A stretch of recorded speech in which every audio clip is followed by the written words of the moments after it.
Chapter 1. Luca. Sant'Onofrio, Provincia di Vibo Valentia, Calabria. The car door opened and a man slid into the back seat beside me. "We have a serious problem, Don Venite," Don Rossi said, slamming the door. "The JDF is planning to arrest you." Rossi was the current head of the 'Ndrangheta in our region, but he was fond of hyperbole. No chance I was about to be arrested. The Guardia di Finanza oversaw financial crimes in Italy. They were regular pains in our asses, but most of us found ways to keep them at bay. Only stupid and lazy bosses went to prison, and I was neither. "Cazzata," I said calmly. "I pay them to make sure they don't." "That was before you fucked Colonnello Palmieri's wife." "Palmieri? Why was this coming up now? I slept with Signora Palmieri a year ago, when she approached me at a restaurant. I didn't usually fuck strange, albeit beautiful women, but she'd pressed hard. The encounter had been fun, though not very memorable. I didn't know who she was at the time. I had no idea she was married. It doesn't matter. She knows who you are and has rubbed the encounter in Palmieri's face. To get even, he's been targeting you, quietly putting a case together. This is the first I'm hearing of it. He can't have anything substantial. But he will. Your cousin Niccolo was arrested in Lucerne on a delivery run. He's being brought back to Roma, and Palmieri plans to use it to his advantage. They want him to turn on you. Merda. I was going to murder my GDF contact for not warning me of all this, right after I murdered my cousin. I'll handle it. Yes, you will. But it may not be necessary. Palmieri is throwing you a lifeline. I stared through the window, thinking. Palmieri may have amassed information on me, but I knew about him too. I researched all of my enemies. After I learned it was Palmieri's wife who got me into bed, I tried to figure out why. I still didn't know, but I'd familiarized myself with every other aspect of the Colonel's life. There were two things he didn't bend on: his hatred of the Italian mafia and his unwillingness to accept a bribe. So I didn't understand this offer to help me. "Why?" Don Rossi frowned fiercely, the lines around his mouth deepening. "Does it fucking matter? It could keep all of us out of trouble. It matters to me. I don't trust him. What does he want me to do?" "He wants you to find Flavio Segreto and bring him to Roma." This was even more confusing. A legend in southern Italy, Flavio Segreto had been a ruthless underboss at one time, but he disappeared 10 years ago after stealing money from several of the 'Ndrine. We've been looking for him ever since. "Why Segreto?" "Remember when Palmieri's daughter was murdered 2 years ago?" "Of course." The 7-year-old girl had been blown up in a car bomb on her way to school. It was big news at the time. Palmieri was obsessed with the case, using every spare moment to investigate, and all signs indicated that he blamed it on the mafia. And Segreto carried out the hit. Che cazzo, this can't be possible. Why would Segreto come out of hiding to kill Palmieri's daughter? "I couldn't say, but Palmieri says he has proof it was Segreto," Rossi said. "Impossible. I would know if Segreto had resurfaced." "Yes, your informants are legendary. But we are not in a position to argue with the JDF. Let's give him Segreto in exchange for Niccolo. Then wash our hands of it, because if Niccolo talks, you go to prison and we are all at risk. This is bad for business." My brain turned all this over, looking at the options from all sides. I was not a man who acted rashly. I planned and plotted and used logic. This was one of the things that made me successful as the head of a powerful criminal family. Emotions were dangerous, and I'd been raised to have none. In the silence, Rossi asked, "Do you know where Segreto is?" "Not exactly. Meaning?" "I heard he has a daughter living in New York." Rossi slapped the car door with his palm. "Porca puttana! This whole time you knew where to find his daughter? Why haven't we used her to find him?" "Because the two are not close. There have been no reports of contact between them since I learned of her 3 years ago. So bringing her to the GDF is a waste of time. Not necessarily, I said. If we bring her to Palmieri, Segreto will learn of it and do anything to get her back. As a father, I knew this to be true. I had 2 sons, and I would go to hell and back for either of them. I like this. Rossi straightened his cuffs and grabbed the door handle. See that it's done. I will. I'll send a man to New York to find her. No! You handle this personally. There is no room for error. I adjusted my watch and struggled for calm. It's both foolish and dangerous for me to perform this errand. I will turn over her location once I have it, and one of Palmieri's men can bring her to Roma. No, he doesn't want the GDF to know. This is personal, not official. We have to keep it quiet, or the deal for your cousin is off. I sighed heavily, unhappily. Rossi pressed. Do you want to risk it with Niccolo behind bars? Be smart, Luca. Take as many men as you need to stay safe and go to New York. Then get this girl on a plane as quickly as possible. Fuck me. It seemed I was flying to America tonight. Chapter 2. Valentina. Paesano, New York. Trattoria Rustico. Business was slow. But then business was always slow on Tuesday nights. It would pick up on Thursday and through the weekend. At least I hoped so. Trattoria Rustico was my family's 50-year-old restaurant, and it was up to me to ensure its survival. As manager and owner, I filled in where necessary, and these days that meant being in the kitchen. It was impossible to keep kitchen staff for longer than a month. I suspected my head chef, Tony, was to blame, but that was a problem for another day. Tonight, we had to get through dinner service. Anne-Marie, my best server, walked in, a concerned frown on her face. Tony, I gotta have that chicken parm. What the fuck is going on back there? Keep your fucking shirt on, Tony called from behind me. It's coming. I checked the time on the ticket. They've been waiting almost 40 minutes. Why is it taking so long?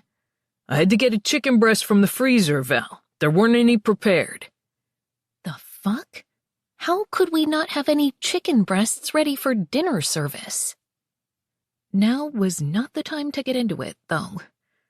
Douchebag, Anne-Marie muttered under her breath and went back into the dining room.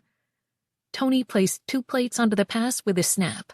Order up, spaghetti and meatballs and penne alla vodka. I wiped the edges of the plates and placed a sprig of parsley on each. Then I found the ticket on the line. Table 4. Just as I was about to take the food to the table myself, Christina came into the kitchen. She was younger than me and a terrible employee, but her father was the mayor, and no one said no to the mayor. She grabbed the plates of pasta from my hands. I could see something was wrong by the look on her face. What is it? The guy at table 7 is like a serious asshole. Great. A problematic customer was all I needed. Is he drunk? We occasionally get one of those if we didn't carefully track how much alcohol they were served. No, he's foreign. I think Spanish, maybe? He keeps asking questions about the menu and telling me how wrong everything is. Literally, like I care.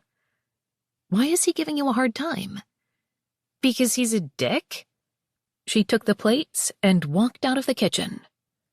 I didn't like customers mistreating my employees. It was hard enough to find people willing to work here. I looked across the line at Tony. You okay for a few minutes? I want to see what's going on. Yeah. He waved his hand at me. I got it handled in here. I wasn't sure about that, but I had bigger problems. My heels clicked on the floor as I pushed my way into the dining room. 7 tables were occupied, even though it was peak dinner hour. Shit. Not great. Ignoring that for the moment, I glanced over at table 7 and nearly tripped. Oh, wow. Hello, sir. A very handsome older man sat in the back of the round booth alone, one arm stretched out along the top of the leather back. He wore an expensive-looking gray suit, and the huge silver watch on his wrist gleamed in the soft overhead lighting. Why were big watches like that so sexy on men? A weird flutter went through my chest as I took in the dark wavy hair, the strong features, the high cheekbones. He was clean-shaven, so there was no missing the full lips or the small cleft in his chin. His jaw was a work of art. Some men were just born to stop traffic, sculpted by divinity to drive women wild, no matter his age. Well, one of those was now sitting in my restaurant. Fine. Okay. I could handle him. Hot or not, he didn't have the right to be a dick. Not in my restaurant. Table 7 lifted the full glass of red wine on the table and brought it to his face. I expected him to drink, but he smelled the contents instead. Then his top lip curled, and he set the glass back on the white tablecloth, untested. The nape of my neck tightened, and my skin grew hot. Was he implying my wine was bad? Remain calm. Stay in control. I could do this. This was my domain. I walked over to his table. Good evening, sir. Is there a problem with your wine? Deep brown eyes met mine. The color of strong coffee, they were filled with intelligence and confidence, and plenty of disdain. The problem is this wine is an insult to the people of Toscana. Italian.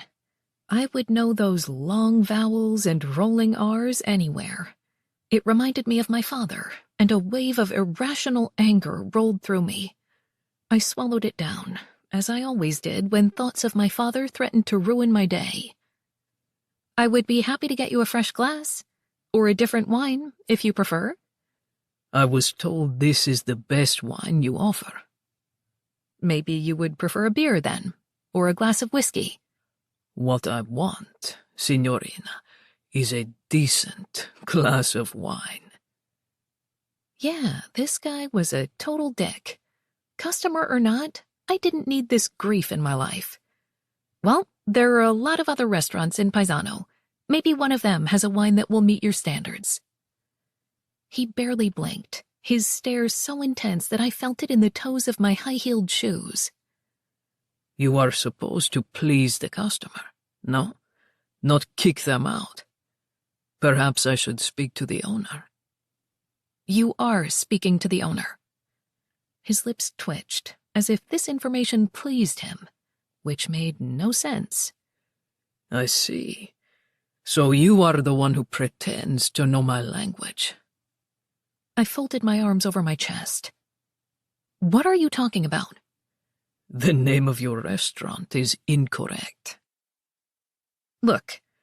Out of the corner of my eye, I saw the table waiting on their chicken parm standing up to leave, their expressions both angry and annoyed. Shitballs. I hurried over to see if I couldn't get them to stay. Mrs. Taylor, Mr. Taylor, please don't go. Let me go see what's holding up your food. Oh, Val. Mrs. Taylor grimaced and exchanged a look with her husband. Sweetie, we really can't wait any longer. Mr. Taylor has low blood sugar, and if he doesn't eat...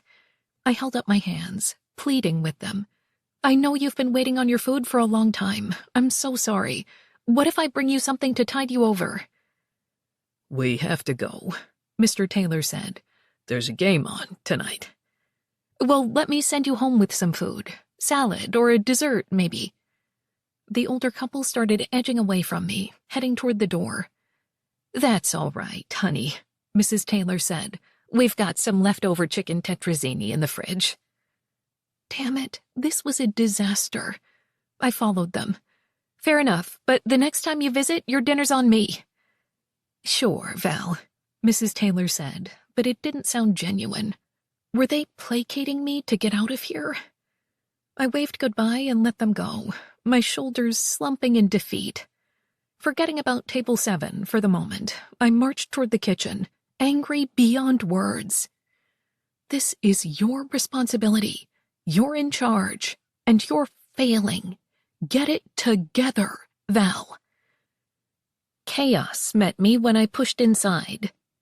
Anne-Marie and Tony were screaming at each other. bits of the conversation started to take shape in my brain. Make the food as the tickets come in, bitch, Tony snapped. I'm not playing favorites. Bullshit, Anne-Marie yelled. You're putting her tickets first because you're fucking her, even when it costs me customers. Wait, were they talking about Tony and Christina? And they were... Oh, God, the mayor was going to kill me. You're fucking crazy, Tony said. No wonder your husband left you. I legit gasped as Anne-Marie snarled, What the fuck did you just say to me? Tony didn't back down in the least. You heard me. Anne-Marie grabbed a plate and hurled it at Tony's head. You asshole! Tony ducked and the plate hit the back wall, shattering. I shouted, Wait a minute, both of you! See? Tony gestured to the broken plate. Fucking crazy! Anne-Marie went for another plate, but a pair of suit-clad arms suddenly wrapped around her, holding her still. My heart dropped. It was Table 7, and he looked pissed, his dark eyebrows pulled low, his jaw taut as he kept hold of Anne-Marie. Let me go!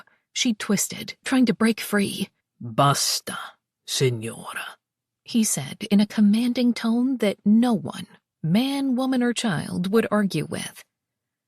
Silence descended. I didn't know what to say. Horror and embarrassment had taken hold of my tongue. One of my customers had broken up a fight in my kitchen. Could things get any worse? I am going to release you, Table 7 said to Anne-Marie. No more throwing of plates, per favore. She nodded, and Table 7 let her go. Then Anne-Marie held up her hands. You know what? Fuck this. I'm done. It took only a second for her to throw her keycard on the counter. Good luck with this asshole, Val. He's the reason no one wants to work here. He's verbally abusive and completely incompetent. I tried to stop her, calling, Wait, Anne-Marie, don't go! But she was already gone, the kitchen door flapping behind her. I rounded on Tony. Are you kidding me right now? He shrugged. She's a bitch. What are you gonna do about it? Besides, you're better off. That was the second time he'd called Anne-Marie a bitch, and I hadn't liked it either time. And I 100% believed Anne-Marie's assessment of him. Now everything made sense. You're fired. His jaw dropped open. You're firing me?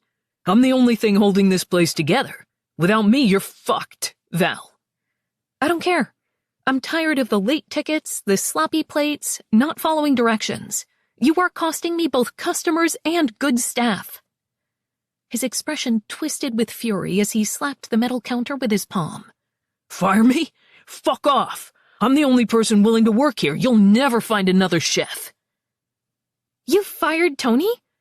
The kitchen door swung closed behind Christina as her eyes darted between Tony and me. You can't fire him, Val. Why? Because you're sleeping together and you know your father won't approve, so this is the only way you can sneak around to do it? I heard Table 7 mutter, Madre de Dio, but I kept my gaze on Christina. She lifted her chin like the belligerent teenager she was. Don't be such a bitch. He's the only reason I stayed. The tips are literal shit. If you don't want to work here without him, then go. Both of you, just fucking go. Tony whipped off his apron and threw it on the floor. You're gonna regret this, Val. Come on, baby. My last remaining waitress threw her order pad and keycard next to Anne-Marie's on the pass. Yeah, you're fucked, Val. The two of them marched out the back door, letting it slam shut behind them. Mike, one of the two line cooks, walked over and turned off the burners on the gas stove. What should we do, Val? Can you or Pete take over tonight? Maybe I could wait tables. God knew I'd filled in many shifts before.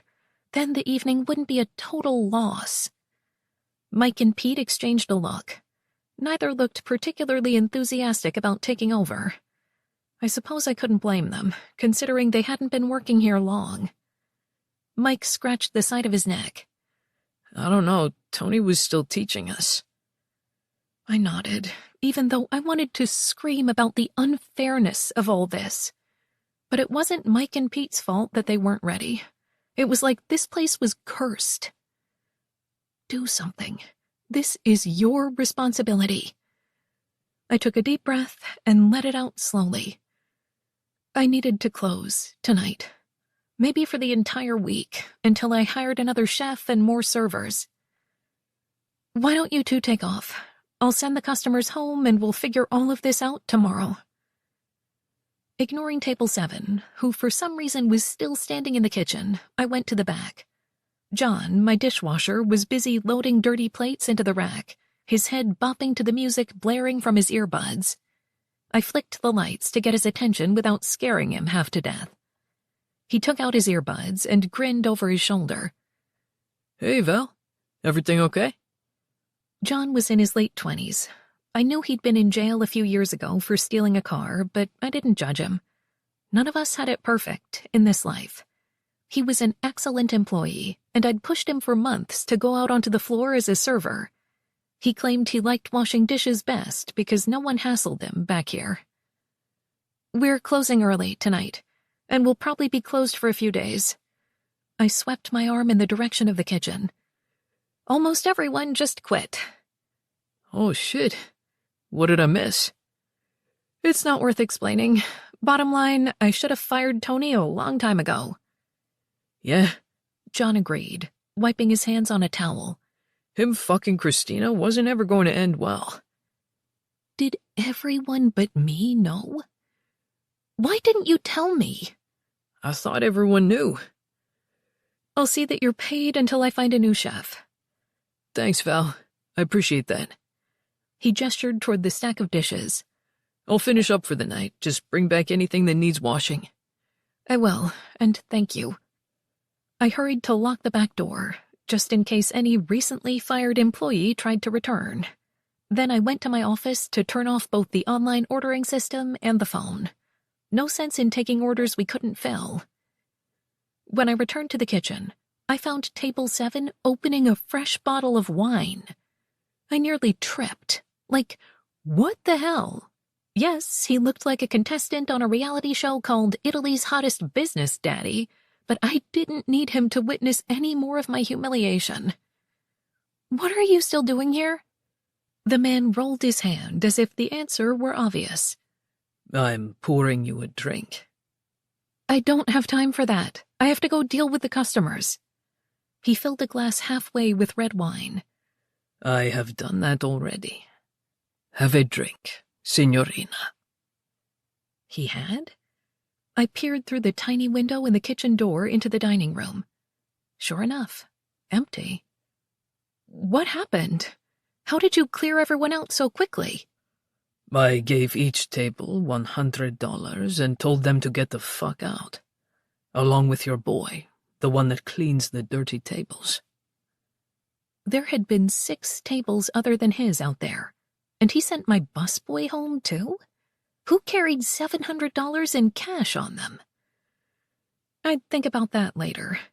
He was standing beside me now, his expensive cologne filling my head. Why did he smell so good?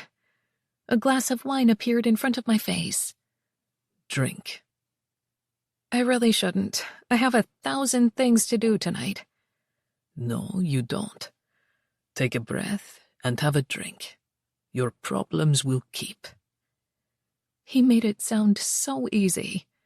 But there hadn't been time in my life to take a breath. Not since before my mother got sick.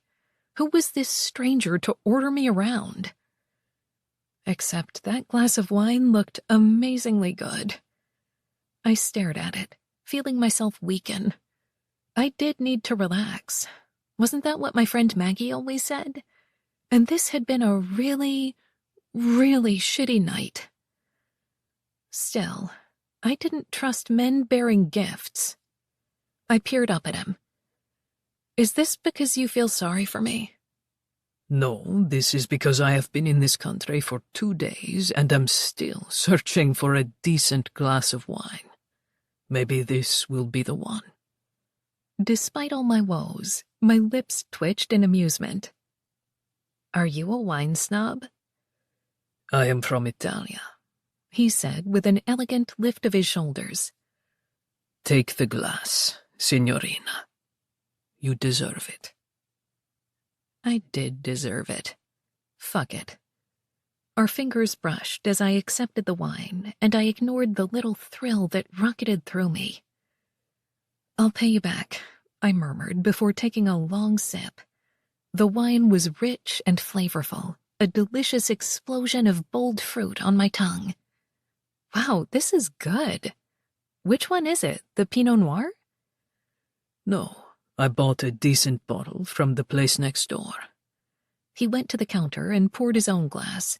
He held it up to his nose and smelled, his eyes closing in concentration. Bellissimo. A wave of heat went through me at the Italian word in his low, pleased tone. My cheeks grew hot, so I hit my face with another drink of wine. I watched him do the same, the thick cords of his throat working as he swallowed. Why was this attractive man here? Allora, this is proper wine, he declared. "Why are you here?" I blurted. "In my kitchen, I mean." His dark brown gaze slid over my face, but I couldn't tell what he was thinking. There was something dangerous and enigmatic about him. Because I feel sorry for you, he replied, confirming my earlier suspicion. Oh, God, that was depressing. I tapped a finger against my glass. "When I came to your table, you said the name of the restaurant was wrong." "What did you mean?" He set his wineglass carefully on the counter. Trattoria rustica. Not rustico. Trattoria is feminine. Whatever way you spelled it, the name sounded incredibly sexy rolling off his tongue. Sexy or not, though, this was insulting. My voice turned frosty. "My family has owned this restaurant for over 50 years.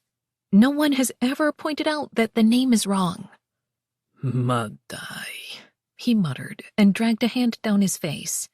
"You know nothing of your heritage." "Yeah, well, we live here, not there." And some of us hadn't ever visited Italy either.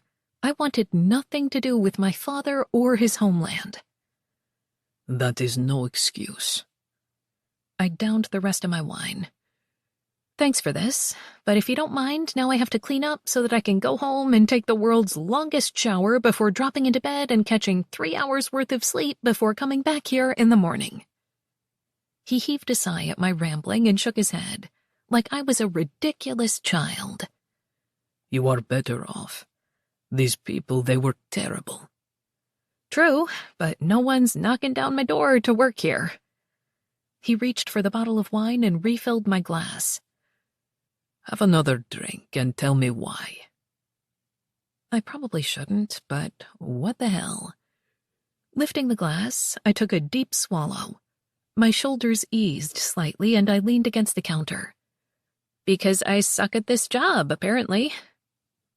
Oh, shit. I covered my mouth with my hand. Had I really said that? Normally, I had to be super drunk to start letting my insecurities show. Maybe I should slow down with the wine. From what I could tell, the food and service were awful. But these things are not entirely your fault. My lips parted as I stared at him for a long beat. Wow. You just say whatever you want, don't you? The edge of his mouth kicked up, making him appear 100 times hotter. Why did I find this man so attractive? Did I have daddy issues? Of course I have daddy issues. I barely know my father, and I'm still grieving for my mother. I have everything issues. Table 7 waved his elegant hand. A habit from a young age, I'm afraid. Tell me, why are you in charge here? You are obviously young. Why are you not attending university, partying with friends? Did I honestly want to get into my life history with a perfect stranger? Granted, a stranger who smelled like heaven and looked like an Italian movie star. And what was I rushing home for? An empty house, a reality show, and a carton of ice cream? Besides, John was still washing dishes in the back, so it wasn't like Table 7 and I were alone. Another glass of wine wouldn't hurt. Chapter 3. Valentina. Okay, I'll have another drink, I announced. But you have to tell me your name first. I can't keep thinking of you as Table 7. He stuck out his hand. Luca DiMarco. Val Montella. I put my hand in his, and large fingers engulfed mine. Warm, rough skin wrapped around me. He had a strong grip, a man's grip. Heat rolled through me and settled between my legs. Val, he asked. Short for Valentina. Ah, that is a beautiful name. I've always hated it. Sounds too much like Valentine. His eyebrows pulled low, like he was confused. It is from the Roman name Valentinus, which derives from the Latin word valens. It means healthy or strong. This is an honorable name in Italia. Oh, boy. Sexy and smart? My body was about to go up in flames, so I forced myself to let go of his hand. Still, his touch lingered on my skin. I shoved aside the unwelcome attraction and accepted another full glass of wine from him. I made sure not to let our fingers touch this time. So, what do you want to know? Why are you here instead of attending school? Leaning against the stainless steel counter, I cradled my glass in my hand. My mother ran this place after my grandfather died, but when she died 3 years ago, I took over. I am sorry to hear this, but is there no one else? A cousin or an uncle? I narrowed my eyes on him. A man, you mean? An adult, I mean. I am an adult. He sipped his wine and stared at me over the rim. Barely. Regardless, you need a firmer hand with your staff. You let them speak to you as if you're a friend, not a boss. Maybe, but it's been hard to keep people around. I can't afford to... I bit my lip, stemming my thoughts. I was going to say I can't afford to lose anyone else, but in one night, I've lost almost everyone. This can be good, no? A fresh start. A bitter, loud laugh escaped my mouth. Sure, because it's so easy to hire people here. And I was running out of money. The restaurant had been operating in the red for the last 8 months, using up the remainder of my mother's life insurance payout. I didn't know how much longer I could stay afloat. If the food and wages are good, people will come. He was talking in circles, and I really wasn't in the mood for... My stomach chose that precise moment to make a hideously loud noise. Mortified, I froze and prayed the floor would swallow me whole. Then I put my hand on my belly, like I could stem whatever was happening in there. Sorry, ignore that. He paused, glass halfway to his mouth. Then he frowned. When was the last time you ate? I thought back over the day. I'd skipped the employee meal to deal with a particularly nasty vegetable supplier. Did I eat a power bar from my desk? No, it was breakfast. A bagel, I was pretty sure. Luca sighed heavily, sounding aggrieved, and put down his glass. He took off his suit coat, then folded and placed it on the counter. Suddenly, I was distracted by wide shoulders encased in a crisp white shirt. No tie, so I could see a bit of his chest and the hair dusting his skin. Everything about him was so manly, completely different from any guy my age. He walked around me, behind the pass, toward the gas stove. On the way, he began rolling up his shirt sleeves, revealing strong forearms and tanned olive skin.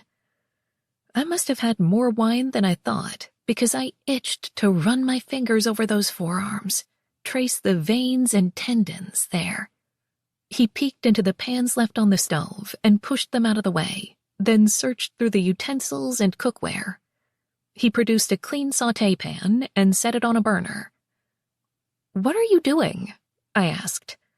A clean apron appeared in his hands, which he wrapped around his waist. "Making you dinner." Dinner? No way was he cooking me food. I must have misheard him. I'm sorry, what? Instead of repeating himself, he peeked into a pot of water left over from earlier. Luca poked at the limp noodles and shook his head. "Mamma mia," I heard him mutter before he carried the pot to the trash and upended it, sending the pasta and water into the garbage. Taking a fresh stock pot to the sink, he filled it with water and set it on a burner, which he lit with a flick of his wrist. He moved briskly, efficiently, like someone comfortable in the kitchen. I almost couldn't believe my eyes. A hot Italian man who looked like this and cooked? It wasn't fair. I'd practically grown up in this restaurant and I was hopeless with preparing food. "Where is your garlic?" he asked, rummaging through the spices. "It's there." I walked around the counter and found the container of garlic powder. "Here." He looked at the container in my hand and his upper lip curled into a sneer. "I meant fresh garlic." He selected the salt and poured some into the pot on the stove. "Fresh garlic should be in the cooler." "Bring me a head." Not will you or can you, just a clear order to fetch the ingredients for him. Didn't stop me from walking to the cooler, though. "Anything else?" I asked over my shoulder with a heavy dose of sarcasm. 3 chili peppers and some parsley. The inside of the cooler was a mess. Vegetables were placed with no rhyme or reason, and today's delivery hadn't even been put away yet. I sighed. Another project for tomorrow. I searched the shelves for Luca's requests. Unfortunately, I couldn't find any chili peppers, only green bell, so I grabbed 3 along with fresh parsley. He glared at the items in my hands. "Those are not chili peppers." I couldn't find any, so I took these. Won't they work? He muttered in Italian and took the parsley. "Put those peppers back." I did as ordered. When I returned, he was expertly chopping parsley on a wooden cutting board. He handled the knife like a professional chef, but I was mesmerized by the muscles in his forearms as he worked. He looked strong and competent. Stop. He's too old for me, and I'm not interested. Okay, maybe I was a tiny bit interested in those forearms.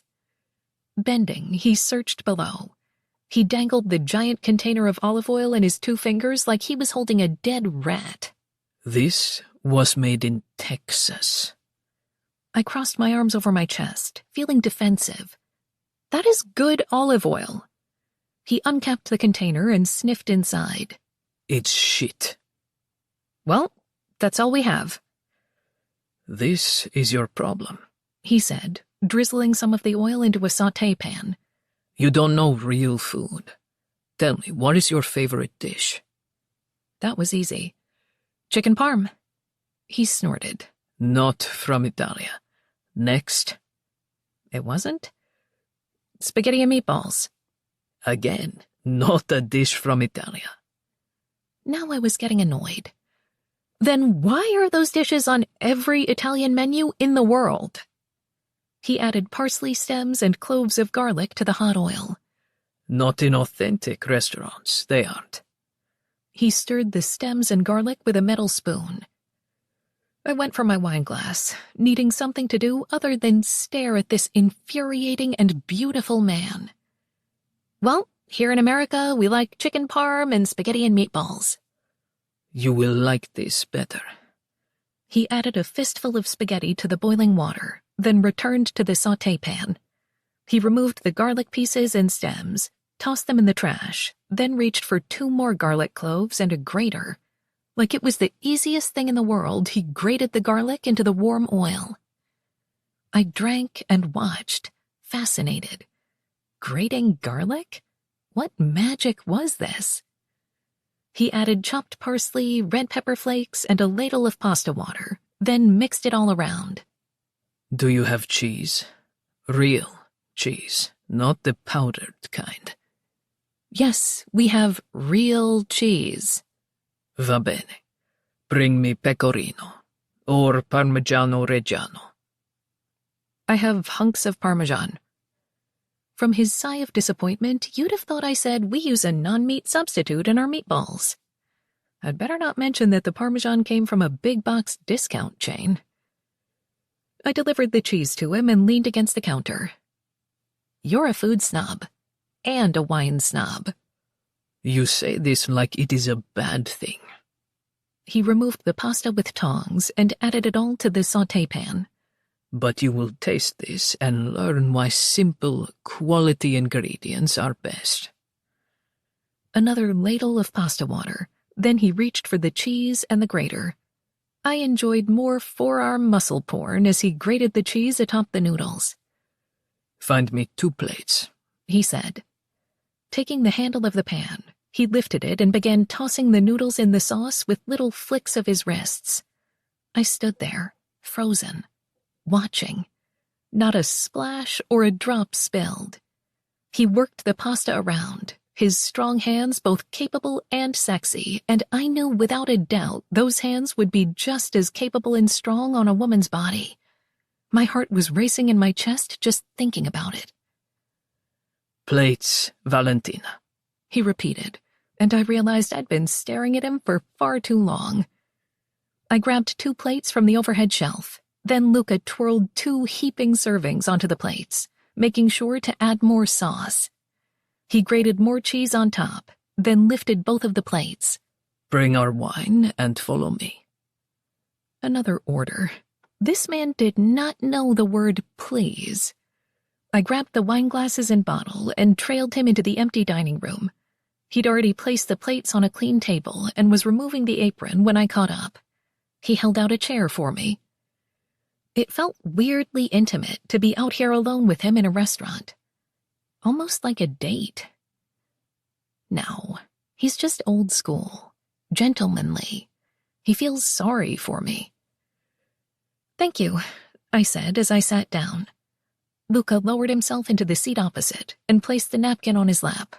Buon appetito. It smells amazing. It will taste amazing as well.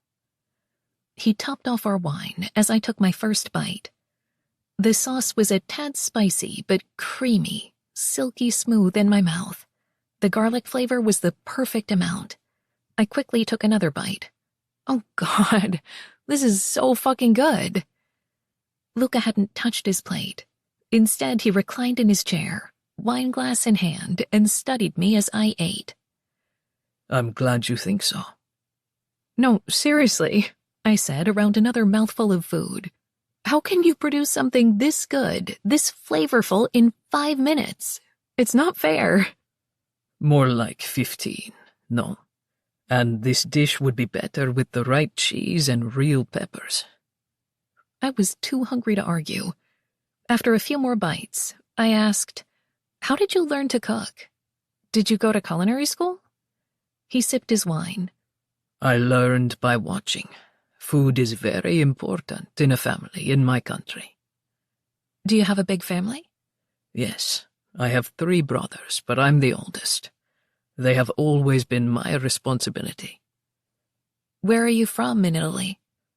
Catanzaro. Do you know where that is? No. Is it near Rome? Not even close. If you think of Italia like a boot, Catanzaro is the instep. That makes sense. I think my father's side is from near Naples, but I'm not entirely sure. He didn't say anything, merely drank his wine, but I could feel his eyes on me as I continued to eat. When I finished my pasta, he swapped out my empty plate with his untouched one. I frowned at him. Aren't you hungry? No, signorina. You eat it. He waved his hand, then poured himself more wine. I wasn't shy, not about food. If he didn't want it, then the pasta was fair game, and it was too good to let it go to waste. Digging in, I twirled another forkful. Why are you in Paisano? Do you have family here? I'm here for business. Now the suit made sense. What kind of business? I kept eating, trying to appear casual, like I wasn't fishing for information when I totally was. Meetings. He waved his hand again, the silver watch on his wrist gleaming in the soft overhead lighting. Nothing exciting, I'm afraid. Where are you staying? I rented a house on the river. Wow, that must be cool. There's some really nice houses up there. I suppose that's better than staying at Anne's bed and breakfast in town. I prefer my privacy. Something about the way he said it, a low, husky, suggestive tone, caused me to glance up at him. Our eyes met, and I swore a little arc of heat jumped between us. My breath caught, and I couldn't look away from his intense, dark stare. At this particular moment, he was watching me like I was his plate of delicious pasta. My mouth went dry, and I could feel my pulse racing. Was he hitting on me? The idea seemed ludicrous, but that stare, it could melt ice from across the room. Because I had zero chill, I blurted the first thing that came to mind. I'm not going home with you tonight. Chapter 4. Luca. Valentina Montella was a fucking knockout. Dark, glossy hair swirled past her shoulders, and her tits filled out the white silk blouse she wore. A long pencil skirt and heels showcased her long legs. She had a wide mouth with plush lips and flawless features that needed little to no makeup. This was the kind of woman you both wanted to show off in public and never let leave your bed. I hadn't expected it. Based on what I remembered of Flavio Segreto, I assumed his daughter would be less attractive than this. And the way she looked at me, curious, interested. Most women in my country knew enough to recognize a dangerous man, but Valentina was letting me serve her wine and get her alone. Madai, these Americans. No sense. If she were my woman, a man like me wouldn't get within 5 meters of her. Did I want to take her home tonight? Fuck yes. But for many reasons, I couldn't. So I needed to stop fantasizing about all the ways I'd like to defile this beautiful girl. This is not why I stayed and made you dinner, I said calmly. Oh? She looked down and twirled another forkful of pasta. And you are too young for me, I added, more for myself than for her, to be honest. Why? How old are you? Too old. 38, but a number meant nothing when it came to age. What mattered was life experience, and I'd lived 100 years as Don Benetti. I was a murderer, a drug trafficker, the head of a criminal empire that stretched across Italia and Europa. The things I've done and seen would horrify most regular people. I didn't want to answer to a wife, and I didn't want to put anyone at risk. It was why I hadn't married, why I wouldn't marry. Yeah, I feel that way some days, she said, wiping her mouth with the napkin. The haunted look in her eyes, the sadness in the set of her mouth, it pulled at something deep in my chest, exactly like when I watched her employees walk out on her earlier. I sensed this young woman was lost at sea, holding on to a very thin rope and trying to keep afloat. I remembered often feeling that way when I took over the family after my father's death. My brothers had been there to help, thank Christ. So, who was helping Valentina Montella? After another sip of wine, I studied her. A girl your age should be in school, at parties, having fun. She snorted. Sure, I'll get right on that in all my spare time. This made me even angrier at her father. Even indirectly, Segreto could fix this. He could hire others to run this shithole, allowing Val to live a life of her own. You said your mother is sick. She reached for her wine and drank. Her voice was soft and tight with pain when she said, She was diagnosed with ovarian cancer when I was 16. She shrugged, a small lift of her shoulders. She died 2 years later. I am sorry, Bela. And I was. My own mother had been my father's puppet, always choosing him over her children. I learned from a young age not to count on her for anything, including love, but I knew many good mothers, including the women who gave birth to Gabriele and Leonardo. I hadn't married either former mistress, but my boys experienced excellent childhoods, well loved by both parents. "Thank you," she said. "I still miss her a lot, but having the restaurant helps me feel connected to her." "And your father?" The expression on her face shuddered. "He isn't in the picture much."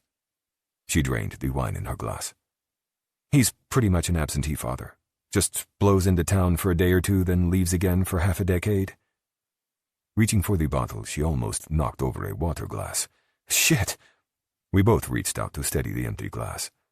I ended up wrapping my fingers around hers, and tingles singed my thighs. She kept her eyes on our hands, but I noticed her quaking take of breath. We stayed like that, our hands touching, for a few seconds, like neither one of us wanted to move.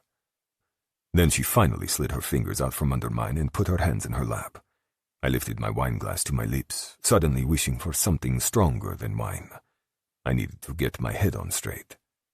The kitchen door swung open. "Val?" A young man stood there, a ball cap on his head and a dirty apron around his waist. His gaze swept the room and landed on the table where I sat with Valentina. Then he looked at me, his eyes narrowing ever so slightly. Though I didn't know him, I didn't back down. I returned his stare evenly, calmly, like I had the right to be here. "John," Val said, angling in her chair to see behind her. "How's it going back there?" "I just finished up, but maybe I should stay a little longer until you're done eating?" "Oh, I'm done." She leaned back and held up her hands. "I can't eat any more." John came over to the table and began clearing our plates. "I'll take these dishes back. Do you need a ride home?" Val touched his arm, and my jaw clenched. Who was this man to her? Not a boyfriend, because there would not be a question as to how she got home. A boyfriend would take her home and fuck her all night long. "You don't have to do that," she was saying. "I'll clean this up." "It's no bother," he said, stacking dishes and silverware. "I don't mind. I'll wash these, then I can drive you home." The implication was clear. He didn't trust me around her. While I could hardly blame him, I didn't like it. I noted the tattoos marking his arms and neck, some crude, as if inked by hand. So prison, then. I wondered what he'd done to earn time behind bars. He didn't strike me as a hardened criminal like me. "John, is it?" I said, relaxing in my chair. "How long have you worked here?" He didn't immediately answer, so Val filled the silence by saying, "John, this is Luca DeMarco. Luca, this is John Natale. He's been my dishwasher for the last year and a half." Natale. Italian descent, then. I would have my men run a check on him. "Piacere, John Natale," I murmured. "Nice to meet you, motherfucker." He nodded his head once, then took the stack of dishes in his hands into the kitchen. When we were alone again, Val said, "Did you need to intimidate him like that? He's a good employee." "Intimidate? I was very friendly." "Friendly, sure. Look." She blew out a long breath and leaned in slightly. Her fingers toyed with the stem of her wine glass as she stared at the table. "You're here in Paesano, in my restaurant. Like, you're Italian, and it's making me wonder, are you here because of something to do with my father?" She was smart, this girl. It was a good question, the right question to ask. The lies I'd prepared sat heavily on my tongue. I intended to make up a story to get her on a plane quickly, then turn her over to Palmieri.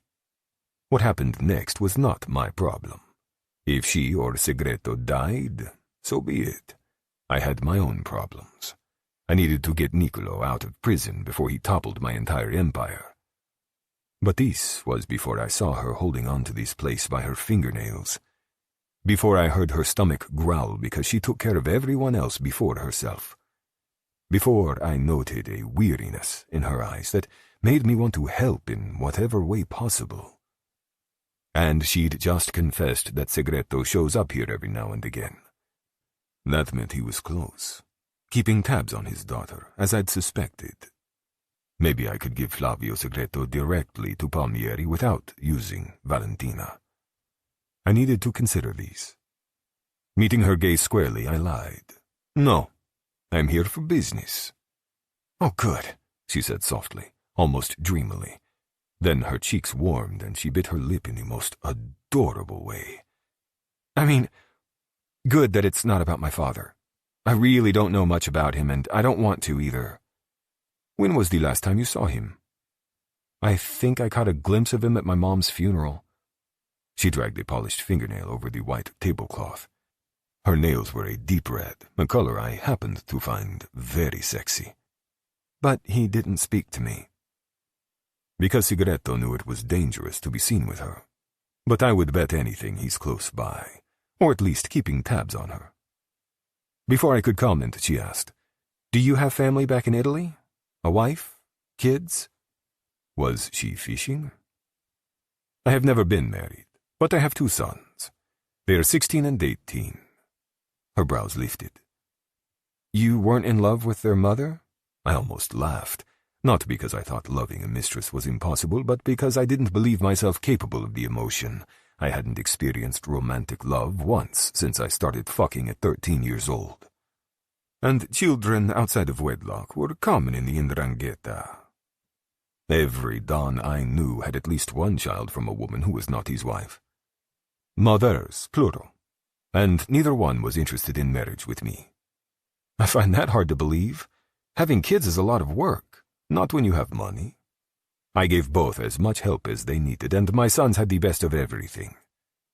A flash of something, disappointment, crossed her face, but it was too quick for me to decipher. So you weren't around? Ah, she was comparing me to her own father. I helped raise them. Hardly a day has gone by since they were born that I haven't seen both of them. Leo and Gabriele were my heirs, my legacy. Binetti, through and through. It was my responsibility to see them shaped properly for what their future would bring. There could be no weakness or hesitation when it came time to take over. My mobile buzzed again in my pocket, but I ignored it, probably my men outside checking in. I brought 7 guards with me to Paesano, though my brothers had argued for more. I overruled them, thinking I wouldn't be here long. Now that seemed foolish on my part. Valentina propped her elbow on the table and rested her chin in her palm. Her lips curved into a smirk. Are you telling me you changed diapers in your bespoke suit? I hired a nanny to change diapers. Of course you did. She rolled her eyes heavenward. Gabriele vomited on me twice. Does this make you feel better? It does, actually. I found myself smiling at her. I make you dinner, and this is how little you think of me, eh? Ma dei, signorina. She stared at me, her gaze slightly cloudy. I couldn't tell if it was lust or the wine, but I hoped it was the drink. I was already trying to resist her. If she encouraged me, I was lost, and fucking her was a bad idea. My dick had already caused enough trouble. She wasn't much older than Leo, for fuck's sake. The kitchen door opened again, disrupting the moment, and we both looked away. I willed my cock to calm down as John approached with my suit coat dangling from one finger. Had he checked the pockets for clues about me? If so, I was pleased to disappoint him. I wasn't as stupid as that. I pushed back in my chair and rose to my full height. I had at least 3 inches on the dishwasher, which I wasn't afraid to use to intimidate him. I held out my hand for the jacket, and he passed it over. Grazie, John. He ignored me. You ready to go home, Val? Yes, I think so. She stood up out of her chair. Let me turn off all the lights and lock up. I will say good night, then, I said, hanging my coat over my arm. Then I went around the table to Val. Bending, I kissed both of her cheeks, making sure to inhale her sweet perfume while I had the chance. A pleasure, signorina. Thank you for dinner, Luca. I can't remember the last time someone cooked for me like this. A shame. This beautiful creature deserved to be pampered and taken care of. Before I could make promises I had no business making, I said simply, Prego, bella. And I forced myself to walk out the front door. Chapter 5. Valentina. I overslept the next morning. Plus, I started my period, which meant cramps all day on top of a failing restaurant. Why was the universe piling it on right now? Hadn't I endured enough? Around 9 o'clock, I dragged my ass into the Leaning Tower of Pastries, my usual stop on the way to the restaurant. There were a few people occupying tables at the cafe, typing on laptops, but the counter was free. This meant that Bev, the owner, saw me as soon as I walked in. "Hey, Val," she called. "What's up?" I propped my sunglasses on my head and approached the counter. Bev's granddaughter, Sam, one of my good friends, helped Bev run the bakery. They were both staring at me curiously as I approached. "Morning. Can I get the usual?" Sam's eyebrows raised as she looked me over. "You okay? You're looking a little rough this morning, girl." "Bad night, bad morning. I'll be fine." Sam turned to start making my double-shot oat milk iced mocha latte, but Bev lingered, her mouth pinched. "Does this have anything to do with the handsome gentleman handing out money like it was mints in your place last night?" Shit. Has everyone heard about that? "Yes, everyone's heard about it," Sam called over the noise of the espresso machine. "You know how Paisano is." Yes, I did. I rubbed the bridge of my nose between my thumb and index finger. My abdomen was killing me.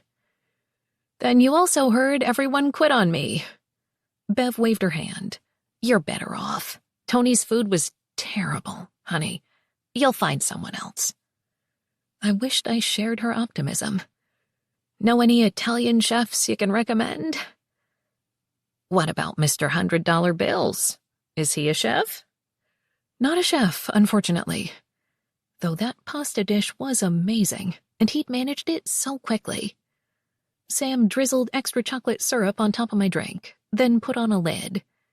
"That's probably for the best. Anyone carrying that much money is bad news." "He's Italian," I said, like it explained having that much cash. Bev reached into the case and wrapped up a chocolate croissant for me. "Honey, we're all Italian." "No, I mean he, lives in Italy. Thick accent. The whole thing." "Oh." Sam slid my drink over. "And did you spend a lot of time talking to Mr. Italy?" Before I could answer, Bev put the croissant on the counter. "He must be the man who rented the Portofino McMansion." I paused, the coffee drink halfway to my mouth.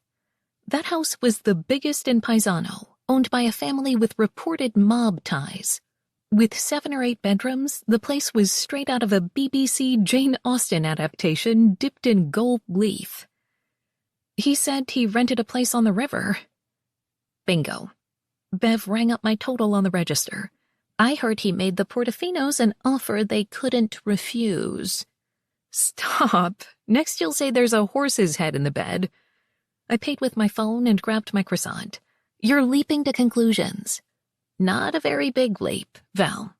You should keep away from him. Your mom...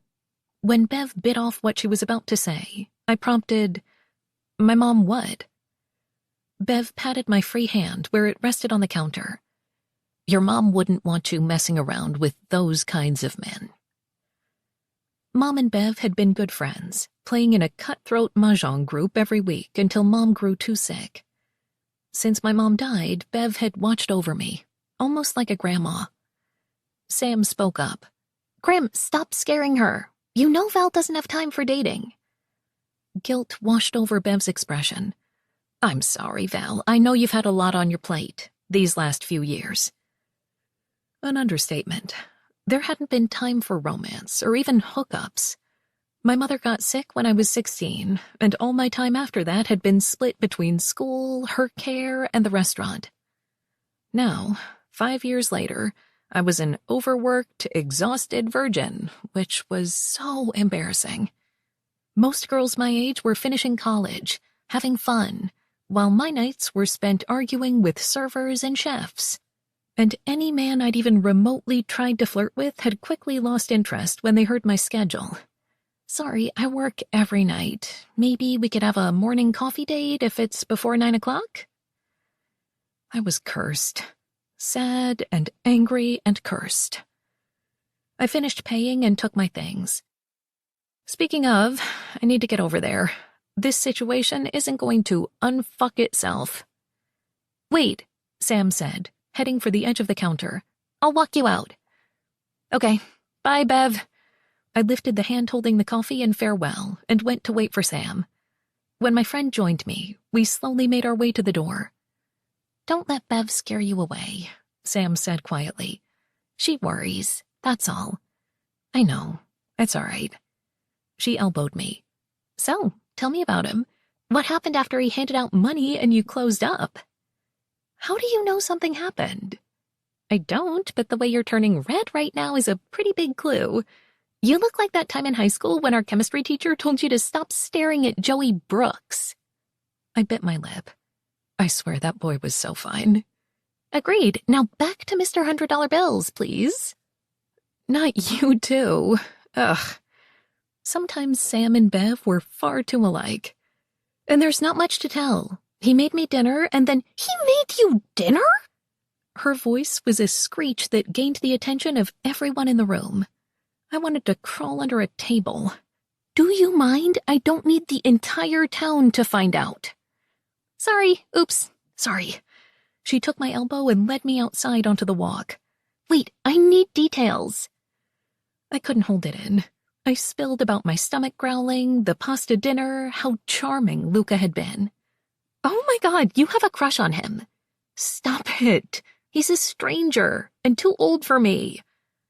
How old is old? Sam, I said with a heavy sigh. Can this grilling wait? I haven't even had coffee yet. Too bad, Montella. Answer the question. He's late 30s, I think. That's not too old. She clapped her hands. I like this for you. I think you should make him some chicken parm as a thank you. You know I can't cook, and I have no staff. How am I supposed to make that happen? I don't know, but I have some free time this afternoon.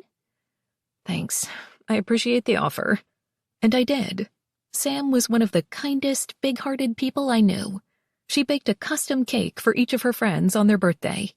Mine was a limoncello cake with mascarpone frosting and white chocolate shavings. I looked forward to it all year. See you guys later. The drive to the restaurant only took a few minutes. I'd kept the dependable blue minivan my mom bought years ago to drive me around to softball and soccer when I was a pimply-faced tween. I could still picture her behind the wheel, making me listen to the boy bands of her youth. Maybe that was why I didn't want to get rid of it. When I pulled up to Trattoria Rustico, there were two men waiting outside the front door. One was wearing a white chef's coat, holding a tiny case. The other man was wearing a nice double-breasted suit and carrying a leather portfolio. What the hell? I parked and got out, then walked around to the front instead of going in the back door. Hello? I called. I'm sorry, but we're closed this week. The men turned to face me. They both looked as tired as I felt. The one wearing a suit said, "We are here to apply for jobs, signorina." Another Italian. What was in the water these days? I haven't posted any job listings. May we come in and talk with you? This was weird, but also serendipitous. I mean, I did need to hire a chef, and at least one server. Were they here for those jobs? If so, I couldn't really afford to turn them away. Sure, let me unlock the door. I put my key in and opened the door. I went through first and flicked on the lights, illuminating the empty dining room. No one else was here, which was eerie. Normally, the kitchen staff would already be in to prepare for lunch. I didn't want to think about all the money I was losing. Have a seat. I gestured to the tables. Let me put my things in the office and I'll be right back. I flicked on the lights in the kitchen and went to the tiny office. The stacks of papers and bills awaiting me made my stomach hurt even worse. I put everything down except my coffee and returned to the dining room. The two men were seated at the same table. I could see resumes on the white linen. Taking a seat, I placed my coffee on the table. I'm Val Montella. I offered my hand to each of them. Signorina Montella, a pleasure. I am Roberto Ferrara, the man in the suit said, shaking my hand. Giovanni Peruzzi. Chef Cote said as he shook my hand. Signorina. The chef also spoke with an Italian accent. Alarm bells started going off in my head. Roberto slid over the 2 resumes. We are here to work at your restaurant, Signorina. You will see we are very qualified. Yes, but how did you know of the openings? Did Luca have something to do with this? A friend said you needed help with your restaurant, Roberto said by way of an answer. Yep, definitely Luca. I sighed. Did I want to take more help from him? Could I afford not to? I was skating by as it was, and closing this week would seriously hurt my ability to stay afloat. The sooner I could reopen, the sooner we could earn revenue. I do need help, I admitted as I lifted the first resume. It was Giovanni's, and it wasn't very long.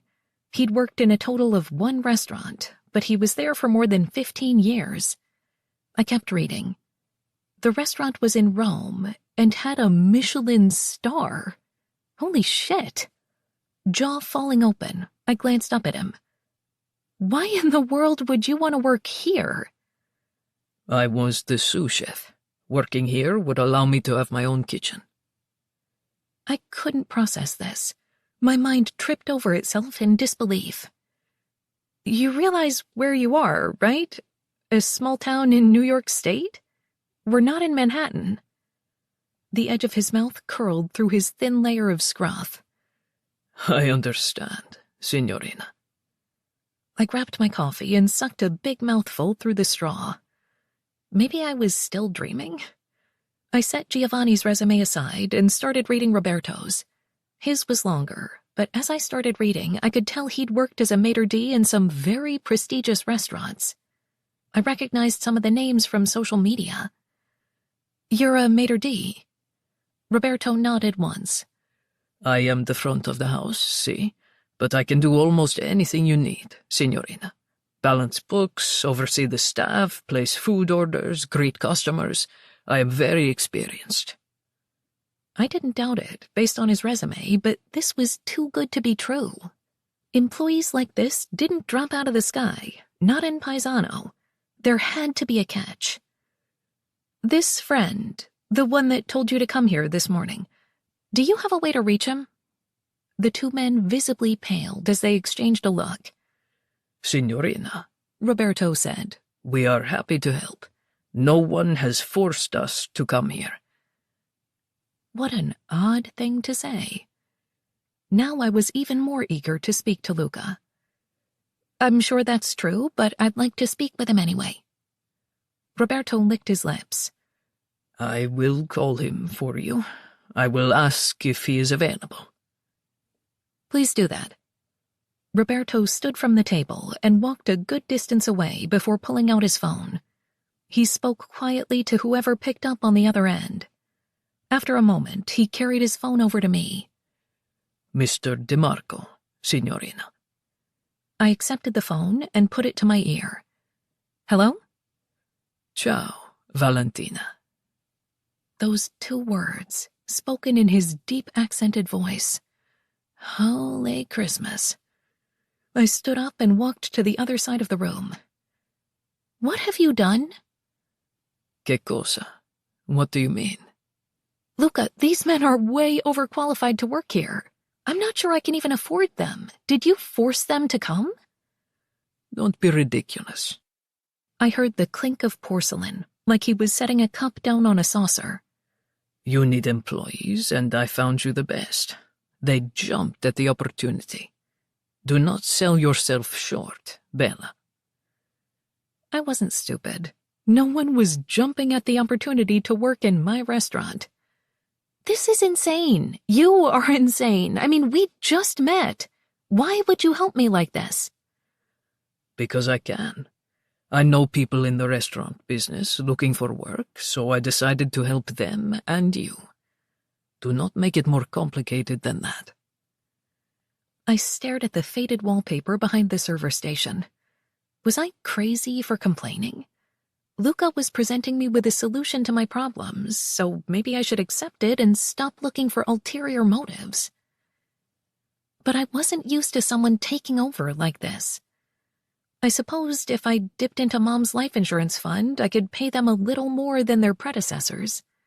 And if we reopened quickly, maybe it wouldn't be so bad. I don't know what to say. You don't need to say anything. I am happy to help. Out of the goodness of your heart. He gave a soft chuckle that warmed my insides. Si, signorina. Out of the goodness of my heart. I sighed, too hungover to think about this clearly. But I didn't want to accept, either. It felt wrong, like someone was taking away my choices. Valentina, he said quietly into the phone. You have been doing this alone for a very long time. It is admirable. But there is no shame in accepting help from others when you need it. Capisce? I swallowed hard. He was right, of course. It had been forever since anyone offered any help. I knew it couldn't last, but maybe it would give me time to find proper replacements. Okay, thank you. I really appreciate this. You are welcome. We sat there, seconds ticking by, neither of us speaking. It was weird, but not uncomfortable. I could hear the wind slightly on his end, so I assumed he was sitting outside. Suddenly, I wished I could see him. He was probably wearing silk pajamas, like some fancy designer brand I'd never heard of. I blurted, "You'll come in for dinner when we reopen?" There was a pause before he said, "Of course. I wouldn't miss it." "Good. Then I guess I should officially hire my new employees." Va bene. A presto, Valentina. Then he hung up. Chapter 6. Luca. Aldo strode into my office, an orange cradled in his thick hands. "Got a minute? Are the cameras in place?" "Yes." He lowered himself into the chair across from the desk and began peeling the orange. "4 at her house, 6 at the restaurant, just as you ordered. If Segreto shows up, we'll know it." "Good. Any word on Niccolo?" Through our contacts, we were trying to learn where my cousin was being held by the police. With any luck, we might be able to get him out from under the GDF's nose before he gave them any information. "Sergio said nothing yet." I stroked my jaw. This was unusual. We had police on the payroll and they gossiped worse than old women. A Binetti behind bars should be big news in Calabria. Something didn't add up. Were the police lying? Was Niccolo dead? Aldo continued, saying, "Sergio is pissed you aren't putting her on a plane and coming right back." My fingers twirled a pin, irritation gathering in the nape of my neck. I didn't answer to my younger brother, so I didn't give a fuck what he thought. Besides, something was off. Ever since the meeting with Rossi, I'd been turning the situation over in my mind. Why had Segreto come out of hiding to kill Palmieri's daughter? And if Palmieri knew Segreto was guilty, why not find Segreto himself? Why trade my cousin away, when turning Niccolo against me would topple one of the biggest mafia empires in Italia? Maybe Palmieri really did want to keep this quiet. But I had more questions than answers right now, and that made me suspicious. I tossed the pin onto the desk. Sergio needs to do his job, which is to find our cousin, and leave Segreto to me. Aldo didn't move, so I asked, "Was there something else?" Before he could answer, my mobile buzzed. I checked the screen. Leonardo. We didn't talk business over the phone, so I knew this was a personal call. Holding up a finger to Aldo, I pushed the button to accept. "Pronto." "Ciao, Papa," my oldest son said. "You didn't check in last night. Is everything all right?" Leo was a warrior by nature, something he picked up from his mother, and he didn't like that I'd come on this trip myself. "Ciao, figlio mio, I'm fine. A late night. Do you need me there? Should I come?" "No, that is not necessary. I won't be here much longer." "Thank fuck." The relief in his tone concerned me. "Why, che cosa?"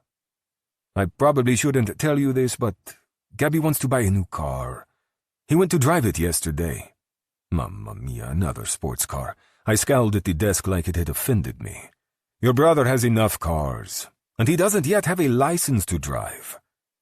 I was too lenient with both boys, but Leo was cautious, responsible, highly intelligent but stubborn.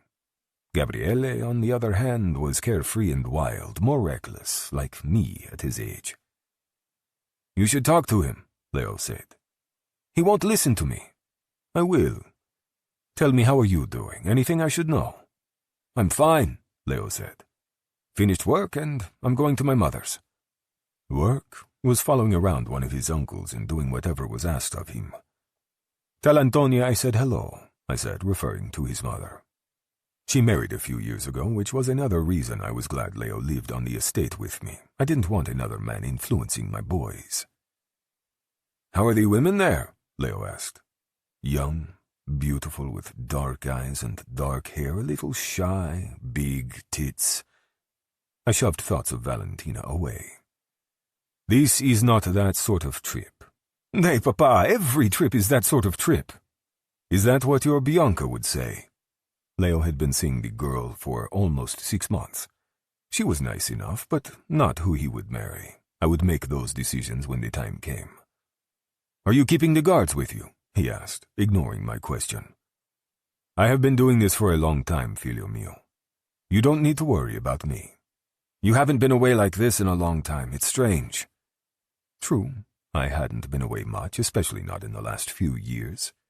And I wouldn't be away now if my cousin wasn't sitting in jail. "I've only been gone a few days. When are you coming back?" The words caught in my throat. I didn't have an answer. I could say soon, but I wasn't sure it was the truth. I can't remember the last time someone cooked for me like this. "Papa," Leo said in my ear. "Are you still there?" "I'm coming back soon," I answered. "But you don't need to worry, capisce?" "I can't help but worry. I feel as if something is going on, but no one is telling me shit." I considered this. Maybe sheltering him wasn't necessary any longer.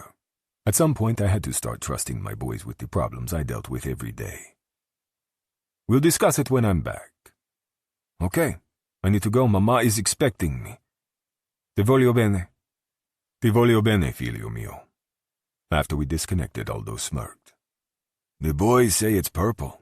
"What is?" "The sports car Gabby wants to buy." I rubbed my mouth, suddenly exhausted. Madre de Dio, that boy has no sense. No 16-year-old ever does. I couldn't think about Gabriele right now. I had too many other things on my mind. "Tell Sergio to keep Gabriele in line." My brother was the only person my youngest son listened to. "What did you find out about this dishwasher?" I'd instructed my men to dig into John Natale's background. I didn't like how protective he'd been of Valentina. "Nothing." "Impossible. It's true. He's a ghost. No records of any kind." "That's what I was waiting to tell you." I sat a bit straighter. "No taxes, nothing online, no bank accounts." "No. It's like he doesn't exist. Identity must be fake." Now this I did not expect. "Prison record. The ink on his arms was not professional." "None that we could find." Angry, I stabbed my index finger into the desk. "I want him followed. I want to know why a man with a fake identity is working in her restaurant." "Of course, Don Venetti." Aldo pursed his lips and studied the table. "She is beautiful, no? Young women like her, they are like a wet dream for us old men, eh?" The words lit my temper like a match to kindling. I didn't want anyone leering at her, including me. "Watch your mouth before I punch you." "This would be unwise considering she is here." I paused, my muscles freezing in surprise. Valentina was here? Why the fuck are you only telling me now? He lifted his hands in a helpless gesture. Should I send her away? I should say yes. I shouldn't see her. No good could come of it. What does she want? She brought you dinner. What the fuck? Aldo's mouth curved into a smug smile at my obvious surprise. But we know you don't eat food from strangers, he said. So I'm happy to eat it on your behalf. I stood and grabbed my mobile off the desk. Where is she? In the kitchen. I gave her a glass of sparkling water and told her to wait. Alone. He popped a slice of orange in his mouth. I left one of the boys with her. I hurried from the office. The air was crisp inside the mansion, the whir of the air conditioning the only sound in the cavernous rooms as I strode toward the kitchen. Though I didn't hear him, I knew Aldo was behind me. He was the quietest soldato I had, which made him the perfect guard for me. In the kitchen I found Valentina on a stool looking nervous and uncomfortable while Carlo leaned against the counter and watched her. I scowled at him. Get out! Ducking his head, Carlo went through the back door outside to where the boys congregated while Aldo paused in the kitchen entrance. Need anything from me? I shook my head. I'm fine. We'll catch up later. I'll be close, he continued in our language. To Valentina, he said, Ciao, signorina. Shifting on the stool, she gave a little wave. A large brown paper bag sat on the marble counter in front of her. I walked over slowly. Valentina, I wasn't expecting you. I know. She pulled her bottom lip between her teeth and squirmed in her seat, and I started picturing other ways I could make her squirm, like if she sat on my face. I feel stupid, she said, distracting me from my dirty thoughts. I had no idea there were so many people here. I assumed you were alone. Ignore them. What's in the bag? I had Giovanni make you dinner, as a thank you for helping me. She shook her head. Sorry, I can string words together, I swear. I kept my voice soft, reassuring. There is no reason to be nervous. I'm grateful. I can't remember the last time someone surprised me with dinner. And I couldn't. I ordered what I wanted, with 100 men available to carry out my every need and desire. Surprises weren't a good thing in my world. Except from this woman, apparently. I went to the cabinet and removed 2 plates. Then I found knives and forks and put everything on the island. Would you like a glass of wine? No, thanks. I have to drive back to the trattoria. I took out another sparkling water and returned it to the island, taking the seat next to hers. We were so close that our legs almost touched. She didn't move, so I finally asked, Can I open it? That galvanized her into action. God, sorry. Taking the bag, she pulled apart the staples, keeping it closed, then began unpacking the containers. I needed to make sure Giovanni could cook my grandfather's chicken parm. And we had extra, so I thought I'd bring you some. I hope you like it, even though it's not Italian. She said the last part with such an attitude I couldn't help but smile. I'm going to love it, even if it isn't Italian. Soon a plate filled with a cheese-covered chicken breast and spaghetti covered in tomato sauce stared up at me. It looked heavy and unappetizing. You hate it. I haven't tasted it yet. I can tell from your face you don't think it looks good.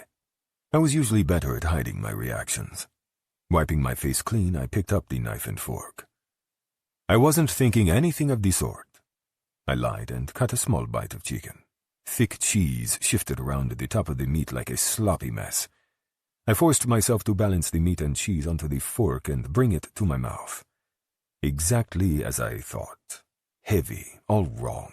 Too much happening in one bite. I swallowed and wiped my mouth with the paper napkin. It's good. She threw her head back and laughed. You are the worst liar. Wrong, I was an excellent liar. My life, my position depended on it. Instead of commenting, I cut another bite and held the fork up to her mouth. Now you. There was no need to feed her myself, but a dark craving settled in my veins. I wanted her mouth to touch where mine had been. Dutifully, she leaned forward and accepted the bite. her lips pulling across the tines. Her eyes nearly rolled back in her head as she chewed, a little moan of happiness rumbling in her throat. The sight was so erotic that my cock twitched, blood making its way south to my groin. "So good," she said. "Even better than my grandfather's. Giovanni is a genius." I worked on the spaghetti next, anything to keep from staring at her. "I'm surprised you were able to convince him to cook these." "He wasn't happy about it. He told me the cheese ruined it, when everyone knows the cheese is the best part." I didn't comment. The spaghetti wasn't terrible, perfectly cooked even if the sauce was a bit clumsy. I twirled up another bite. She shifted again, her knee brushing my thigh. I was aware of her every movement, every breath, and it made me anxious, but in a good way. Could she feel this pull between us two? Suddenly she cleared her throat. "Well, I should go. I just wanted to say thank you for, dinner the other night and for sending Roberto and Giovanni to me." I didn't want her to leave. I wanted her to stay and keep me company. "Do you like them? Will they work out?" "They're amazing. Roberto is making suggestions on how we can improve and grow, and Giovanni is a dynamo in the kitchen. I'm both impressed and terrified of him." "He won't hurt you." "No, I know that. I mean, I'm terrified of getting in his way." "It is your restaurant, Signorina. Do not let anyone intimidate you." "Not even you?" I fought a smile and looked into her eyes. I held up a bite of pasta for her. "Do I intimidate you?" Lowering her head, she accepted the bite. "Yes," she said through a mouthful of pasta. "Why?" I was genuinely curious. I hadn't done anything but make her dinner and eat with her. She hadn't seen me at my worst, not even close. "Your watch." My head snapped up. "My watch?" She covered her face with her hands. "That sounds so stupid. I can't believe I said that." I glanced at the titanium watch on my wrist. A costly purchase, but I hardly ever thought about it.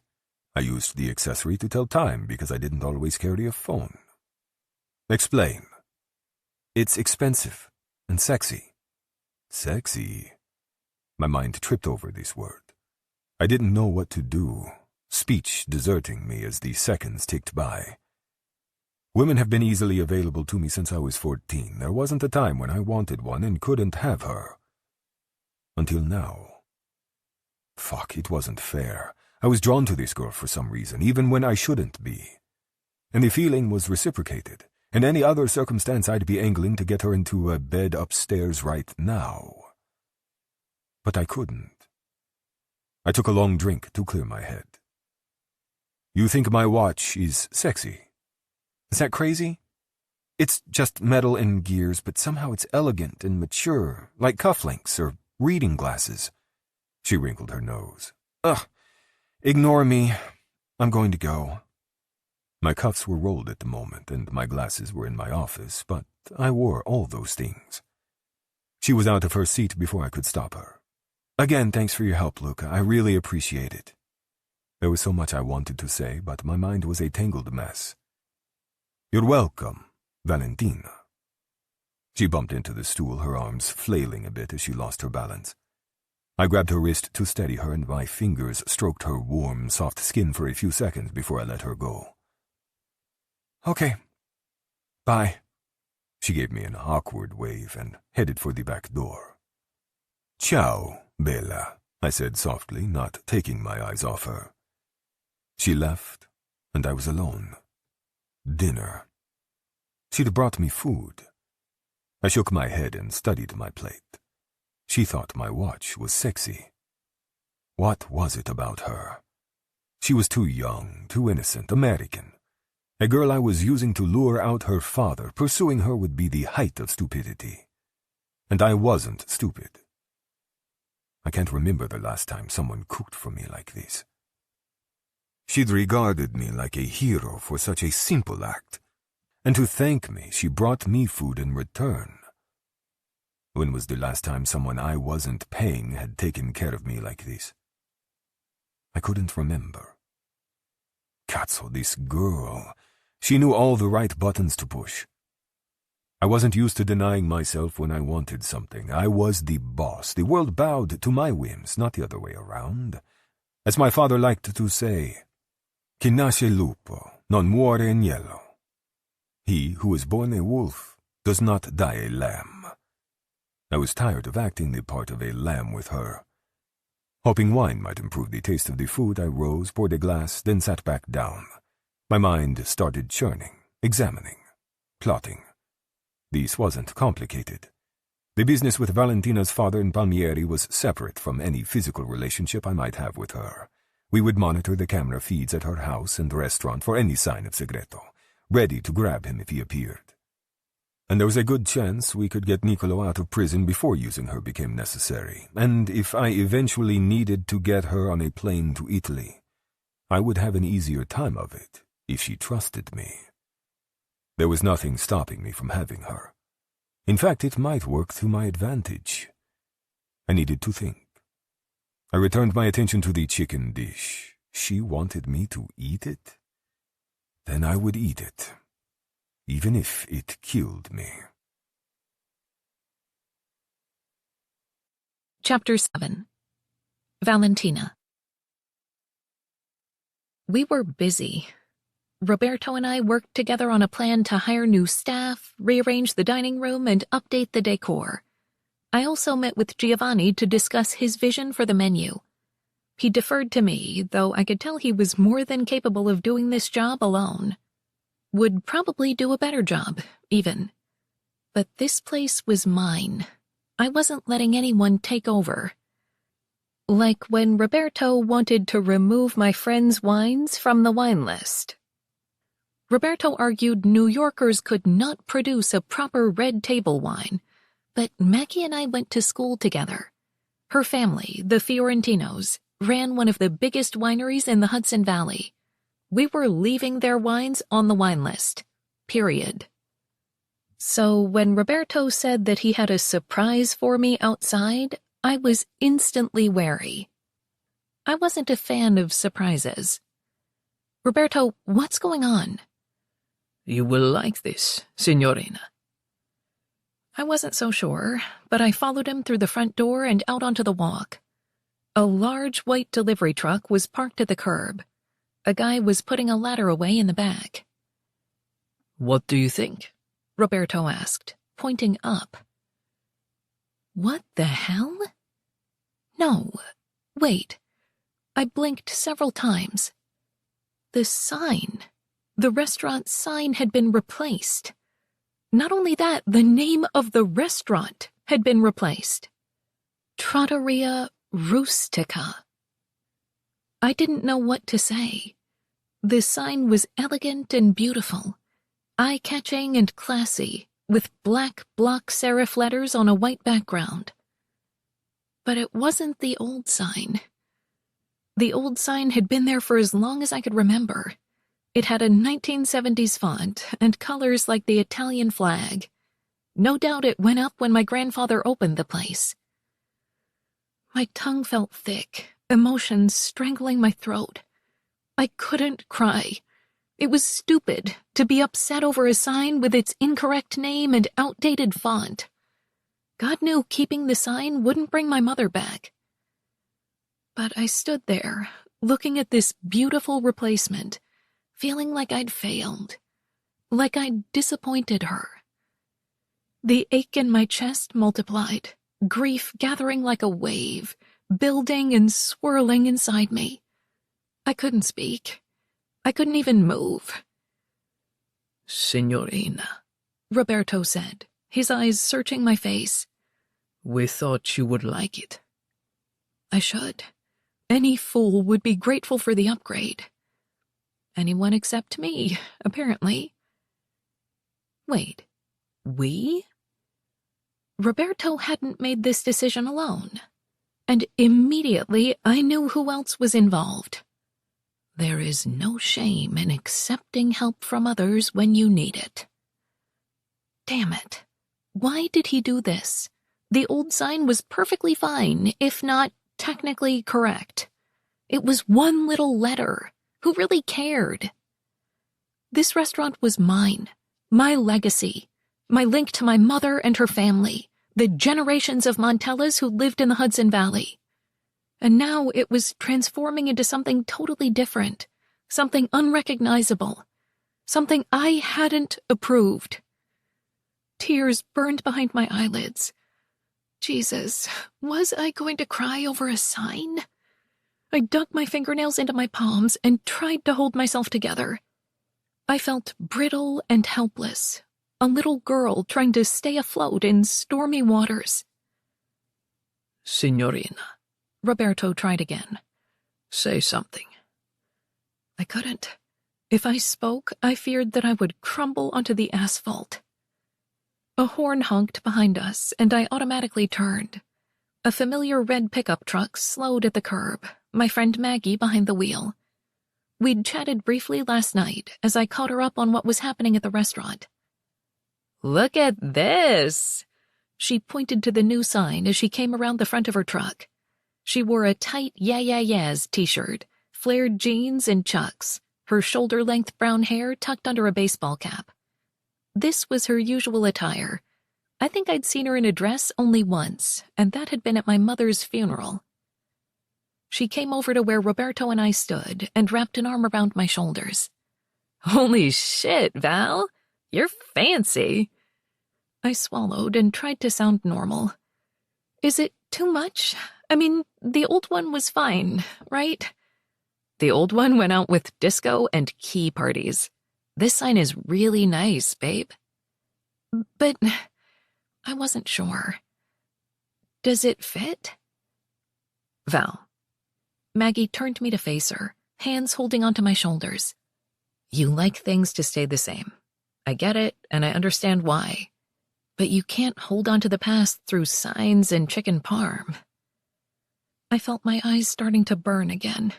I stared at Maggie helplessly, but my friend was rock steady, as always. "I'm being silly." Her smile was kind.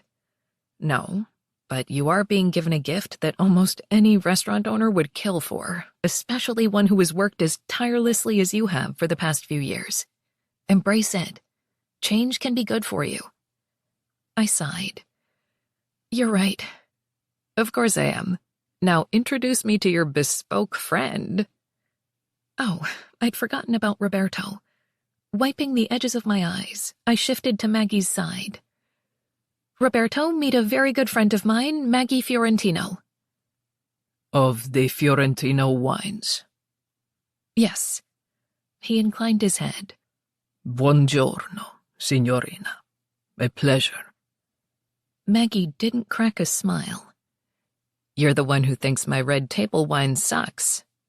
"Margaret," I hissed. "You promised." Roberto seemed undaunted, his expression cool. I mean no disrespect, Signorina Fiorentino. "But you don't like it." If I thought Roberto was too polite to quibble, I was dead wrong. He said, There is no acidic backbone. Perhaps it is a personal preference. He shrugged, which somehow managed to come across as charming instead of asshole-ish. "I'll show you no backbone," she muttered under her breath, then turned and started for the truck. "Wait, where are you going?" I called. Was she leaving? "I'm grabbing the wine for book club." Oh, shit. I forgot about book club. That was tomorrow night. Book club? Roberto asked. "Yeah, it's the first Saturday night of every month. We always host it here. With everything going on, it totally slipped my mind." The restaurant is open on Saturday nights, no? "Yes, but we usually start around 9 after the dinner rush. Not that it matters tomorrow because we're still closed." With his wrinkled brow and flat expression, his disapproval was evident. Is this a good idea? The remodel is not yet complete.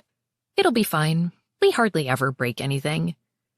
Roberto's olive skin lost its pallor, his eyes going wide, so I hurried to say, "I'm kidding. It's 6 or 7 women sitting around gossiping and drinking wine. And after this sign surprise, you and my secret investor owe me." He held up his palms. I will return inside, Signorina. There are more CVs to read through before our server interviews begin this afternoon. Roberto strode to the front door and disappeared into the restaurant. I shifted to look at the sign again. It wasn't terrible. It was actually nice. But Investor Daddy and I needed to have a serious conversation. Too much was happening too fast. New chef, new kitchen staff, a maitre d'. The restaurant my mother had loved and labored over, her legacy, my grandfather's legacy, was slipping away from me. I needed time to adjust. "Stop freaking out and help me with this wine." Maggie shoved a crate into my arms. I sighed and tried not to drop the crate. "I'm not freaking out." "Please, I know you and I know that look on your face. Come on, I don't want this wine to overheat and lose its acidic backbone." I laughed softly. I'm learning that Italians are snobs when it comes to food and wine. Did Mr. Late Night Pasta teach you that? I'd confessed the entire story of Luca's visit to the restaurant to Maggie. Twice, because she made me repeat it. Stop. Don't make up nicknames for him. Bad enough that I've already made up my own nicknames, and each had the word Daddy in it. We walked inside and stopped, our eyes needing a minute to adjust. Holy shit, Maggie exclaimed. Is this really your place?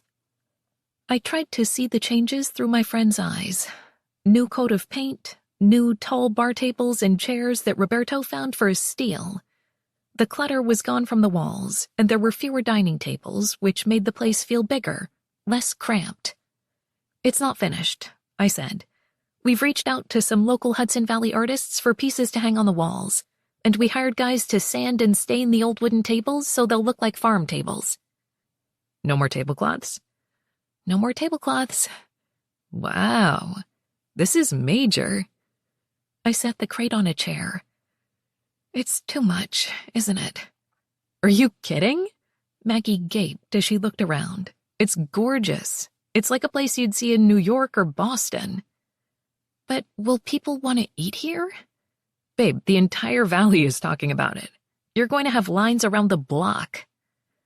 I tucked my hair behind my ears. I didn't like everyone gossiping about me, even if it benefited the restaurant. What are they saying? At first, it was about Tony and Christina, but now that the jobs are posted, some people think you sold the restaurant to an investor group. That hit a little too close to home. Why is he helping me? I whispered, voicing my deepest fear to Maggie. Maggie walked closer so we wouldn't be overheard. Why don't you ask him? Because I'm afraid of the answer. Maybe he thinks you're a hot piece of ass and he has money to burn. She shrugged. I wish some gorgeous Italian fairy godfather would show up at the vineyard and make all my problems go away. What if he expected you to sleep with him in return? Then I would count myself super fucking lucky. The front door opened, and daylight cut across the entryway. I couldn't see his face, but it was a tall man wearing a suit, and my heart jumped in my chest. Every part of me went on high alert. Then the door closed, and I exhaled the breath I'd been holding. Mayor Lombardi, Christina's father. Shit. The mayor looked around, his gaze taking in the restaurant before finding me. The smile he gave didn't reach his eyes as he drew closer. His suit coat was unbuttoned, which meant I could see the way his two small dress shirts stretched across his middle. He wasn't heavy, but he wasn't trim, either. I knew he liked to eat, though, because he usually came in once a week when Christina was working. He never paid. It's a privilege for you to have the mayor eat here, honey, he told me the first time I brought him a check, but always tipped his daughter with a few $100 bills. Regardless, I hated how he stared at me over his chicken piccata. He walked in like he had the right. Hello, Val. I see you've been busy. Hello, Mayor Lombardi.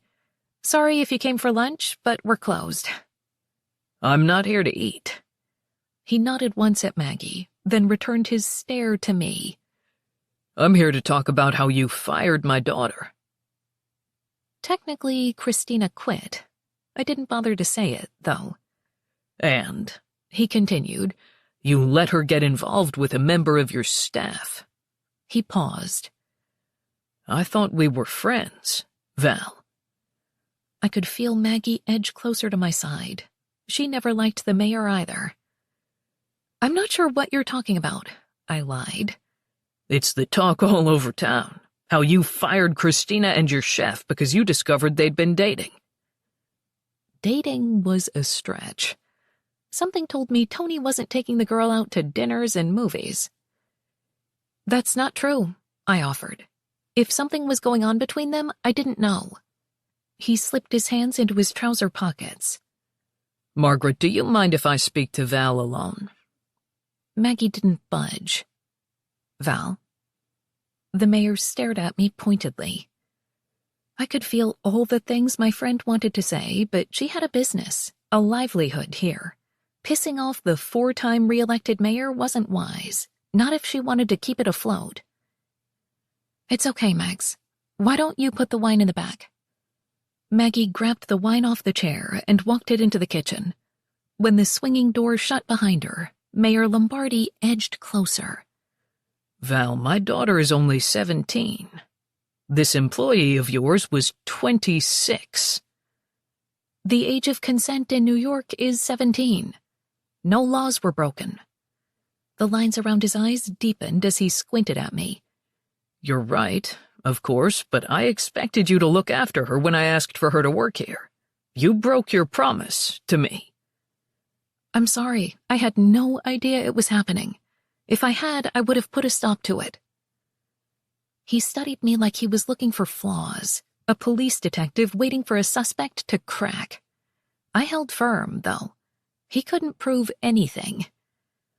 After an excruciating moment, he relaxed and chuckled. The laugh sounded forced.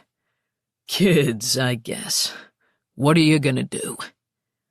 I attempted a smile, but my face felt awkward, stiff.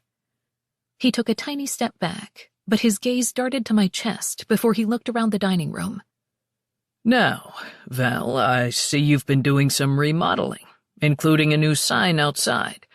I assume you went through the proper channels and such forth with permits. My stomach dropped, but I knew the laws. I didn't think we needed a permit. We aren't doing anything structural or moving any electrical or gas lines. Well, oftentimes these things are up to the discretion of City Hall. I'll tell you what, I'll have someone from the Department of Buildings come down here tomorrow and we'll sort this all out. This was because of his daughter. I was certain of it. That isn't necessary. The building code, Val. He moved in, closer than he was before. There's no need to argue, honey. It might just be a small fine after we fill out some paperwork. Paperwork took eons here. I haven't done anything wrong. Well, that's not for me to say. He cocked his head. But maybe we could talk about it, if you like. At dinner tomorrow, maybe. I know a great place over in Woodstock. Woodstock was almost an hour away. Eating there meant he didn't want anyone, namely his wife, to see us together, and this wasn't a business dinner. A wave of revulsion went through me. Everything inside me wanted to say no. But I thought about Roberto and Giovanni, Maggie and her wines, my mother, my grandfather, book club, this stupid sign out front. I couldn't afford for him to shut me down or fine me. My finances were stretched to the brink as it was, thanks to the renovations, new salaries, and being closed this week. I needed every penny left of my mother's life insurance. One dinner. You can do it, if it means reopening on time. I had to say yes. Except the words wouldn't come. I willed my lips to work. Say it, Val. How hard was it to agree to one measly meal? Still, the silence stretched. I heard the slap of the kitchen door behind me. Buongiorno, signore, Roberto called loudly, and relief flooded me. Had Maggie sent him out here? Instantly, Mayor Lombardi took a step back, but his eyes remained locked with mine for another beat. Then he turned to enthusiastically greet Roberto, who joined us near the front. Good morning. I'm Mayor Lombardi. Mayor, Roberto offered his hand smoothly. How nice to finally meet you. I am Signore Ferrara, the business manager for Signorina Montella. The two men shook hands. I dragged in a deep breath, willing myself to calm down. I didn't like the feeling of being rescued, of not being able to handle the mayor on my own, but at least this bought me some time. I could figure out how to deal with the mayor's threats later. The place looks great, the mayor said to Roberto. Very impressive. Grazie, signore. We are pleased with the results. You will come in when we reopen, no? Of course, of course. I eat here all the time, don't I, Val? He glanced at me meaningfully, so I nodded. Yep. Va bene, Roberto said. Was there something we can help you with, signore? I could give you a tour of the place, if you like. No, that's not necessary. It seems like you have everything well in hand here. I need to get back to the office. He plucked his sunglasses out of his coat pocket. We'll catch up later, Val. Yes? Of course. He turned and walked out, disappearing out the front door. When the wood closed and we were alone, Roberto studied me carefully. Was he giving you trouble, signorina? His daughter used to work here. She was sleeping with my chef, which I didn't know until the night I fired him. Ah, he blames you.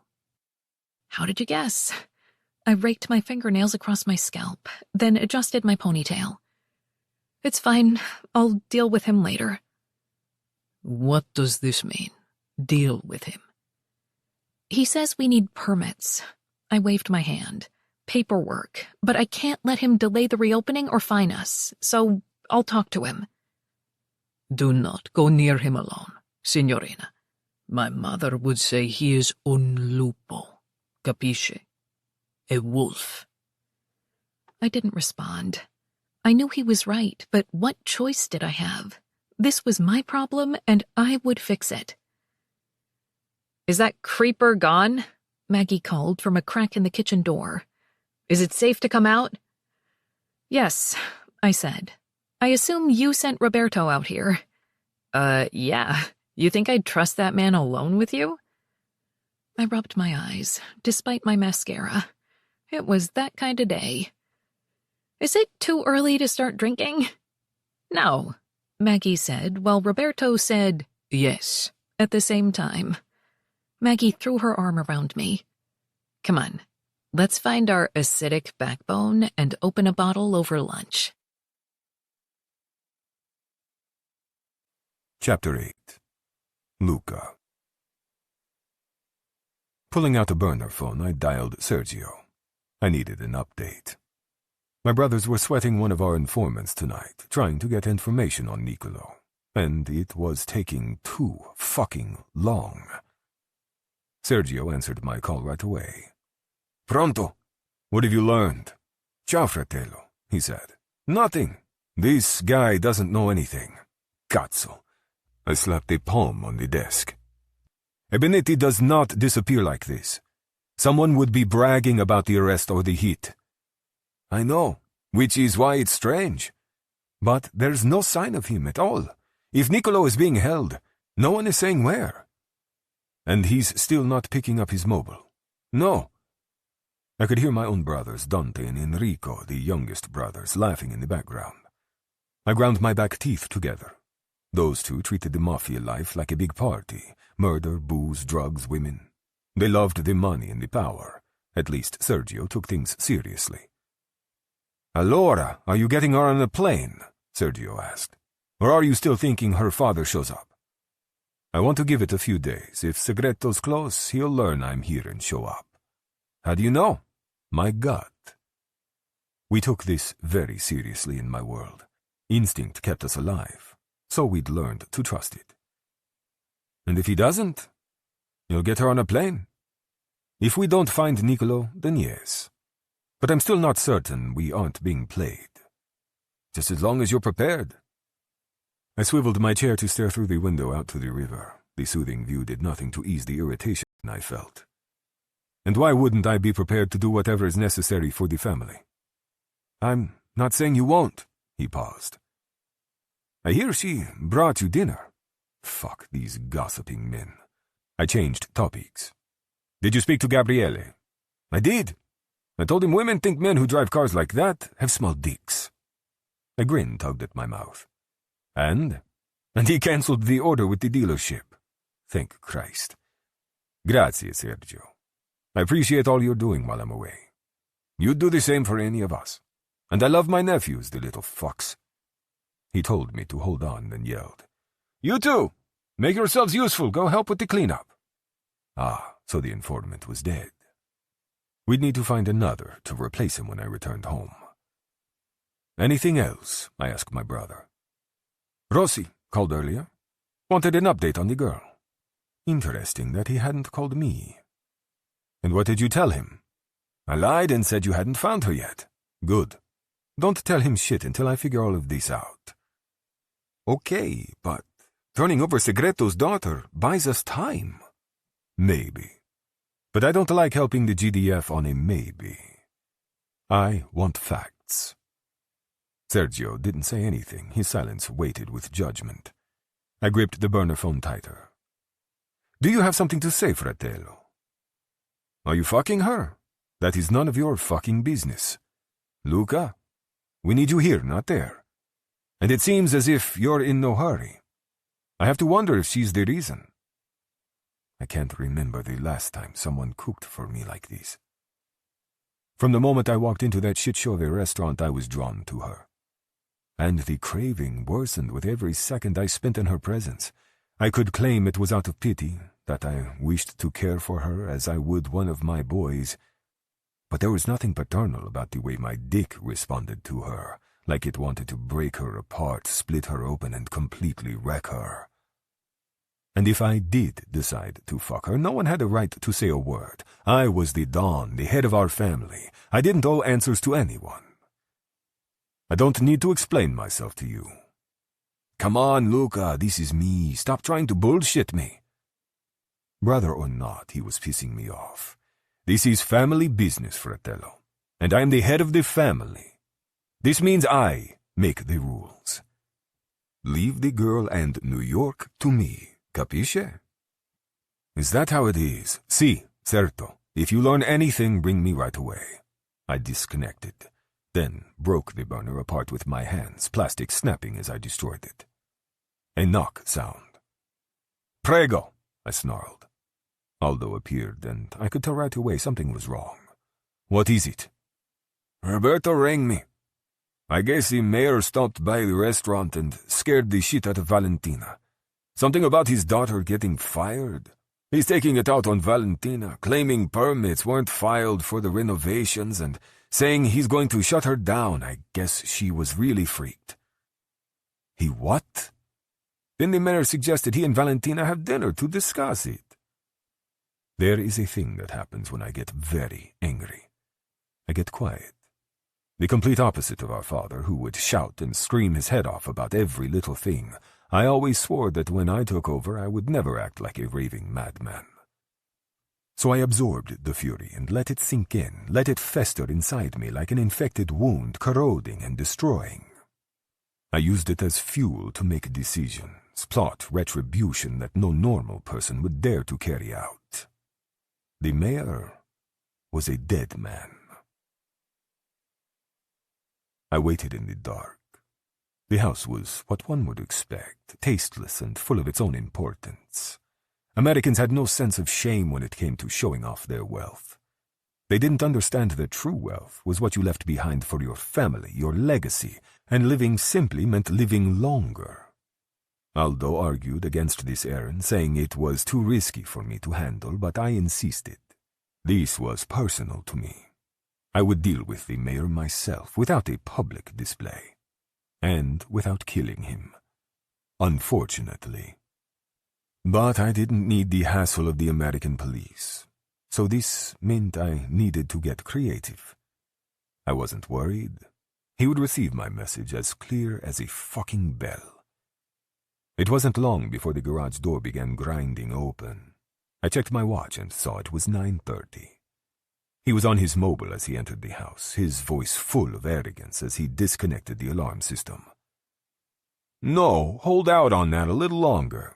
They can come up with more." A pause. "He's full of shit. Don't believe a word he says. Listen, I have to go. I just walked in and the wife will kill me if I wake her up." He chuckled at whatever the person on the other end said. "Yeah, I don't want her finding out about that either. See you tomorrow morning. Tea time is 6:15. Don't be fucking late." I heard him open the refrigerator, a sliver of light shining from the kitchen. Bottles rattled, then the door closed again. A metal cap hit the counter, a loud belch. Then his footsteps drew closer. I switched on the lamp beside me. His head snapped up. When he saw me, the glass bottle in his hand hit the floor with a thunk. "Fuck," he hissed. "Who the hell are you? How did you get into my house?" I was calm and quiet, in control, seated in the armchair with a heavy golf club draped across my lap. "I suggest you lower your voice." I rolled the driver in my fingers, twirling it. "And listen to every word I say." He folded his arms across his chest. "Who are you?" "I'm a friend of Valentina's.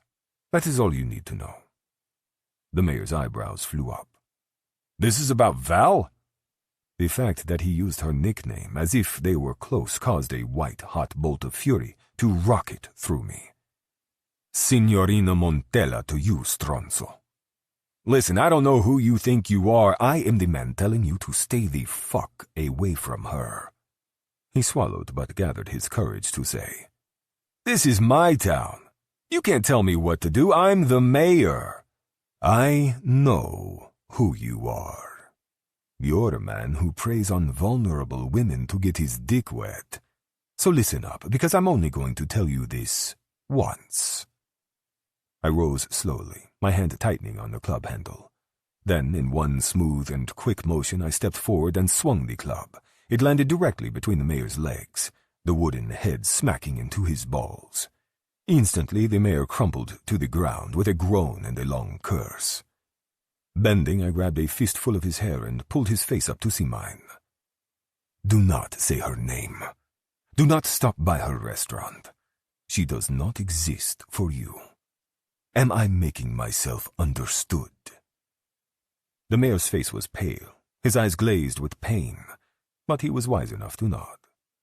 Letting him go, I straightened and snapped the club in half, then threw the pieces on the carpet. "She doesn't need any fucking permits. And she won't pay any fines or suck your tiny, pathetic dick. If you try that shit again, I'll do more than break your balls. Capisce?" I started for the front door. Just as I reached the hall, the mayor wheezed. "How did you get past my alarm system?" I snorted. Did he honestly think a cheap alarm system would stop someone like me? "I'm like a ghost, and I'm always watching." Without another word, I opened the front door and disappeared into the night. Chapter 9. Valentina. "Signorina," Roberto said quietly after he pulled me aside. "I don't like this." I looked around to see what was wrong. At the moment, young men crowded the bar to order beers and well drinks, and my book club ladies were under control. For the first time in a few days, the trattoria had money coming in. What is it? What's the problem? "We are understaffed, and I'm not sure letting in all these young men was wise, with everyone drinking and no food being served." He trailed off, but I understood, and I didn't mind. It was nice to have someone looking out for me and my friends. "It's okay. We can order cars for anyone who seems intoxicated." Roberto's face made it clear I had misunderstood. "These men are hanging around and waiting, and I am concerned about the reason for it." Ah, now I got it. Well, Book club night has become a little bit of a pickup spot in Paisano. There aren't many in this town, so everyone has learned to make the most of it. Mamma mia. He dragged a hand down his face and muttered to himself in Italian. What did you say? I asked. I wish I had hired more staff to help. I don't like feeling responsible for you and your friends. You're not responsible. And I've known these guys my entire life. They're harmless. Everyone will behave themselves. Still. He frowned in the direction of the crowded bar. I would feel better if we asked these gentlemen to leave. No, you can't. We need the bar revenue. And if the guys leave, my friends will want to leave too. Valentina, he said, along with a heavy sigh. This is asking for trouble. It'll be fine. We'll order cars for everyone at the end of the night so no one drives home. Please, Roberto, this is the first book club where I've been able to sit and hang out. Normally I'm running around during dinner service. Let me enjoy just one. He threw up his hands and returned to the bar, where he was helping our one bartender serve drinks. Yes, we probably should have hired more staff, but I wanted to keep the overhead low tonight. Our finances needed all the help they could get. When I returned to the table, Sam leaned over. What is Mr. Fancy Pants upset about? He doesn't like all the guys hanging out in the bar, drinking and waiting for book club to end. Did you explain how it's the only time some of us get laid in this town? In a roundabout way, yes. Don't worry, I didn't take away your dick parade. She snickered and sipped more wine. If only. Can you imagine? Wrapped with little streamers and balloons?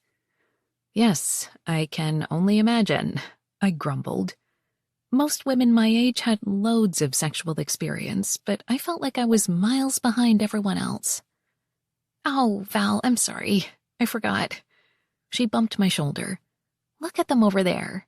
It's easy, just pick one and start talking to him. The rest will take care of itself. Maggie, who sat on my other side, turned at Sam's advice. Are we trying to get Val some action tonight?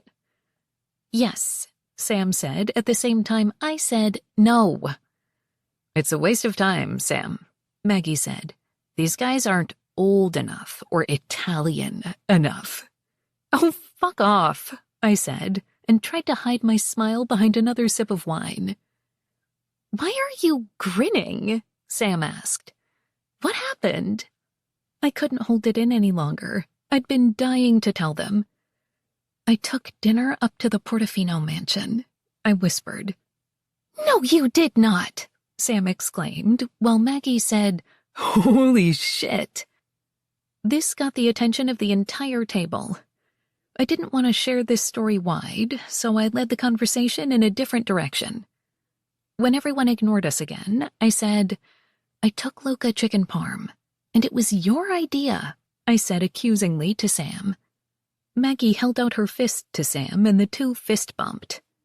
So then what happened? Did he profess his love after he tasted it? Sam asked, because I swear I would marry that dish if it were socially acceptable. No, he did not. I don't think he even liked it. Maggie's mouth fell open. Bullshit. I don't believe it. Everyone loves that chicken parm. I went to drink more wine, then realized my glass was empty. Was this my second or third glass? I couldn't be sure, so I refilled it with some Fiorentino rosé. Well, he didn't. He shared a few bites of it with me. Sam clasped her hands together and put them under her chin. Like Lady and the Tramp style? What? You know, with the spaghetti. Come on, everyone has seen that movie. Yeah, when they were 5, Maggie said. Let's get back to this intimate dinner. She ignored the roll of my eyes and kept going. What happened next? Nothing. I made an excuse and left. Silence followed my statement, and they both stared at me in disbelief. You left, Maggie repeated. As in, like, left. I know. I dropped my face in my hands. I'm hopeless, but I didn't know what to do. I told him his watch was sexy. It was so embarrassing. Did he try anything or give you any hints that he's interested? Sam picked up a napkin and threw it at Maggie. Of course he's interested. He's investor daddy. Maggie batted the napkin away. I know, but I would think a guy that old at least has some game. I can't believe he let you leave, Val. This conversation was making my head spin. Do not call him investor daddy. It's bad enough I call him that in my head. I need to get a look at this man, Sam said. Maybe I should drop off some pastries from the cafe one morning. Good luck. I set my wine glass on the table. His security probably won't let you in. Security? The estate is crawling with young guys who look like serious badasses. I had to show ID before they let me in. Damn, I want to be that rich, Maggie said. Me too, Sam echoed. But a rich Italian man living on that particular estate with a bunch of security? The Portofinos were connected. So what does Luca do for a living? The three of us stared at each other. No, it couldn't be, I said. You've been listening to your grandmother too much. But the seeds of doubt were planted and started to thrive. Luca did carry a lot of cash. And there was Roberto and Giovanni's sudden appearance in Paisano. All the men in Luca's orbit seemed to defer to him as if he were the... It doesn't matter, I told both of them. I'm not going to see him again. Sure you won't, Maggie said dismissively. How was the tension? Thick with sexual chemistry? So fucking thick. They both clapped their hands and gave little squeals of delight. I could feel my skin heating, a blush working its way to my toes, so I rushed to say, Stop! I just told you I'm not going to see him again. Maggie topped off my wine. Listen, whether he's connected or not doesn't matter. He's not husband material.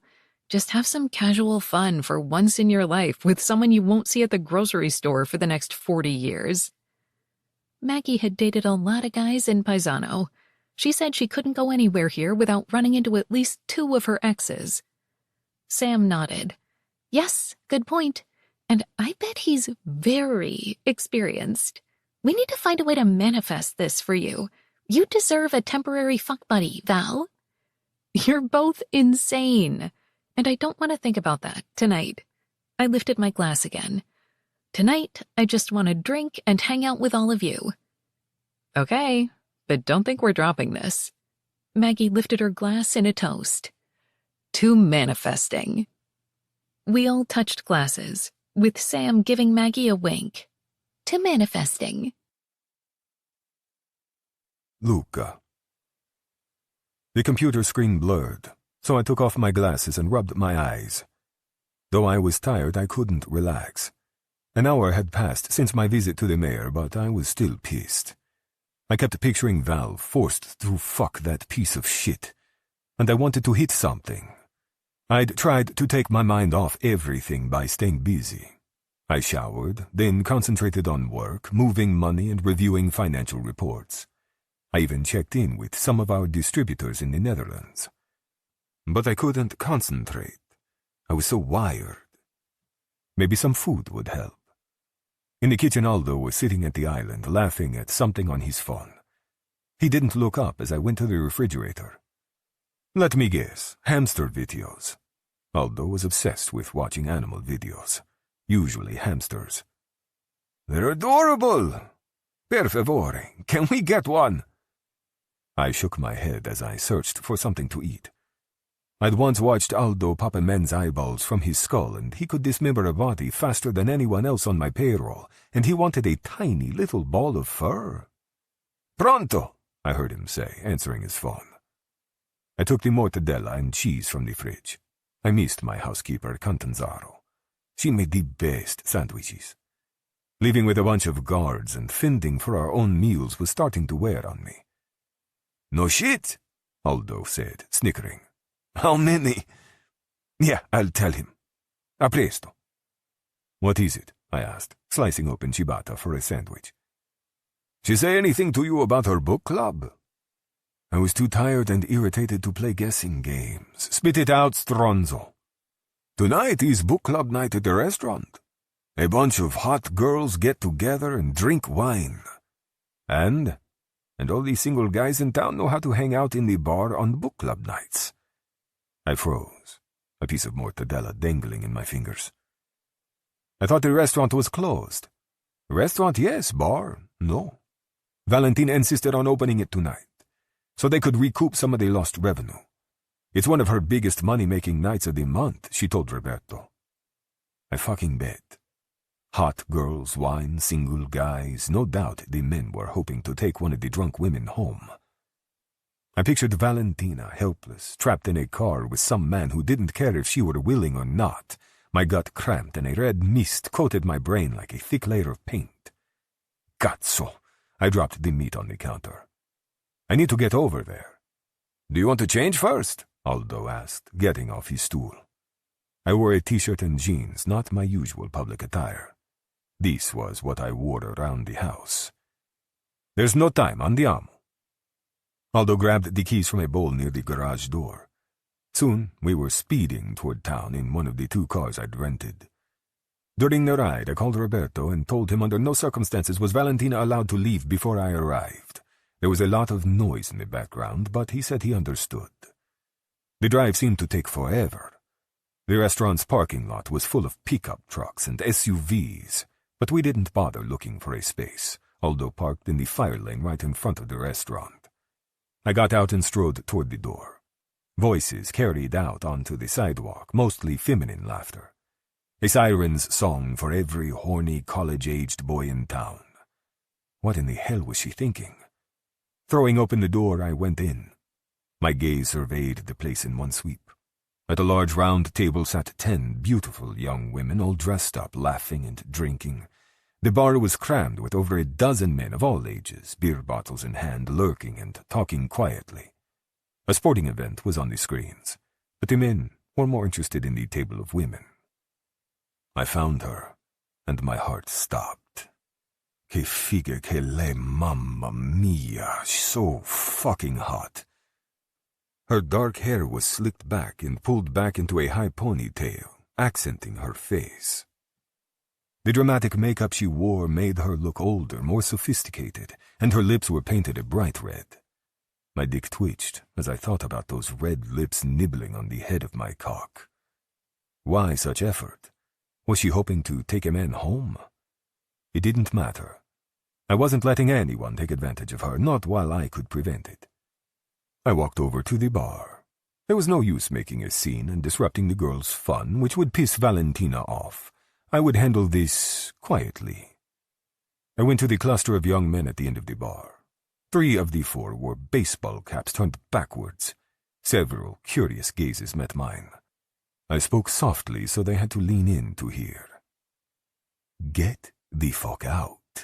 The bar is now closed. They didn't speak for a long second, each sizing me up. Then one grew brave enough to say, "We're not leaving, bro. It's book club night." I put my hand on his shoulder and squeezed hard. When he winced and tried to pull away, I only gripped harder, forcing my thumb behind his collarbone. You are leaving now, and you are taking your friends with you. Because if you don't, I'm going to knock out every single one of your teeth. Bro. Jesus, okay, let me fucking go. I released him and gestured to the door. Leave. Now. I'm not paying my tab, asshole, one of them grumbled as he put his beer bottle on the bar. Did he think I cared? Get the fuck out. The group shuffled out the front door. I continued working my way down the bar through the other clusters of men, telling each the same thing. Nothing overly dramatic or violent, but I made it clear that leaving was in their best interest. They complained, clearly disappointed to miss out on drunk pussy, but the groups steadily trickled outside. Only one man gave me resistance. So I bent his pinky finger back until it almost broke, and he quickly left. Hey, what the fuck? The bartender watched the last group of customers disappear. They still owe me on their tabs. How much? $1,000 at least. And you let them leave without paying. I withdrew a money clip from my pocket and peeled off $2,000. There, now get out. You're done for the night. But I'm supposed to... I put my hands on the bar, leaned over, and gave him a look that had caused grown men to piss themselves. Fuck off, before I remember that you were helping these assholes prey on drunk women. Because if I remember, I might be tempted to slam your face into the mirror behind you. Capisce? Paling, he untied his apron, took the money, and disappeared into the kitchen. I exhaled, turned, and leaned my back against the bar. The room had gone deathly silent. All the book club ladies were staring at me with their mouths agape, including Valentina. Holy shit, one of the women said under her breath. I tilted my head in greeting. Buenos sera, signorina. Luca. Valentina stood, and I got a full view of her. She wore a tight sweater that showed off her tits and black pants that hugged her hips. I was momentarily distracted until she tried to take a step forward and stumbled. Whoa, she chuckled, putting her hand on the table to steady herself. In a flash, I was by her side, taking her elbow and helping her back into her chair. Valentina, sit down. Did he just call Valentina? One of the women loudly whispered to another. My God, that accent. Val, shouldn't you introduce us? I ignored all the voices and concentrated on Valentina. There were 12 bottles of wine on the table, but no food or books. Here, drink these. I handed her a glass of water. No more wine. She rolled her eyes. Yes, Luca. Dio, that attitude. It made me want to fuck her and spank her and bend her to my will. Val, this isn't... Two of the young women exchanged worried glances. Is this your father? No, Val sounded horrified. God, no. This is Mr. DeMarco. Oh, now I get it, said a woman, who looked at Valentina and mouthed, Investor, Daddy. Madre di Dio. I dragged a hand over my jaw and willed my body to calm down. My dick would be half hard if I let this continue. Get your things, I told Val. I'm taking you home. No, I have to stay and lock up. She was weaving in her chair. Shit, the room is spinning. I didn't hesitate. I needed to get her out of here and help sober her up. Bending, I slipped my arm under her knees and put the other behind her back. I lifted her easily and threw her arms around my neck. Oh, my God, one of the women said, but I was focused on Valentina. Luca, what are you doing? Put me down! She contrasted this order by resting her head in the crook of my neck. You smell so good. Some of the women laughed, and I'd heard enough. We didn't need an audience any longer. Roberto was hurrying across the dining room. We began a rapid exchange of Italian, with me telling him to hire cars to see the other women home. He apologized for calling me, but I reassured him it had been the right thing to do. I promised to talk to him tomorrow. While this was going on, Valentina passed out in my arms. I carried her outside and went to my car. Aldo opened the door for me and I placed Valentina in the back. When I straightened, Aldo closed the door and gestured toward the parking lot. We have a problem. I looked over. Pinky and Collarbone were standing beside a shit truck, the only two remaining schoolboys after I dismissed the class.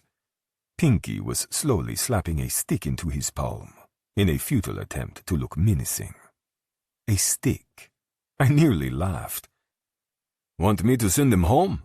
Asked Aldo. I looked at Valentina once more to be sure she was okay. She was still asleep, somehow as sexy as ever, even after too much wine. No, I'll handle this myself. I'm in the mood. Are you sure that's wise? It might not be a good idea to attract too much attention, especially in front of her restaurant. Stay here, I said, ignoring Aldo's warning. I walked over to my two new friends, but said nothing. Who do you think you are, asshole? Said Collarbone.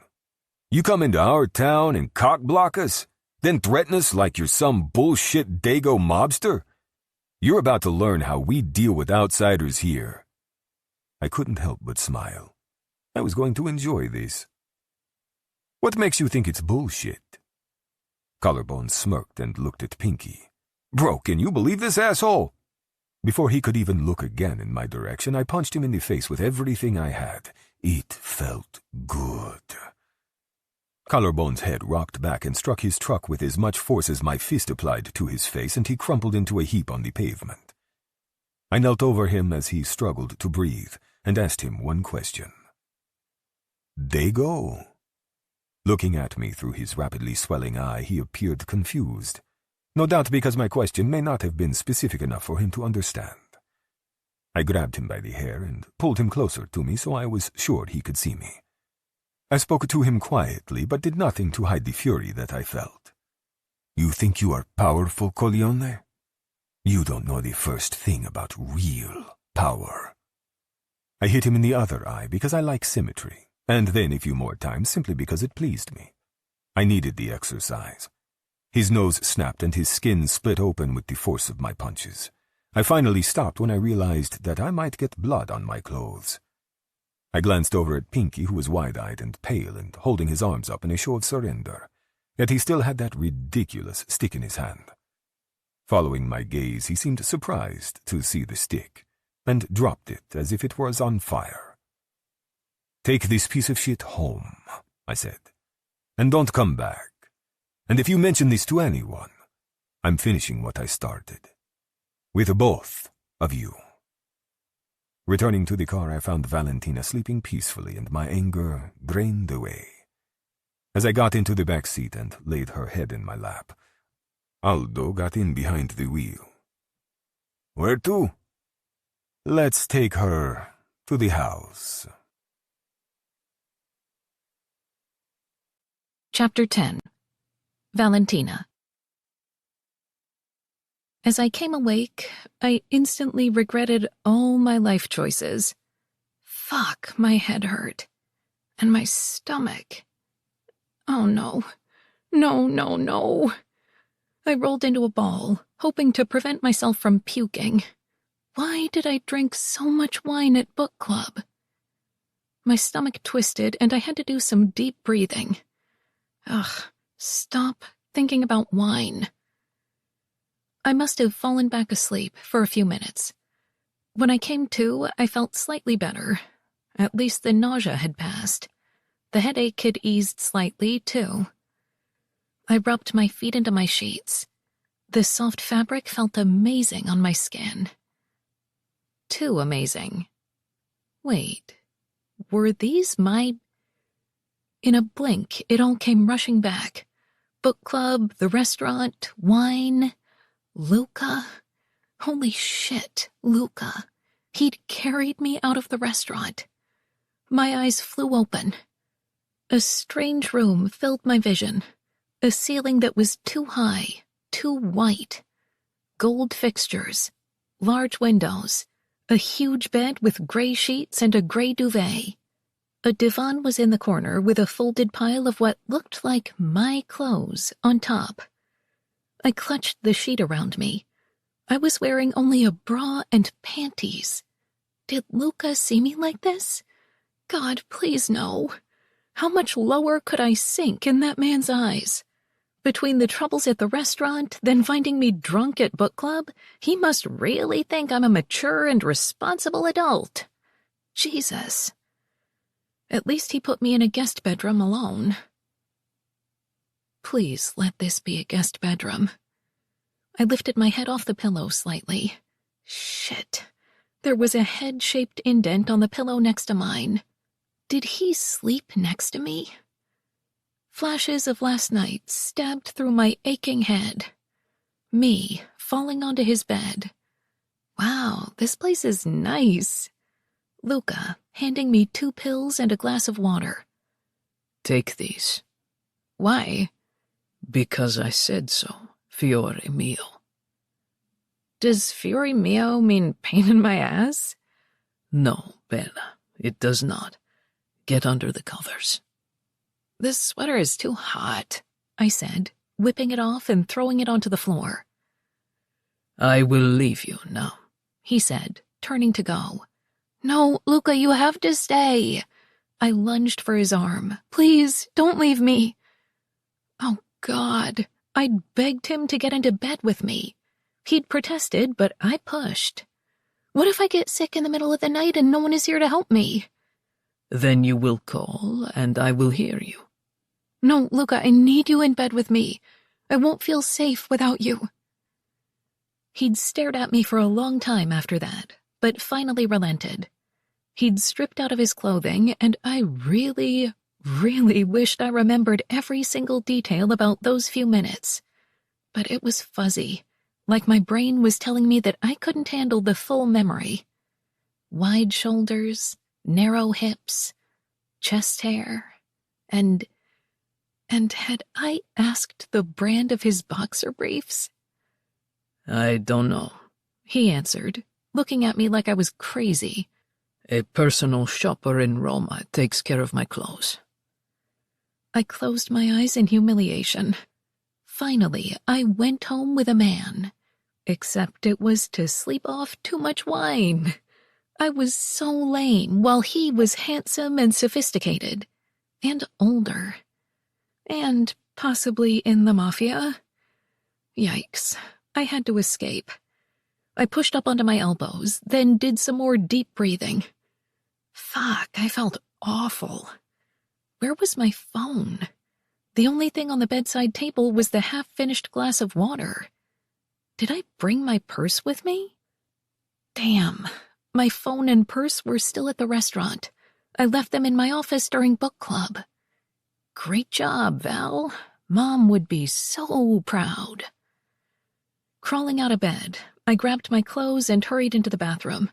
There were way too many mirrors and bright gold fixtures for my liking, but I made the best of it and tried to get presentable. There was a new toothbrush waiting for me, which made me feel even worse. This was obviously something Luca did a lot, while this was my first time going home with a man. And I could hardly remember any of it. Had we? No. I instantly knew nothing had happened. There were no marks on me, no aches or pains. I was fairly certain I would feel something if I had sex for the first time last night. But wait, hadn't I asked him about it? Do you want to have sex with me, Luca? No more talking. Try to sleep. Please say yes. I'm tired of wondering what it's like. There was a great pause from his side of the bed. A man like me would ruin a woman like you. Stay far away from me, fiore mio. Oh, God. Just when I thought I couldn't feel worse. I placed my palms on the marble countertop and closed my eyes. He must think I'm a complete idiot. I had to get out of here, now. A minute later, I was back in the bedroom, searching for my shoes. I couldn't find them. Maybe they were downstairs? I ventured along the upstairs hall, desperate to find someone to give me a ride home. I checked all the rooms, but the second floor was empty. I went downstairs, but the house was deathly silent, not a soul around. Where were all those security guards from the other night? Ciao, signorina. I jumped at the deep voice and spun around to find Luca's guard. I remembered him from the night I brought over dinner. Relief filled me. Now I could leave and never see this place or any of its inhabitants ever again. Oh, hey, I'm so glad to see you. Can I trouble you for a ride home? He frowned. Come, Signore Di Marco awaits. No, that's not necessary. I'm sure he's busy. I'd rather... Waving me toward a pair of French doors, he began speaking in rapid Italian, which I didn't understand. Did this man not speak much English? I tried again. No, please, I need to get home.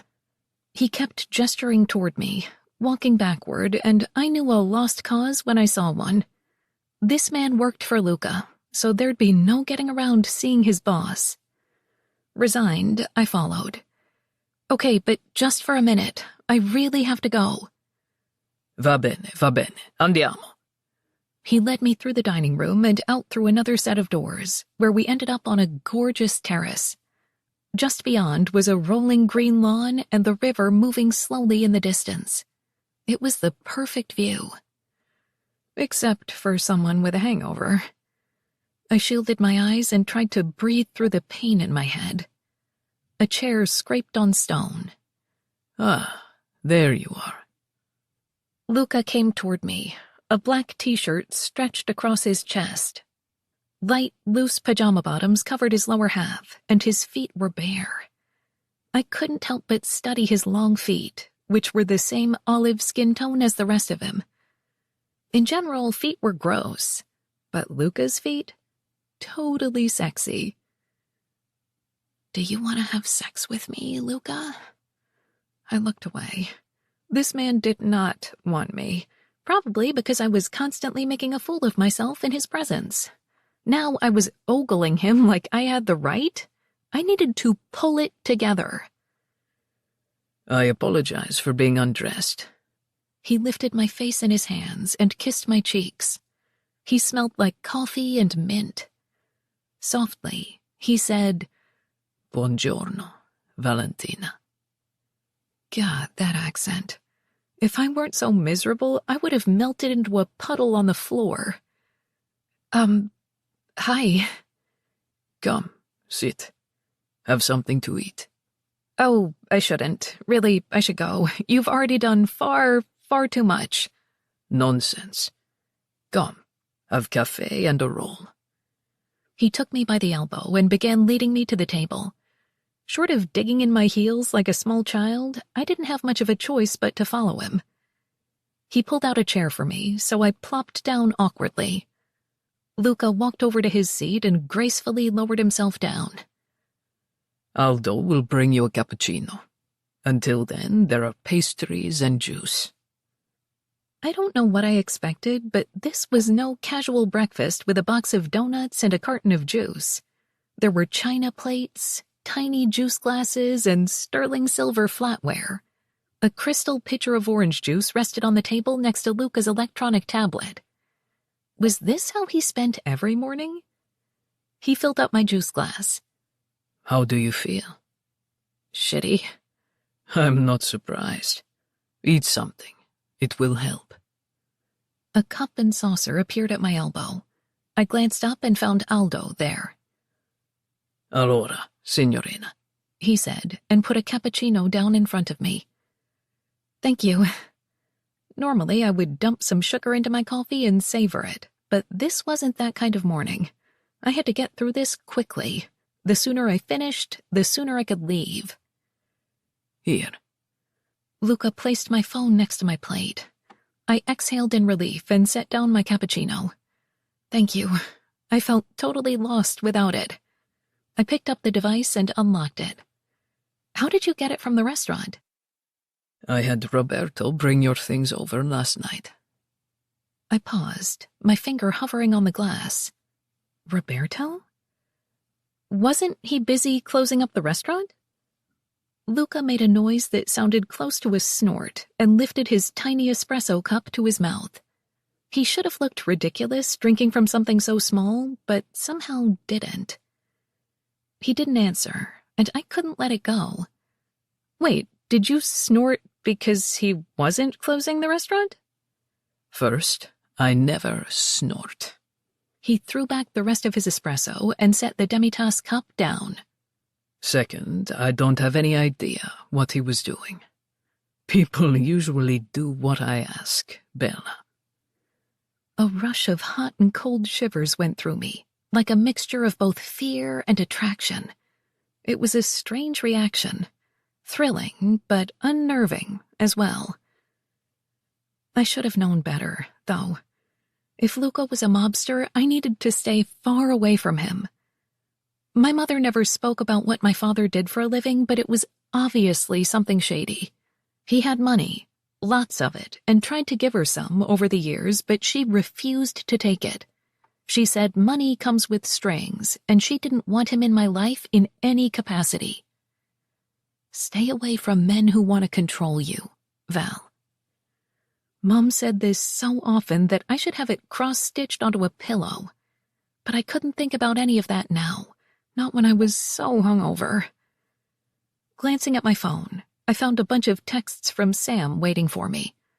They started not long after Luca drove me here last night. Are you okay? Please check in. He carried you out, OMG.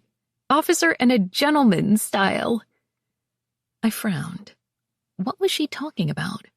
Was that a book? I looked up at Luca, only to find him staring at me intently. My mouth turned dry under his intense stare, which probably caused me to blurt, "What does officer and a gentleman mean?" His lips twitched. A movie. Richard Gere. Deborah Winger. From the 1980s. A romance. You would like it. A romance? What the fuck, Sam? I went back to my other texts. These were from Maggie. Girl, I need to hear from you. If he hurt you? Roberto said Luca's solid, but...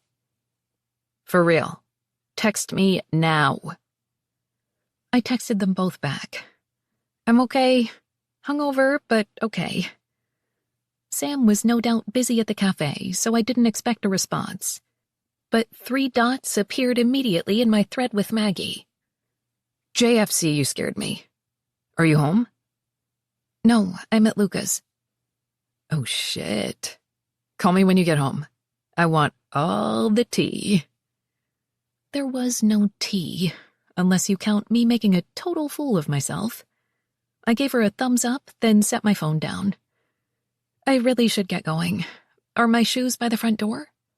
Your shoes are being washed. He began buttering a delicious-looking round pastry, which he set on my plate. Mangia, Valentina. I had to admit I was a sucker for a good pastry. I picked up the roll and took a bite. Tender and delicious, it tasted of vanilla and a hint of citrus. The top had a light dusting of sugar. Is this brioche? I asked through a bite. He was frozen, gaze locked on my mouth. Si, he said absently. Brioche à tête. Did I have food on my face? I wiped my mouth with a napkin and tried to get us back on track. Wait, why are my shoes being washed? Because you vomited on them last night. The roll fell from my hand and landed on the plate with a thud. Oh my God. Closing my eyes, I muttered, I'm so sorry. I'm giving up wine, I swear. Nonsense. Wine is one of life's greatest pleasures. But you need to drink less of it at one time. I couldn't look him in the eye. This elegant, gorgeous man had watched me vomit last night. On my shoes. And I had no memory of it whatsoever. I sent up a prayer that the terrace would open up and swallow me whole. Please tell me I didn't puke in your house. No, you vomited outside, as I was helping you out of the car. The way he said it caused my head to snap up. I studied him, but his handsome face gave nothing away. No, dear God, no. If you tell me I puked on you, I will literally jump into that river and disappear. Then I guess I won't tell you. I propped my elbows on the table and dropped my head into my hands. Holy shit, how could I ever look at him again? I puked on him. It was mortifying. He chuckled. Do not look so ashamed, Bella. Now you and Gabriele have vomited on me. It's an honor. Honor? I scooted back and stood. I really need to go. I have to get to the restaurant, but I need to shower first. He waved his hand. I informed Roberto that you would not be in today, so relax. Finish your breakfast. No, I exhaled heavily. Thank you for all of this, but I need to get home. I reached for my phone. I'd order a car to come and pick me up. I'll drive you. He placed his napkin on the table and rose out of his chair. Let me dress first. It's okay. I'll order a car. His hand suddenly covered my phone, lowering it. Valentina. He waited, still and quiet, so I glanced up at him. His intense, dark stares sucked me in, trapped me. He stood so close that I could see his morning scruff, the long lashes framing his eyelids, and I had no desire to move away. Instead, every beat of my heart urged me closer. His fingers swept across my jaw, then brushed the hair back off my face. It was done so tenderly, so sweetly, that I actually felt my insides quiver. Then his big hand cupped the back of my neck to hold me in place, and the heat from his large body sank into my bones. It was like we were in our own little bubble, and the resistance melted clean out of my body. I probably would have agreed to anything right then, as long as he kept staring at me like this. His deep voice turned soft, seductive. Let me take care of you. Let me drive you home. Va bene. Okay, I whispered. He didn't release me right away. Instead, his fingers pressed into my skin, tightening. It wasn't painful or intimidating. No, this had the opposite effect. I felt safe, precious, like I mattered. It almost seemed as if he was holding on to me because he didn't want to let go. Then it was over. He blinked, and the moment was broken. Releasing me, he stepped back, his face wiped clean of any emotion. Aldo will bring you more cappuccino, he said on his way to the terrace doors. I'll only be a minute. Luca. I was fucked. As we drove back to the mansion after dropping Val off, I knew this like I knew my own name. I need you in bed with me. I won't feel safe without you. She'd begged so sweetly that I broke one of my rules for her. I never slept overnight in the same bed as a woman. It was both dangerous and too intimate. Yet I'd climbed into bed with Val and actually slept. Do you want to have sex with me, Luca? Please say yes. I'm tired of wondering what it's like. Madre de Dio, a virgin. I should be strung up and shot for the things I want to do to her. Check your phone. Aldo's eyes met mine in the rearview mirror. Leo's trying to reach you. I unlocked my phone and didn't bother reading the messages. I hit a button and rang my oldest son. He picked up right away. Papa, he's missing. I could hear the worry in Leonardo's voice. Who? Gabby. I froze. Phone to my ear. Explain. We've been looking for him all day. He disappeared overnight. How could Gabriele disappear? The boys were never alone, guarded almost at all times. Have you checked? Papa, he interrupted. I've checked everywhere. No one has seen him, and his cars are here. My chest squeezed so hard that I couldn't breathe.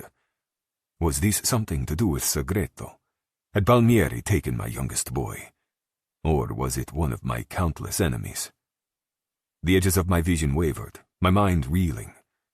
It was my greatest fear as a father, that I would fail to keep one of my children safe. But the guards were supposed to keep an eye on both boys, so what the fuck happened? I would skin someone alive for this. I heard talking. It was Aldo, so I glared at him, but he was grinning into the mirror, speaking to someone on his mobile. What did he have to be so fucking happy about? I returned my attention to Leonardo. Who was the last person to see him? He was at the club with some of the boys. Cameras show him leaving with a guard around midnight. I wasn't surprised Leonardo had pulled security footage. My boy was so smart. My mind raced as we pulled up to the gate. I would need to get on a plane immediately. There was no time to lose. Instead of waving us through, one of the guards approached the car. That was odd. Aldo lowered the car window and rested an arm on the frame. "Que cosa?" he asked the guard. "Papa, are you still there?" Leonardo asked in my ear. "Yes," I answered. "I'll be on the jet within the hour." The guard was saying to Aldo, "They just showed up. We didn't know what to do." Someone was here? "Who showed up?" I barked. "What is going on there?" Leonardo said in my ear. "Gabriele is here, Don Benetti. the guard said, peeking into the back seat at me. "Inside, he arrived about 10 minutes ago." "What the fuck?" Leonardo shouted, obviously overhearing. I clenched my jaw hard. Cazzo madre de Dio, Gabriele was here in New York. Relief and anger warred inside me. My fingers squeezed the glass and metal rectangle in my hand. "Gabriele has been found," I gritted out as Aldo started up the drive. "He's here with me, apparently." "That stronzo!" my oldest son hissed. "I thought he was dead." "He might still be. When I get through with him," I said softly. "We will speak later." I rang off, then tapped my mobile absently on my leg. The stupidity, the sheer recklessness. If I had done something like this, my father would have beat the shit out of me. "He brought a guard with him," Aldo said from the front seat. "They flew private under an assumed name. He did it smart. You knew? I found out a minute before you did. Don't be too hard on him. You know how 16-year-old boys are."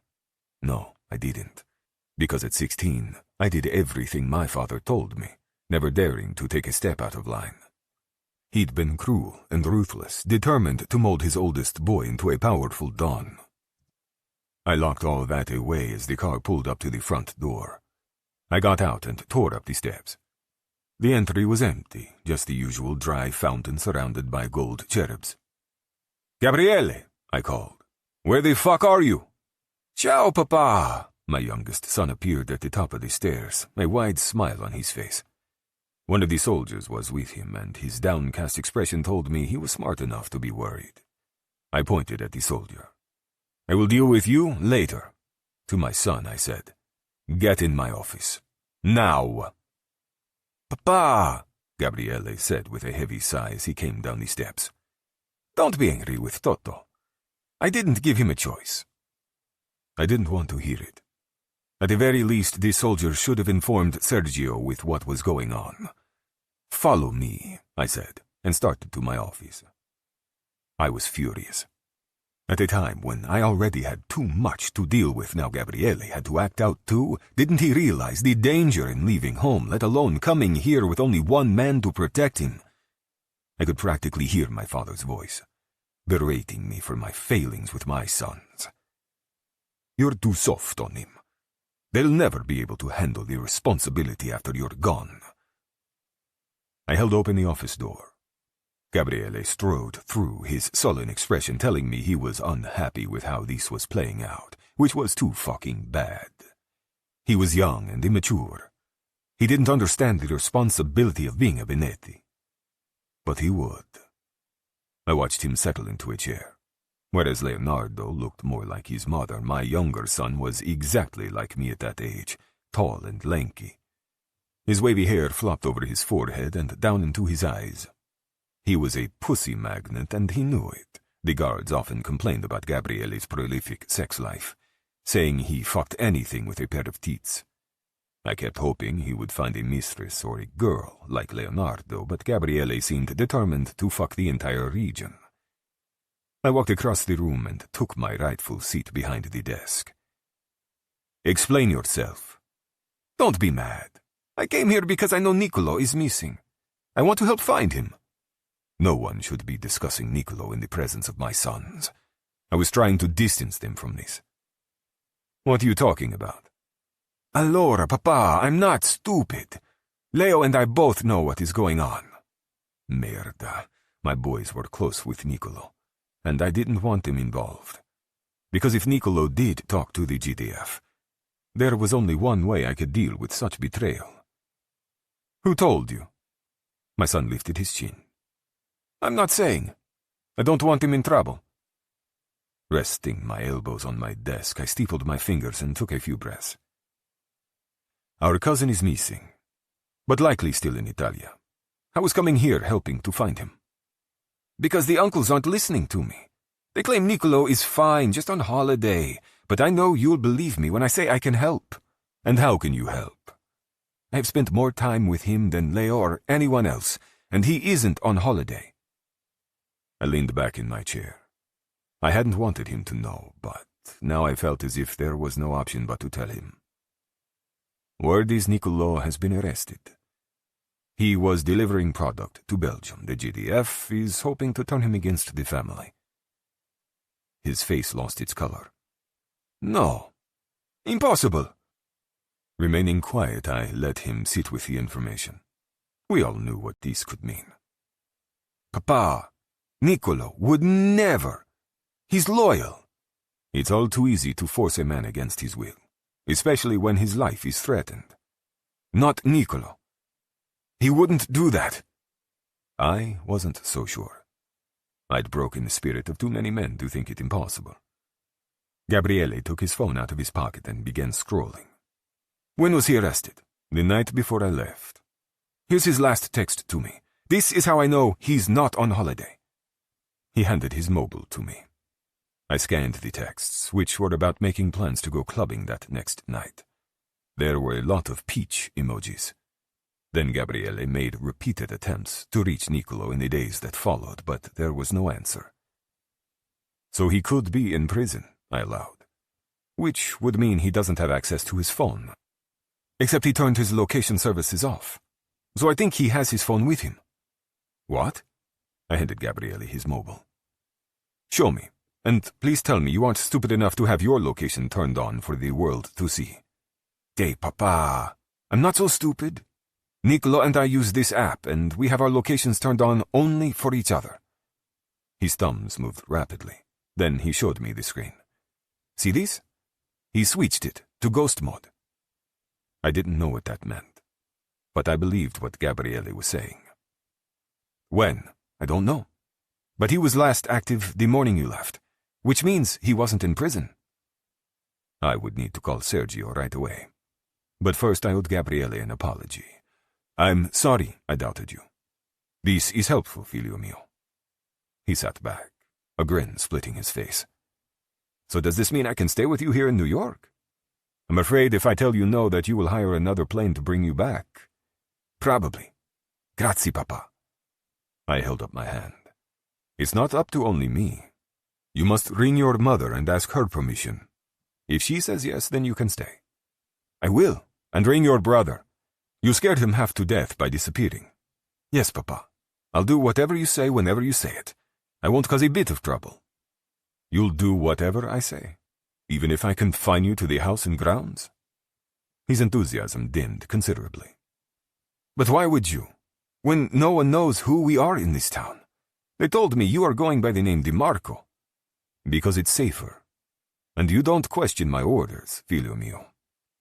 Will you tell me why you are here? No. But not because I don't trust you.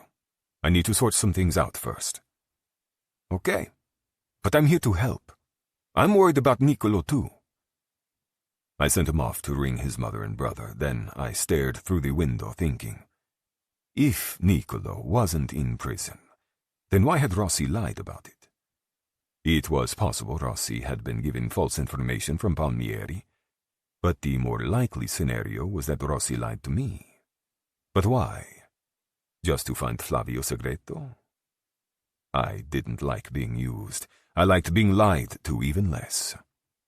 I needed to find out how these pieces were connected, and something told me Flavio Segreto was the key. Chapter 11. Valentina. There was too much to do to take a sick day. After Luca dropped me off, I forced myself to get ready for work, nibbling on crackers and sipping ginger ale the entire time. Of course, I looked up what fiore mio meant as soon as I got home. It translated to my flower, an endearment in Italian. My flower. It was both beautiful and sweet and totally disconcerting. We weren't really at the endearment stage, were we? He must be humoring me. Maybe flower in Italian meant a foolish girl who drank too much and vomited on you? Wow, you look... Roberto pressed his lips together as I walked into the trattoria around 1 o'clock. I know, I said. I look like shit. I was going to say ill. Giovanni's brow creased as he examined me. I had learned he wasn't overly talkative, despite my efforts to engage him in conversation. Too much wine, my new chef said. I will make you something. I couldn't possibly trouble you for that. I placed a hand on my stomach. Besides, I'm not sure I can keep it down. Nonsense. Food is the remedy for most of life's ailments. He was already heating a sauté pan, his heavily tattooed arms moving rapidly. Sit, signorina. Yes, sit, per favore, Val, Roberto said, pulling over a stool for me. We will talk while we wait. I tossed my bag onto the clean prep station, then lowered myself onto the stool and crossed my legs. I'm sorry I drank so much last night and left you to lock up, I told Roberto. Book club got a little out of hand. Madai, Roberto said, his brown eyes kind as they studied me.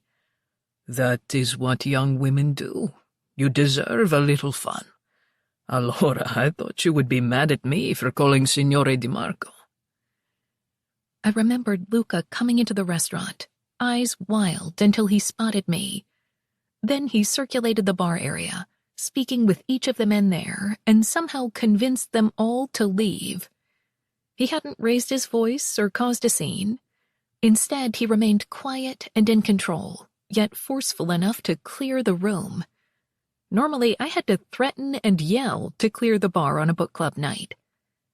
I'm not mad at you, I said, but I don't understand why you called him. Did something happen? Roberto shook his head. Signorina, it was what could have happened. Those men in the bar were waiting, circling like hyenas. Young women who drink too much are at risk in such situations. But that's what we do every month. No one gets hurt, and the bar makes a lot of money. Something occurred to me, and my memory was too fuzzy. Oh, shit. Did the men pay their bar tabs? Signore Di Marco paid the tab. For all of them? Surprised, I swayed on the stool and had to put a hand on the stainless steel to steady myself. That had to be more than $1,000. 1,200, and he gave Chase a gratuity as well. I shouldn't have been surprised, not after Luca gave each of my tables $100 the other night. He must always carry a lot of cash around. I vomited on him last night, I blurted, needing to share my shame for some crazy reason. A bark of laughter came from the direction of the stove, while Roberto glanced away, eyes dancing with laughter. Go ahead, I told him. I can tell you want to laugh at me too. I am not laughing at you, signorina, he said kindly. More at the idea of Signore Di Marco being vomited on. Hello? A voice called from the kitchen entrance. I glanced over my shoulder and saw Bev stepping through the back door. In her hand was a frozen coffee with chocolate swirled on top. Dear Lord, please let that be for me. Hi, I said. What are you doing here? It's not even 1 o'clock. Her cafe stayed open until 3. I came to check on you. She slid her sunglasses up into her short gray hair. And bring you a treat since you didn't stop by this morning. Oh God, I love you. I reached for the cup eagerly. Are you sure that won't make you feel worse? Roberto muttered, his lip curled in distaste. It's oat milk, Bev explained. I took a sip, and the cold sweetness was pure heaven. That is so good. Where is my treat, signorina? Roberto asked Bev, a small smile playing at the edge of his mouth. Your espresso, you mean? Bev's cheeks were slightly red as she turned to me. I've never seen a human being gulp a hot drink so quickly. You'd think the cafe was on fire every morning. Wait, was something happening between these two? Their reactions to one another was very telling, and Roberto was obviously spending a lot of time at Bev's cafe. Every morning? I asked him, lifting my eyebrow meaningfully. He tilted his head in the direction of the dining room. Just until the men install the new espresso machine. Speaking of, how are the renovations going? Bev asked, regaining my attention. I hesitated. With Mayor Lombardi threatening to drown me in paperwork, I had no idea how long this could take. No one from the buildings department had shown up yet, but the possibility was still there. I needed to deal with him soon, and the thought caused my stomach to turn over. Setting my coffee drink on the pass, I said, "There may be some issue with permits." Roberto made a dismissive sound. There will be no issue, signorina. The confidence in his tone gave me pause. How do you know? Did the mayor say something to you? Of course not. He waved his hand. Ignore me. How could I, when it seemed as if he knew more than I did? What aren't you telling me? Nothing, but I know how these men full of self-importance are, signorina. They are bullies. He will back down, te lo prometo. Roberto's gaze was shifty, evasive. I was about to press him for information when Bev said, "Well, the mayor won't be bothering you today. I hear he called in a security company from Albany this morning to come down and replace his current alarm system. There are 4 or 5 vans outside his house." I wonder why. I reached for my coffee drink. It's not like anyone would dare to break into the mayor's house. I couldn't say. Bev shrugged. But you can bet I'll find out. I didn't doubt it. No one was better connected in town. Bev knew all the good gossip. Let me know what you learn. The aroma from whatever Giovanni was cooking filled the kitchen, and my stomach rumbled. That smells amazing, I called over to him. I know, he said simply. It will be the best asparagus risotto you have ever tasted. I didn't doubt it. I felt very spoiled lately, from Luca making me pasta and looking after me last night to Roberto and Giovanni assisting me in the restaurant. What had I done to deserve any of this? There is no shame in accepting help from others when you need it. Yes, but there had to be limits. I needed to rely on myself. My father never bothered to stick around, and cancer stole my mother from me. Becoming dependent on others led to heartbreak and failure. I should get back to the cafe, Bev said, reaching over to pat my hand. I'll see you later, Val. Thanks again. I'll see you tomorrow. She turned to go, then paused. Incidentally, I heard about what happened at book club. I think it sounds romantic, just like an officer and a gentleman. Ugh, I said, dropping my head onto the stainless counter. Great. A classic movie, Roberto added unhelpfully. And I can see the comparison. There's no romance between me and Luca, and I don't want to hear anything else about it. The two of them exchanged a quick look that scraped across my nerves. What? What was that look about? I don't know what you're talking about, Bev replied, now hurrying toward the back door. See you later. Ciao, Roberto called after her, and I shifted to glare at him. The man had the audacity to wink at me. I can still fire you, I said grumpily, even though we both knew I wouldn't. True, but you need my help to reopen next week. Incidentally, we still must hire 2 bartenders. What happened to the guy we interviewed yesterday? Failed his background check. Background check? I didn't realize we were running background checks on every employee. What is the cost of that? It's not a formal process, signorina. He shifted on his feet and slipped his hands into his trouser pockets. It's through a friend of mine. Roberto's response was cagey and telling. I spoke very clearly, saying, "Is this friend Luca?" Not exactly. Huh. I didn't love it. The sign, covering bar tabs, background checks, not to mention whatever happened with Mayor Lombardi. I made a mental note to take all of this up with Luca at my first opportunity.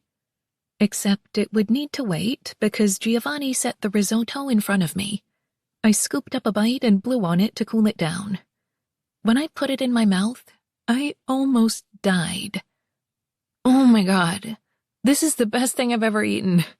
Thank you, Giovanni. Better than chicken parm, I heard him mutter under his breath. Except for chicken parm, I shot back. He shook his head, but he was smiling as he returned to the stove. Roberto stuck around as I ate, so I figured it was a good time to catch up. Have we seen an invoice from the construction guys yet? I needed to work on finances today. My mother's life insurance was covering these renovations, but I had to be careful. I didn't have much left. We needed to open soon. No, Roberto said. I haven't received one. Is John out there? I asked, referring to the head of the construction company. I'll just go ask him. I put down my spoon and rose. Wait, signorina, Roberto said, but I was already through the door. The workers were replacing light fixtures when I went into the dining room. Hey, is John around? They pointed to the bar.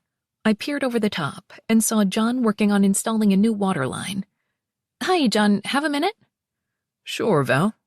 He screwed in some plumbing pieces, then dried off his hands. What's up?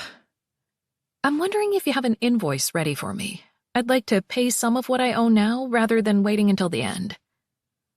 I don't have one drawn up yet, but I think you owe $500. 500? That doesn't make sense. The estimate was $8,000. Why was it so cheap? The prices went down. By $7,500? I looked over at Roberto. Did you know about this? Roberto shook his head. No, it's the first I'm hearing of it. John rose and shifted on his feet. Well, you've been doing this on your own for a long time, Val, with your mom dying and everything.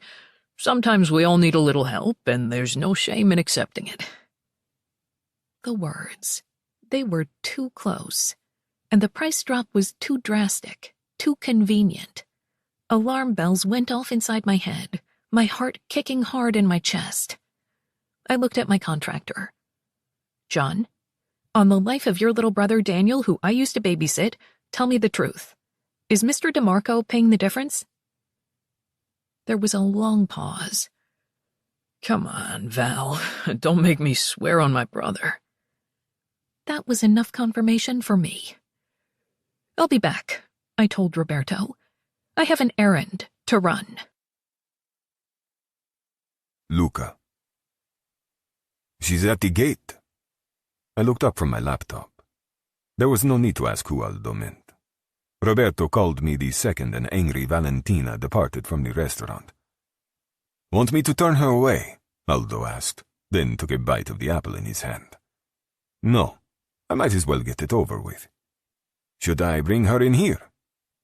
I considered this. Gabriele was somewhere on the estate, and I preferred that my son not run into Valentina. Best to have this conversation in private. Yes. Aldo left, and the numbers on my screen blurred in front of me. My concentration fogged. I'd been thinking about her all day. How she pressed up against me in bed last night with those soft and lush curves, her breath warming my skin. It had been a struggle to get up this morning, leaving her to sleep, when all I wanted to do was feed my cock into her pussy. A knock sounded. Dai, entra, I called. Aldo held open the door and Valentina sailed into the room. She was flushed, hair pulled into a high ponytail, her eyes wild and angry. She wore a dress that looked like a men's shirt, and it pulled across her chest, as well as showed off long, tanned legs. Fuck, she was gorgeous. My heart raced in my chest, pumping like I'd been jogging, while my skin sizzled with awareness. Aldo shut the door and left us alone. I tried to keep my voice even. I hadn't expected to see you again so soon, Fiore mio. She pointed at me, gaze narrowing. Do not call me that. I know what it means. Now I was confused. This upsets you, this endearment. We are not at the endearment stage.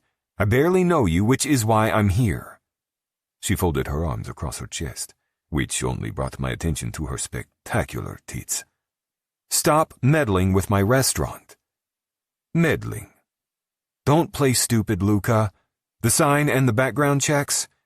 Now I find out that you're covering the cost of the renovations? She threw up her hands and let him fall. This is ridiculous.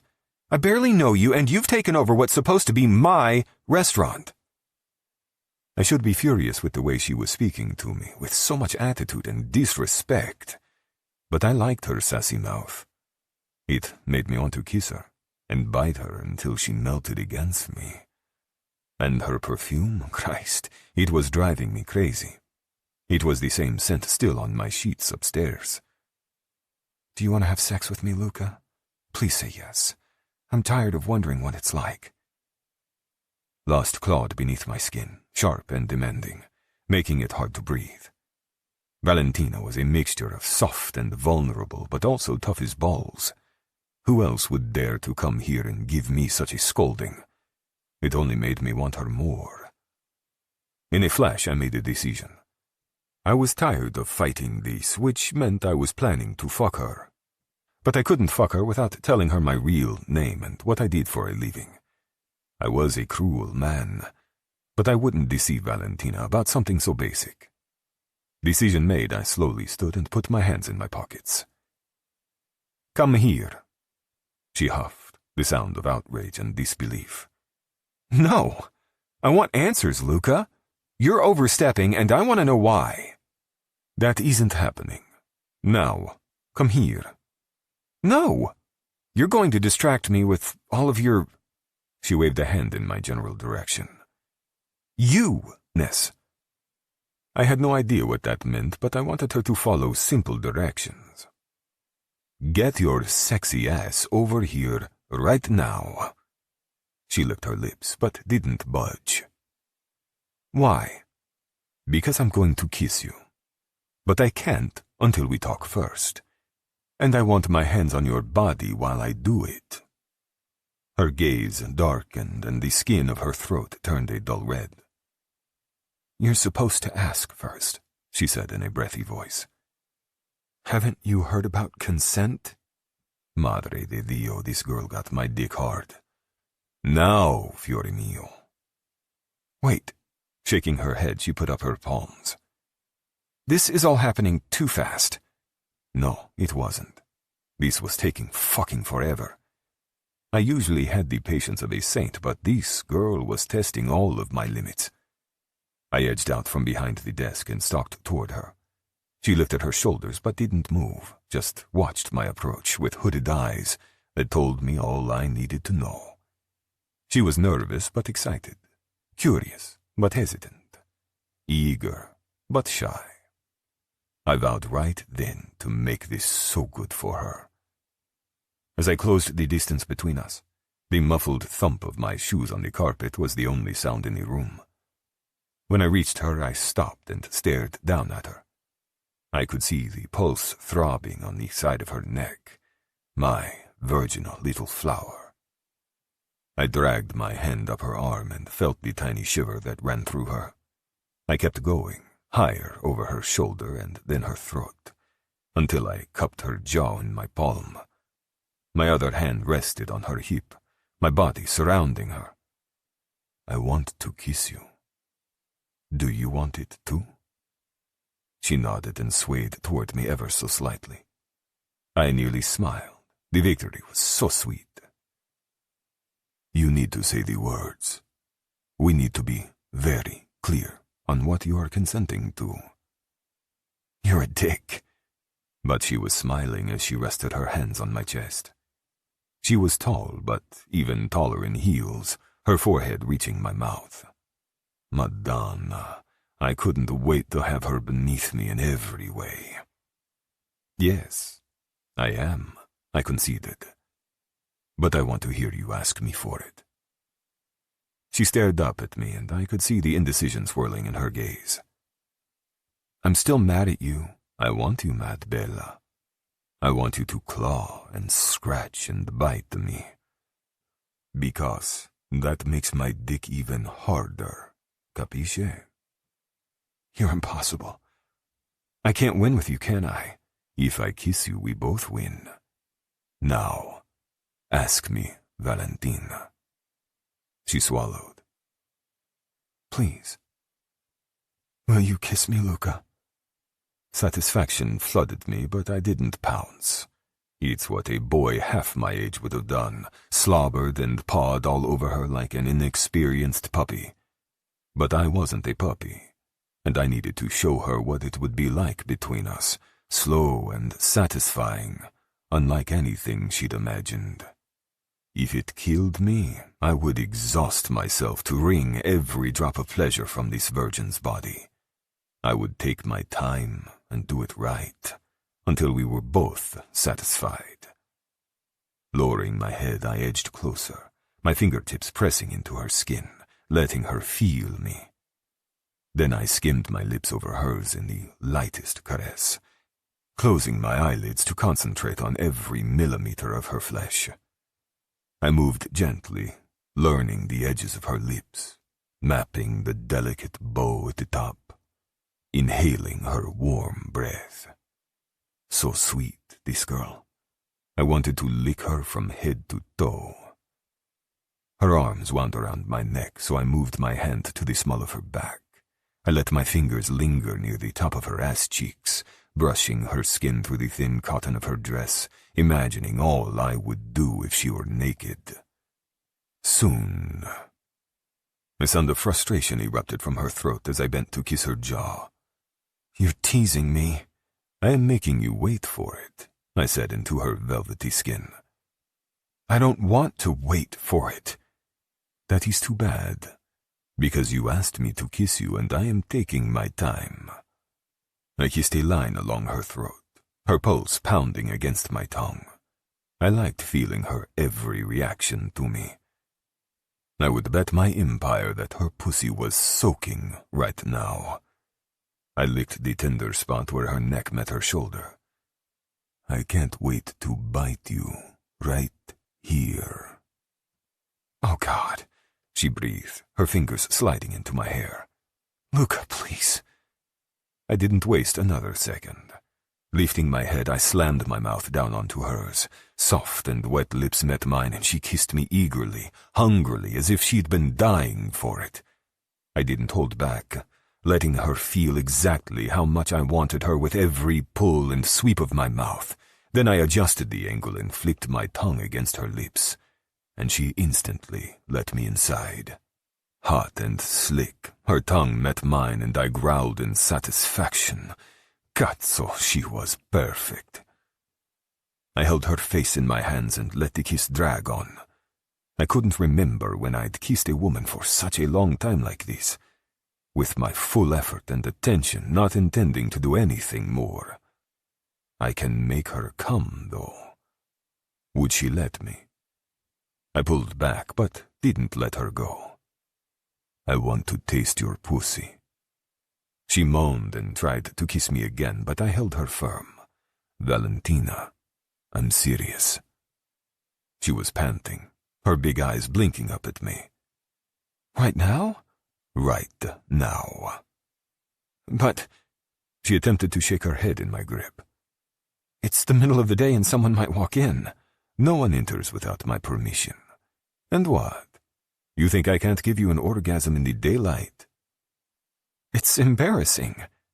I smoothed her hair off her face, pushing the silken strands over her shoulder. A man like me, on his knees for you, solely focused on your pleasure. How is that embarrassing, fiore mio? I came here to yell at you, not have sex. We are not having sex. You are grinding your clit on my tongue until you come. Her eyelids squeezed shut. My God, the way you talk. You don't hold anything back. Wrong. I definitely did. But before I confessed all of my secrets, I needed her to be relaxed and satisfied. I slapped her ass with my palm. Do yourself a favor and get on the desk, Valentina. She pressed her lips together and cast a suspicious glance at the desk. If we do this, nothing changes. I still don't want you involved in my restaurant. I slapped her ass again, and she let out the softest, most arousing moan. I make the rules, Bella. Now, go lie down and spread your legs for me. Chapter 12. Valentina. There were 100 reasons why this was a bad idea. For starters, I needed to get back to the restaurant, and it was the middle of the day. Also, I was still slightly hungover. Luca and I were practically strangers. Oh, and no one had ever performed oral sex on me before. I wanted to say no, but the words wouldn't pass my lips. My insides were on fire, my skin crawling with need. The way he kissed, the way he touched me, it was with absolute focus and concentration, like I was the only person on earth who mattered. So different from any of my previous experiences, limited as they were.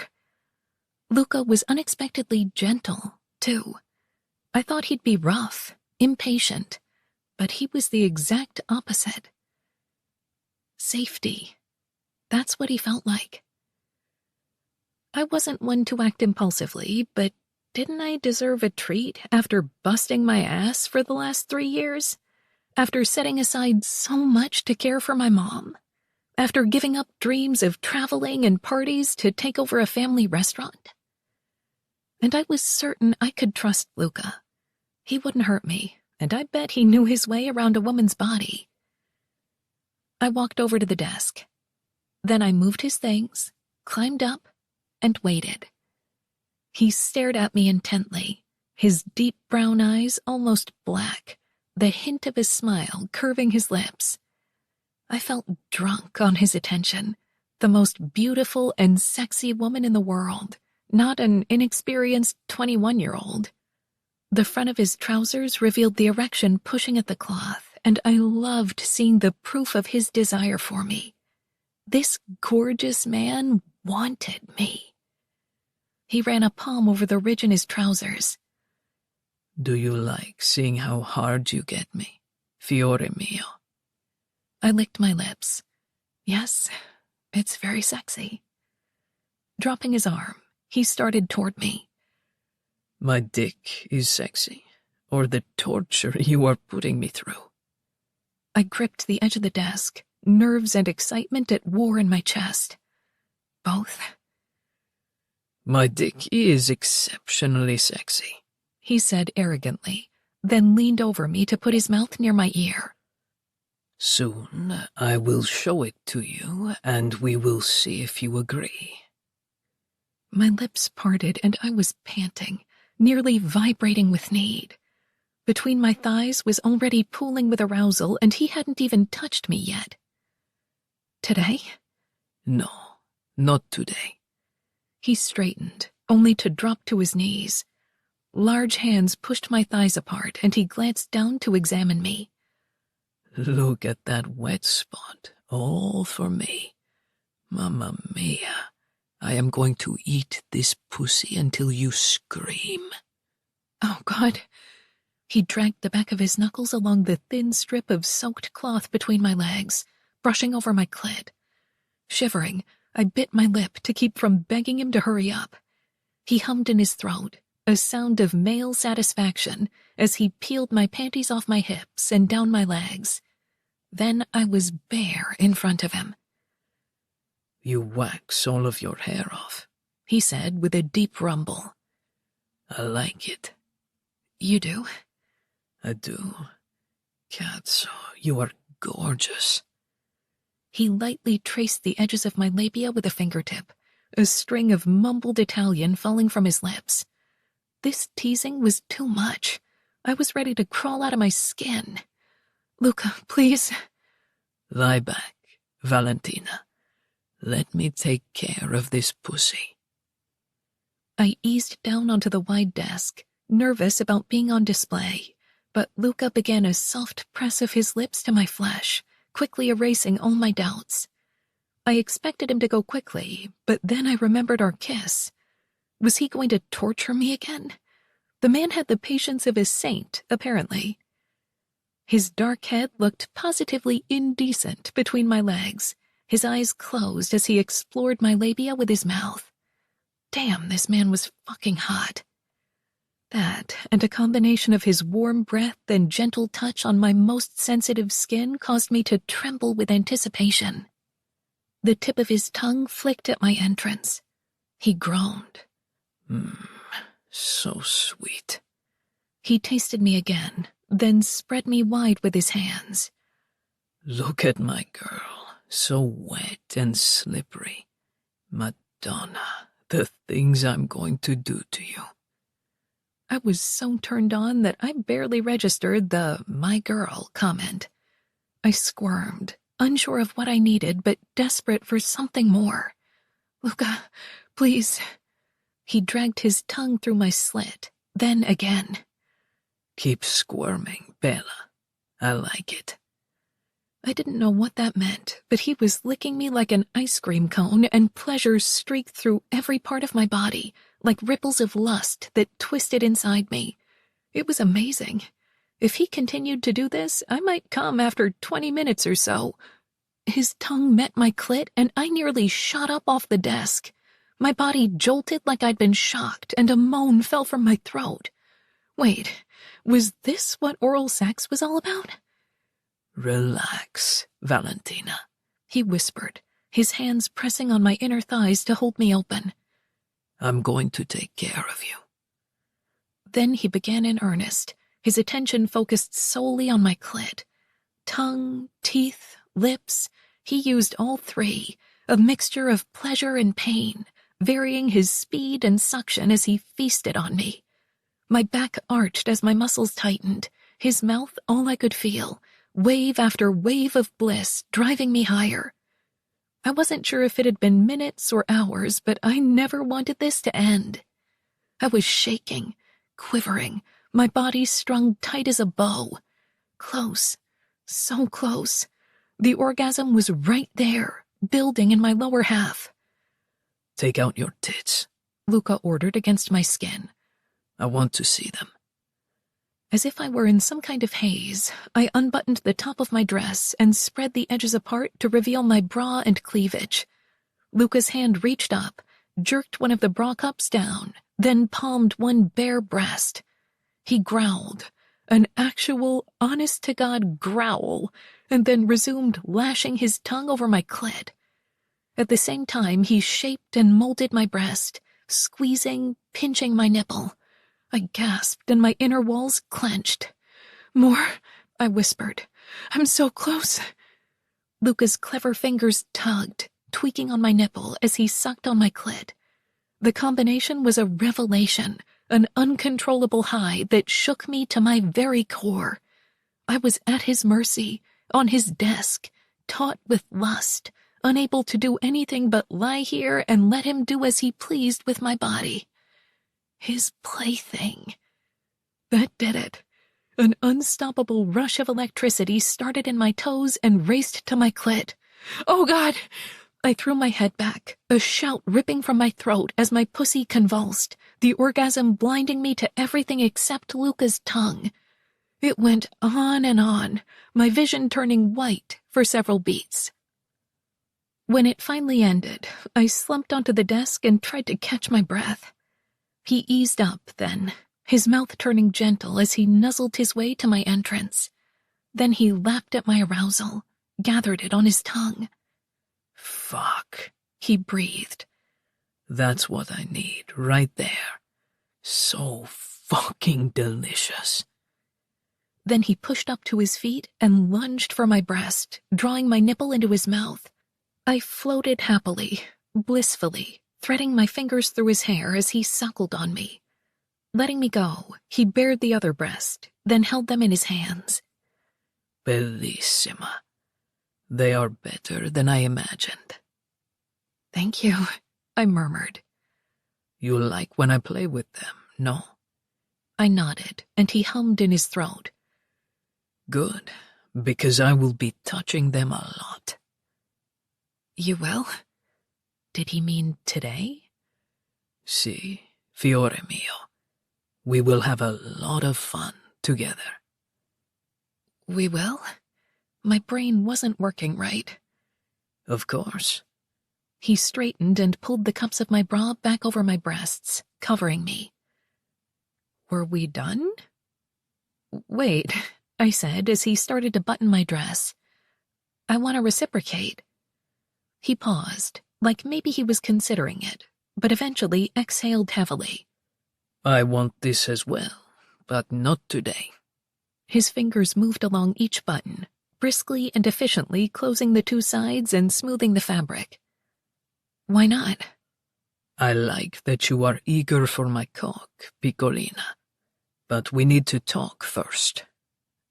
I didn't say... I closed my mouth tight. Whatever I'd been about to say was a lie. I did want him. At least I was pretty sure I did, but maybe that was the orgasm talking. About what? Do you always ask so many questions? Taking my hand, he helped me sit up. He smoothed the loose strands of hair off my face, stroking my hair, and I felt like a newborn kitten, soaking in the attention shamelessly. When was the last time someone gave me this much affection? And wasn't it sad such affection came from a man I barely knew? Allora, he said softly, his voice husky and rough. I need to tell you something. It is about who I am. Oh? My eyelids drifted shut as he continued to run his fingers through my hair. God, that felt divine. My surname is not DiMarco. It's Benetti. He said this as if it should mean something to me. I lifted a shoulder, but didn't open my eyes. Okay. And the way I earn a living. I am not a simple businessman, as I first told you. So, what are you? I'm the head of a Calabrian criminal family. I wasn't surprised. I hadn't expected him to admit it, but I wasn't surprised. The mafia. The 'ndrangheta, but yes. I didn't know what to say. A myriad of emotions churned inside me.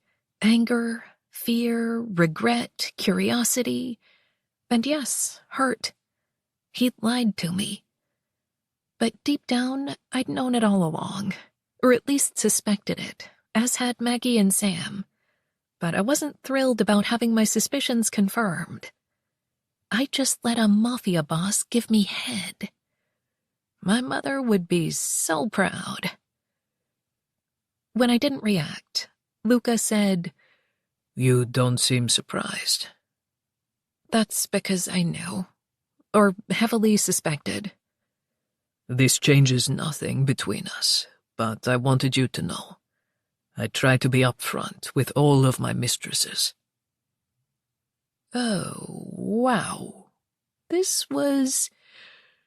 Wow, we just jumped from him eating me out on a desk to me living in an apartment that he paid for. We should probably talk about this later. Jumping down from the desk, I scrubbed my face with my hands, not giving a damn about ruining my makeup. I have to go. Tell me what you are thinking. This is a fucking lot, right now. I eased away from him and put some distance between us. You've blown into town and taken over my life. I'm not ready to be a mistress or whatever else you're thinking. Because if that's why you're helping me, then stop. Valentina, I'm not helping you in exchange for anything. I never expected you to find out about the contractors or the background checks. Or the mayor? He grew very still, not even blinking. So I'd caught the great Luca DiMarco, make that Benetti, off guard. Yeah, I know about that too, I said.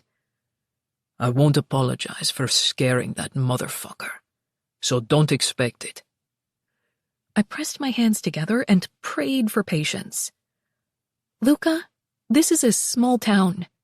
My town. We aren't used to thugs coming in and terrorizing everyone.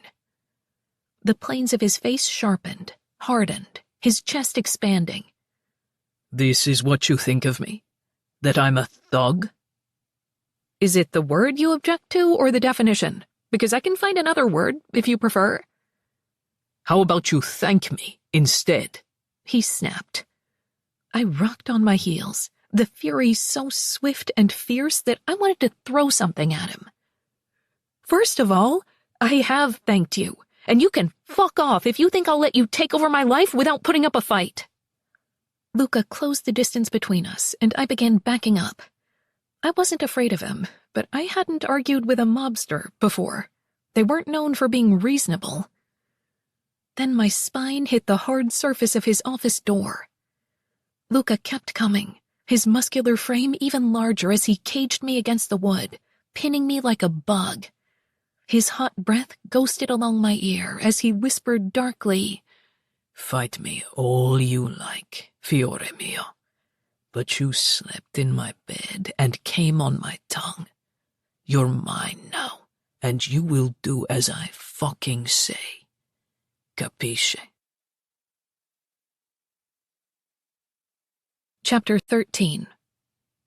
Valentina. I should have been terrified, scared out of my wits and begging for mercy. I wasn't. Deep down, I knew he wouldn't hurt me.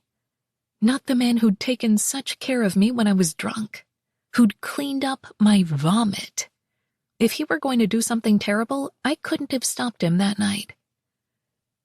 There are rules about women and children, my mother used to say about my father's violent world. I was scared of him as a child, terrified at night that he would return to kill her or me, but her reassurances always made me feel better.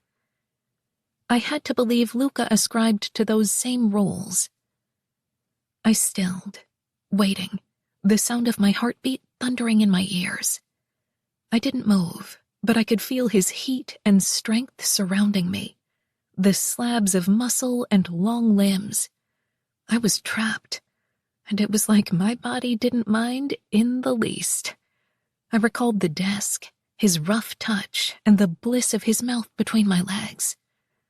I softened against him, acquiescing. "That's it," he said, quieter now, seductive. He pressed his hips forward, and I could feel every inch of his very thick erection against my stomach. "Molto bene, piccolina." Very good, baby. My lower half clenched, desires sliding through me again. One big palm landed on my hip, while the other rested flat on the door above my head. Bending slightly, he rocked his hips once, his shaft sliding against my mound. Holy shit. Heat sparkled in my veins, and my swollen clit pulsed. Suddenly, it was like I hadn't just come my brains out on his desk. A moan fell from my lips as I tilted my hips to feel more of him. He hummed in his throat. "See, we will be so good together, Bella. You are going to let me fuck you, to let me be the first cock inside that gorgeous pussy." I grasped at my few functioning brain cells to say, "Are you going to stop interfering?" "Never." Asshole. Then tell me why you're in New York. "Business." Mafia business. "There is no other type of business for a man like me." I grabbed his tie and held on tight. Be more specific. What mafia business do you have in Paisano? You can't think I will truly tell you. There are rules, fiore mio. He ground his dick into my body again, causing me to suck in a sharp breath. And trust me, it is better if you don't know. This is why my mother never married my father, why she wanted nothing to do with him. Lies, deceit, evasions. And Luca murdered people for a living. I made a quick decision, even as my hips rocked, to get closer to him. We can't see each other again, and I don't want you involved in my restaurant. You think this is over? I would not believe you even if you weren't grinding on my dick right now. Embarrassed, I tried to pull away, but there was nowhere to go. He had me trapped. His hand shifted to my thigh, where he pushed the hem of my dress higher. I hadn't bothered to put on my panties. Those were somewhere in Luca's office, so his fingers found my bare skin easily. He dragged 2 blunt fingers through my slit, while his lips coasted along the back of my neck. Between my legs was a slick mess, arousal pooling at my entrance, and Luca mumbled Italian words in a deep, husky voice against my skin. It was too much. "Stop speaking Italian," I panted, my knees trembling with the force of my desire. I was dizzy with it, blind to anything but the magic he wove around me. "Should I tell you in English, then? I said this is the prettiest pussy I've ever seen, so ripe and pure, tight like a fist. She has been waiting so patiently for my cock to come along and fill her up with all of my cum." God, that was worse. I should have been ashamed. I was putty in this man's hands, all of my independence and backbone melting into the floor at his touch. "This won't change my mind," I managed. "No. Then let's try this again." In a blink, he dropped to his knees. He lifted one of my legs up and over his shoulder, spreading me before his mouth latched onto my clit. There was no time to protest before he was sucking and lashing, rolling the bundle of nerves on his tongue. I was sensitive and swollen from earlier, so it was like picking up where we left off, my body already halfway up the peak. "Oh shit," I whispered. A fingertip teased my entrance, then slid inside ever so slowly, invading. The pressure, oh God. My mouth parted and I panted, needing more, craving him with every beat of my racing heart. I hadn't ever felt so frantic, so crazed before. No thought, only sensation. Finally, he filled me with one finger, stretching me, and I rocked my hips, eager for more. I had inserted small vibrators before, but this felt different. Luca was warm and solid, so deep inside me. The orgasm was right there, coiling in my muscles, ready to explode. He released my clit with a wet sound. "You're going to be good for me, Valentina." A lick. "You're going to let me lick you, fuck you, pleasure you out of your goddamn mind." Another lick. "Say it, fiore mio." "Luca," I whined. He gave my clit a hard suck that caused my eyes to nearly roll back in my head. "Dimmi, piccolina. Tell me, baby, and I'll let you come." I thrashed my head, my body strung tight. "Why do you care? There are plenty of women in this town." Instead of answering, he went back to sucking my clit. It felt unbelievably good. He withdrew his fingers slightly, then pushed deep inside. Over my loud moan, he said, "The words. I need to hear them." I was too far gone, too mindless. What had he wanted me to say? His lips nibbled my clit, but the touch was too light to send me soaring. I blurted, "I'll be so good for you, Luca." He grunted, then began eating me out with abandon, wildly, like a man possessed, and the orgasm slammed into me like a train. I tried to stay upright as I shook against the door, my body shuddering, convulsing, my muscles turning liquid. It was more powerful than the one on his desk, with waves that went on and on until I finally sagged. Strong arms kept me from collapsing on the floor. Luca pulled me into his broad chest, holding me close, hugging me. A mafia boss who hugs. Who would have guessed? I clung to him like a wet noodle. Whatever cologne he wore smelled amazing. He was solid and big, and I burrowed into his body, my face nestled in his throat. I should have been embarrassed, but I wasn't. There was something so comforting about Luca, but I couldn't put my finger on it. After a long minute, he eased back to see my face. His dark eyes were soft as he searched my features. "Are you all right?" He could have gloated, but I was relieved he didn't. I gave him a half smile. Yes, thank you for that. Again. Do we understand each other now? I didn't pretend to misunderstand. On this, yes. If I thought he would be mad at my response, I was dead wrong. He threw his head back and laughed, the strong muscles of his throat working. Oh, Piccolina, we're going to have so much fun together. He released me and stepped back, then reached down to adjust himself in his trousers.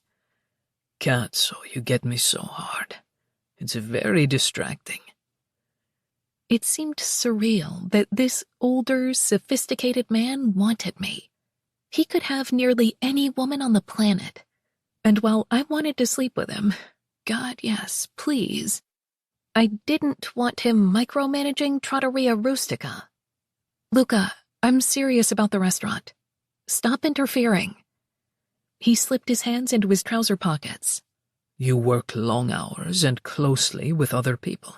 Then there are the strangers hanging out in the bar while you're drinking. People looking to take advantage of you. He shook his head. I only wish for you to remain safe. When he put it that way, it almost sounded sweet. I don't need you paying my contractors or investigating my employees. I've been on my own for a long time, and I'm doing just fine. The lines around his eyes deepened as he narrowed his gaze on me. Were you doing fine the night I broke up a fight in your kitchen? Now he was pissing me off. Yes, I was handling it. Women don't always need a big, strong man to come and rescue them. The side of his mouth curled in a way that sent my pulse leaping again. Big and strong? Oh, God. I turned and grabbed the doorknob. I'm serious, Luca. Stop interfering.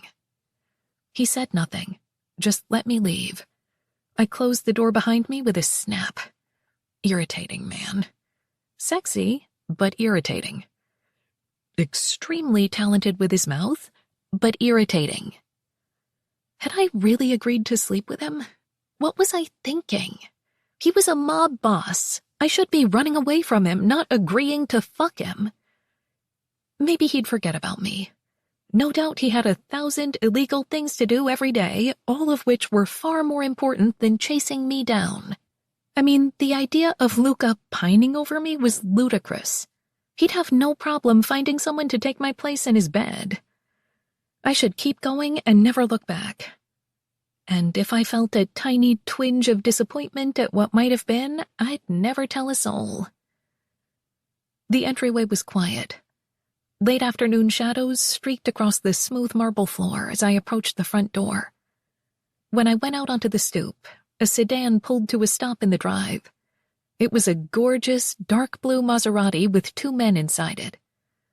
Because I wasn't anxious to run into any of Luca's employees, I took my fob out of my pocket, put my head down, and hurried to my mom van.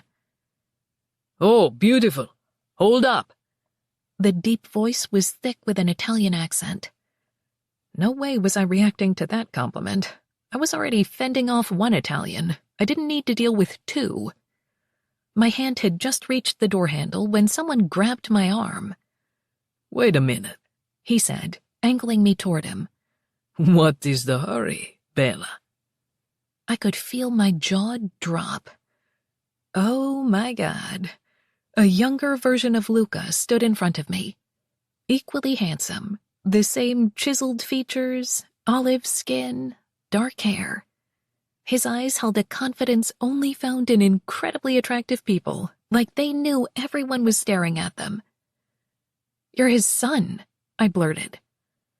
The young man blinked a few times. I am. My name is Gabriele. Of course, the one who vomited on his father. I've heard about you. Then you have me at a disadvantage. Tell me your name, Bambina. I'm Val. Confusion marred his perfect face, but only for a second before he was grinning at me. Ah, va bene, va bene. You are her, the one from the restaurant. Valentina. Had Luca mentioned me to his son? I would need to consider this later. Yes, that's me. Now, if you'll excuse me, I need to return to the trattoria. He chuckled and took a step back. You were here to see my father. This explains why you look... He gestured to his face. So flushed. Damn it. Did I look like a woman who'd just orgasmed twice? I dipped to look into the car's side mirror, which only caused Gabriele to laugh harder. Don't worry, he said. No one will know by the time you drive into town. I straightened and sighed. Maybe I should run home first to clean up before going back to work. Nice to meet you. See you around, Gabriele. Everyone calls me Gabby. He snatched my hand and brought it to his lips, kissing the back. And I look forward to seeing you again, Val. The charming yet knowing twinkle in his eyes grated on my nerves. We won't be seeing each other again, so enjoy your time in New York. I opened the car door and got in, but not before I heard him say, Dai, Bella. I would not be so sure. Luca. I frowned as my son entered the house. After Valentina left my office, I followed her quietly to make sure she departed safely, which meant I caught Gabriele arriving outside. He left the house when I specifically told him not to. Not even here a full day and already my son was causing trouble. "Where the fuck were you?" I barked when he stepped inside.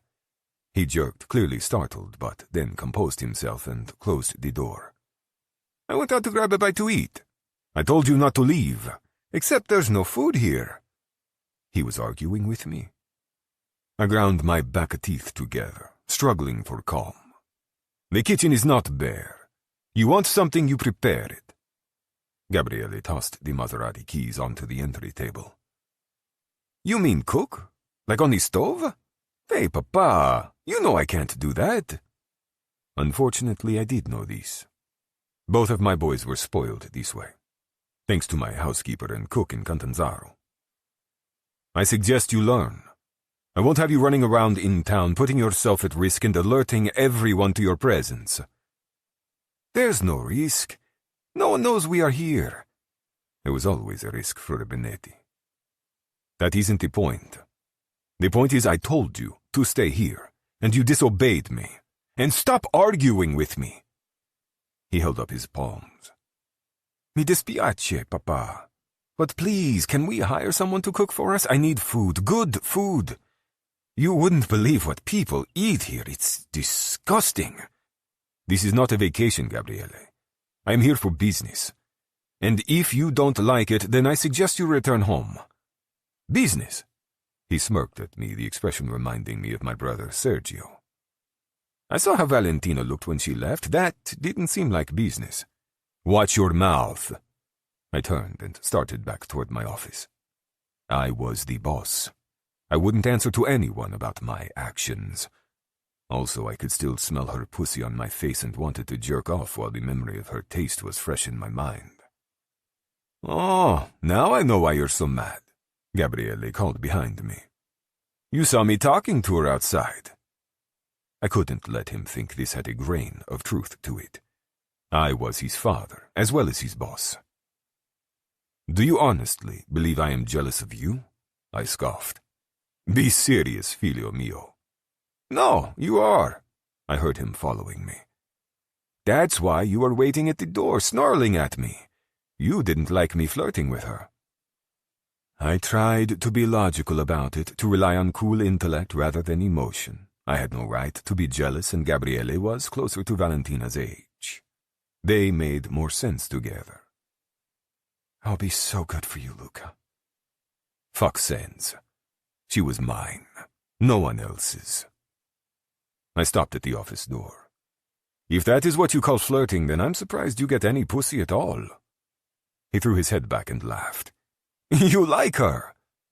The denial sprang to my lips, but I couldn't force it out. And that infuriated me. I couldn't have feelings for any girl, but especially this one. I was using her to draw out her father. Aldo emerged from the direction of the kitchen. He popped a slice of pear in his mouth. "Why are you two arguing?" Gabriele spoke first. "I met Valentina." Aldo grinned. "He didn't like it, did he?" "I am angry because I told my son to stay on the property, yet my guards let him leave." Before Aldo could answer for his lapse in judgment, my mobile buzzed in my pocket. I checked the caller. Unknown number. "Pronto." There was a lot of noise in the background.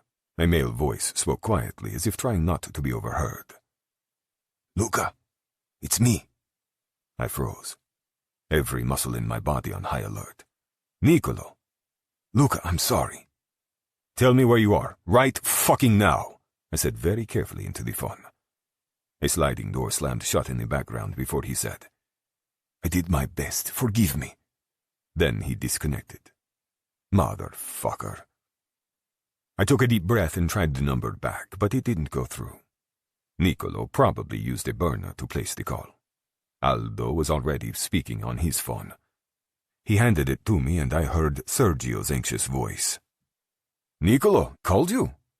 "Just now, yes. He apologized. Said, I did my best, forgive me."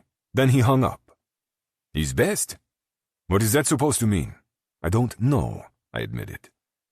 "But it can't be good. Any idea where he was calling from?" I considered these. A lot of noise in the background. A sliding door slammed shut like a car door. Maybe on a van. Was he in a car? No. The background noise was too loud. He was definitely outside. An airport maybe, a bus station. Maybe. We were both silent for a long second. I said, "Sounds like he's on the run, which means the police don't have him, just like Gabby said." "That's good news," my brother said. "But why call to apologize? Why not come to Contanzaro, where we can hide him?" "I don't know. But we need to find him, get CCTV footage from every airport in the EU. Have the boys check around this time for any sign of Niccolo. That will take forever. We need a way to search quickly." I considered these. I knew someone who could help expedite the process. "Call our friend in Napoli. Ask him to get his computer guys on it. They can find answers faster than we can." Enzo D'Agostino was the head of the Napoli Indrina, and he made most of his money through computer fraud. We'd traded favors over the years, and he was currently in my debt. His hackers should be able to find Niccolo. After all, they successfully hid D'Agostino from the world for 40 years. Sergio hummed his approval. "D'Agostino. Good idea. I'll ring you back with his answer." My brother ended the call. I tossed Aldo's mobile back to him, then dragged a hand through my hair and stared at the wall. "I told you Niccolo wouldn't turn on the family," Gabriele exclaimed. "Where did it sound like he was calling from?" "I'm not sure. But if he's on the run, then he'll likely pass through an airport." My son shook his head. "Niccolo gets sick on airplanes. He'll go by bus or car." Ah, this was helpful. "Go with Aldo. Make a shopping list of what you want and I'll have it delivered. I need to ring Sergio again." The two of them left the entry and I returned to my office where I sat behind my desk. Instantly my mobile buzzed. It was Sergio. "Pronto."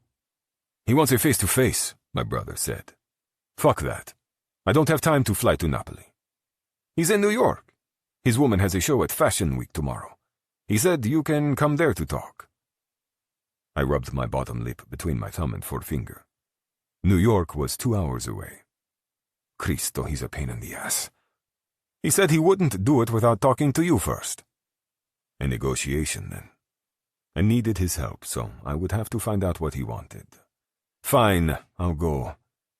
By the way, Gabriele said Niccolo gets airsick, so he won't travel by plane. We need to have D'Agostino's people check bus terminals and car rentals. Okay. But D'Agostino has another condition, and you're not going to like it. I sighed. What now? Spit it out. He said this can't look like business. His woman will be pissed if he's working during her show. What does that mean? He said you should bring a date. Make it look like you're coming to Fashion Week. He'll meet you after. My eyes instantly went to the office door where I ate Valentina's pussy not even 30 minutes ago. Would she come with me to Manhattan? I sure as fuck didn't want to take anyone else. If she agreed, I would have her all to myself for one night, maybe two. My groin grew thick again, as images of the filthy things I wanted to do to her gorgeous body flipped through my brain. Her tits, her pussy, her ass, madre de Dio. I wanted to bite and lick and slap that ass. I wouldn't accept a refusal. I'll bring Valentina. Sergio chuckled. I thought you might say that. Call the hotel I like, Stronzo. Book the nicest room they have available. Okay, but what if she doesn't agree to come with you? I thought of the woman who'd melted like butter in my hands. Don't worry. She will agree. Chapter 14. Valentina. Val, the toilet in the first bathroom is stopped up. I glanced up from the order list I was working on for Roberto. Anne-Marie stood in the office doorway, her expression full of regret at delivering me this news. We'd rehired my former server a few days ago, but this was her first day back since quitting. She'd agreed to return when I told her we had a new chef and that Tony was banned from the restaurant. "It stopped up again?" I asked, my voice rising in annoyance. It wasn't me, she quickly added. Have the workmen been using it? Probably. I closed my eyes and exhaled. I hated our old pipes. Okay, I'll go plunge. Want me to do it, honey? You've got a lot on your plate. Plunging toilets was a dirty, thankless job, one I wouldn't wish on anyone, and I never asked employees to do anything I wasn't willing to do myself. After all, I was the boss. It was my responsibility. That's nice of you to offer, but I'll do it. I'm used to it. You might want to change first. Right. I'd worn a cute outfit today, wanting to look my best in case a handsome, older Italian gentleman stopped by. Which was stupid because Luca had far better things to do than drive over here. Like running a criminal mafia organization. I tried not to think about our hookup when I was lying in bed last night. Or this morning. Or in the shower. Or on the drive into work. Or as I stopped for coffee. Okay, I was obviously failing at forgetting it. I felt like the information was tattooed across my forehead for all to see. I hooked up with a mob boss. Damn it, I said to Anne-Marie. I don't have a change of clothing here. Then let me do it. She gestured to her jeans and t-shirt. I'm dressed for dirty work. I stood up. No, that's all right. God knows it's not the first time I've plunged while wearing a dress. If you're sure, then I'll go back to unpacking the new glassware with Roberto. Good luck. In the bathroom, I caught my reflection in the mirror. This dress really was cute. I discovered it while scrolling on a social media app late one night. This sleeveless wine-colored sheath dress had a tiny bit of ruching on the side, and I looked sophisticated in it.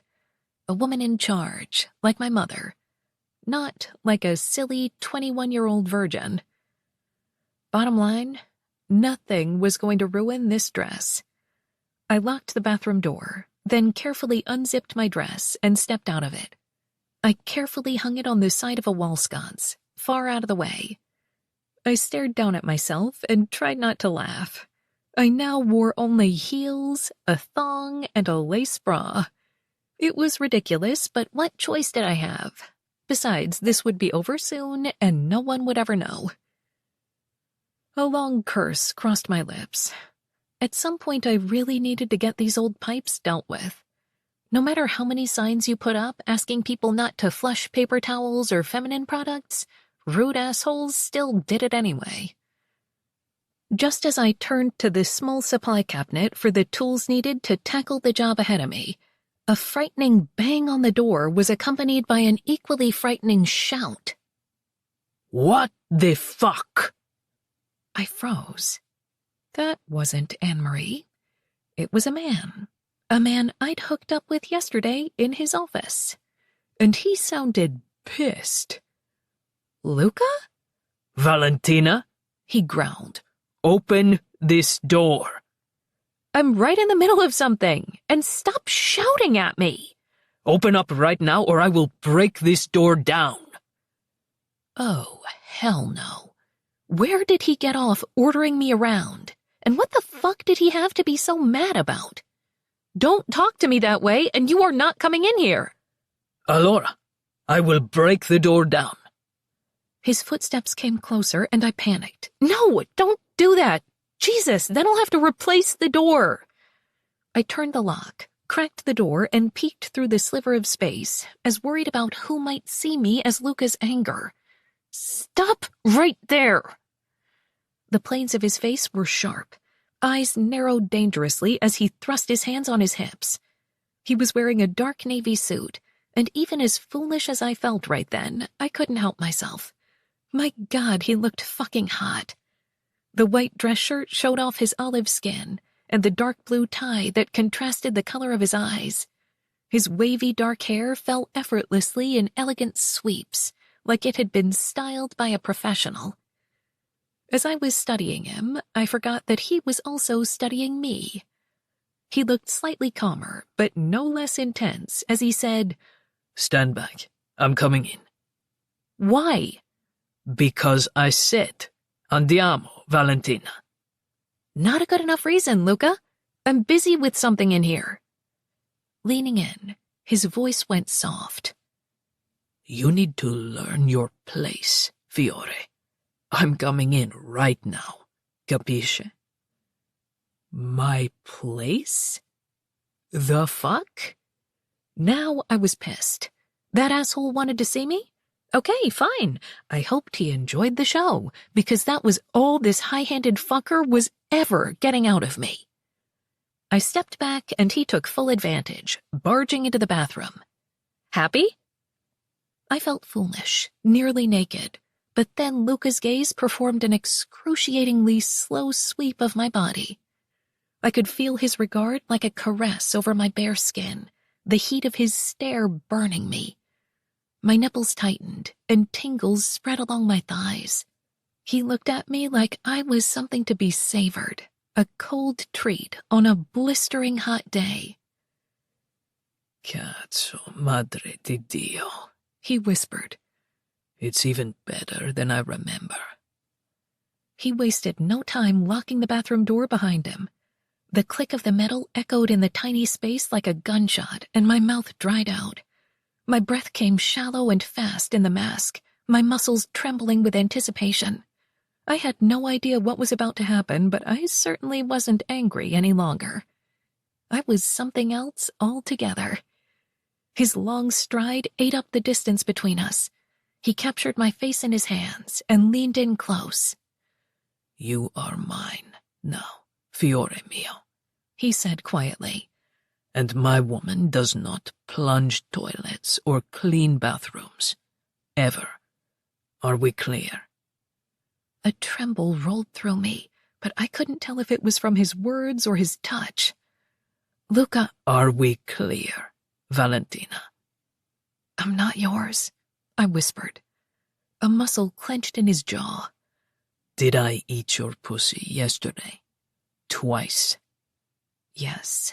But there is no but, Piccolina. You promised to be good for me. Or do I need to force that promise from you again? Right now. The amount of slickness gathering between my legs should have embarrassed me. God, I was shameless for this man. No. Are you sure? Because I have no problem tonguing your clit in this bathroom for all to hear. I could see it. Me, leaning on the sink, with Luca's dark head shoved between my thighs. I swayed toward him, teetering from the lust rushing through my veins. He chuckled. You want that, don't you? He pressed his lips to my forehead. Soon. I'm going to give you everything you need very soon. Then he surprised me by stepping away. Get dressed. I'm taking you to New York City. Wait. What? Now my head was spinning for a different reason. I can't go to the city. We're opening in 2 days. Yes, you can. Get ready to leave. You have 5 minutes. He unlocked the door and reached for the handle. 5 minutes? What the hell are you talking about? Valentina. His voice was stern, and he looked over his shoulder, expression unyielding. Your sexy ass will be in my car in 5 minutes, even if I have to carry you out like that. He tilted his chin toward my mostly naked body. Though I'll have to kill any man who looks at you. Is that what you want, fiore mio? A bloodbath? I couldn't tell whether he was serious or not. Luca generally meant what he said, but would he really kill someone who saw me in my bra and panties? No, but can you please explain? There's no time. I'll explain on the drive. Luca. I stepped out of the toilet, hoping my dick would calm down soon. I wasn't sure I could drive a car in my current state. Mamma mia, her body was a fucking crime. If we weren't already behind schedule, I would have taken off that flimsy bra and sucked on her teats for a few hours. Later, I had a hotel suite waiting where I could have her all to myself. As I entered the restaurant, I searched for Roberto. I found him at the bar, unpacking glasses with a woman I recognized from my first night here. She was the waitress who'd quit on Valentina. "Signora," I greeted coolly. "Table 7, she said with a smirk. "Nice to see you again." I ignored her and pointed to Roberto. "A word." Then I strolled to the front door where he and I could speak privately. He soon joined me. "Is there something wrong, signore?" I pointed to the toilets. "She doesn't plunge, and she doesn't clean. Get plumbers in here today to fix whatever the fuck is happening with those pipes. I don't care if they need to be ripped out and replaced with solid gold. See that it's done and send me the bill. Are we clear?" "Si, Don Benetti." "Of course. I didn't realize what she was doing. I'll see that it's taken care of." "Good. I'm taking her to New York overnight.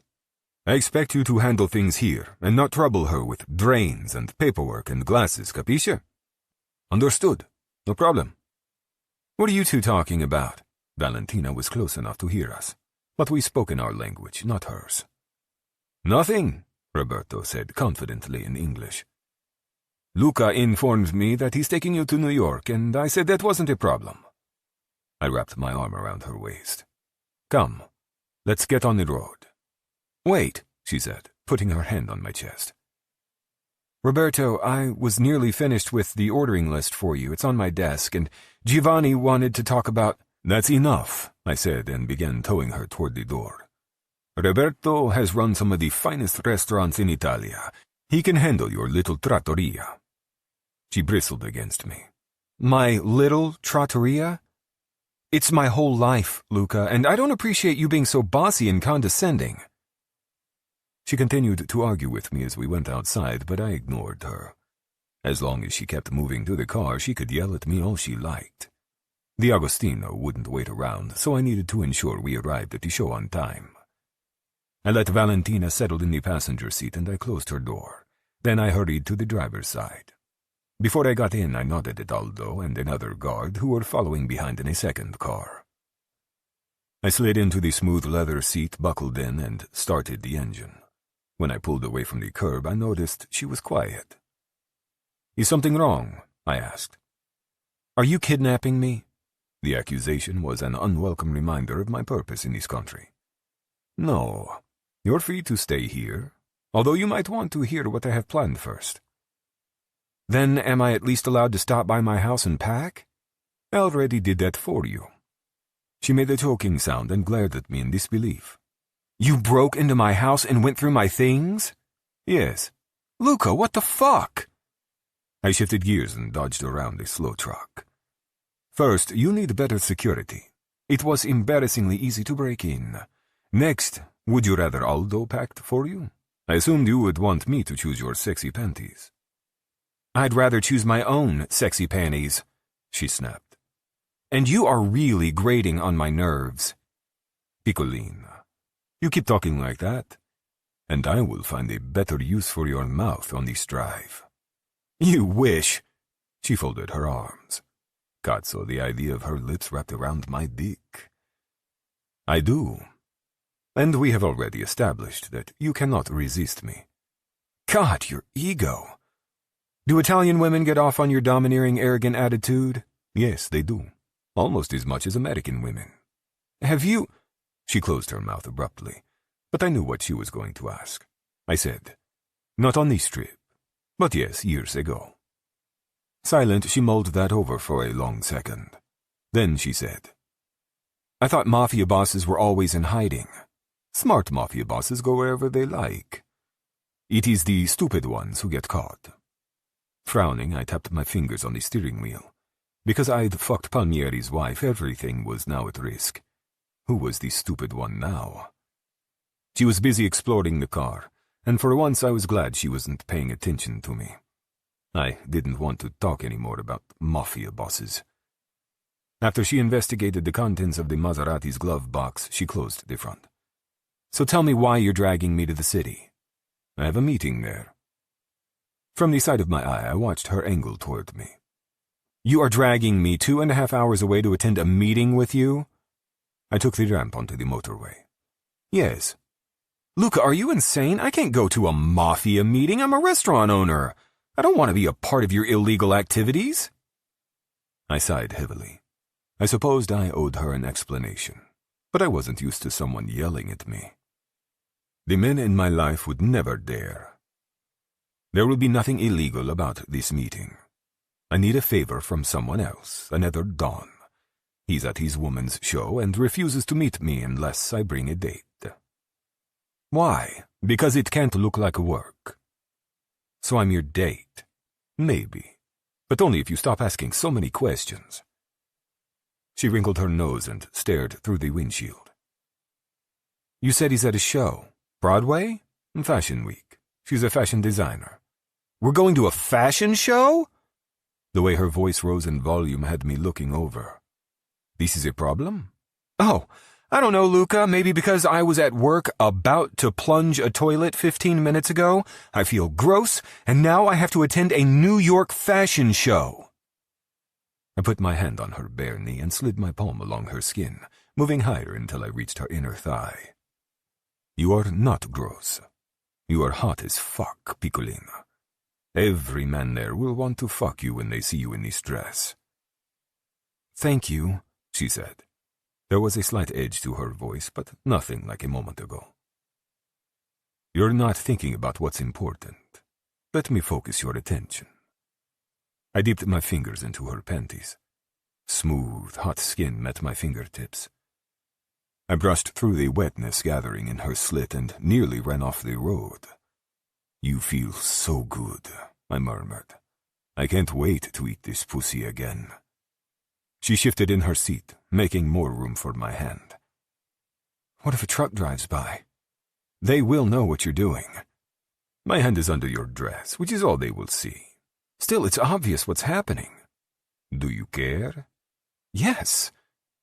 I adjusted my angle and thrust one finger deep inside her.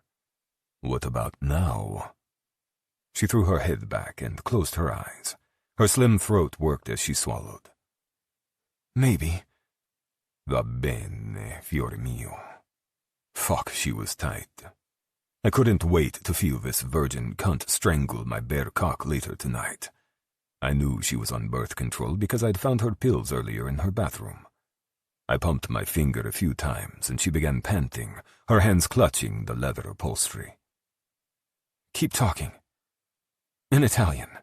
Take your panties off first. After she wriggled out of her panties, I put my hand back between her legs. I continued to drive, my fingers sliding in and out of her, and began speaking in my native language. Words they don't teach in any translation app. Dirty, filthy things. Every depraved act I wanted to do to her body. What I thought of her tits and her pussy, her hair, her face. How I shouldn't have touched her in my office, but now that I had, I didn't want to stop. She was close. I could feel her thighs trembling and the way her inner muscles were clamping down. I withdrew my finger and brought it up to my mouth. I sucked her juices off my skin, relishing the flavor on my tongue. Madre de Dio, I groaned. So fucking delicious. Luca, she whined. I'm so close. I put my hand between her legs and rested 2 fingers on her cleat. I held perfectly still, eyes on the road. Are you going to be good for me? Yes. Yes, please. She rolled her hips, trying to chase my fingers, but I eased them away, teasing. You're going to play the mantenuta, the woman in my life today. Yes. I circled her clit twice, then stopped. You won't complain or cause trouble? No. Now stop being a dick and stop teasing me. And you're going to let me fuck you and spoil you? She hung her head and dragged in deep breaths. Yes. Just make me come, please. I moved my fingers vigorously back and forth, circling, working her clit, and it only took a few seconds before she was climaxing, moaning and shaking, drenching my fingers. I hated that I couldn't see every moment, that my eyes needed to watch the road as much as they could watch her. But the next time this woman came would be underneath me, my cock deep inside her. When she sagged into the seat, I lifted my fingers to her mouth. Clean them, Piccolina. Her tongue swiped my skin before she sucked my 2 fingers past her lips and into her hot mouth. I snuck a glance at her, unable to resist the sight. Cazzo, that was hot. She was flushed, her expression dazed, almost trance-like as she followed my instructions. This girl. I had to look away. I was too keyed up, my dick too hard. If I wasn't careful, I would pull over and do something stupid on the side of the motorway. I put both hands on the steering wheel and tried to calm down. The meeting with D'Agostino was too important, and whatever was happening with Val could wait. For the next few minutes, Val put herself back together quietly, fixing her dress and her hair. I stared at the road. I ran through the meeting with D'Agostino, what I thought he might ask for. I jolted as fingers jabbed at the pocket of my trousers. Instinct had me grabbing her wrist, stopping her. What is this? Val held up her panties, the ones she'd taken off moments ago. I'm trying to give these to you. Don't you want to keep them? My heart thumped erratically. Surprise and desire, a dangerous cocktail in my bloodstream. She was unexpected. Both innocent and filthy, an intoxicating combination. I released her and relaxed. Fuck yes, I do. She tucked the used panties in my pocket, then patted my thigh. Now you can think about those all day. I'd be hard-pressed to do anything else. Where did a virgin learn about giving a man her dirty panties? Leaning over, she put her mouth as close to my ear as she could manage. I've read a lot of books. A second later, she flicked on the car's stereo and music filled the sedan. For the next hour and a half, I contemplated those books, and what else Valentina might have learned. Chapter 15. Valentina. Sitting next to Luca in the car was torture. Smelling his fancy cologne, watching his strong and capable hand work the gear shift. Everything about this man was sexy. Even the way he scowled at other drivers was incredibly hot. I was in big trouble. Not only was he dangerous and a criminal, he had this weird ability to rob me of my free will.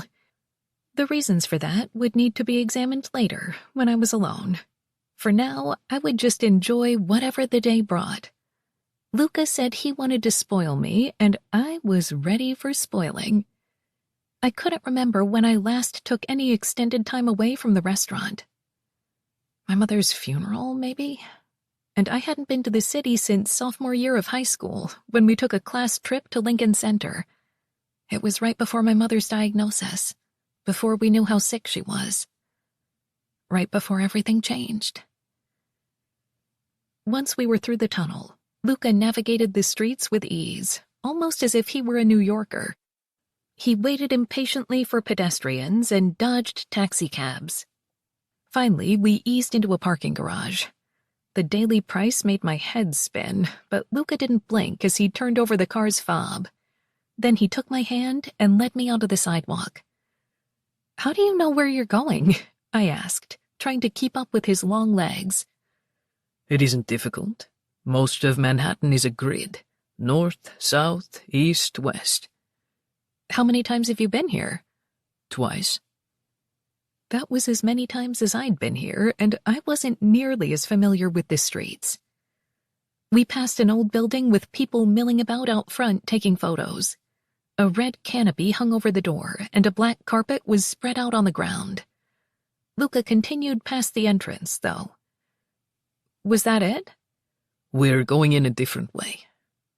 Oh. Was he trying to avoid the crowd? He led me to a steel door farther up the block, where he pressed a buzzer.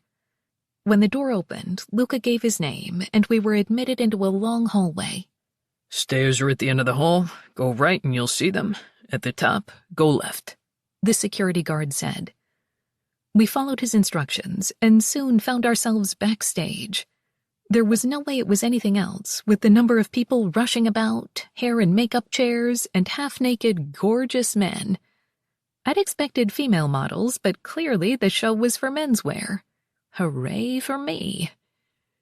"I think I'm going to like this show," I said to Luca with a wide grin. He wrapped his arm around my waist. I thought you might. Try not to drool, bambina. There was so much activity, it reminded me of the kitchen during the dinner rush. Controlled chaos was what my mother always called it. Everyone was busy, focused on their responsibilities, yet working as a team, and I found it soothing in a way. "Ah, there they are," Luca said, looking above the crowd. "Come with me." Luca took my hand and led me through the chairs and racks of clothing. We finally arrived at an area with more space, where a gorgeous woman was adjusting a pair of trousers. The wearer of said trousers, a beautiful male model with caramel skin and lean muscles, stood perfectly still while the woman worked, and I noticed another man lounging in a chair nearby. He was also handsome, a bit older, and power radiated off him in waves. No one spoke to him, and he watched the woman fiddling with the pants with an intense concentration that bordered on creepy. This had to be the other Don. He wasn't what I expected, but then I hadn't thought Luca was a Don either. These two could have passed for wealthy businessmen, not international criminals. Luca edged around the woman and the model, walking directly toward the man in the chair. At our approach, the Don glanced over, his eyes wary and sharp. He looked at Luca carefully, then gave me a quick once-over. "D'Agostino," Luca said in a friendly but soft tone. "Come stai?" D'Agostino stood, expression unchanging, and the two men shook hands. Then Luca placed his hand on the small of my back. "Signore D'Agostino, this is Signorina Montella." When he went to shake my hand, I said, "It's nice to meet you, Mr. D'Agostino." His grip was firm. "Signorina, glad you could make it." His voice was deep and thickly accented. This sounds slightly different than the way Luca spoke. A different dialect, which meant he wasn't from where Luca lived. "Hi." The woman who'd been adjusting the pants joined us. She edged in between D'Agostino and Luca, her gaze locked on Luca's face. "Who's this, babe?" D'Agostino softened considerably, pulling the woman close to his side and kissing the top of her head. She was unbelievably gorgeous, tall and thin, with her makeup done to perfection. I was instantly jealous of her superior eyeliner skills. She wore a low-cut, loose-patterned dress that was tighter on top and flowed around her legs, paired with a cool pair of low boots and funky jewelry on her wrists and around her neck. Her style was both elegant and edgy, and I couldn't help but admire her. "Gianna," D'Agostino said. "This is Signore Benetti and Signorina Montella." Gianna continued to stare at Luca. Then her smile dropped as she whirled toward D'Agostino. "You promised. God damn it, Enzo." I moved closer to Luca's side, not sure what was happening. He ran his hand up and down my back, and I arched into his simple, soothing touch, seeking more. It was bizarre how my body responded to him. D'Agostino bent and began whispering to Gianna. She pushed at his chest, interrupting him. "Stop. I don't have time for this. We'll discuss it later. Go away." She returned to her model, bent down, and ignored us. D'Agostino sighed and shook his head. "I am not leaving." Gianna said nothing, just continued to work on the trousers. Someone came over and told her of a problem with one of the jackets, and Gianna gave instructions to an assistant on what to do with the trousers. Then she stood up and darted off into the crowd. "We'll find our seats," Luca said to D'Agostino, who was watching the spot where Gianna disappeared. D'Agostino responded in Italian, and Luca nodded. Then he led me away, following the signs marked for the stage. We went out into the main area, but I was surprised not to find a runway or stage. Instead, chairs were lined up around the perimeter of the white room, with big black boxes scattered throughout the middle, sort of like a maze. Nearly all the seats were taken, with more people filtering in from the back, but Luca led me to a reserved section. We sat, and Luca draped his arm around the back of my chair and crossed his legs. I leaned into him, which I seemed to be doing a lot lately. I wasn't sure why, but I'd think about it later. For now, I just wanted to enjoy the day with this incredibly handsome man. What did Mr. D'Agostino say in Italian before we left? "Nothing important." Which meant he didn't want to tell me. Was he pissed? "That is one way of putting it," Luca drawled. "It's nothing you should worry about." He picked up my hand, kissed it, then brought it over to his thigh and curled our fingers together. We fell into silence, and I watched the crowd settle. There were several celebrities I recognized, a few actors and sports stars. I tried not to stare, but it was hard. Almost everyone in the room was incredibly good-looking, and the women my age seemed so together and sophisticated, not like they'd been dealing with plumbing problems earlier today. If my mom hadn't died, maybe that could have been me. I might have gone away to school, traveled and become cultured, experienced the world. Instead, I was stuck in Paisano, running the family restaurant and trying to keep my head above water. Luca put his lips near my ear. "What is it? Why do you keep looking at that group of young girls?" They were around my age, but I didn't bother correcting him. No reason, just curious. "Valentina, there is nothing wrong with staying home, close to family." I know, I snapped, annoyed that he'd read me so easily. "Good. He kissed my hand again. And so we are clear, you are more beautiful than all of them put together." He was being very generous, but I took the compliment anyway. Thank you. The entire room went dark, and music filled the space. I sat straighter, eager to see what Gianna's designs looked like. Lights flickered overhead, illuminating a pathway between the giant boxes on the floor.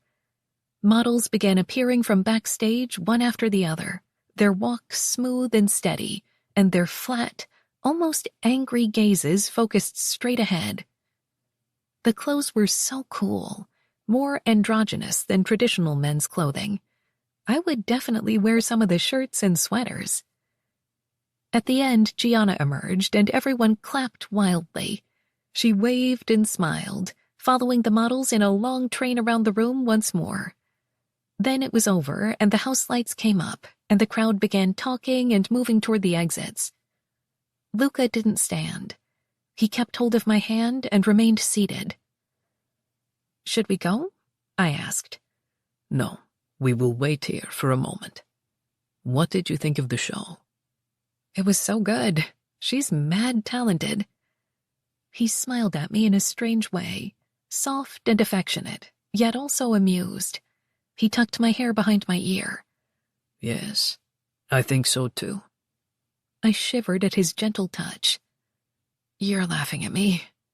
No, I promise I'm not. I think you are adorable. And also mad sexy. Then he lowered his head and gave me a deep kiss that was definitely not appropriate in public. I couldn't bring myself to complain, though. When he pulled away, I was dizzy and breathing hard. Was that really necessary? Of course. I want you ready for later tonight. My nipples tightened in my bra just thinking about it. Thanks to what happened in the car, I still wore no panties, and if he kept kissing me like that, I was going to have problems. As it was, I could already feel sticky wetness on my thighs. Luca's phone buzzed. He read the screen, then typed something back quickly. Then he put his phone away and pulled me to my feet. Come. I stood and straightened my dress. Are we going backstage again? No, we are going to dinner with them. We arrived first. Luca held a chair out for me as we sat down. The restaurant was Italian, naturally, and smack in the middle of Mulberry Street's Little Italy. The place was quaint and on the small side, not as touristy as the others we'd passed, and the staff spoke to Luca in Italian when we walked in, which he returned in kind. I struggled for classy nonchalance, but hearing him speak his own language was hotter than hell. No doubt my lust was written all over my face. Needing a distraction, I looked around. I rarely ate out, especially at other Italian restaurants, so I took it all in. A white tablecloth covered the table, a small vase of flowers in the middle. Oil plates and wine glasses were already down, which Roberto hated. He maintained the less on the table to start, the better. I had to admit, the setting did feel cluttered. The black and white photographs on the walls were reminiscent of my restaurant before the remodel. Roberto had insisted we find local Hudson Valley artists and use their art instead of the photographs. It had worked nicely to brighten the space, and the artists were grateful for the exposure. These photographs were dark and dated. The menu was an 8-page heavy book with plastic sheets. Exactly the menus Roberto had tossed in the trash his first day at Trattoria Rustica. He said simpler was better, and Giovanni agreed. The new menu would have limited choices, all fresh ingredients, and printed daily depending on what was in season. I could see now what they meant, but this was what I knew, what I had grown up with.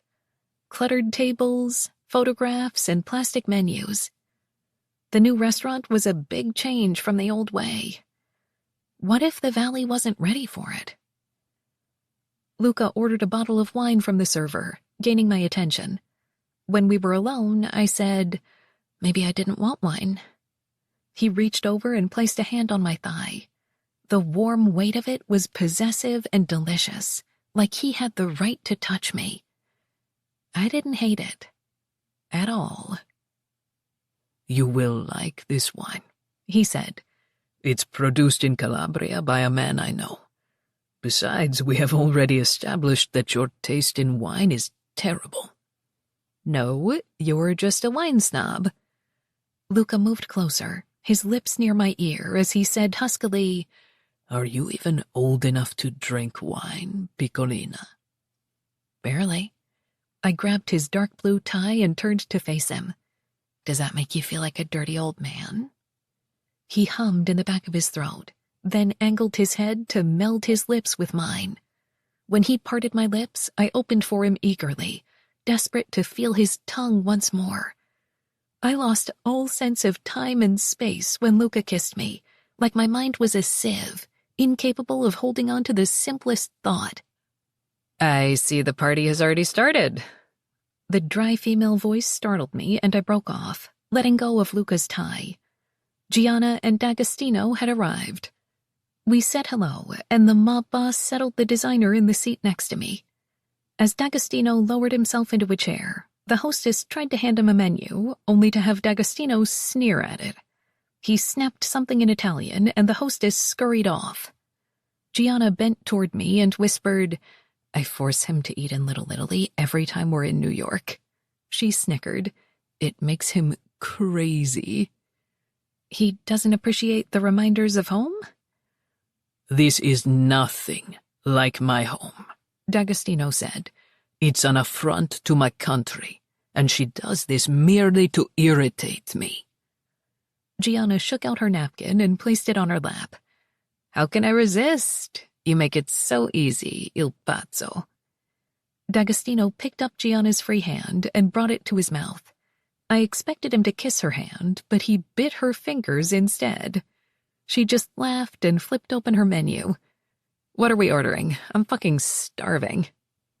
The server returned with the wine and presented the bottle to Luca. D'Agostino's brows lowered menacingly, and he said something in Italian to Luca. I didn't understand it, but D'Agostino was not happy. Luca merely smiled and directed the server to pour for the table.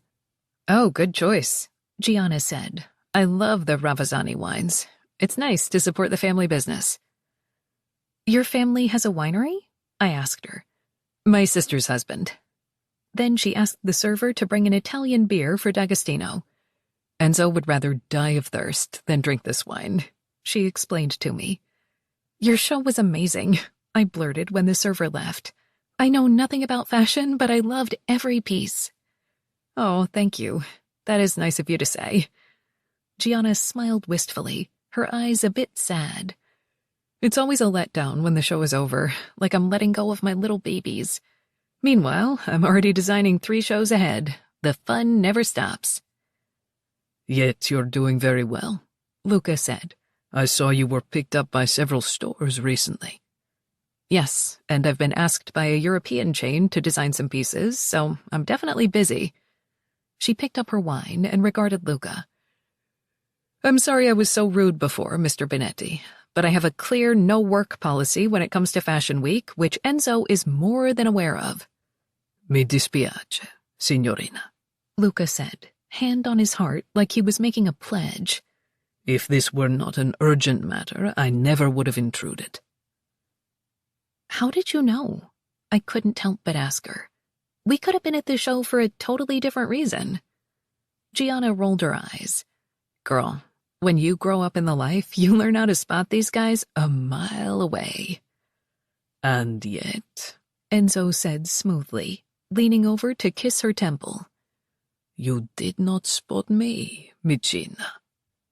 Gianna's olive skin flushed as she pushed Enzo back to his side of the table. I'm still mad at you. Go away. Enzo smirked and sat back, his hand resting on Gianna's forearm on the tablecloth. The server returned, and I couldn't help myself.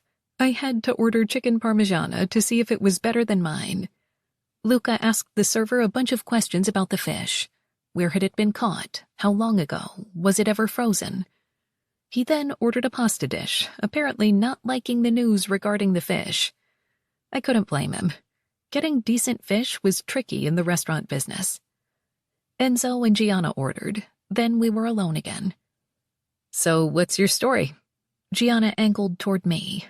Let me guess, you're a student at NYU, and you met this one, she gestured to Luca, in a coffee shop while you were doing homework. Not even close. I own a restaurant in the Hudson Valley. It's been in my family forever. Luca came in to eat one night. I shrugged. That's pretty much it. You own a restaurant? Damn, I wouldn't have guessed it. Is it Italian? She blew out a breath. What am I saying? Of course it's Italian. I laughed. Yes, it's Italian. Best chicken parm in the state. Which is not Italian, Luca muttered under his breath. I considered kicking him under the table. Stop! Our Italian-American culture has become something that is ours, not yours. I'm sorry if that offends you, but take it up with the millions of immigrants who moved to this country in the 19th and 20th centuries. Gianna began chuckling. Oh, I like her. I have to remember that the next time I get a craving for spaghetti and meatballs.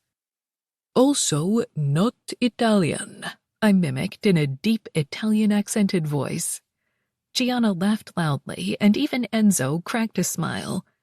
Luca didn't smile, but the warmth in his eyes wrapped around me like a soft blanket. I tried not to blush under his attention and wished that I could kiss him again. The conversation flowed easily from there. I learned that Gianna was from Toronto, but split her time between Naples and New York. She had a sister who lived in Sicily and another in Siderno and a pack of nieces and nephews. And there was now a large diamond ring and wedding band on her ring finger, which I hadn't noticed before. "Were you wearing your rings earlier? I feel like I would have noticed them." She wiggled her fingers, admiring the giant stone. "No, I never wear them when I'm working. The stone gets caught on the fabric." "It's absolutely gorgeous. But aren't you worried you'll, I don't know, lose them or something?" I kept all my mom's jewelry in a safety deposit box at the bank. My house was way too messy and I was never home to organize it. Gianna shrugged. "If I did, I'd make him buy me another one, I guess. I never really worry about it." Oh, wow. I felt stupid. Of course she wouldn't worry. A man like Enzo could no doubt afford 100 diamonds just like that one. This was a woman who definitely didn't buy her clothes from social media ads or live off ramen so she could afford to pay her staff during a lean week. She was gorgeous and stylish and rich, the complete opposite of me. What the hell was I even doing here? Our food arrived, thank God, so at least I could focus on chicken parm instead of me. The portion was decent, though I could have used a bit more melted cheese on top. I tasted the sauce first. It was good, but a little sweet. I cut up a bit of chicken and ate it.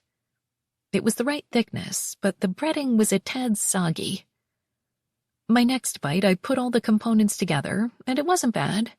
Nowhere near as good as my grandfather's recipe, though. "Allora, Valentina," Luca said, gesturing to my plate. "what is the verdict?"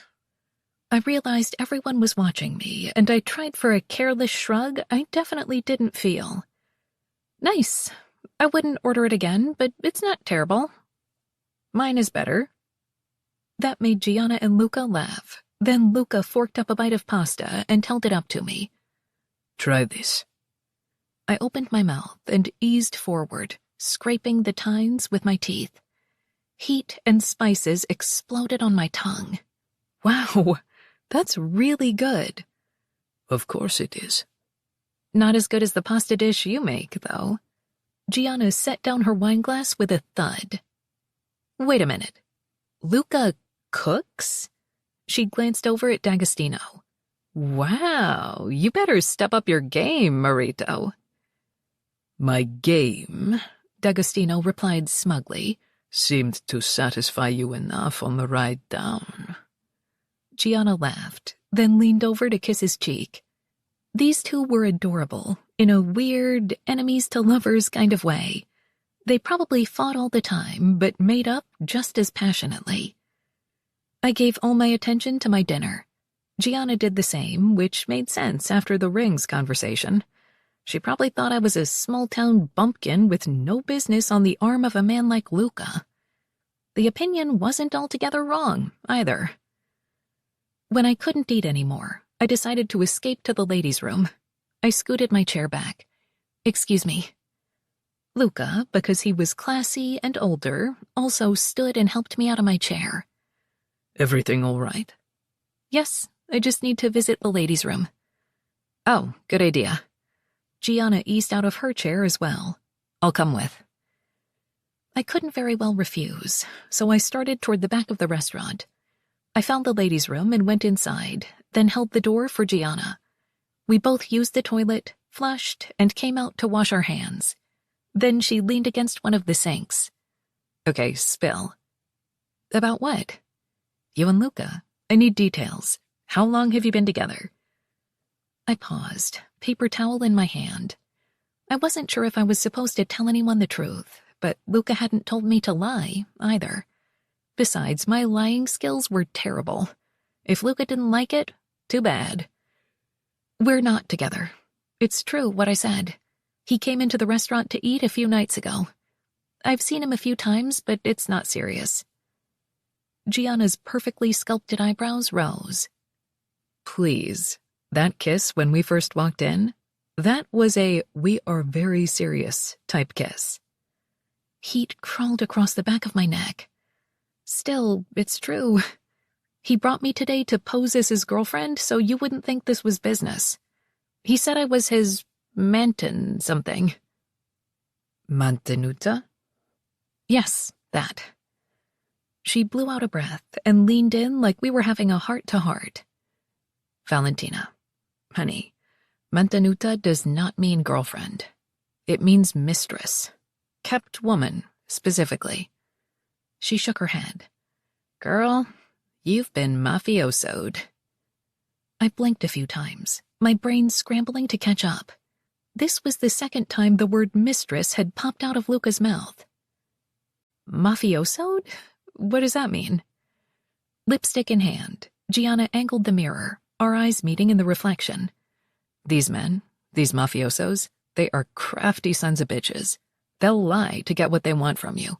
You have to keep on your toes with them, or next thing you know, you'll find yourself kidnapped and trapped on a yacht with one. Don't believe a goddamn word he says. All of this hit way too close to home. Luca's lies and evasions, the fact that he'd dragged me out of the restaurant this morning with no notice whatsoever. Gianna was right. I did need to be careful. No matter how many orgasms Luca gave me, he was a dangerous man. Exactly like my father. Oh, shit. Gianna capped her lipstick and whirled to grab my shoulders. I can tell you're spiraling. I'm sorry if I've scared you. My sister always says I'm too blunt. No, I'm glad you told me. I needed to hear this. She let me go, but didn't move away. Look, you seem like a sweet girl, and I get it. Men like this, they fuck like gods. Charisma off the fucking charts. Believe me, I tried to resist, but that crazy, sexy man out there pulled me in and didn't let go. So if you want Luca, then sleep with him. Be a mantenuta or not, but do it with your eyes wide open. Have it be on your terms instead of his. You know? Thank you. I will. Good. Now, you are slaying in that dress, girl. Where did you buy it from? No way was I telling this fashion designer where I found this dress. Oh, it's nowhere fancy. Undeterred, Gianna wiggled her fingers at me, ordering me to give up my source. So I said, "You're going to think it's stupid." Doubtful. I've shopped everywhere. Thrift stores, department stores, warehouse clubs. I once pulled a jacket out of a trash bin in Barcelona. Tell me. A social media app? I whispered the words like they were dirty. You know, they show those ads and... She was already unlocking her phone. Oh my God, yes. Which one was it? Chapter 16. Luca. When the women left the table, I swirled the wine in my glass and regarded the man across from me. I apologize if I caused trouble between you and your woman. The Augustino lifted one shoulder. Don't worry. I like when she's pissed at me. You told Vito you needed help with your cousin? Niccolo has disappeared, and I need him found. I'm hoping your computer experts can look at CCTV footage for me. What reason could he have for disappearing? I don't know, but I'm being told he's in custody. I don't believe it. If it's true, this would be very bad for you, the Augustino said. It would, which is why I need to find him. Your people can use facial recognition software on video of the trains, parking lots, whatever. He can't be that hard to find. This takes time. He met my gaze pointedly. And money. I have plenty of the second, but not much of the first. The Augustino stared off into space, and I wondered what he was thinking about. We didn't know one another well, but I'd heard of his troubles with Ravanzani, the torture he'd endured. Many men wouldn't emerge sane from such an ordeal, so I respected the Augustino. I don't want your money, he finally said. I want a marina, the big one. Roccoletta? I gaped at him. Fuck off. No way am I giving up control of that marina. And why do you need a port? You're already on the water. Ravanzani controls most of the marinas on the eastern coast. Save yours. It's only a matter of time before he approaches you with a deal. His smile turned predatory. I would like him to negotiate with me instead. What makes you think I would give up any of my marinas, let alone the biggest? Ravansani's empire grows larger with each passing day, which is bad for the rest of us. If he tries, then I'll reject his deal. You think I'm unaware of his efforts to put a stranglehold on everyone else? No, but you can't withstand him alone. You'll need allies. An ally like you. D'Agostino rolled his hand meaningfully. There are worse friends to have, Don Benetti. You can't have the entire marina. Then I don't know why we're here. I sipped my wine, and then carefully wiped my mouth. Name something else. There is nothing else I want. I have a son close in age to your daughter. His brow wrinkled with disapproval. Gia would have my balls if I agreed to an arranged marriage. She is fond of my children. No, I want a marina. I didn't think Gabriele would be fond of the idea either, so I didn't push it. I have construction contracts, business contacts, members of the Italian government. Name it. I have already named it. Merda. I curled my hand into a fist, my mind racing. The marina was used for both illegal and legal imports, and every vessel paid a fee to me. Giving it to D'Agostino would be a huge loss. It's hardly a fair trade. Your men find my cousin, but I lose the marina for good. You ask too much. But we can compromise. Meaning? You can use it freely. My men will continue to oversee the traffic there, except for your business. He rubbed his jaw, long fingers stroking over his rough skin. A fingertip was missing from one of his fingers. I'll agree if there's no time limit. And if you promise to come to me first if Ravansini ever offers you a deal. Agreed. I offered my hand and we shook. I'll have my brother call Vito to work out the details. Va bene.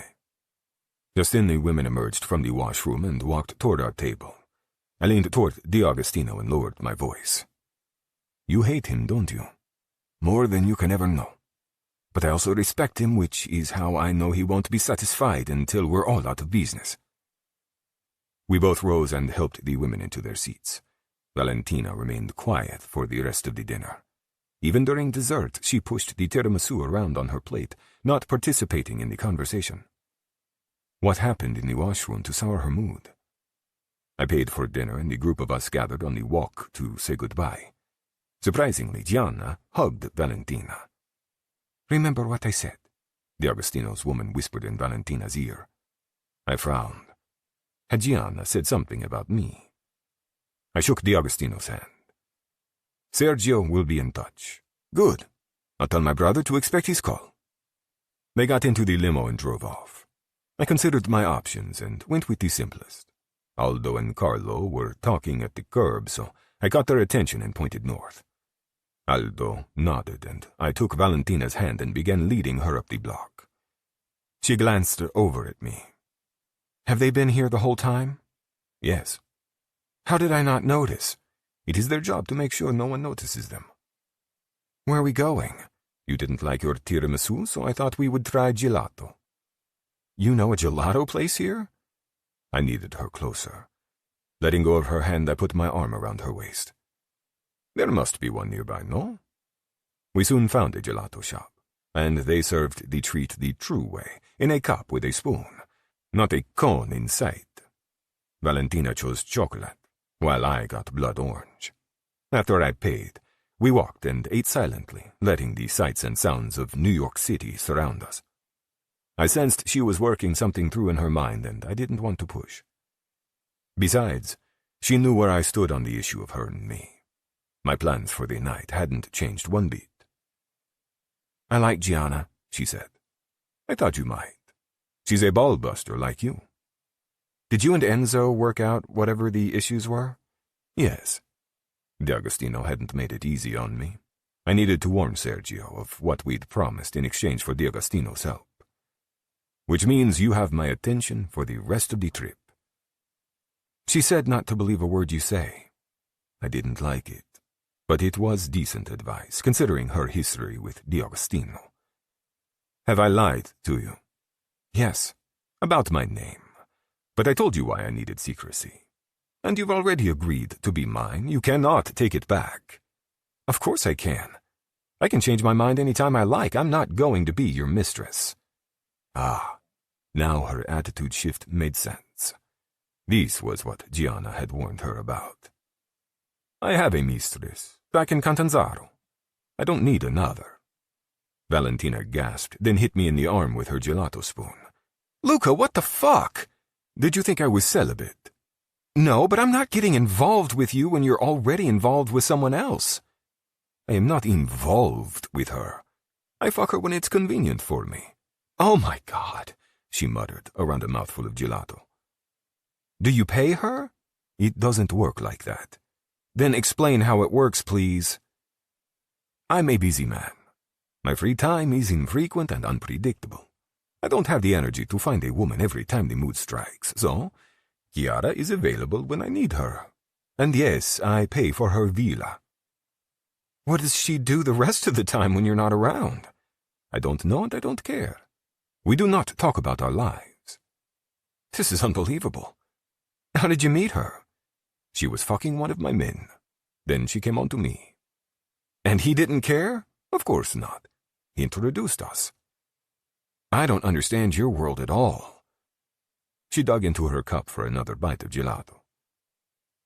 How do you know she isn't still sleeping with him, or with another one of your men, or anyone else for that matter? I snorted. Because I am the boss. Which means what? You don't share? Exactly. I put my free arm around her and kissed the side of her head. I don't share, Bella. Ever. But I'm expected to share. Why would you care? Because it's gross and wrong and misogynistic. I don't understand. She is back in Catanzaro. What does this have to do with what is happening here? It just does, she snapped. Are you planning to break it off with her? No. She stopped in the middle of the walk, her jaw falling open. You have got to be shitting me. You expect me to be okay with that? This was enough. I didn't need to explain myself on the street. If Valentina wanted to have this conversation, we would do it privately. I tossed my half-full gelato cup in the trash. Then I took her elbow and led her to the car where Aldo and Carlo were standing. I opened the door. Get in. Aren't we going to finish this conversation? Yes, but I'm not going to do it on the street. Climb in or I'll put your sexy ass in there myself. She sighed, but did as I asked. Give us a minute, I told my men. They both nodded and put their backs to the car, allowing me privacy and also blocking us from pedestrians. I went around to the other side and got in next to Valentina. Taking her empty gelato cup, I put it in a cup holder. Tell me why this matters to you. Does she think you're still in Italy? Is she waiting around for you? The suggestion was ridiculous. I don't answer to her. Part of being the boss means everyone answers to me. She folded her arms and stared through the car window. Well, I don't answer to you. I put my hand on her thigh and slid it high under her dress. Yes, you do, fiore mio. You've already agreed to be mine, and this means that I now make the rules. She tried to push my hand away, but I didn't budge. I was stronger and needed to make a point. Stop it, she said. We're fighting and I don't want you to distract me. Ignoring her protest, I let my fingers creep higher and higher, relishing the softness of her skin. I wanted to bite her inner thigh, mark her as mine. Finally, I brushed the tip of my finger across her seam, and we both inhaled a surprised breath. Dio mio, no panties. Who makes the rules, Valentina? Not you. If your rules include sleeping with me and other women at the same time. I pressed my lips to the spot behind her ear, then kissed down her jaw. Dimmi, Bella. Who makes the rules? I whispered, caging her in with my body. She clutched my thigh in her fist, a good sign of her willingness. What if I said we both do? I bit her throat lightly. Then I would give you a demonstration to prove otherwise. Is that what you want? Right here on the street? No. The single word was nothing more than a gust of air, not very believable as far as protests went. I gave her slit another swipe with my fingertip. Are you sure? She tugged me closer by my tie. Kiss me. It was barely audible, little more than a breath, but I was more than happy to oblige. I tilted my head and slid my lips over hers. Her mouth was soft and welcoming and receptive, and she kissed me back with no hesitation. I let myself sink into her, blissfully unaware of everything around me as I flicked her tongue with mine. How long had it been since I'd last really kissed her? Not even 24 hours, yet it felt like decades. I'd missed the little sighs she made in the back of her throat, and the way she turned soft. She chased my lips whenever I readjusted, her grip on the tie almost strangling me. I petted her clit with the slightest of touches, edging her with a hint of what was to come. Her hips rocked, seeking, but I didn't give her enough to satisfy either of us. That would wait until we were alone in the hotel, and I could make her scream with pleasure. I moved my mouth near her ear. Who makes the rules? Luca, I'm serious. Don't sleep with her again, not until you and I are finished. Okay. Grazie, baby. My chest tightened, a strange and unfamiliar reaction. I ignored it and gave her slit another brush with my fingertip. Now, who makes the rules? You do, Luca. The sexiest 3 words I'd ever heard. I kissed her temple, then knocked on the window to signal the boys to get in the car. Va bene, Fiore. Now I will take you to the hotel and fuck you. Chapter 17. Valentina. This suite was like something out of a movie set. A long entryway opened into a luxurious living room. Sofas and chairs surrounded a coffee table, while a grand piano rested in the corner. There was a crystal chandelier, for God's sake, while floor-to-ceiling windows provided a spectacular view of Central Park. The furniture looked like antiques, expensive antiques. So expensive that I was afraid to put my old knockoff purse down anywhere. I held the cheap leather in my arms and walked around, not quite knowing what to do with myself. Did he expect me to go straight to the bedroom? Start stripping off my clothes? More nervous than I wanted to admit, I wandered to the windows. The park stretched out below, the best view in the entire city, one I'd never seen except online. In person, it was far more impressive. The room was silent. Why wasn't he saying anything? Were we waiting on something? Are they bringing our bags up? I asked. That happened earlier, when Carlo checked us in. Who's Carlo? My other guard. Right. Luca traveled with guards because he was a mob boss and people might try to kill him. I couldn't think about that right now. I caught his reflection in the mirror. He was watching me, his hands in his trouser pockets, appearing calm and confident as always. But his gaze was anything but calm. Even in the glass, the intensity of his dark stare made me shiver. Who makes the rules? I licked my lips, moistening them. What are you thinking about right now? How I'd like to fuck you against that glass. Mouth dropping open, I spun around. Tingles ran all up and down my body, and I really hoped it was from horror. But you won't, right? All those people would see. Put your bag down on the chair and come here. I examined the closest chair. It belonged in a museum, not a hotel room, and it had no business holding my raggedy purse. I put my bag on the floor and walked over to Luca, who was watching me carefully. Why did you put your bag on the floor? Because it's old and costs probably as much as a bar of soap in this place. He shook his head and slid his hands onto my hips.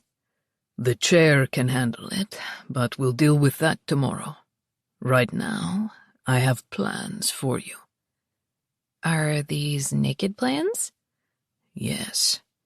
He wrapped one hand around the back of my neck. Relax. You will like them very much. Without waiting for me to comment, Luca dipped his head and sealed his mouth to mine. This was a much different kiss than the car. That had been coaxing, teasing, almost like a game between us. This was fierce and relentless, and I could sense his determination with every swipe of his lips, every flick of his tongue. His heat and strength wrapped around me, bolstering me, chasing away my fears, and I leaned into him, letting him hold my weight. He broke off, and I was happy to hear his breathing was as labored as mine. Go find the bed, Piccolina. Arguing or refusing never even occurred to me. I was going to have sex with this gorgeous and sophisticated older man tonight. I'd deal with everything else tomorrow.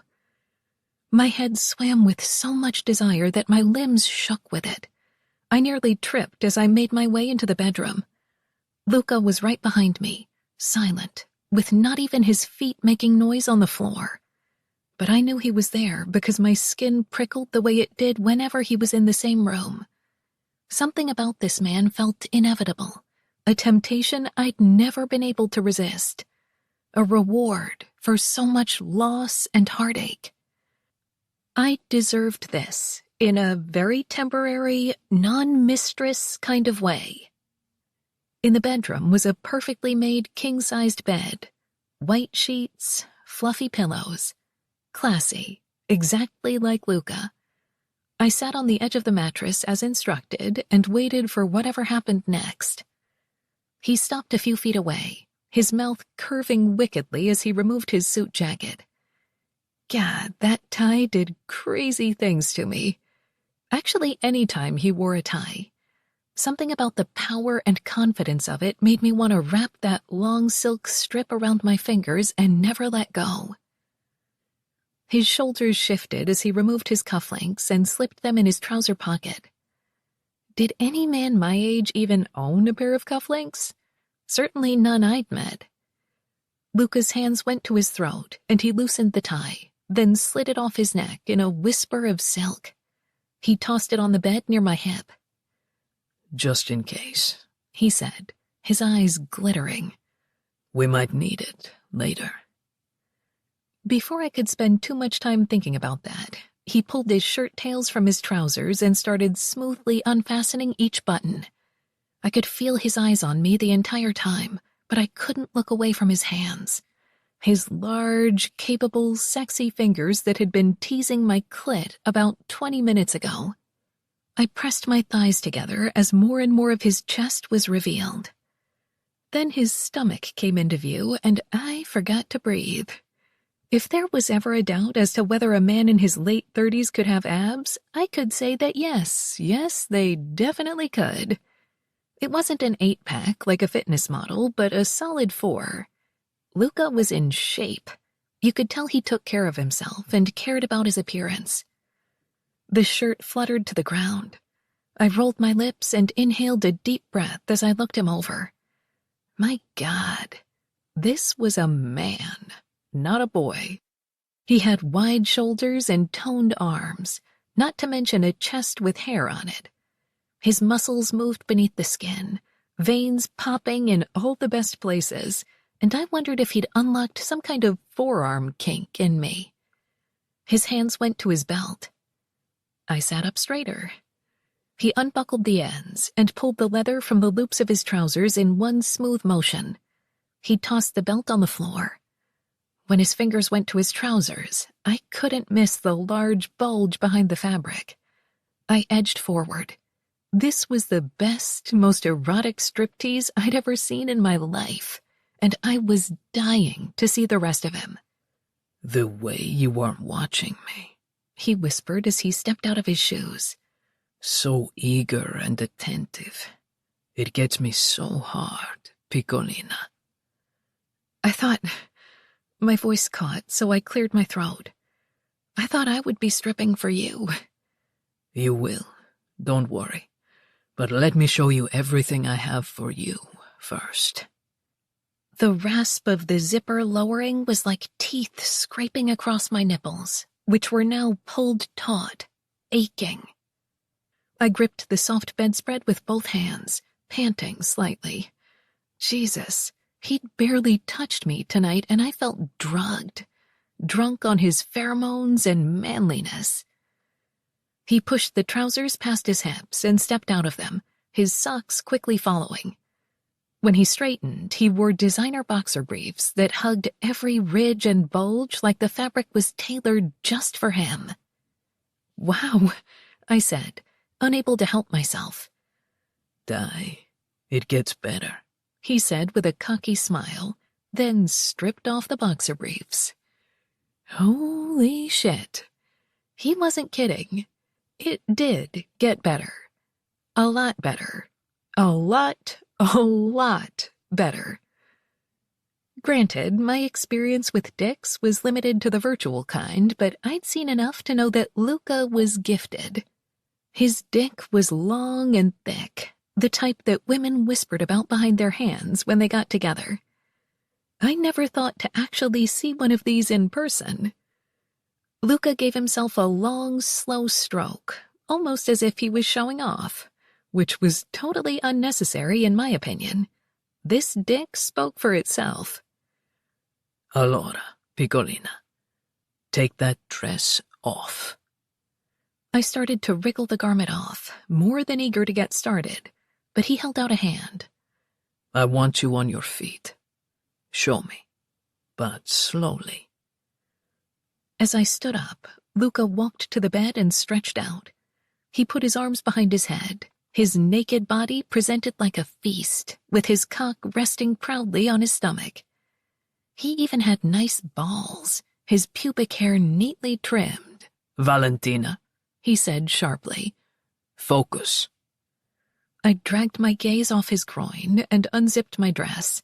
Then I lifted the hem and began lifting the cloth higher and higher, teasing him until the dress rested just below my crotch. He was watching me intently, his dark stare liquid fire across my skin, while his chest rose and fell with labored breaths, and a rush of power went through me. This man wanted me, desired me, and the knowledge cranked my lust up several notches. I moved slowly, seductively, dragging the cloth up past my pussy, letting him see the bare folds. He groaned, his expression twisting into one of pain. "Madre di Dio, you are so fucking hot. I've been fantasizing about that pussy all day." He had? God, the things that came out of his mouth. I expected to feel awkward, but Luca had a way of making me feel sexy and worldly, capable of seducing anyone. I didn't wait to reveal the rest of my body. I removed my arms from the dress, first one side, then the other. Then I shoved the fabric past my boobs and down my hips, all the way off my legs. I straightened and started to remove my bra. "Leave it on. Get over here." Luca's voice sounded strangled, like he was barely keeping it together. I let my arms fall and came over to the bed. Before I could lay down, he grabbed my wrist and pulled me on top of him. I sat on his stomach, with my legs on either side of him. He smoothed his palms up and down my thighs. "Fuck, that bra. It is a gift from God, piccolina." Thank you. It was a splurge. I bought the bra in an actual store rather than from an app. Maggie had been with me and she practically forced me to buy it. "Take it off." I pulled the loops off my shoulders and down my arms first. Then I reached back and opened the fastening. It took some dexterity because I wasn't a dainty bra girl, not with these boobs. I flung the bra onto the ground and Luca was already reaching for me. He palmed my tits, molded them and squeezed my nipples, no fumbling or uncertainty. He touched me like a man who knew exactly what I needed. "Come here." He grabbed my arm and pulled me toward him. I placed my hands on the pillow to brace my fall, which left my boobs directly over his face. "Perfetto," he crooned, his hands cupping my breasts. "You have the perfect tits. So fuckable." He flicked my nipple with his tongue, then drew it into his mouth and sucked with delicious pressure. Guys had been interested in my boobs since I turned 13, and my limited high school hookups had squeezed them too hard. Luca was firm, yet gentle, and every pull of his mouth answered deep in my belly, like there was a direct line between my nipples and my clit. Lust-drunk, I hardly noticed when he switched to the other side, and I started grinding my hips against his stomach, desperate for friction. Up. He patted my ass. Sit on my face. Wait, what? I couldn't see how this was a good idea. I'd read about it in books, but assumed it was fiction, like nice billionaires and down-to-earth celebrities. Trust me, you will like this. Luca seemed very sure, and he guided me forward until I straddled his head. Sit, Fiore. Let me taste you. But you won't be able to breathe. Yes, this is the point. And after you make yourself come on my tongue, then you will ride my dick. How? He didn't let me finish that thought. He pulled on my hips, and I dropped onto his face, smothering him. I was worried for half a beat, until I heard him groan like he'd just tasted tiramisu for the first time. His mouth began to move, his tongue swiping my flesh, encouraging me. His big hands circled my waist, and I had to admit, it felt good. Better than good. Holy shit, he was everywhere, hitting all the best spots. I started rocking, grinding, the pleasure coiling inside me. Oh, God, I breathed. Luca. He growled and continued to use his tongue, sucking in air occasionally as I chased the high. He reached up to hold both of my breasts and pulled on my nipples, and my thighs began to shake. I could feel the climax building, the release getting closer and closer. I held onto the wall, anchoring myself, and built up a rhythm with my hips.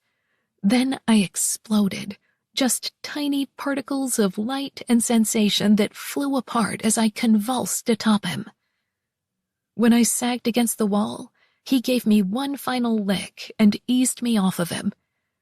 I shouldn't have worried about hurting him. He looked so fucking hot. His face was flushed, his jaw taut with desire, and his mouth was wet with my juices. Cazzo, that was nice. He rasped and patted my thigh. Sink down on my cock. I need a minute, I think, I mumbled, unsure about my coordination after that orgasm. Holding my hips, he lifted me like I weighed nothing and put me on his stomach. Now, Piccolina, your pussy is soft and wet, and I need to feel it strangling my dick in the next 10 seconds. I knew what to do, but I hadn't expected to be on top my first time. Wouldn't it be easier if you did this? Not for you. This way you set the pace, capisce? He reached between my legs and grabbed his shaft, then maneuvered me until the tip of his dick met my entrance. Take me inside. Let me show you how good it can be.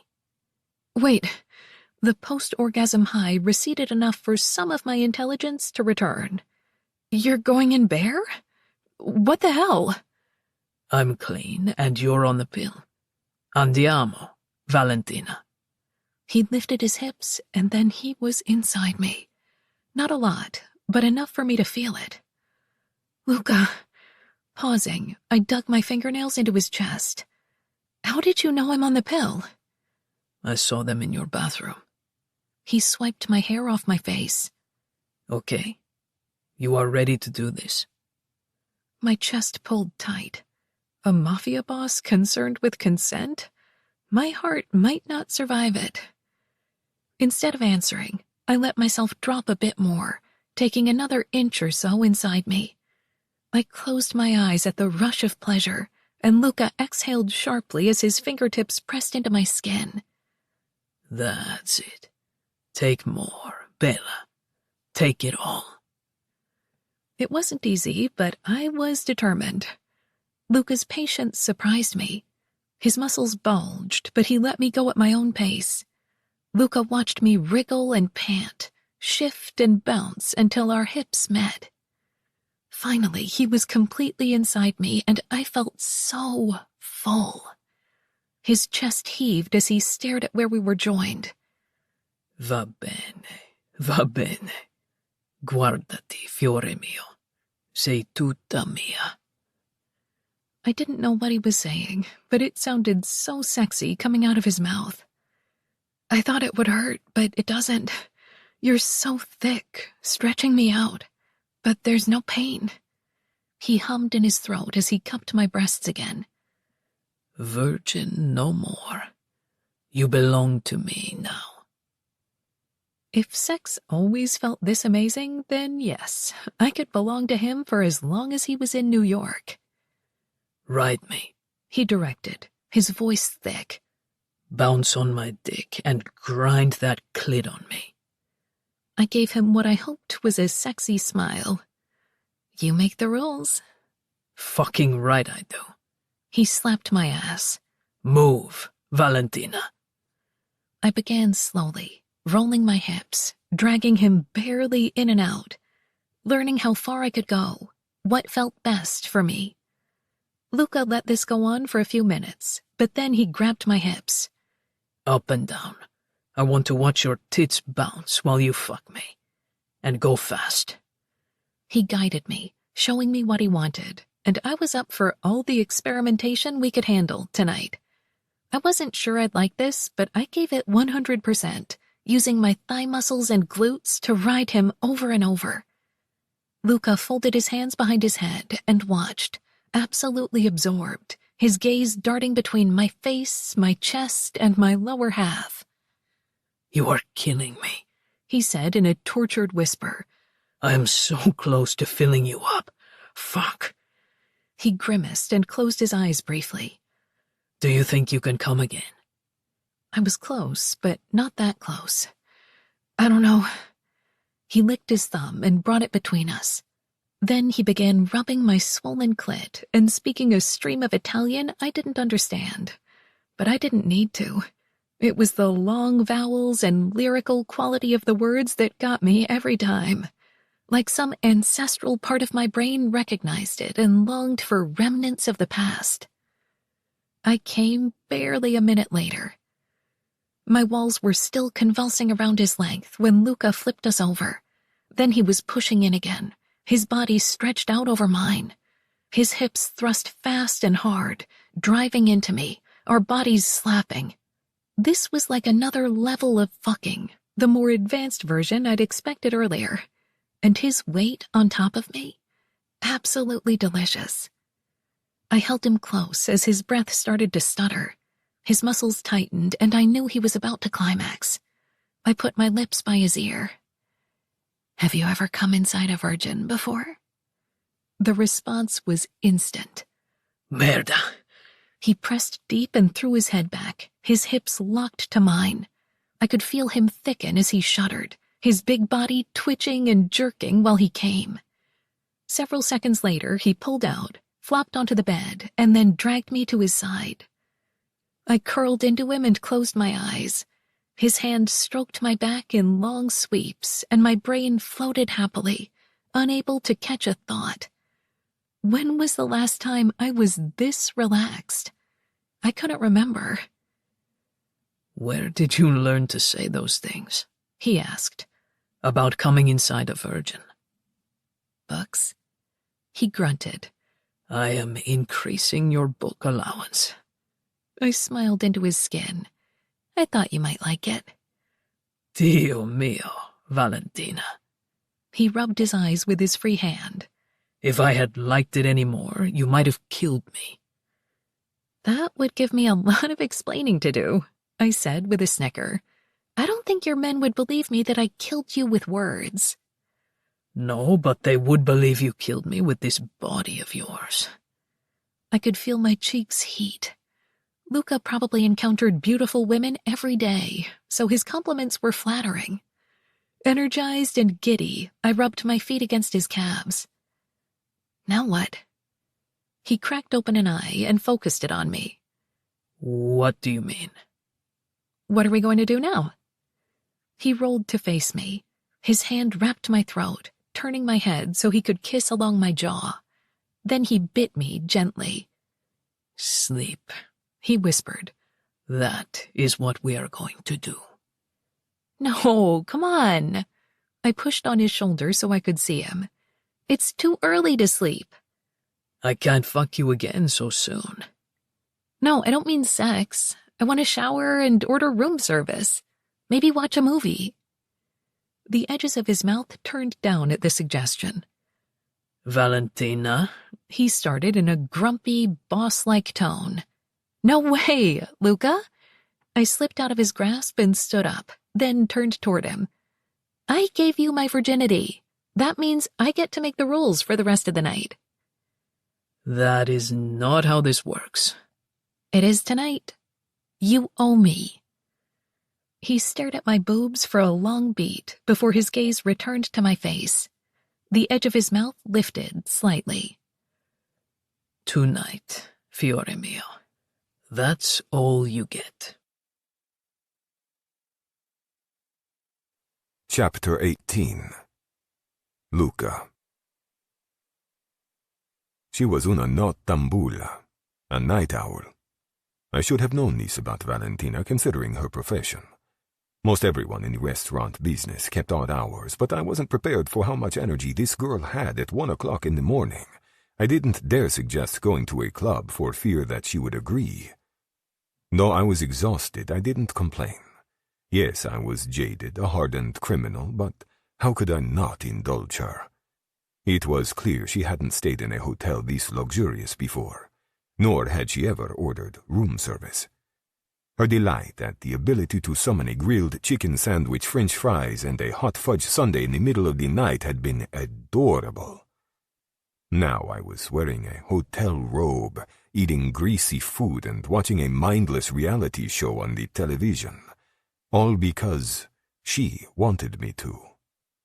She licked her spoon, then pointed it at me. Admit it. You like this show. It's terrible. A bunch of young and dumb people were on an island together, and the only point I could see was that they were trying to fuck each other. They need to go on a TV show to get laid? Dai, Valentina. Her foot pushed against my leg. It's not about getting laid, they're looking for love. I rolled my eyes and withheld my opinions. Would you go on one of these shows? Her eyebrows rose dramatically. What if it was Mafia Island, where they put a bunch of mob bosses together? You could compete in challenges like racketeering and blackmailing, or who has the prettiest mistress. I shook my head. Your imagination, it is incredible. Her attention returned to her sundae, but her brow wrinkled as her mood seemed to darken. What was she thinking about? What is it? I asked gently. Do you hurt people, Luca? Yes. There was no use lying about it, and she deserved as much truth as I could give her. Do you feel bad about it when you do? We all make choices, Valentina. I've learned to live with mine. There is no other life for me than this one. But the people you hurt, they deserve it, right? I knew what she was doing, but I could not have her romanticizing me or my life. I do what needs to be done to get what I want. Always. She peeked over at me. That's harsh. The world is harsh, no? Aren't you worried you'll be killed, or one of your sons? If that is meant to be, then I can't stop it. I've prepared my sons, raised them to be strong men. But no one escapes this world without pain and sorrow. I'd lost family members, friends, and Valentina lost her mother to a terrible disease, yet we kept going. Life was not for the weak. The metal spoon scraped on the ice cream dish as she finished her dessert. She peeked over at me. My father is in the mafia.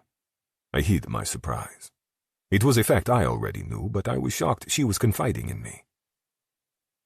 Here in New York? No, in Italy. Oh. I don't recall any Montellas. He has a different last name. Segreto. She studied me.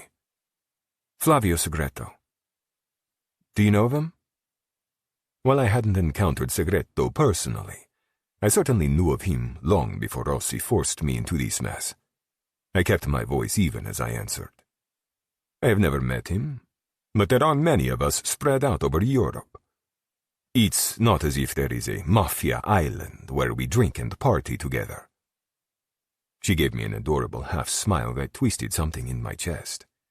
Maybe not, but you kind of wish there was, don't you? I took the ice cream bowl from her and put it on the tray resting on the bed. Then I leaned over her, my body half covering hers. Bending, I nibbled at her lush lips. If there was, I know who would win the prettiest mistress competition. Her arms twined around my neck. I'm not your mistress, Luca. I kissed her throat, making sure to cover every millimeter of her soft skin. Then I bit her earlobe. Are you sure? Yes, she said, her voice wavering. You might want to rethink your answer. There are perks to being a mistress, fiore mio. Sex is not a perk. We would need to disagree on that. I spread open her robe and ran my hand along her side over her ribs and up to her breast. I cupped her and massaged the plump mound. Blood pulsed in my groin, then along the length of my shaft, getting me harder with each heartbeat. I didn't know what it was about this girl, but she made me feel like a fucking teenager, desperate and horny. I dipped my head and tongued her nipple. The little whimper she gave made me even harder, and my skin began burning as I heated up. The damn robe had to go. Rising up on my knees, I shrugged out the heavy piece and tossed it to the ground, leaving me naked. Valentina dragged her hands over my chest, exploring. You are so sexy. You know, for an old guy. The teasing smirk she wore instantly made me think evil thoughts about her mouth. Old, is it? I straddled her body and dragged my dick through the valley of her breasts. Push them together, I ordered. Smother my cock with your teats. Using both hands, she pressed the mounds in to surround my dick, and I rocked my hips gently, shoving my cock between her breasts. God, so that was fucking hot. Open, I said, shuffling my knees forward. I aimed the head of my cock at her lips. Get me wet. She opened her mouth and I rubbed my crown over her slippery tongue. More. I don't know which one of us said it, but I slid in deeper, feeding her my length until she was sucking me down eagerly. The sight of her pretty lips wrapped around me, not to mention the tight suction, Madre de Dio, it was perfect. I kept going until she gagged. Saliva pooled over my shaft and my balls squeezed. I eased back slightly. That is what I want. Nice and wet piccolina. Again. We repeated this a few times until I was coated in spit. When I pulled out and moved away, she whimpered and clawed at my thigh. No, Luca, come back. It was tempting. I liked a girl who was eager to suck on my dick. In a minute. I'm going to fuck your tits first. I put my drenched cock between her breasts. Squeeze me. Biting her lips suggestively, she pushed the mounds together, and warm, soft flesh encased my cock. Fuck, that was nice. I started moving, dragging my length through the slick channel. It didn't feel as good as fucking a woman's pussy, but there was something about the visual of this woman's tits swallowing me up that got me off. Pinch your nipples, I ordered as I moved my hips. Make yourself feel good. She did as I asked, and her eyelids fluttered, a moan rumbling in her throat. I answered with a groan of my own. This girl was so beautiful, so responsive. I was crazed, feverish to have her again. I braced my hands on the headboard and rocked, the underside of my shaft rubbing her sternum, my foreskin and her spit allowing me to slide easily. Then she lifted her head and stuck out her tongue, giving my crown a swipe every time I moved forward. My gut cramped as pleasure arced through me. Merda. How did she know exactly how to drive me fucking out of my mind? I moved faster, a man possessed. Are you eager to taste my cum, Bella? Keep licking me. Show me how much you want it in your mouth. Her eyes flicked to mine. Please, Luca. I couldn't wait. The orgasm was building undeniably close. Rising up, I angled toward her lips. Circle the root in your fist. I want to fuck your mouth. She wrapped her fingers around my base and I slid my shaft into her hot, wet mouth. I didn't hold back, thrusting into her face, my balls slapping her fist. Her hand kept me from hurting her at this angle. Next time I would show her how to take me all the way in, deep into her throat. Her free hand cupped my ass, guiding me, and her fingernails dug into my skin. The sting arrowed through my balls, and I rocked faster, fierce need coiling inside me. Then her fingers wandered into the crevice between my cheeks, and the idea that she might play with my ass was like a shot of white-hot lightning to my groin. I was lost. Cum shot out of my dick, my hips stuttering as my muscles tightened. She sucked me, moaning as I poured into her mouth, and I nearly blacked out. This girl, Madonna. When I was drained, I withdrew and dropped onto the bed beside her. Fuck, Valentina. That was fun. She cuddled up next to me. Do you think I'd win the Whose Mistress Gives the Best Blowjob competition on Mafia Island? My mouth twitched at her choice of words. She was coming around to the idea, which pleased me very much. Without a doubt, Piccolina. That's good. Do you know which competition I'd like to see? Which one? Which mafia boss gives the best head? Without missing a beat, I rolled her over and settled between her legs. If there is still any doubt, then I had better show you right now. Valentina. Let's go shopping. I finished applying a second coat of mascara and glanced over my shoulder. Luca stood there, already dressed in a dark suit and looking good enough to eat. I was tempted to climb him like a tree and never let go. But the restaurant was reopening tomorrow. It was my responsibility to see that everything was ready. I need to get home, Luca. This afternoon.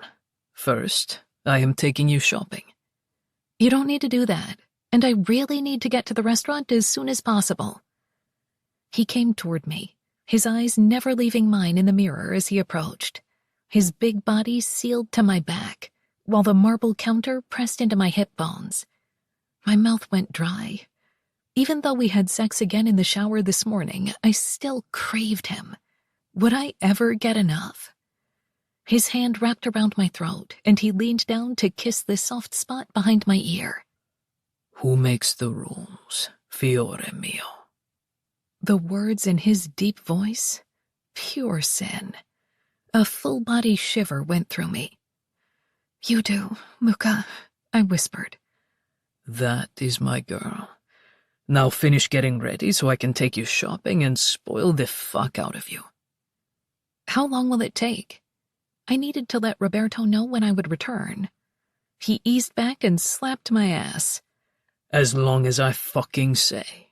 Hurry up, woman. Biting my lip to keep from grinning, I reached for my phone. I'll text. The phone suddenly disappeared from my fingers, and Luca slipped it into the pocket of his suit coat. I have already let Roberto know of your schedule. Andiamo, Valentina. You have 5 more minutes before I drag you out of here. He walked out and shut the door. Bossy mafia boss. I finished getting ready, packed up my things, and stepped out of the palatial bathroom. When I did, I found Luca on his phone, speaking in Italian. Though he sounded sexy, he also sounded annoyed, and a little divot between his eyebrows was much deeper than usual. Still, it was hot. When he hung up, he started texting rapidly, his mouth turned into a frown. I zipped up my suitcase, asking, "Who are you mad at?" I didn't expect him to answer, so I was surprised when he said, Gabriele, he is a pain in my ass. He looks exactly like you. I know. Luca put his phone in his pocket and came closer. He's nothing like how I was at his age, though. How so? He took my hand and we started for the door. Let's go. The boys will bring your things to the car. Wait, my purse. You will not need it. But Basta, Valentina. Luca opened the door and tugged me through. We went to the elevator, which was being held open by Aldo. Good morning, I said to Luca's man. Aldo gave me a polite nod. Buongiorno, signorina. All three of us stepped into the elevator and it began descending. In the silence, I peeked at Luca, who was frowning at the doors. Was he still mad at his son? What were you like at Gabriele's age? I asked him, returning to our earlier conversation. Serious. Like you never went out and had fun? No. I stared at his hard profile. He was angry, and maybe before last night I would have kept quiet. But honestly, who was this man fooling? I poked his ribs. Come on, you've had 2 kids by 2 different women. I think you had a little bit of fun. Aldo made a sound like he was trying not to laugh, while Luca turned toward me. The side of his mouth lifted arrogantly as he slid his hand over my hip to cup my waist. And last night I was doing my best to make it 3. I couldn't help but chuckle. Thank God for birth control. Don't forget this morning. He leaned down and gave me a quick kiss. I will never forget this morning. It's my new favorite way to shower. My face heated. Did he always talk like this in front of his men? Luckily, the elevator stopped and the doors opened. Luca took my hand, and we strode through the hotel lobby and onto the street. A big SUV waited at the curb. Aldo opened the rear door, and Luca helped me inside. When Luca came around and got in next to me, I asked, "Why aren't we taking your car?" This one is safer. It also has more room. We pulled into traffic. I watched the people hurrying on the sidewalk, everyone moving with a sense of purpose. I used to think, before my mom got sick, that I would move here. I imagined having an important 9-to-5 job where I made lots of money and lived in a fabulous apartment. But when Mom was diagnosed, I learned what really mattered in life, like family and roots.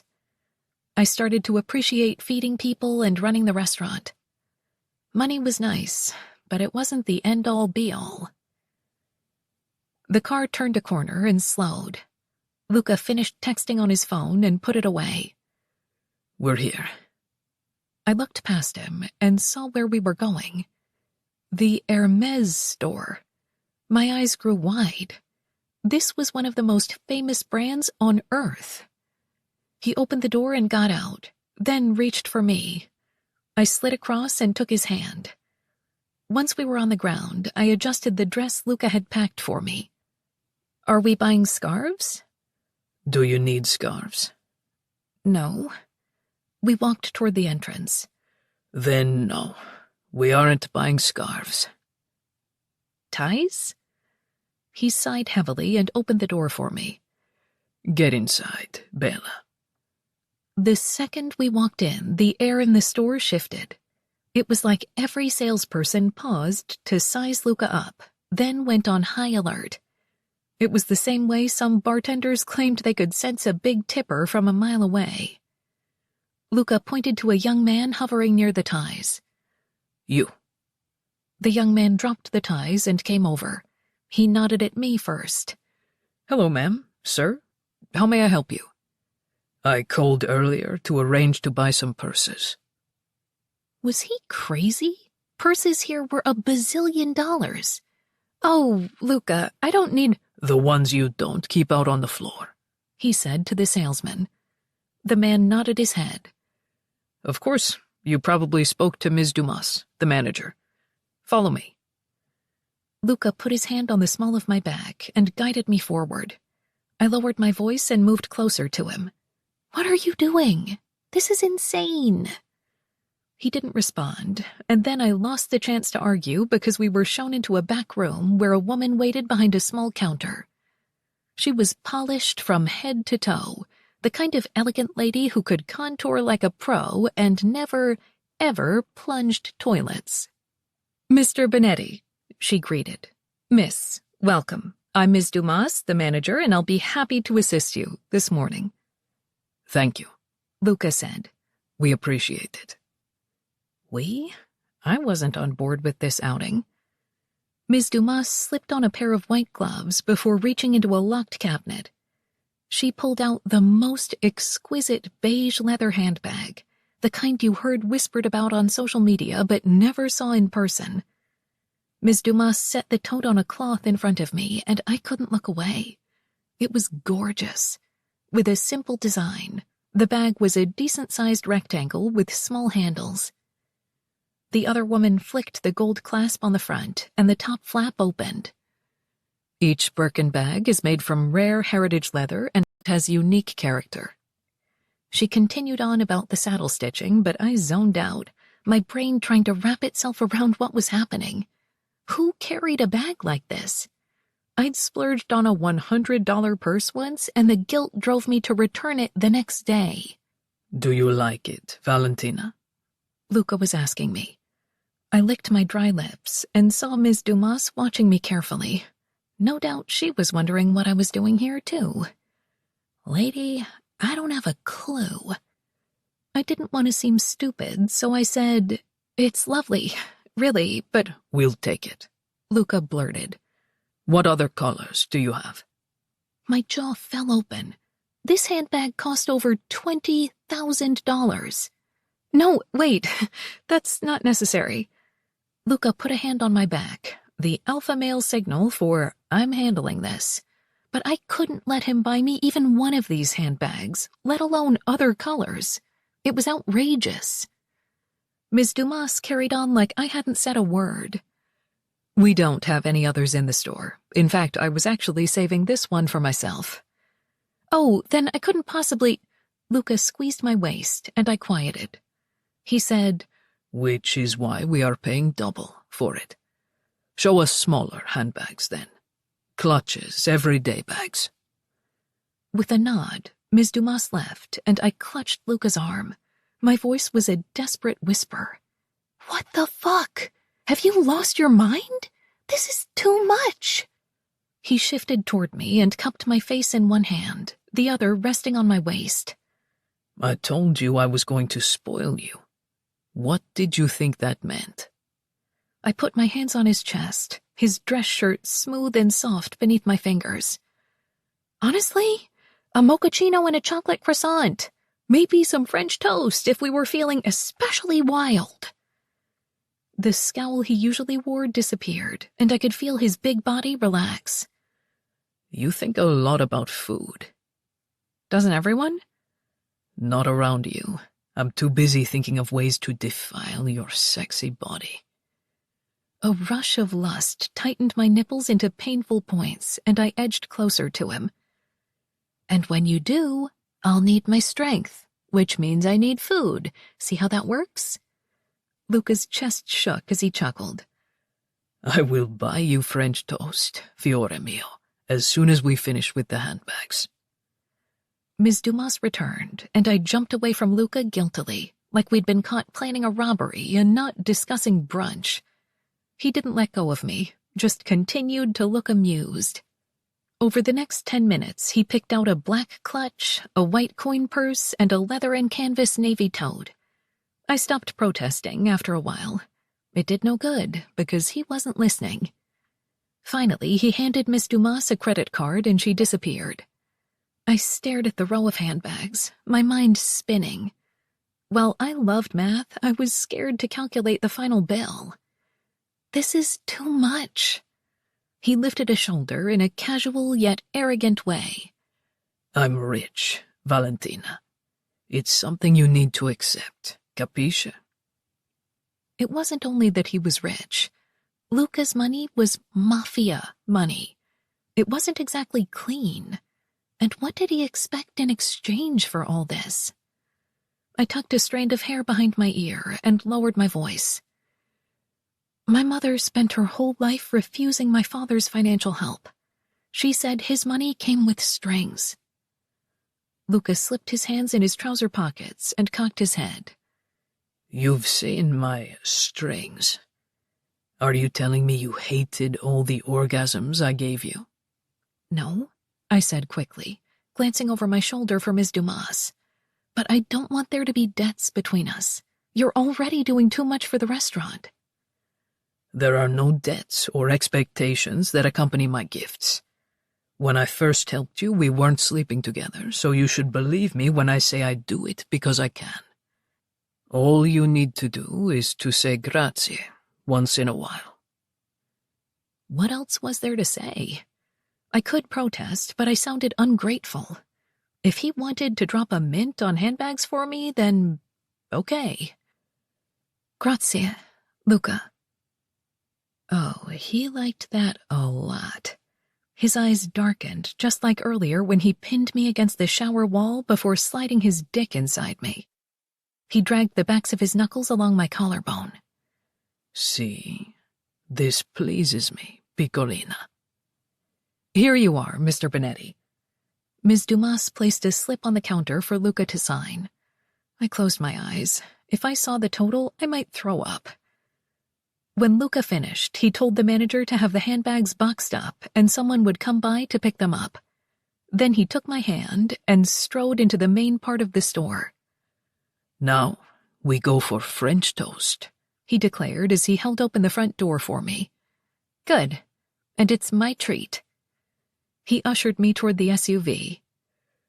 I will allow you to buy breakfast. Then he put his mouth near my ear. Because maybe then you will not complain when I take you to the jewelry store. Chapter 19. Luca.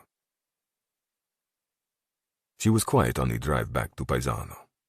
We were in the SUV with Aldo behind the wheel while Carlo drove my Maserati back.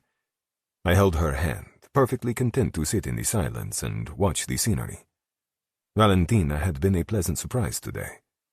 I wasn't used to a woman being so frugal around me, or this funny, or affectionate. Valentina touched me a lot. Little brushes of her hand, grabbing my arm to make a point, rubbing her foot against my leg under the table at breakfast. I liked it. We had a nice day together, shopping and eating in the city. I couldn't remember the last time I stayed off my phone for so long, but work had been the furthest thing from my mind today. It was refreshing to get lost in the crowds, a nobody with zero responsibilities. This allowed me to experience the city with Valentina. My girl obviously didn't travel much. As we walked after breakfast, she marveled at everything from the horse and carriages for hire to the street vendors, to the different accents and cultures on every corner. At our last stop I bought her a pair of diamond earrings, though she refused to let me get the matching bracelet. I bought it anyway. I hadn't spent this much money on a woman in a long time, not since Carlotta was pregnant with Gabriele. But I liked doing it for Valentina. She deserved it. This girl busted her ass all day long, even cleaning bathrooms, to keep her family's legacy alive. I could relate. Yawning, Valentina put her fancy juice drink in the cup holder. God, I'm so tired. Come here. I tugged her down so she was lying across the seat. Put your head in my lap. She didn't argue, just flipped her hair out of the way as she settled on my thigh. Why am I always sleeping on you? My chest expanded on a deep breath and I smoothed her hair, letting the long strands run between my fingers. The night of her book club, she'd begged me to sleep next to her. I won't feel safe without you. What demons haunted her? Segreto? Or had something happened in her childhood? I vowed to find out. Now that I have secured D'Agostino's help, I might be able to locate my cousin quickly. This would keep Valentina out of this mess. Because no way was I letting Palmieri or the GDF get their hands on this woman. Minutes passed and Valentina's breathing evened out. I stared down at her profile while my fingers continued to stroke her head. Part of me didn't want to return to Paesano. I didn't want her in that tiny home all the way across town. The place wasn't safe, not to mention that I wanted her with me. Could I move her into the mansion? Never thought I would see it, Aldo murmured in Italian from the front seat. I glanced up and met his gaze in the mirror. Like a teenager. Fuck off, I said quietly. She's a good kid. Works hard, cares about people. I knew this about her. It was part of the reason I like spoiling her. Ungrateful, entitled people thought the world owed them everything, but this world didn't owe any of us shit. Valentina knew this, and she was a fighter, tough like me. Yet she was also sweet and innocent, and that twisted me up inside. I want her things moved into the mansion, I ordered. See that it's done. Aldo shook his head. She won't like that. The house belonged to her dead mother, you've seen it. The mother might as well still be living there. Your girl is not ready to let go of the past. I sighed. I would need to handle this carefully. But after our stay in New York, I was confident that I could convince her. My phone buzzed with more messages. I eased the rectangle out of my pocket and spent the rest of the ride answering questions and checking in with my brothers. Then I texted Leo, as he'd been quiet the past few days. That wasn't uncommon for my firstborn. He was responsible, more serious and independent than his brother. Leo answered immediately, saying he'd booked a trip to Sardinia for a few days. I told him to have fun at the beach with his girlfriend and ring me when he returned to Catanzaro. Valentina stirred when we were a few minutes out of town. I rubbed her back and continued to read a quarterly report from one of our legitimate businesses. "Where are we?" she murmured sleepily. "Just outside Paesano." "Damn, I hadn't expected to sleep that long. Why didn't you wake me up?" "Because you're obviously fucking tired." She pushed herself up. "More like I'm tired because of fucking." A huff of laughter escaped my lips. "Madonna, that mouth of yours." "Are you saying you don't like it?" The devilish glint in her eye called to me like a cape to a bull. I leaned in and gave her a deep kiss. "I like it very much," I said when we broke apart. She patted my chest, then glanced down at her watch. "I really should get to the restaurant. Aldo, can you drop me at the trattoria?" He looked at me in the rearview mirror for confirmation. I supposed it was only fair. I'd monopolized her time enough for today, and I knew she was reopening tomorrow. I gave Aldo a subtle nod. "Of course, miss." Aldo began pressing buttons on the car's navigation. I pulled her close to my side and kissed the side of her head. "I'll take your packages to my house. Or you could drop them at mine, seeing as how locks are no issue for you." Ignoring that, I said, "Come to the mansion when you're finished today. We'll have dinner together." "Just dinner?" A grin tugged at the corners of my mouth. "Maybe more." When we pulled up to the trattoria, she tried to open the car door herself. I grabbed her arm. "Wait, Piccolina. I'll come around and help you." "That's not necessary, and I need to hurry." I gave her a look, one that had intimidated dangerous men across Europe. Valentina just rolled her eyes. "Fine, but hurry up, Luca." I got out of the car and buttoned my suit coat. Then I came around and helped her to the ground. Instead of letting her go, I grabbed her hand and started walking her inside. "You're annoying," she said under her breath. "Are you saying you don't like it?" I asked, throwing her words back at her. She bumped her shoulder against mine. "I might like it a little." "Good." I opened the trattoria's door and held it for her. "We'll talk later about where you're sleeping tonight." "I'm sleeping at home." She tugged on my tie as she walked past. "We're reopening tomorrow. I need to be on my game." I followed her inside, then stopped in my tracks. Gabriele stood behind the bar using a knife to cut something. "Che cazzo, what was my son doing here?" Dropping Valentina's elbow, I strode directly to the bar until I was standing in front of him. He had the nerve to keep slicing lemons instead of addressing me. I spoke in our language so no one would understand how furious I was. "What the fuck are you doing?" "Ciao, Papa. How was New York?" I grabbed the knife out of his hand. I asked you a question, Filio. He shrugged. I asked to be a bartender. I thought it might be fun, and I'll get to eat here for free. Have you tasted Giovanni's food? It's so fucking good. You are not working here. I sensed her a second before Valentina appeared at my side. She reached across the bar to offer her hand to Gabriele. Hey, Gabby. I see you've convinced Roberto to give you a job. Ciao, Signorina Montella. Gabriele shook her hand. Have you bartended before? She asked. He's not bartending here. I pointed at Gabriele. Get your sheet. I'm taking you back to the house. Luca, wait. Valentina put her hand on my arm. Why can't he work here? My son is not a bartender. He has far more important duties than pouring drinks for frat boys and lonely old women. She drew herself up and gave me a withering stare. Oh, so you think he's too good to work here? Before I could explain myself, she faced Gabriele again. Welcome aboard. We're happy to have you, Gabriele. My son grinned and leaned toward her, too close, almost flirtatiously. You can call me Gabby. Turning, I spotted a young man polishing forks. Find Roberto, now! He got up and sprinted for the kitchen. I drummed my fingers on the bar, waiting, seething. Valentina and Gabriele were chatting, ignoring me. Apparently, there were laws in New York about alcohol, and Gabriele was too young to serve drinks. I didn't give a fuck, because he wasn't staying. From the second he landed in New York, Gabriele had done his best to piss me off. I'd instructed him to not leave the house, yet he ran here as soon as my back was turned. I should send him back to Catanzaro tonight.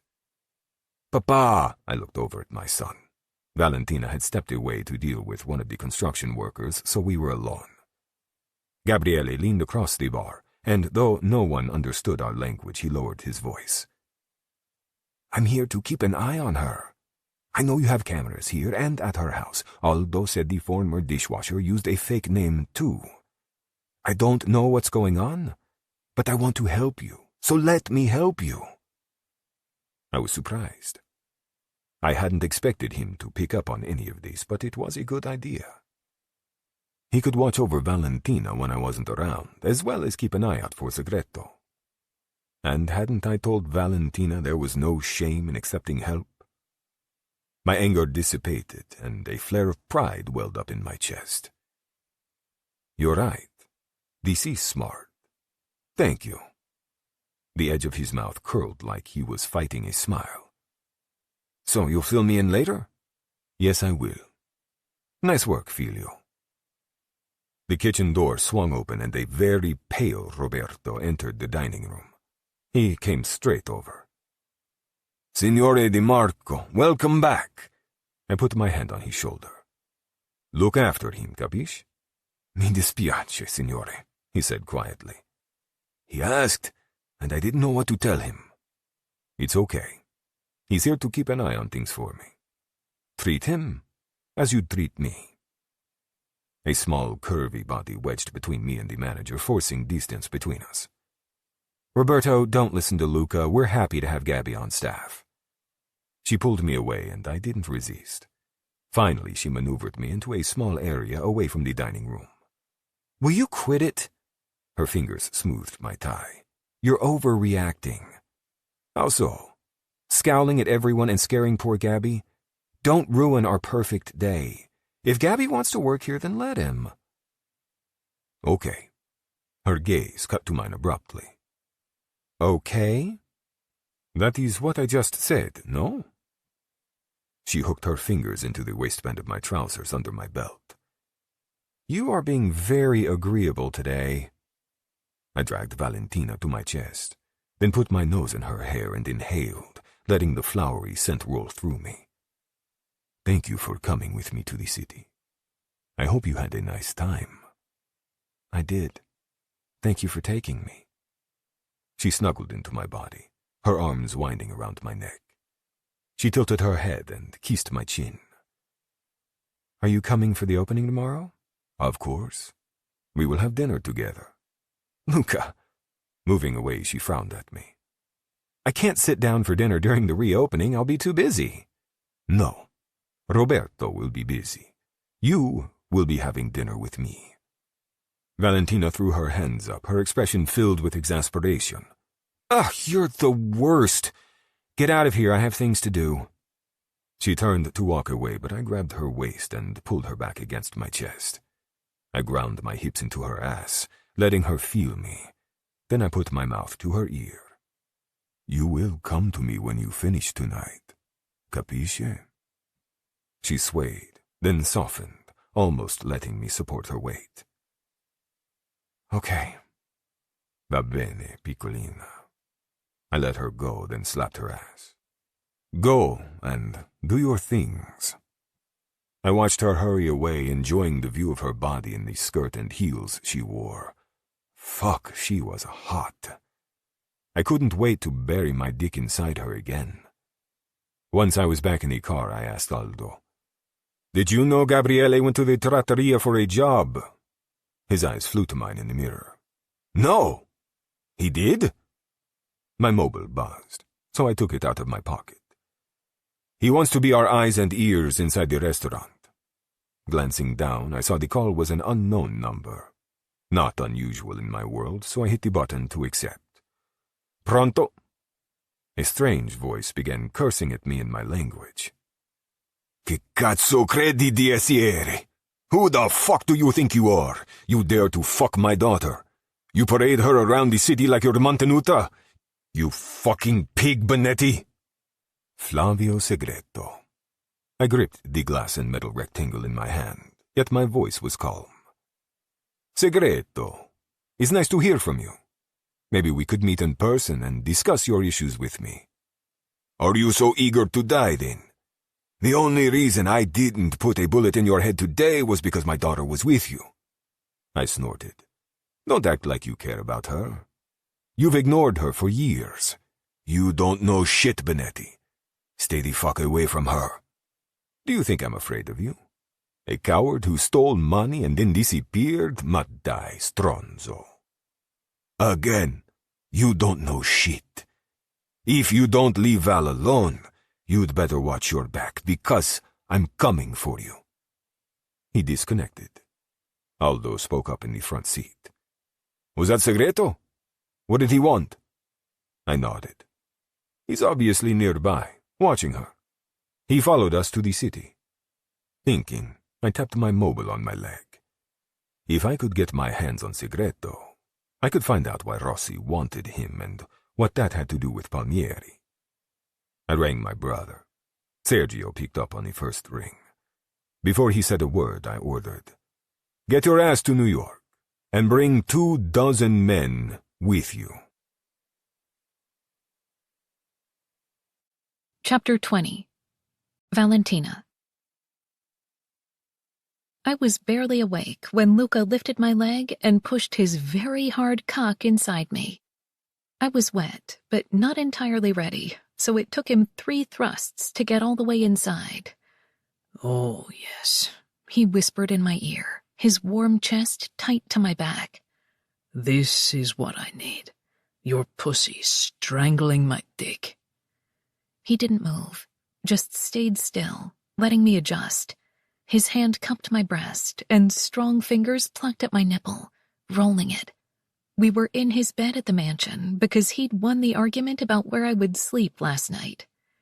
At the moment, I wasn't regretting that decision in the least. Ribbons of pleasure unfurled in my belly, my senses overloaded with the way he surrounded me both inside and out, like how his breath heated my skin, the coarse hair from his chest and legs rubbing against me. I could feel myself growing wetter, my need building, so I arched and wrapped an arm around his neck. Baby, I breathed, incapable of saying more. He groaned and rocked his hips. Fuck, amore. I knew that word. Love. Italians used it as an endearment, but Luca hadn't said it to me before. And hearing him utter it in his sexy bedroom voice, I melted like warm butter. I need you, I said over my shoulder. Get on your knees. I'm going to fuck you hard. As if in a daze, I got up on my hands and knees, and he positioned me where he wanted me. Then he was pushing inside again, and I moaned loudly into the sheets. The pressure, the heat. God, it was so good.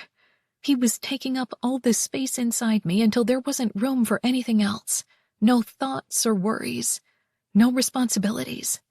I was focused solely on him and me and the way we fit together. This was the best stress relief ever created. He started moving then, hips slamming into me repeatedly as his cock sawed in and out of my channel. It was brutal, punishing, with each thrust rattling my bones. And I loved it. "Don't stop," I demanded. "Oh God, Luca." He drove deep and hit the perfect spot every time. I floated, lost in the rhythm, with each stroke better than the last. All I could do was dig my fingers into the mattress and hold on, muscles tightening as I climbed higher. Were there people who thought older men didn't have stamina? Jesus, Luca could prove them wrong. "Reach down," he said between thrusts. "Play with your clit and come on my cock." I balanced on one forearm, then put my fingers between my legs. My flesh was swollen, slick, so sensitive, and I rolled my clit in tight circles. The tips of my fingers brushed his shaft, and he grunted. "That's it. Pull it out of me. I have so much cum stored up for you, and I'm going to give it to you. Every drop." I brushed his balls this time, and the response was instant. His hips stuttered as he shouted, "Fuck, you need to hurry." I swirled faster, rubbing my clit, gasping as the pleasure doubled, tripled. I was moaning the whole time, Luca's dick hammering into me, and then I felt his hand between my ass cheeks, his thumb tracing my rear hole. Tingles ripped through my entire body, a mixture of fear and excitement. Was he going to touch me there? I wasn't sure if I was going to... Without warning, the tip of his thumb slipped inside, breaching the tight ring of muscle, and the orgasm hit me like a wall. Euphoria surged through me. I began trembling, shaking, my voice echoing off the high ceiling in Luca's bedroom. "Oh my God, Luca, fuck!" He grabbed a fistful of my hair and tugged, holding on as he ground his hips into me. I could feel his cock thicken as he started to come. "Cazzo madre di Dio," he growled. "So fucking good." Then it was over, and we both slumped onto the mattress. I was face down, unable to move, while Luca rolled onto his back, chest heaving, an arm over his eyes. I felt wrecked in the very best way, but energized, like I could start all over again. After several moments, I shifted onto my back. "I'm seriously obsessed with your dick." He made a pleased sound in his throat. "Good, because it is seriously obsessed with you." I stretched and considered round two. "What time is it?" "Around 9:30, I think." Oh, I had time before... Wait. No, I didn't. It was opening night. Shit, I had to get moving.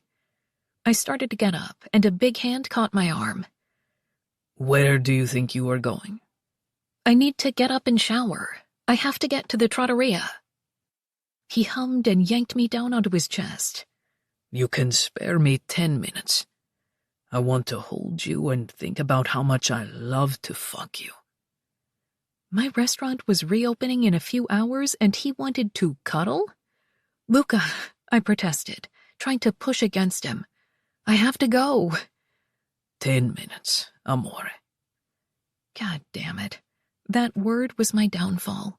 I had no defenses against it. I learned during our overnight in the city that Luca was a cuddler. Who would have guessed? But we would need to discuss his bossiness. Later, when he wasn't being so sweet and comfortable.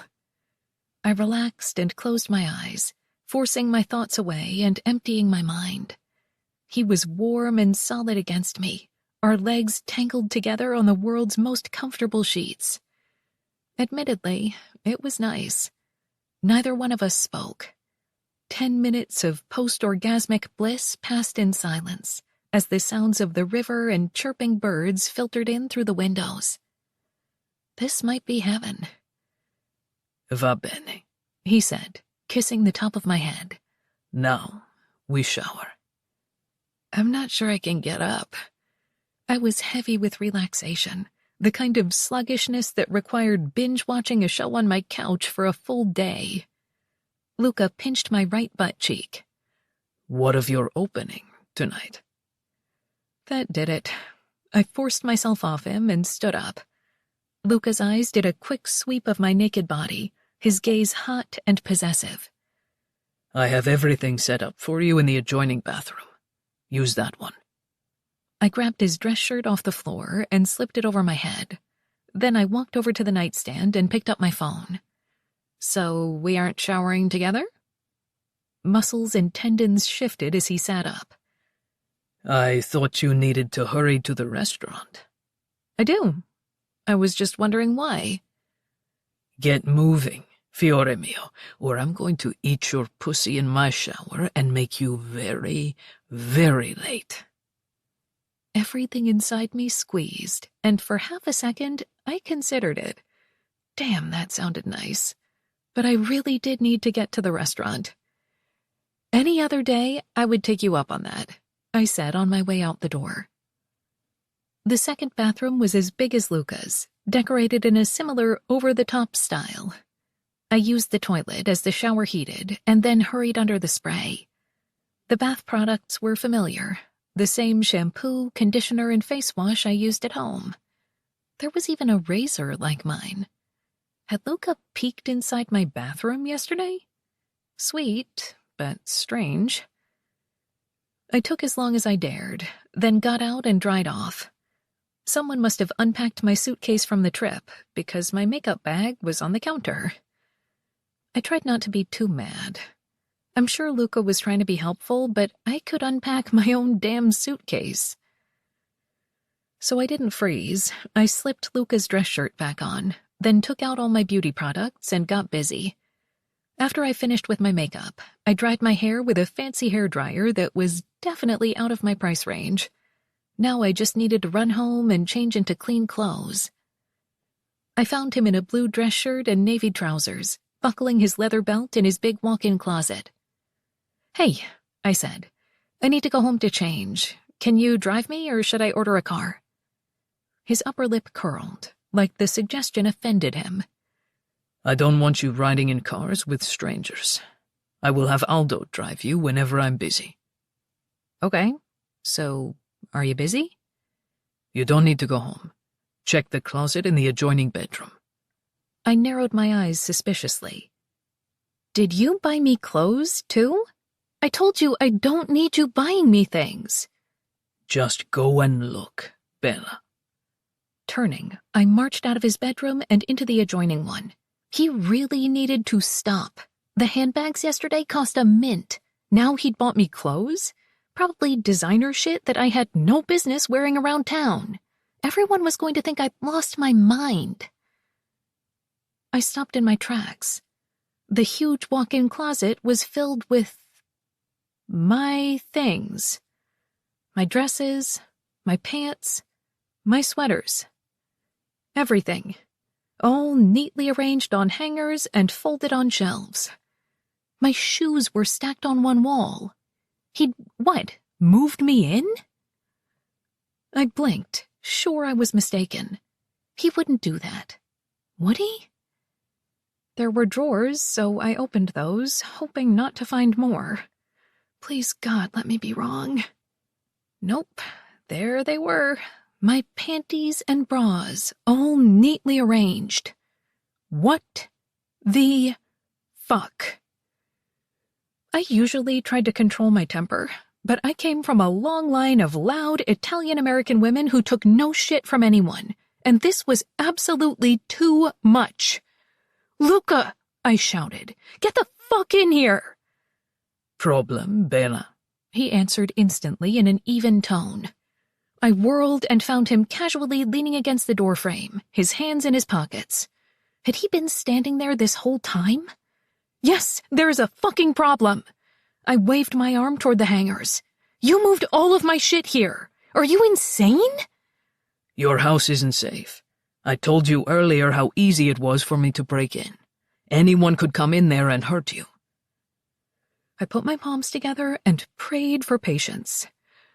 Luca, no one in this town is going to hurt me. I grew up here. I've been here my whole life, and we have, zero crime. But forgetting all that, you can't just move me in here without at least asking me first. I knew you would say no. He lifted a shoulder, his demeanor so calm and arrogant that I wanted to throw something at him. And so I made the decision for you. Holy shit. I had been mafiosoed, just like Gia warned me might happen. My skin grew hot, fury gathering steam in my chest as I glared at him. I want my stuff moved back. Now. You had no right to do this. He pushed off from the doorframe and strolled toward me. I straightened my spine and braced my feet for a fight. I knew he was going to try to work some mob boss mojo on me, and I wasn't having it. Once we were close enough, he placed his hands on either side of my throat and brushed his thumbs over my jaw. Amore, there are still things in your house. I didn't move you out, and you may go back there any time. I thought you might like having some of your things here for when you sleep over. Okay. Phew. I relaxed, feeling foolish for overreacting. I was worried there for a minute. But, he continued more forcefully, I would prefer it if you stayed here with me, where I can keep you safe. So you want me to stay here all the time? Or occasionally? The edge of his mouth curved, secrets dancing in the depths of his espresso-colored eyes. Do you want me to answer honestly? I shoved him away. Ugh, get out of here, you overbearing man. I need to get dressed, and I don't have time for this conversation. We'll finish it tonight over dinner. I expected him to leave, but he walked over to the hangers and began flipping through them. Wear this, he said, pulling out a low-cut black dress. I bought it a year ago for one of Maggie's winery parties. Luca, that isn't a daytime dress appropriate for a restaurant owner. It's tight, and my boobs practically fall out of the neckline. Which is why I want to sit across from you at dinner while you are wearing it. He took the dress off the hanger and handed it to me. Then, while I was trying to wrap my head around this turn of events, he snatched up a pair of black heels and the new burgundy handbag. These, too. I frowned as he handed the accessories to me. You're pissing me off. Then it's too bad you are seriously obsessed with my dick, because it is attached to me. He leaned down and kissed me briefly. You look beautiful in whatever you wear, Pecorina, but do this once for me, okay? Fuck, he was hard to resist. Fine, this one time. I bit my lip and moved in closer.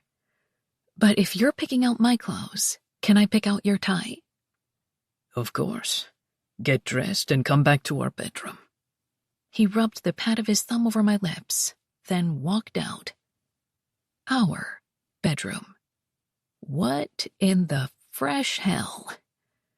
And why was I smiling as I finished getting ready? Chapter 21. Luca. I held Valentina's hand as we descended the stairs. She was as gorgeous in the black wrap dress as I'd imagined, maybe more so. Long, smooth legs, small waist and generous hips, and tits for days. I was already anticipating peeling the dress off her later. Loud voices echoed in the direction of the kitchen, which meant the Benettis had arrived this morning. Good. It was time to find Segreto and put an end to all this. I started toward the back of the house, but Valentina tugged on my hand. Luca, I really need to go. Come. I kept walking, bringing her with me. I want you to meet my brothers. Her jaw fell open. What? Your brothers are here? When? Why? The edge of my mouth lifted. Because I told them to. They flew overnight. I can't meet your brothers. She huffed in the most adorable way. This is weird. They're going to know that we... that we were fucking upstairs, yes. And anyone who sees you in this dress would kill to trade places with me. There wasn't time to say more. I put my hand on the small of her back, and escorted her inside the kitchen. Enrico and Dante were sitting on stools at the counter, while Sergio was standing next to Aldo, Demitas cups in their hands. Conversation stopped as every eye turned toward us. "This is Valentina Montella," I announced. "Bella, these are my brothers, Dante, Enrico, and Sergio." "Hello," she said shyly. "It's nice to meet all of you." No one else spoke, and I could sense my brothers trying to make sense of what they were seeing. Our world revolved around trust, and I didn't have much to give. Consequently, I didn't invite women to my home. I took them to a hotel or their house, never mine, so Valentina being here was surprising. But that didn't excuse rudeness. I lifted a menacing brow at Sergio. Jolting, he immediately put down his Demitas cup and came forward. "Signorina, como stai?" He leaned down to kiss both of her cheeks. "It is nice to finally meet you." "Finally?" she asked with a quick glance up at me. "You told them about me?" "Of course." I pulled her closer to my side. "There are no secrets in my family." Dante and Enrico were next, greeting Valentina properly, then returning to their seats. They shared an amused, knowing glance that set my teeth on edge, but I ignored it, for now. Before I could get to the espresso machine, a bleary-eyed Gabriele strolled in, shirtless and wearing striped pajama bottoms. "Ciao, zii! I can't believe you're all here!" My son went over to say hello to his uncles. "Gabi, buongiorno!" Sergio kissed my son's cheeks. "How is my favorite nephew?" "Fucking tired," was Gabi's answer. "Someone woke me up early." "Sorry if we were too loud," Dante said, slapping Gabi's back. "Oh, it wasn't you. Someone else was loud upstairs about an hour ago." My brothers had the audacity to laugh, but I frowned. Even though Gabriele spoke in Italian, I didn't appreciate the joke. "Gabriele," I snapped. "Show some fucking respect." He put his hands up apologetically.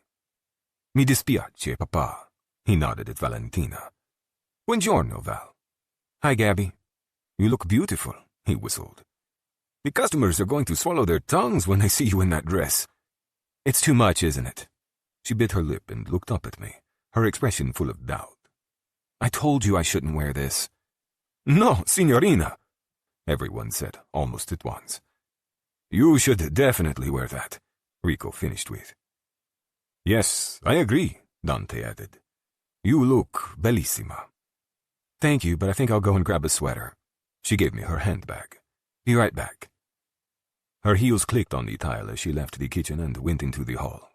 My teeth ground together as I carefully placed her handbag on the marble island. Then I wasted no time in closing the distance to my youngest son, my hands curled into fists. Wisely, Gabriele started backing away from me when he saw the look on my face. "Papa, I was kidding with her." He darted behind Sergio, putting my brother between us. Sergio held up a hand to stop me. "Let's stay calm." Reaching over Sergio, I grabbed my son's shoulder and squeezed hard. "Do not comment on her, capisce? Not on what she's wearing, not on how she sounds. You are polite and respectful at all times. Am I clear, figlio mio?" Gabriele winced, but didn't try to pull away. "I understand.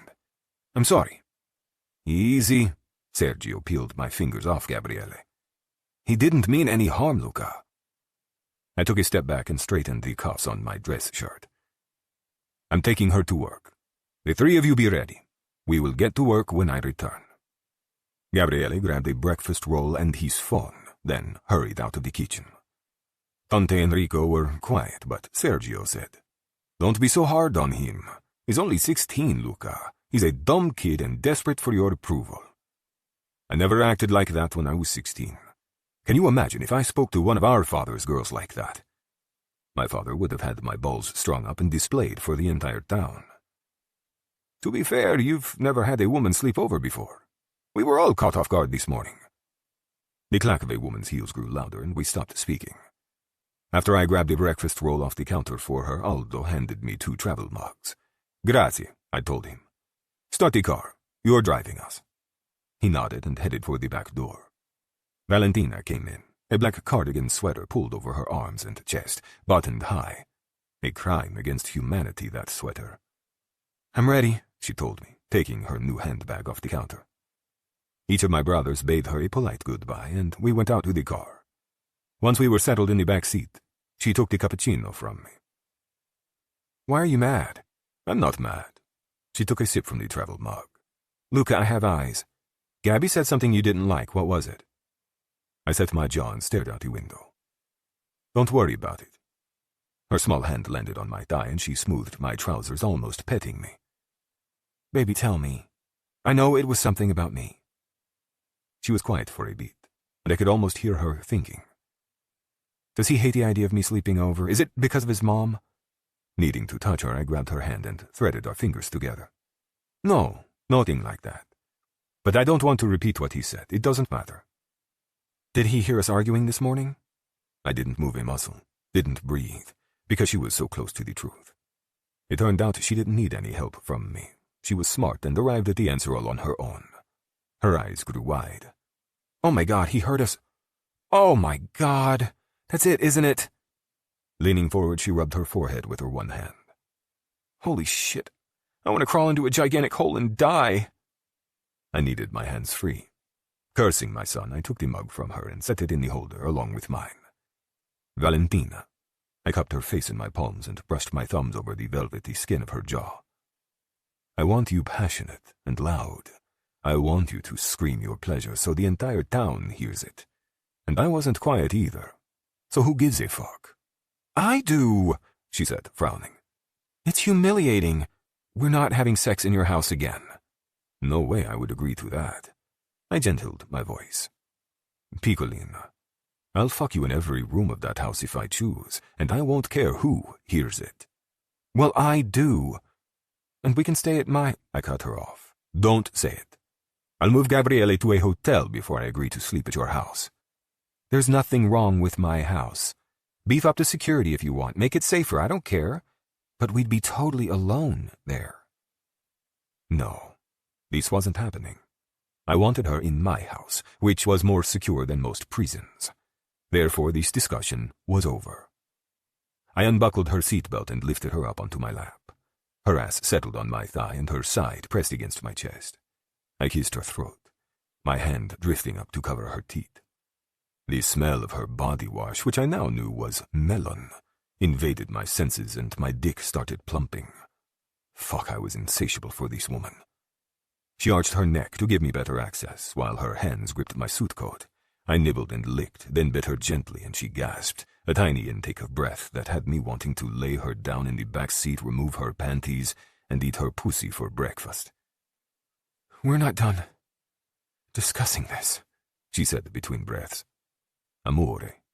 Who makes the rules? I whispered, plucking at the buttons on her sweater, opening them. Luca. It came out more like a whine.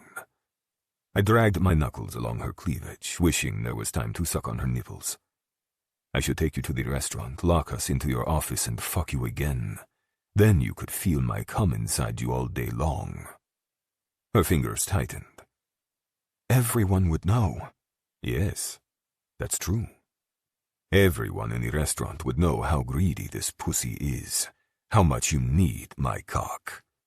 Oh, God. She slumped against me, pliant and soft. Stop talking.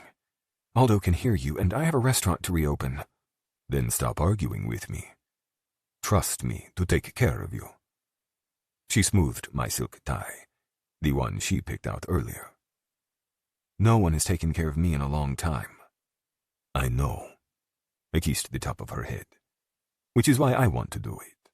No one is more deserving than you. That is very sweet. She played with the knot of my tie. So who takes care of you? I frowned, almost insulted at the question. I was raised to be strong, a man who needed no one. There hadn't been any compassion or understanding in the Binetti household. My father's love had been wrapped up in cruelty and responsibility, and my mother always sided with him, even after he treated her like shit. I did what I could to shelter my brothers from him, but it hadn't been easy. My father discussed a marriage for me many times, but died before seeing it through. Then as the years passed, I resisted bringing a woman into my world. What need was there to marry? I had 2 sons already, and I fucked whomever I pleased. The staff oversaw the house, and I wouldn't love a wife, so why would I bother? Luca? Blinking, I glanced out the window. I was so lost in my own thoughts that I hadn't realized we'd arrived at the trattoria. Andiamo, I said, setting her on the leather. I'll walk you inside. She put her hand on my shoulder, and her keen brown gaze searched my face. Are you okay? Of course. Her expression didn't change. Leaning in, she placed her lips on mine and kissed me sweetly, unhurriedly, like we had all the time in the world. I heard the door close, which meant Aldo was giving us privacy. So I deepened the kiss, needing to prolong it. I wasn't ready to turn her over to the busy day ahead. Being with her was a tiny respite, a slice of happiness in a brutal and terrible world. It was like Valentina washed away all my sins, a benediction of kisses that made me feel whole. The air in the car turned humid, so I pulled away. We were both panting. You ruined my lipstick, she whispered. And now it's all over your mouth. I don't give a shit. You're still beautiful. I wiped the edges of her now swollen lips. And everyone will know I kissed you goodbye before work. She bent down and reached into her new handbag. When she straightened, she held a tissue in her hand. Hold still. She proceeded to wipe the lipstick off my face, her touch firm as she cleaned me. I didn't move. No woman had taken such care with me. No one would have dared. Or maybe I wouldn't have allowed it. It was hard to say why I was allowing it now, except that I didn't want to hurt Valentina's feelings. And maybe I liked her attention. There, she sat back and sighed. God, you're disgustingly handsome. I could swoon just looking at you. The edge of my mouth lifted in a half grin. Swoon? Shut up. Let's go. I need to get inside. After I walked Valentina into the trattoria, I returned to the car and Aldo headed for home. I scrolled on my phone waiting for him to say something. It didn't take long. You should keep her. There was no use pretending to misunderstand. I glanced up. She's not a kitten, Aldo. She has a life here. He waved his hand as he turned the corner. These things can be worked out if both people want to try. I grunted and said nothing. Aldo didn't know what he was talking about. Valentina had a long future ahead of her, one that didn't include me. Are you planning to tell her? You know about Palmieri and her father? She might be pissed. I don't see a reason to tell her. If I can find Segreto and get answers, then all of this goes away. And you'll what? Return to Catanzaro and leave her here. I hadn't thought much about it, but wasn't it obvious? Yes. What if you don't find Segreto? What if you have to turn her over to Palmieri? A dark, sick feeling bloomed behind my sternum, a cancer that slowly infected my bloodstream with dread. I stared at my phone, but didn't see it. My mind stuck on my sweet girl at the mercy of Palmieri and the GDF. She was too trusting, from a small town where no crime occurred, according to her. She didn't even speak Italian. I couldn't let Palmieri get his hands on her. But what happens if I refused? I will do what needs to be done as the head of this family, I said, my voice flat. That is what I'm afraid of, Aldo muttered. Then he turned up the music in the car, drowning us both out. My brothers were waiting in the kitchen when I returned. They immediately quieted and waited, watching me as I set my travel mug on the marble countertop. Aldo walked in behind me. Another cappuccino, Luca? Si, grazie. Before I could address the three men staring intently at me, my mobile buzzed. Grateful for the reprieve, I answered. Pronto. It's Rossi. Your brothers have left town, I'm told. Does this mean you found her? I rubbed my eyes. Rossi was the last person I wanted to deal with right now. No, I haven't. There's another complication here. What complication? You know I won't answer that. Not on my mobile, when anyone could be listening. This has dragged on too long, Luca. My friend in Roma grows impatient. That is too fucking bad. I don't answer to him. True, but you answer to me. And I want this business concluded. I seethed, too angry to speak, my fingers strangling the metal and glass in my hand. Allora, he continued, when you find her, bring her to me first. Then we'll decide how to deal with Roma. Capisce? Allow Rossi to get his hands on Valentina? Absolutely fucking not. And why would he want to intervene, if getting Valentina to Palmieri was so imperative? Again, more fucking questions. I need to go, I told him. We'll keep you updated. Then I disconnected. Rossi? Sergio asked. Nodding, I folded my arms and leaned against the far counter where I could see all my brothers. Their gazes were filled with hesitation and worry. I addressed the Valentina issue head-on. Don't bother trying to talk me out of it. She's with me, and that's all you need to know, and I won't turn her over to Rossi or Palmieri, so that is off the table. Are you willing to risk prison for her? Sergio asked. To destroy everything we've built? It was a fair question, so I smothered my irritation. It won't come to that. First, I don't believe Palmieri ever had Niccolo. So if the GDF is building a case against me, it's bullshit. Second, I know where Flavio Segreto is. Rico paused with his cup halfway to his mouth. You found him? He found me. He's here, watching her, watching us. Porca puttana, Sergio muttered. I thought she hadn't talked to him in years. She hasn't. I accepted the cappuccino from Aldo and took a sip. He's staying close, but not interacting with her. She has no relationship with him. Did he approach you? Dante asked. What did he say? He called me, I said. Not sure how he got my number, but he knew I took her to Manhattan. He warned me away from her. This is a small town, Aldo said from the coffee machine. How has he gone unnoticed? I shrugged. I don't know. Why didn't you notice that we were being followed in the city? He had no response for that. Sergio put down his cup and leaned on the counter. By all accounts, Segreto was crafty, smart, did a lot of dirty work. No one had any idea he was skimming money until it was too late. He has to know that no one ever forgets, Rico said. He'll never be safe, no matter where he goes. I'd been thinking a lot about this. He's too smart to live openly. My guess is that he's in hiding, but nearby, and he has someone watching her and reporting back. Sergio nodded. Someone in town. That makes sense. Didn't you say the mayor was too close to her?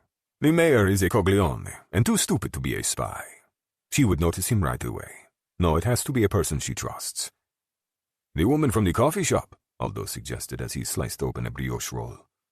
Or one of the girls from her book club. I considered these.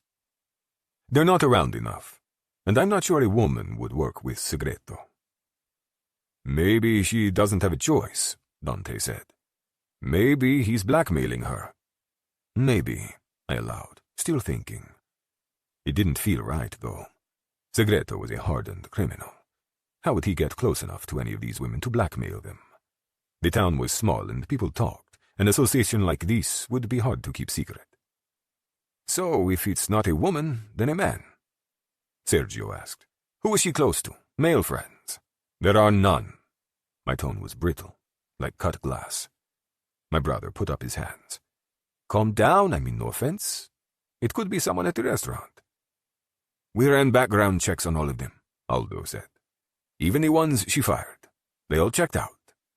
Except one. I lifted my head, suspicion nagging at the back of my neck. It was like when I knew someone was lying to me, or when they had more to tell. My intuition was rarely wrong. One employee failed the background check. Cazzo, I forgot about him, Aldo said. The former dishwasher, John Natale. Sergio stared at me like he'd never seen me before. You let a man who failed a background check work in her restaurant? Ma che cazzo! I lifted an eyebrow at his tone. The restaurant closed immediately after we learned about him. He hasn't been around. Not to mention we were busy with other things, Aldo added. Everyone in the room knew he meant me and Valentina. And I had no defense. I'd let her distract me. I ground my back teeth together. John Natale was a loose end, and I never left loose ends. We need to find him. He'll lead us to Segreto, I'm sure of it. What do you know about him? Sergio asked. I dragged a hand over my jaw. Late 20s, So not Segreto's age. But he has tattoos that look done by hand, not a needle. So prison? Dante asked. Rico slapped the back of his brother's head. Yes, prison. Pay attention, idiota. Quiet, Sergio told him, then turned to me. What else? I got the sense he felt protective of her. He didn't like me eating dinner with her that first night. He offered to drive her home. And you couldn't find anything on him? I shook my head at Sergio's question.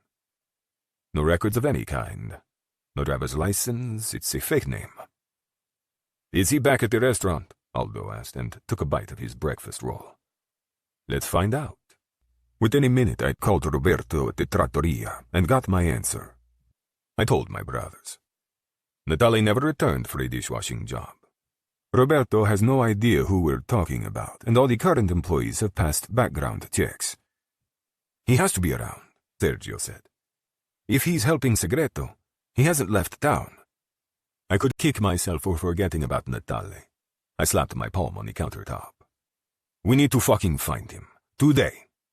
Aldo reached for a second breakfast roll. The easiest way to find him is to follow Val.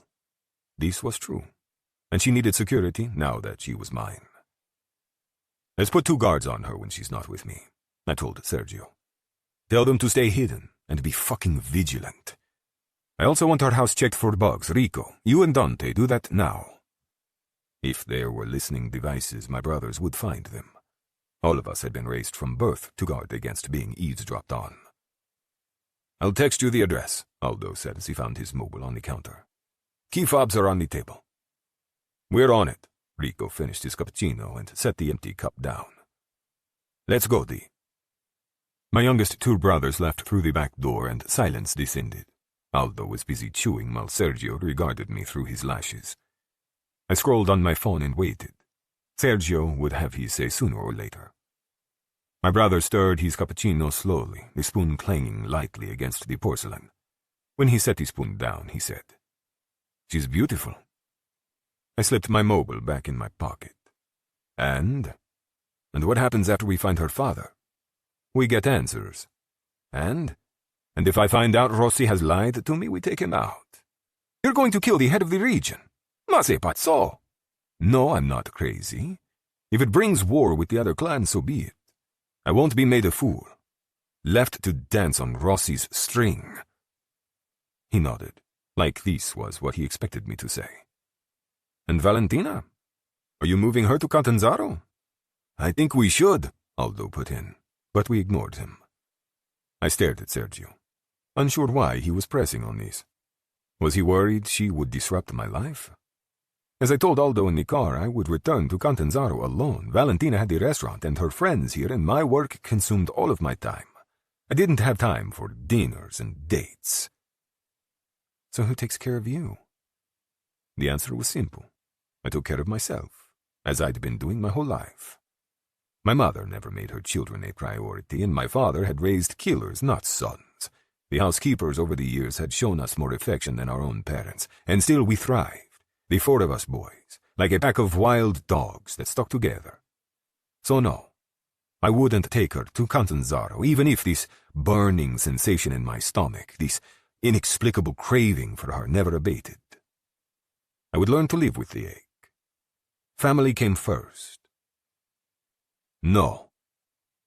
Sergio's shoulders relaxed, like a weight had been lifted, and he exhaled toward the ceiling. Thank fuck. Why do you care? Sergio leaned down on his elbows.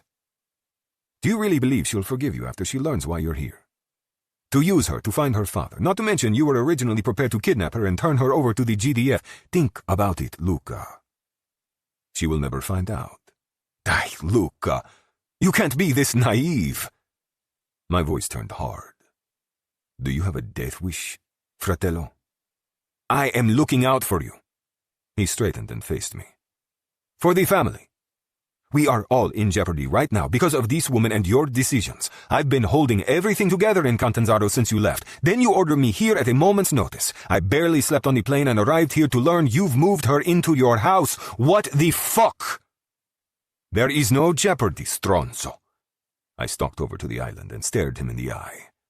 We are going to find Segreto and get answers.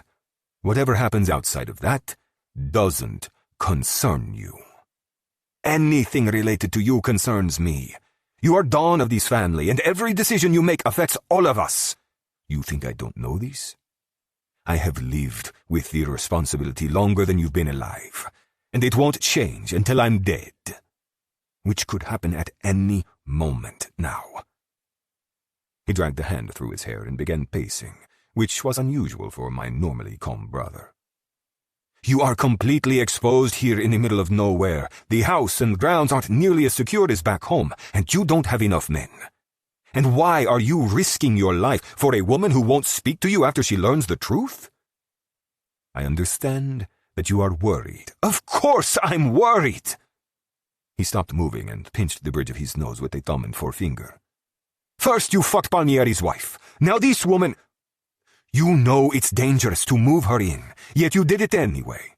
It's like you have a death wish.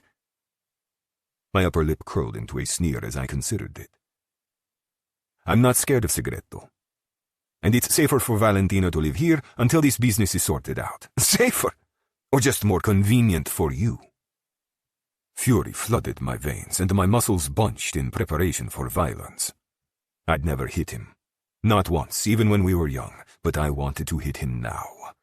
I wanted to punch him until these disrespectful words stopped coming out of his mouth. But I couldn't. This was my brother, my closest confidant. My family. Through sheer force of will, I remained calm. Stay out of my relationship with Valentina. She's here until I say otherwise, and that's all you need to fucking know. Sergio's jaw tightened, and he stared at the wall. But I didn't care. I turned to Aldo. Gabriele moves out to the pool house today. See that it's taken care of. I didn't wait for his response. I walked out of the room and headed for the office. I needed to be alone. Chapter 22. Valentina. Roberto and I double-checked the reservation list one more time. The day had flown by, and we were 3 hours from the reopening. I still can't believe it, I said. We're completely booked all weekend. Not an open table to be found. Why are you surprised, Signorina? This is the most exciting thing to happen in this town since Bev added pumpkin spice lattes to the menu. My head snapped up as I laughed in surprise. You are turning into a real local, Roberto. He shrugged. I like it here, and I like flirting with Bev. So I've gathered. Roberto visited the Leaning Tower of Pastries daily, even after the Trattoria's espresso machine was installed. And everything is ready? Of course, Signorina. You don't need to worry. We have this covered. Okay. I blew out a long breath. Will you get Giovanni? I want to talk to you both before we get too busy this afternoon. Is something wrong? No, nothing like that. It's all good, I promise. Meet me in the alcove in the back, okay? Roberto strode to the kitchen and disappeared. I went to the server station where I'd hidden a bottle of champagne earlier. Taking 3 flutes, I filled them as I waited for the men. It wasn't long. The sleeves on Giovanni's chef coat were rolled up to show off his tattoos, and his face was etched with its usual scowl. Roberto walked behind him, and soon they were crowding into the small alcove with me. I'll make it quick. I handed both of them glasses of champagne. Then I lifted mine for a toast. I don't know how Luca managed to get both of you here, but I'm so grateful that he did. I never could have done this on my own. Roberto, you've transformed this stuck-in-the-past relic into something chic and modern.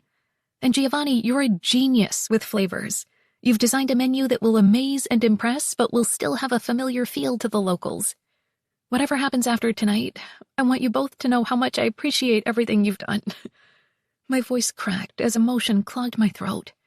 You feel like family? Do not cry, Signorina. Roberto pulled me in for a one-arm hug. You will ruin your makeup. And look like a raccoon on opening night, Giovanni added, patting my shoulder. I chuckled and my mood instantly lightened. Thanks, guys. I pour my heart out and you're worried about how I look. Oh, you're beautiful. Roberto kissed the side of my head. It's obvious how much you care about this place and your family's legacy. They would be so proud of you, Signorina. My chest tightened again, and the urge to cry returned. Giovanni must have seen it on my face, because he quickly added, I still do not think we need the chicken parmigiana. That got me to laugh. You will never win that fight, sir. I lifted my glass. To the new Trattoria Rustica. They touched their flutes to mine. Chin chin, they each said, and I repeated the toast as well. We drank, and Giovanni returned to the kitchen. Roberto said, Come with me. I want to talk about some of the guests. Sure, let me clean this up first. I took the champagne and empty glasses to the bar. I handed them to Gabriele, who looked incredibly hot in his crisp white shirt and black tie. Even though he wasn't 21, Gabriele had produced an Italian birth certificate claiming he was of age. Roberto had argued it was best to let Luca's son do as he pleased. Just like his father, I was coming to find out. Thanks, Gabby, I said when he took everything from my hands. You are welcome, he replied, exaggerating the enunciation. How does my fancy English sound? Like the ladies are going to die over your accent.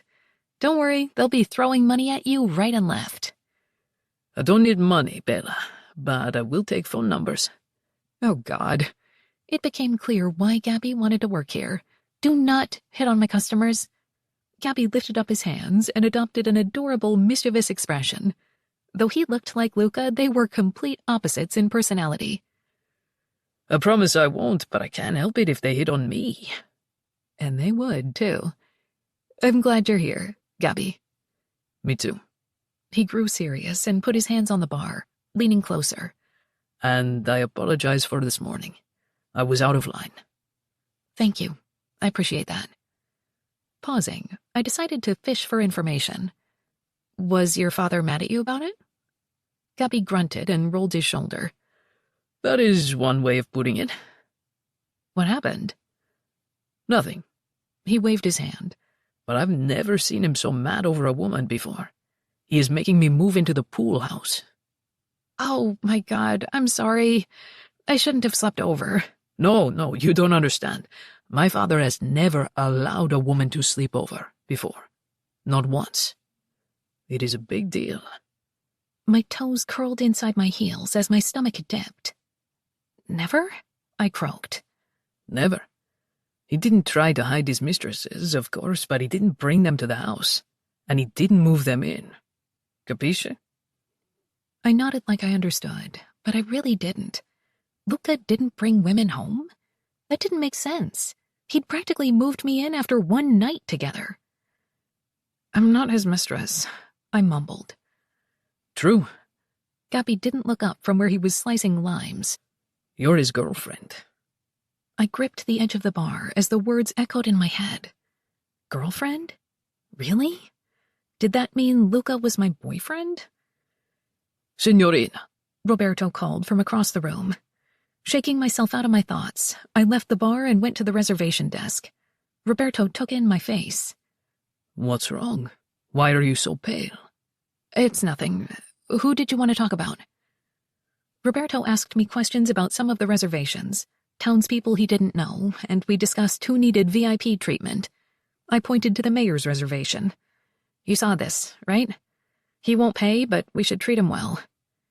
He will pay, Roberto said. No one gets a free meal here. But the mayor will pay his bill, Signorina. Don't worry. Now, this person here. Roberto gestured to a name I didn't know. He is a food influencer with over 1 million followers. What?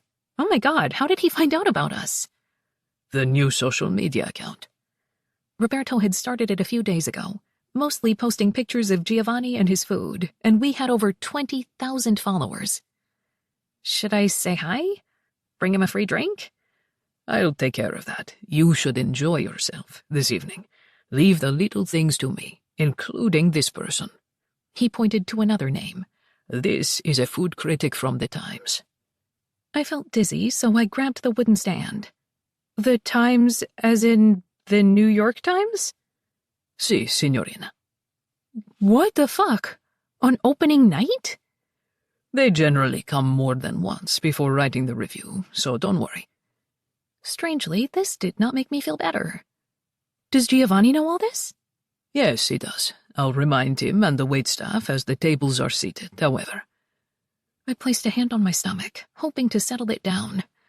Okay. Any other news I should know? Mr. DeMarco has requested a table with you at 9:30. I blocked it here, he said, and tapped a reservation marked with the initials LDVM. You know his name isn't DeMarco, I said quietly. Roberto was well aware of Luca's identity and profession. True, but appearances are important, especially in a small town such as this. I bit the inside of my cheek, suddenly nervous. Roberto had become like an uncle to me since we started working together. I respected his opinion and trusted his guidance. He was very smart and good with people. So I needed to ask, do you think I'm crazy for getting involved with him? He placed his forearm on the stand and met my gaze. He will not hurt you, if that is what you're asking. That isn't what I mean. I'm not worried he'll hurt me physically. I'm worried about everything else. He's a lot older than me, and not exactly on the right side of the law. I think, Roberto said after a beat, that life is short, and you should do what makes you happy. But you must remember a tiger is still a tiger, no matter where he resides. And Luca is a tiger. See, and he will never change. And his life is there, not here. Which was fine. Whatever was going on between us was temporary, a hot yet brief fling. Because when Luca's business in New York concluded, he'd head back to Italy and we would never see each other again. The idea sat like a stone in my throat, but I needed to go into this with my eyes wide open, just as Gia had warned. No one has taken care of me in a long time. I know, which is why I want to do it. No one is more deserving than you. If only he weren't so damn sweet. But I couldn't allow myself to fall for him. No matter what else happened, I had to guard my heart around him because he'd break it without thinking twice. I bumped his shoulder with mine. Thanks, Roberto. You're pretty wise. Many years of experience, Signorina. I hope you avoid some of the bad choices I made along the way. This was new. He hadn't opened up about his past before, despite my repeated attempts to get information out of him. Like? No, those conversations are for another day. We'll sit down with a bottle of wine and I'll tell you all my dark secrets. I'm holding you to that promise. Though I think one of them is how you secretly like Maggie's red table wine. He made a sound in his throat that resembled a scoff. That is definitely not one of my secrets. 2 lines on the phone lit up at the same time. Time to go to work, Roberto said. I patted his shoulder. I'll take line 2 from the office. Luca. Bodies were packed tightly into the trattoria's entrance. I had to squeeze past several couples to reach the hostess stand. When I did, I found a young woman there. Buonasera, I said. I am Mr. DeMarco, I know. I remember you from book club night. Ah, so a friend of Valentina's. I'm here to have dinner with Val, I know. Roberto has your table reserved. Follow me. The girl talked fast and clearly liked to finish sentences. I didn't mind if it got me closer to Valentina any quicker. I trailed the hostess through the dining room, which was full of diners and busy waitstaff. A few people had their phones out, taking photos of Giovanni's cuisine. Good. The more publicity for the trattoria, the better. Wisely, Roberto had given me a table against the wall. It was my habit never to sit with my back to a crowded room, which was even more important with Segreto lurking around. My brothers were still searching for signs of the former underboss, as well as John Natale. I lowered myself into a chair where I could see the entire dining room. How was she doing? Hovering like a nervous mother. It will be good to get her out of the kitchen and into a chair. While I tell her you're here, what may we bring you to drink? A bottle of the Ravazzani Ciro, I think. Good choice. And Giovanni is making something special for you both, so no menus. That was fine with me. I nodded my head and relaxed, taking in the room.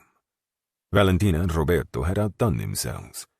The trattoria was now much more mature and modern, simple, without all the cliché knickknacks from before. It could be any upscale restaurant in Napoli or Rome.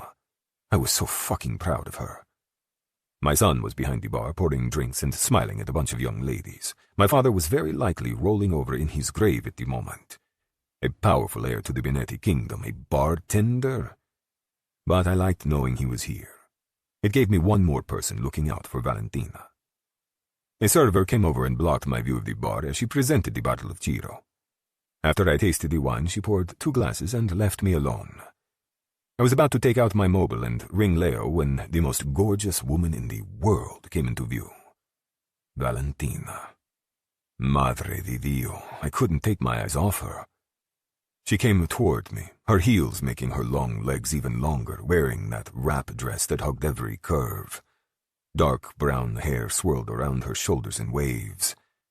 She'd removed the sweater, showing off her olive skin, the mounds of her tits, and everything inside me clenched with protective instinct. It was like I needed to put my name on her forehead, claim her as mine. Cazzo, this girl. I was in trouble. Heads turned as she walked by. I couldn't blame them. She was fucking beautiful. I stood as she neared. Like we'd been together all our lives, she came right to me and tilted her face toward mine, letting me kiss her lips. "Hey, baby," she whispered. "You look good tonight." I didn't bother speaking in English, because I didn't know enough words for what I needed to say. So I told her in my language what I was thinking and feeling inside, an outpouring of emotion I should have been embarrassed by. Except I wasn't. It felt necessary to tell her, even if she couldn't understand. "Stop," she said, smoothing my tie. I didn't understand that, but it sounded very sweet. And I need to look professional tonight. I can't melt into a puddle at your feet. I pulled out her chair. "Congratulations. The place is a success. Tonight's gone well." She placed her napkin on her lap as I sat down. "A few snafus in the kitchen, but Giovanni has handled it all beautifully. And Roberto?" She blew out a breath. "He's a genius. So smooth with people and anticipates their needs. I don't know how you convinced both of them to come here, but I'm very grateful, Luca." A lot of money and my last name usually did the trick. "You are welcome, Piccolin. Let's toast." We both raised our glasses. "To proper wine," I said with a smirk. She rolled her eyes, but laughed. "Still a wine snob. Fine, I'll give a toast. To you, investor daddy. You helped me to see that I can be more, do more than just live in the past. I'll always be thankful you walked in and insulted my restaurant." That nickname again. I should have been embarrassed by the way it affected me, the dirty thoughts my brain conjured up because of it. "Investor daddy." Shrugging, she touched her glass to mine. "You have to live with it. The nickname's already stuck." Live with it. I could hardly think of anything else. I had a strong urge to drag her out of here, take her home, and fuck her all night long while hearing that word on her lips. She started to drink, but I put a hand on her arm. "I haven't given my toast yet." "Oh, you have a real one? Let's hear it." I held her gaze steadily as I leaned in with my glass raised. "It has been my honor and privilege to watch you bloom, fiore mio. Thank you for trusting me. And no matter what happens in the future, know that I have enjoyed our time together more than any other time in my life." I lifted her hand and pressed my lips to the back of it. "I am drowning in you, Valentina." Her eyes grew glassy, moisture pooling at the edges. "Oh God, Luca. You..." She dabbed at her eyelids with her fingers. "You can't say things like that when I can't kiss you." "Come here." I tugged her closer and pressed my lips to hers. It was chaste in comparison to how I usually kissed her, but I hoped she could feel the truth, the honesty behind my feelings for her. And I didn't care who saw. "Wow," she whispered when we parted, her fingers clutching my forearm on the table.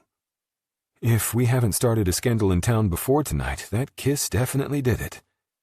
Who cares what anyone thinks? Don't let other people hold you back, amore mio." She bit her lip and straightened, settling in her chair. "Easy for you to say. You'll leave here soon, and I'll just be the girl who once dated a handsome older Italian man." I frowned. I didn't like the idea of that. The next words were out of my mouth before I could stop them. "Or maybe you'll be the girl living in Catanzaro who used to own a restaurant in New York." "Okay, now you're freaking me out." She adjusted her napkin on her lap and avoided my stare. "Stop talking crazy." Was it crazy? "You should keep her." All those words ricocheted through my brain for the 100th time. The more I considered it, the more I came to like the idea. What was holding her here? This restaurant?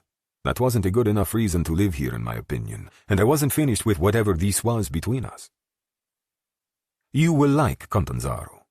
It's known as Città tra due mari, City of the Two Seas. I have a private villa on the water." "Luca! I'm not leaving Paisano." She tucked a strand of hair behind her ear, the lines across her brow deepening. "But I don't know. Maybe I could come visit sometime." I didn't want to argue with her, not tonight. So I dropped the subject, temporarily. But I wasn't interested in a long-distance relationship. My schedule was too chaotic, too demanding for that. I needed someone available at a moment's notice. Not to mention that anyone in my life needed protection, even a mistress. Flying back and forth, living here alone, would only put her at risk. "We'll see," I said vaguely. The dishes began arriving then, little bites for us to try. Oysters, beef tartare, fried anchovies. Each plate was beautifully arranged, a small mouthful packed with flavor. Better than the food, though, was watching Valentina eat. I loved how much she enjoyed the food, the little noises of pleasure she made, the way she licked her lips. I could stare at her all night. "You tried these before the opening, no?" "Some of it, yes. But once I realized how talented Giovanni was, I basically stayed out of his way."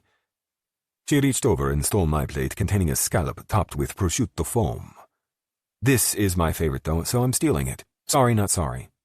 She ate the scallop in one bite, her eyes nearly rolling back in her head as she chewed. "I like seeing you enjoy it." I sipped my wine, studying her mouth. "It makes me think of what I'm going to do to you later." A flush spread over her cheeks, but she shook her head. "Don't get your hopes up. I don't know when I'll be finished, but it'll probably be late." "Wrong. You're leaving with me after dinner. Roberto can finish up." Her lips parted as her brows came together dangerously. "I'm not leaving early. It's not fair to the staff." "Valentina," I said seriously, "you have to learn how to be the boss. Treat your people well, but in the end they work for you. And if you can't trust them to handle things in your absence, then you haven't hired the right people." "I suppose next you'll tell me that I make the rules at a restaurant?" "Yes." Leaning over, I brushed my fingertips over the shell of her ear. I was pleased to see her shiver. "But with me? No." "God, you're so predictable." She pushed her empty plate away. "Speaking of Catanzaro, how much longer do you think you'll be in the States?" "Not much longer, I imagine." "Oh." She looked down at her lap and adjusted her napkin carefully. "That's too bad. Your brother seemed nice." I was still pissed at Sergio for the way he spoke to me this morning. Our interactions today had been terse and angry, especially when our efforts to quickly locate Segreto failed. They can be, yes. "Which one are you closest to?" "Sergio. We are the two oldest, and he is my advisor when required." "And what did he advise you about me?" I slid her a glance, surprised. "Why do you think he said something?" "Because I'm practically half your age, and you moved me into your house with all of them. I don't have a brother, but it seems like this might be something worth discussing considering who you are." She was very smart, my woman. "I don't give a fuck what anyone thinks, Valentina. And you shouldn't either." "Well, I do. And I don't want to cause trouble between you and your family, so I'll sleep at home for the next few nights." "No, you won't. You don't need to worry about my brothers or my son. Gabby said you made him move out to the pool house." "Ah, so they'd been talking today. What else did my son tell you?" "He says that I'm your girlfriend." "Girlfriend?" I paused, my mind tripping over the word. In all my life, I'd never had a girlfriend. Mistress, yes. There had been plenty of those. but no woman I shared emotional ties with. I was currently obsessed with Valentina, but that would fade soon, no? Silence descended, and I played with the stem of my wineglass. I couldn't tell from her expression what reaction she was hoping for from me. Did she like the idea? Was she hoping I agreed? And what did you say? Nothing. It caught me off guard. I think I was too freaked out to respond. The idea upsets you. It's pretty overwhelming. I mean, I've never had a boyfriend before, so I didn't know what to expect, but I wouldn't have ever imagined one like you. Older? She nodded. And Italian? And a man with a very dangerous job? I leaned closer and put my free hand on her thigh. Normal jobs are boring, and Italian men are handsome and well-dressed. We like good food and good wine, and I'm very rich, well-endowed. What's not to love, Piccolina? Chuckling, she reached over and caressed my jaw with soft, gentle fingers. Let's not forget arrogant. A throat cleared, catching our attention. I eased back in my chair, but didn't remove my hand from her leg. Our server was there, 2 plates in her hands. I apologize, but I have your next course. That's fine, Lizzie, Valentina told the girl. We're ready. 2 plates were set before us, and conversations about our relationship were quickly forgotten. Chapter 23. Valentina. I could feel the stares of nearly everyone in the room. They were watching me with Luca, wondering, speculating. The gossip would spread like wildfire across all of Paesano by tomorrow.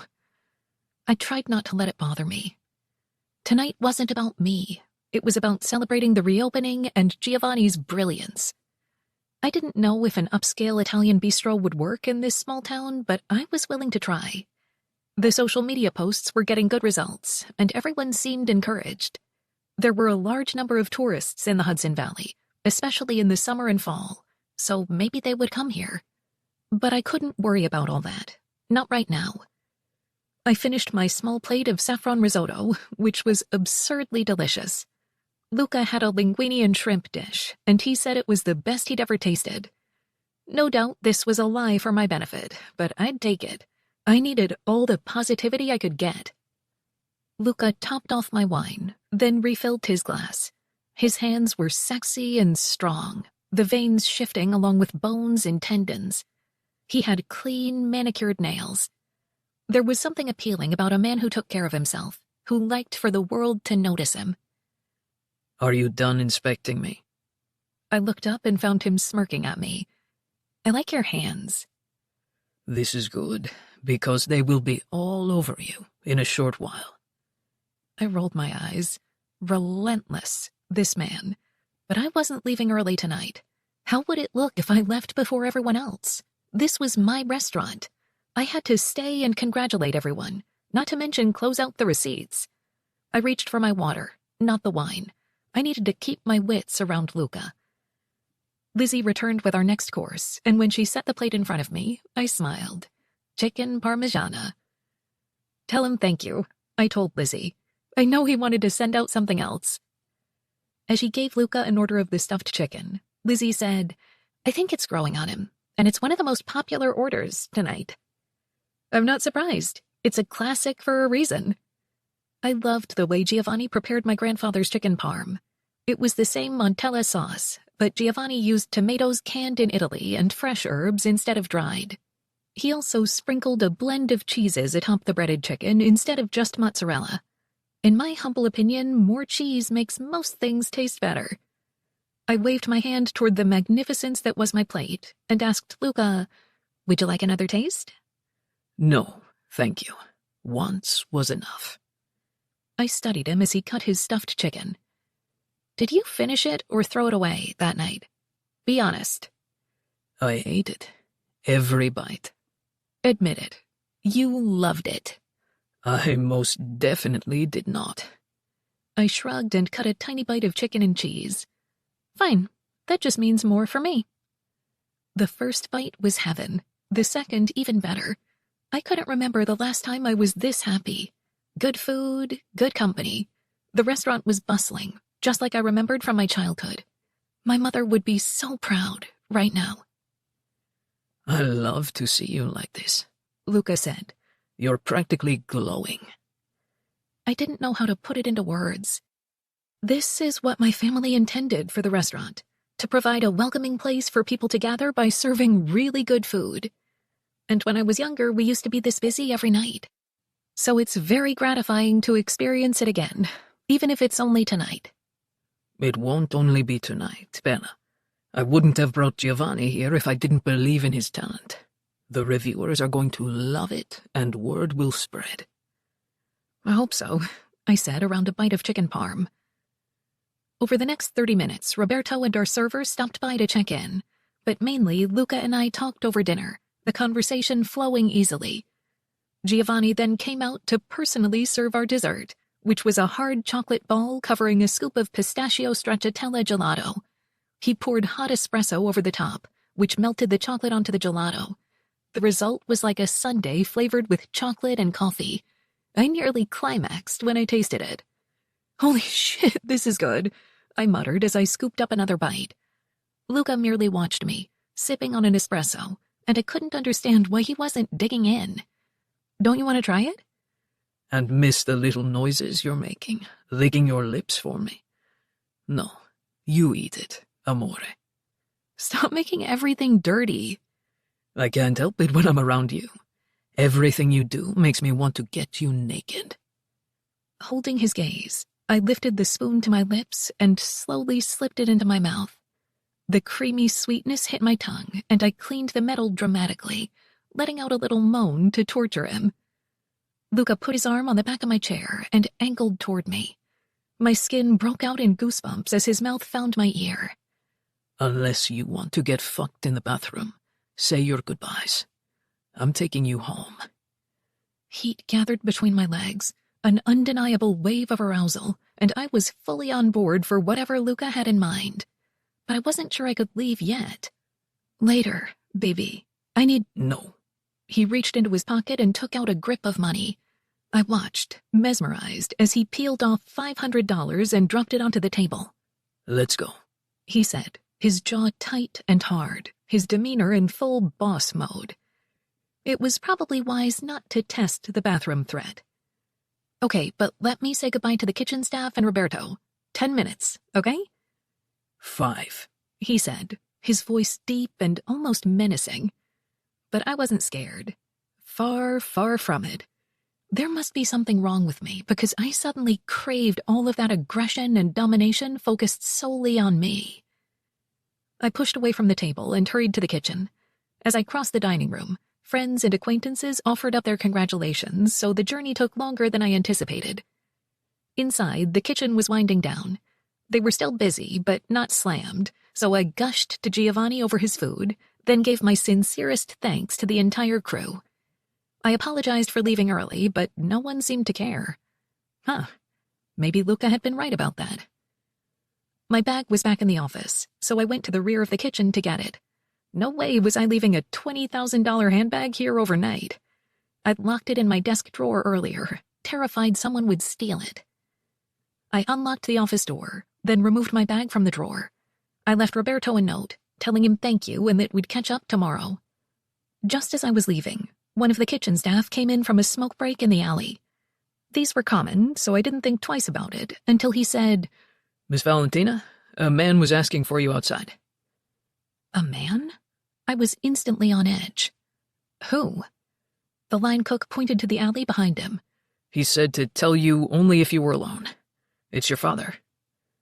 Every muscle in my body went rigid. My father? Here? What the actual fuck? Why would he come here tonight of all nights? I hesitated, my mind debating what to do. I wasn't eager to talk to Flavio Segreto, but I didn't want him interacting with any of my staff members. Or Luca. That could be a total shit show. No, my father needed to go away and stay gone. I took a deep breath and stormed out into the alley, ready for battle. It was dark. Only the light over the door provided any illumination, so I peered into the gloom. Where are you? I hissed. Over here, an accented male voice said by the dumpster. I marched over, my heels clicking on the cement. Sure enough, my father was waiting there, cleverly concealed. God forbid he actually acted like a normal father. He looked the same, with a little more gray in his closely cropped hair, maybe a little more round through his middle. But the haggard face, the dark, suspicious eyes, I'd recognize them anywhere. "What do you want, Flavio?" I snapped. "I'm a little busy."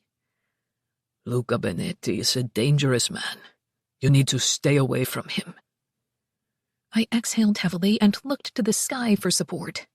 "Seriously? That's what you came here to tell me? You have no right to comment on anything regarding my life. Now, if that's all, see you in 5 years or so." I started to turn, but he grabbed my arm to hold me. Valentina, don't be stupid. He is a murderer, a torturer. He is not a nice man.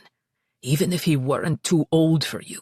I ripped my arm out of his grip. "God, stop it! I know exactly who Luca is, and none of it is your business.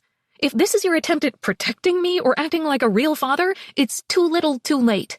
I don't want to hear anything you have to say." You need to listen to me. I know you hate me, but you do not want to get mixed up with him or his family. He would kill you without a moment's thought. No, he wouldn't. You don't know him like I do. And you don't have a leg to stand on, Flavio. You come from the exact same world.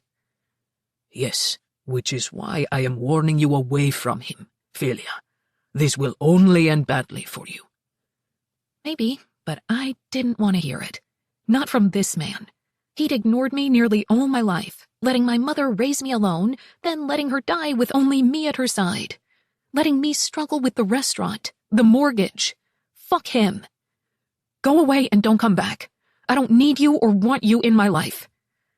Don't be stubborn, Val. Not now. Your mother, do not speak of my mother. Get her name out of your mouth. You lost that right years ago. Mamma mia, he said, dragging a hand across the back of his neck. I know you hate me, and I can't change that, but I'm telling you Benetti is the worst kind of man. I can't let you get mixed up with him. Can't let me? God, the absolute nerve. I made a sound that was halfway between a scoff and a dark laugh. You have no control or influence over my life, Flavio. None. Thanks for stopping by, I said sarcastically. Don't do it again. I started to walk away, but my father wasn't done. He's only here to use you to get to me. I stopped in my tracks and looked over my shoulder. What are you talking about? Benetti. He's here in New York, getting close to you so he can find me. You're delusional. I put up my palms like I was warding off an evil spirit. Seriously, now you're trying to make me believe it's all about you? Jesus, just when I thought you couldn't get any worse. Think about it, Valentina. Why did he come to your restaurant that first night? Why is he hanging around this shithole town? Why has he moved you into his house? He shook his head. Do you really think this is some love affair between the two of you? You can't be that naive. A lump formed in my throat. I wanted to brush off the words, but these were all of my deep-seated fears. Not even my own father had loved me, so how could any other man? I'd worked through a lot of this with a therapist before my mom got sick, so I knew it wasn't true. But inside my heart, buried in my soul, I always believed it. I folded my arms. Fine, let's say you're right. Why would Luca want to find you? Because I'm a wanted man back in Italy. My enemies, they will put me to death. And Benetti means to make it happen. My God, the drama. This was unbelievable. My limbs vibrated with anger as I pointed at him. You're crazy. I get that you don't want me to date him, but to make this stuff up is ridiculous. Seriously, go away. Turning on my heel, I hurried toward the kitchen.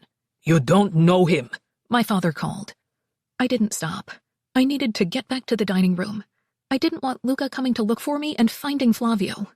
My father was an embarrassment, nothing more than an old fool spouting lies and trying to act like he gives a shit about me. I wish I'd never gone outside. Luca and Roberto were chatting at our table when I returned. Needing to calm down, I inhaled and let it out slowly. Then I put a smile on my face. Like we were tethered by an invisible string, Luca glanced over as soon as I started toward him. His eyes roamed all the way down my body, the examination slow and thorough. When I grew closer, I could see that the heat in his gaze was genuine, not faked for my benefit. And it caused a riot in my bloodstream, my pussy growing wetter with need. My dad could fuck off. Luca was the best thing that had ever happened to me. And I was more than ready to show him. "Ciao," Roberto greeted as I approached the table. "I was telling Mr. DeMarco of our success tonight." "That's nice," I said, and reached for my half-full wine glass. Luca rose and buttoned his suit coat. "Are you ready to go?" Holding up a finger, I drained my remaining wine in 2 large swallows.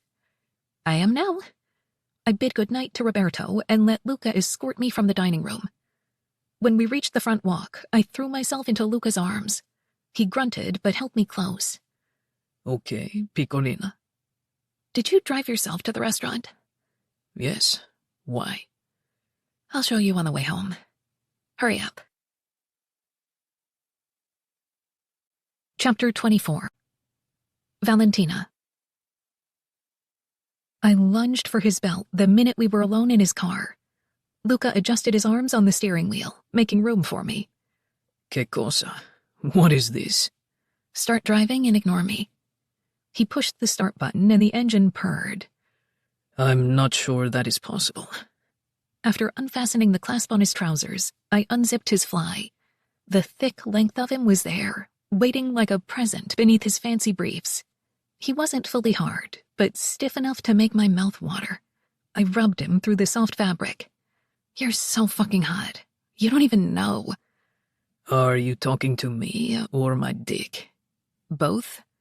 I reached under the waistband, and hot, smooth skin met my fingertips. Luca began driving, but I hardly paid attention. I couldn't explain why I was so eager for this, but it felt necessary. Like I needed to drive him wild or die trying. There was no mistaking our connection, the feverish hunger burning under my skin every time he was near. I wanted to forget everything else but this man. I pulled his cock out of his briefs and gave him a rough stroke, causing him to grunt. His free hand slid through my hair, brushing it to the side. "Do you need my cock in your mouth?" God, yes. I lunged forward, but he kept my head still, not allowing me to move. "Slowly, Fiore. Kiss it and lick it first. Get me nice and hard and wet. Worship it, and maybe then I'll let you suck." "I'm good at following rules," I whispered. "I know, baby. You're so obedient, so perfect. Exactly what I like." My pussy clenched at the words, slick building between my thighs.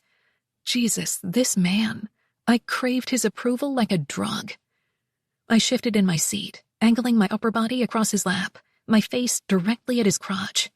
He helped me settle, widening his thighs and moving my hair out of the way, all while operating the car along the dark streets. I let him feel my breath first. He wasn't cut, and when I asked, he said his foreskin is very sensitive. So I blew air along his shaft, watching intensely as he grew harder and harder. He hummed in his throat, a deep rumbling sound. "That's nice, Valentina. Keep going. Use your lips." We turned a corner. I held onto his leg to keep steady as I pressed feather-light kisses on his base. Then I slowly worked my way higher, the lightest of touches to his velvety skin, until I reached the crown. He was fully erect now, so I paid equal attention to the tip, kissing all around. It was nice, lavishing him with this attention, smelling him. There were no worries, no problems. I could zone out and concentrate on this, nothing more. Exactly the distraction I needed. I flicked my tongue across his slit. Luca jumped, like I startled him. "Did I tell you to lick me?" He growled, easing me off his cock. "No." "Esattamente. Now you must start all over again with your lips." I didn't question it. I was in a trance, happily willing to follow his orders. So obedient, so perfect. I glided my lips over the root of his shaft, my eyes closed as I explored him once again. I couldn't wait to lick him, to suck on him, to make him shout and tremble, to shatter his precious control. For that, I would do this as long as he wished. We stopped at a light. That's it. He crooned, his hand stroking my head, petting me. Prove it to me. Prove how much you are aching to suck my dick, little girl. Little girl? Oh, this was new. I peeked at him. His eyes were opaque, glittering, and his lids heavy with lust as he stared down at me. It's working. I will do anything, Luca. Please. Soon, baby, soon.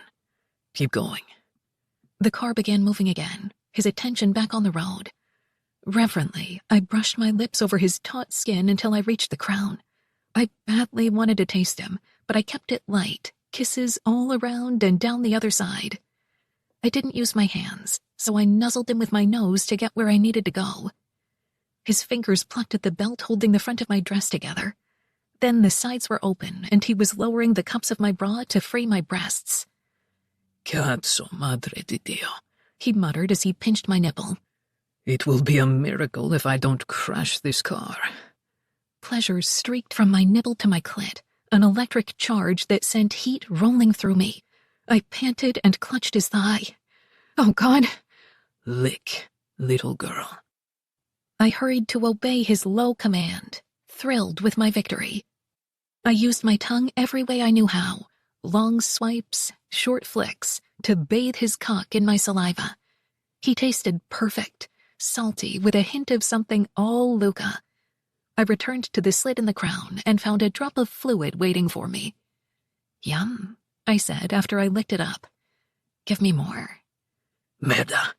The car weaved as he jerked the wheel. I nearly smiled. Thank goodness for spicy books. Not only had I discovered some of my own kinks, they helped me tap into some of Luca's, too. He wrapped my hair in his fist as we turned another corner. Suck. Now. I opened my mouth and swallowed him down. It wasn't easy. My jaw went as wide as it could go, but I couldn't come close to fitting all of him. I worked up a quick rhythm using my lips and tongue, his fingers tight against my scalp, holding me.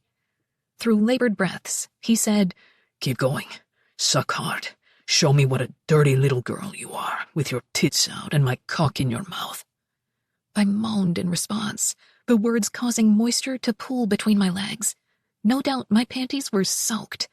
I couldn't wait until we got back to the mansion and he put his dick inside me. The car slowed, turned, and went over a few bumps. I hardly noticed. All I could think about was making him come in my mouth. Suddenly, the wheels stopped, and Luca threw the gearshift into park. Andiamo. He lifted me off him and tucked his cock in his trousers. Then I was being carried into the night. Freshly cut grass and dirt teased my nose, and I looked around. The cemetery? Really? Isn't this sacrilegious? Would you rather I fucked you by the side of the road for everyone to see? I buried my face in his throat to hide my smile. A desperate, aggressive Luca was my favorite. Maybe? His long stride didn't falter as he walked off the path, into the darkness of the graveyard. Without the streetlights, it was hard to see, but we were quickly surrounded by headstones. I'd been to this cemetery before, but never at night. The high school kids often partied here, but those days passed me by, considering I'd been dealing with the restaurant and my mom's illness at the time. The headstones grew larger, some with ornate angels and crosses, and finally Luca stopped by a waist-high headstone with a smooth flat top, almost like an altar. He set me down, his hand holding my jaw hard as he gave me a brutal kiss. Get naked, little girl. I didn't hesitate.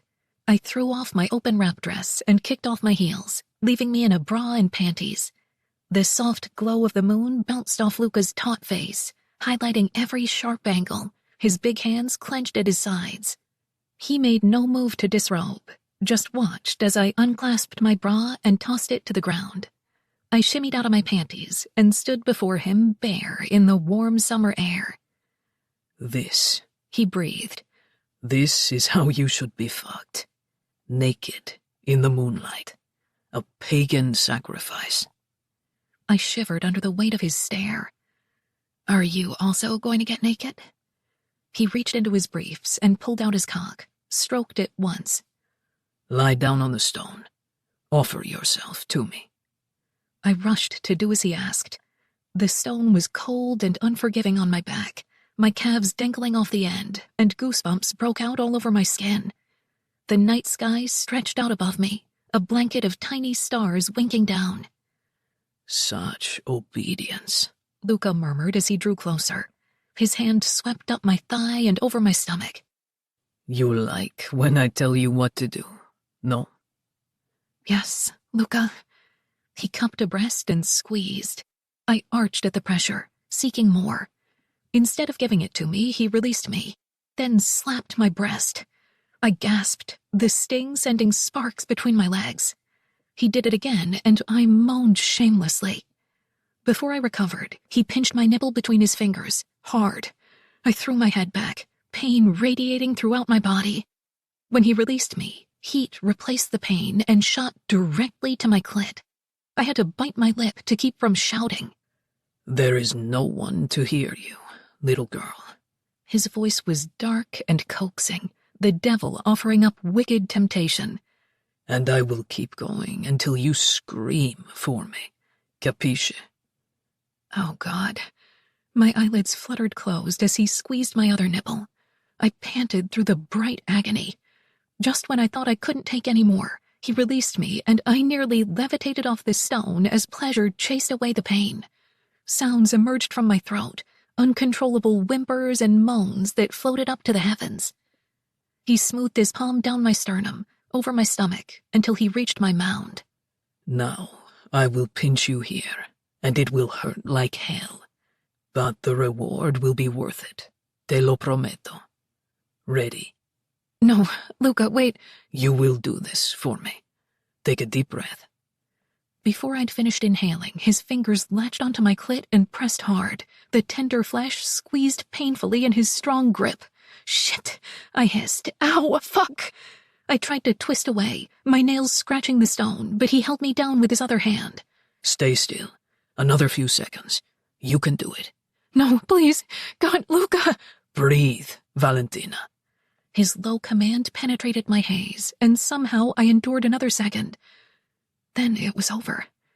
Liquid fire streaked through my veins, and I shouted up to the sky. I was floating, my clit throbbing like my heart was centered between my legs, and I barely noticed when Luca arranged me closer to the edge of the stone. My mind was buzzing and light, my limbs heavy, with the air a cool caress over my hypersensitive skin. I felt drunk, even though I hadn't had much wine at dinner. He rolled me to my stomach, and the stone scraped over my swollen nipples. The rough pressure made me aware of my breasts in a very elemental way, and I discovered that I liked this soreness. Then Luca spread my legs wide and pushed inside, his cock stretching me open. Cazzo, your pussy is so wet and hot. I wish you could feel it. He slid deeper, his hands stroking my sides and back. The things I want to do to you. His hips began churning, hard punches that rocked me into the stone altar. I held on, spread out beneath him, limp, ready for whatever punishment he dealt out as he fucked me. It was so good. The friction of his shaft at this angle was bliss, and my eyes fell shut as pleasure built deep in my belly. So good, I said dreamily, echoing my thoughts. Don't stop. The pace he set was brutal. Our hips slapped together, his big hands yanking me back into his pelvis. Soon it was too much, and a climax tore through me, my limbs trembling, eyes rolling back in my head. My pussy contracted around him, and he grunted. What do you want, little girl? For me to come inside you or on your back? Inside me, Daddy? The word tumbled out without me even realizing, but it felt right. I had a feeling Luca would like it, based on whatever game we were playing. Fuck, he shouted, and his cock thickened inside me. His rhythm slipped as his deep groan cut through the darkness, his hips sealed to mine like he was trying to join us together, his body emptying into mine. Air washed over me suddenly, and he was gone. I glanced over my shoulder and saw him spread out on the ground, panting as if he'd run a race. His trousers were undone, cock glistening in the moonlight, but otherwise he was dressed. I gathered my strength and pushed off the headstone, then stumbled my way over to him, my legs unsteady. I dropped to the grass beside him and tried to gather my wits. "I think you fucked me stupid," I muttered. I've never come so hard in my life. I think I should be embarrassed.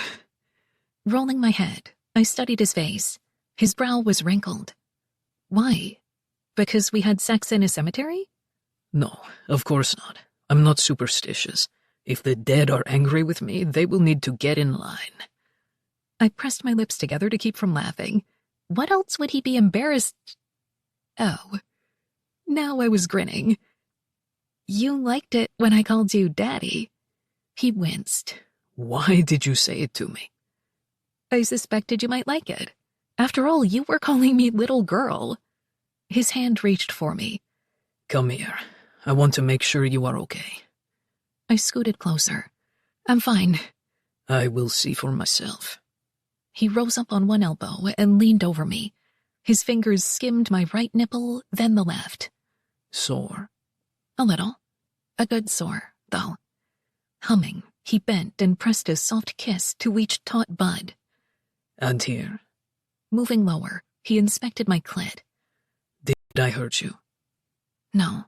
Maybe don't do that every day, but it was like fire when you let go. He gave my clit a kiss as well, then kept kissing my labia. Fiore mio, sei bella e dolce. Then he straightened and ran his fingertips over my cheekbones, along my nose. Nothing could compare to how beautiful you are right now. You make the moon weep with jealousy. The stars cower in shame. It's like you were born to be fucked outside. Grabbing his tie, I yanked him down for a soft kiss. His lips moved over mine sweetly, reverently, and neither of us tried to deepen it, content to breathe the other in. Something had shifted between us tonight. This wasn't a casual fling. I felt so much more for this man than I'd intended, and I sensed that he may feel the same. "Luca," I whispered against his mouth. "Is this crazy?"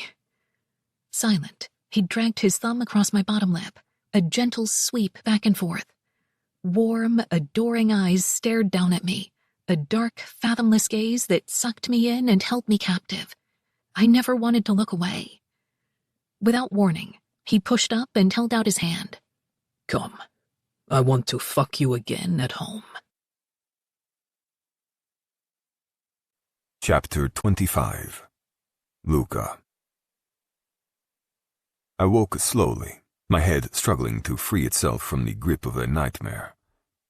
In the dream, I was with Valentina at my beach house, playing with her in the blue ocean water. Then the water around her turned red, her eyes becoming dull and lifeless, her body limp in my arms. Cristo Santo.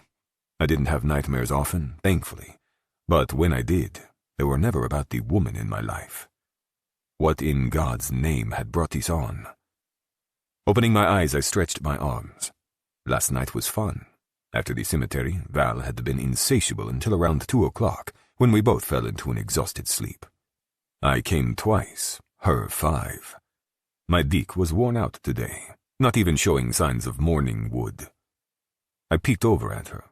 She was on her side with her arms wrapped around a pillow. Tangled brown hair was thrown every which way, her naked back smooth and perfect. I had a strong urge to move over there and hold her tightly until she woke up. It wasn't sexual either. It was an emotional need. "Luca, is this crazy?" It was clear what she had been asking. Were we crazy for indulging in each other, for developing feelings for someone we barely knew? Valentina was young, inexperienced. It stood to reason that she might grow attached to me. But I knew better. There had been plenty of women, singles, doubles, a number of triples. We'd fuck for hours, then fall asleep in an orgy of limbs. And I never had the urge to cuddle with any of them. Not once. But something about this girl brought out a different, gentler side of me, and I wasn't sure what to make of it. I grabbed my watch. Cazzo, it was already 10 o'clock. I needed to get up. Deciding to let her sleep, I edged out of bed and found my mobile on the nightstand. I had to shower before I went downstairs, so I crept into the bathroom, not making a sound, I closed the bathroom door softly and turned on the water to let it heat up. Then I caught a glimpse of myself in the mirror and blinked. My upper body was covered in scratch marks, and were those hickeys on my neck? I chuckled as I stepped under the hot spray. My woman was aggressive in bed, and I liked it. Bracing my hands on the tile, I let the steam and heat work on my sore muscles as the water poured down on me. I needed a cappuccino. Then I had to check in with my brothers about the search for Segreto. But all I could manage at the moment was to close my eyes and stand still. The glass door opened. A soft pair of breasts met my back and arms wrapped around my waist. "Hey, baby," she mumbled sleepily into my skin. "Amore mio. Buongiorno." I turned and brought her close to my chest, my face buried in her hair. "I was going to let you sleep." "It's okay. I'm a light sleeper. I heard you get up."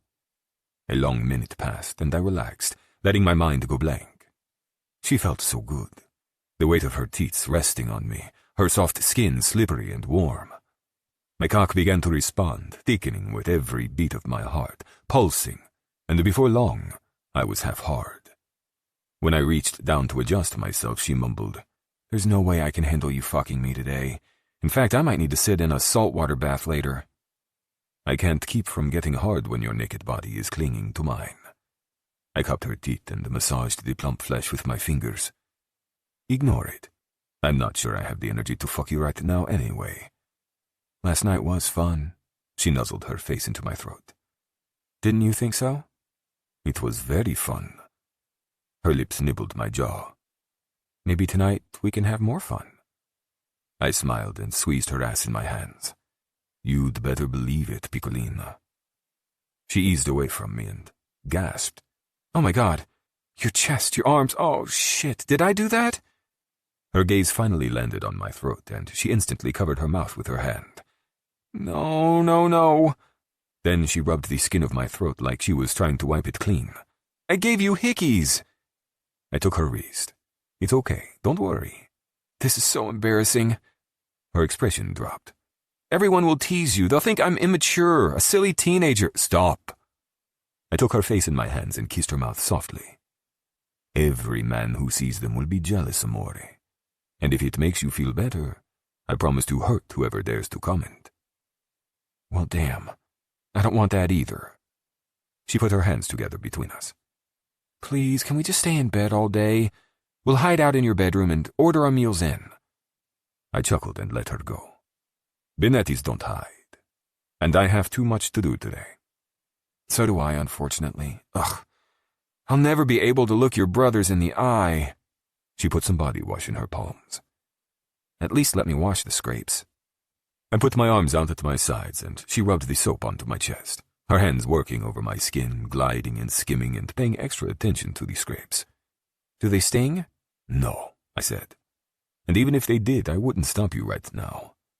I was fully hard now, my dick jabbing her stomach. I loved the feel of her hands on me, the soft caresses over my torso, even parts I never considered as erogenous. But Valentina paid attention to every millimeter of me, and that turned me on. She was breathing faster as she reached for more soap. "Now I'll clean the lower half." While that sounded nice, I needed to get my hands on her. Standing still while she touched me was the worst kind of torture. I nudged her hands away from the body wash. "No, it's my turn." "You don't have to reciprocate."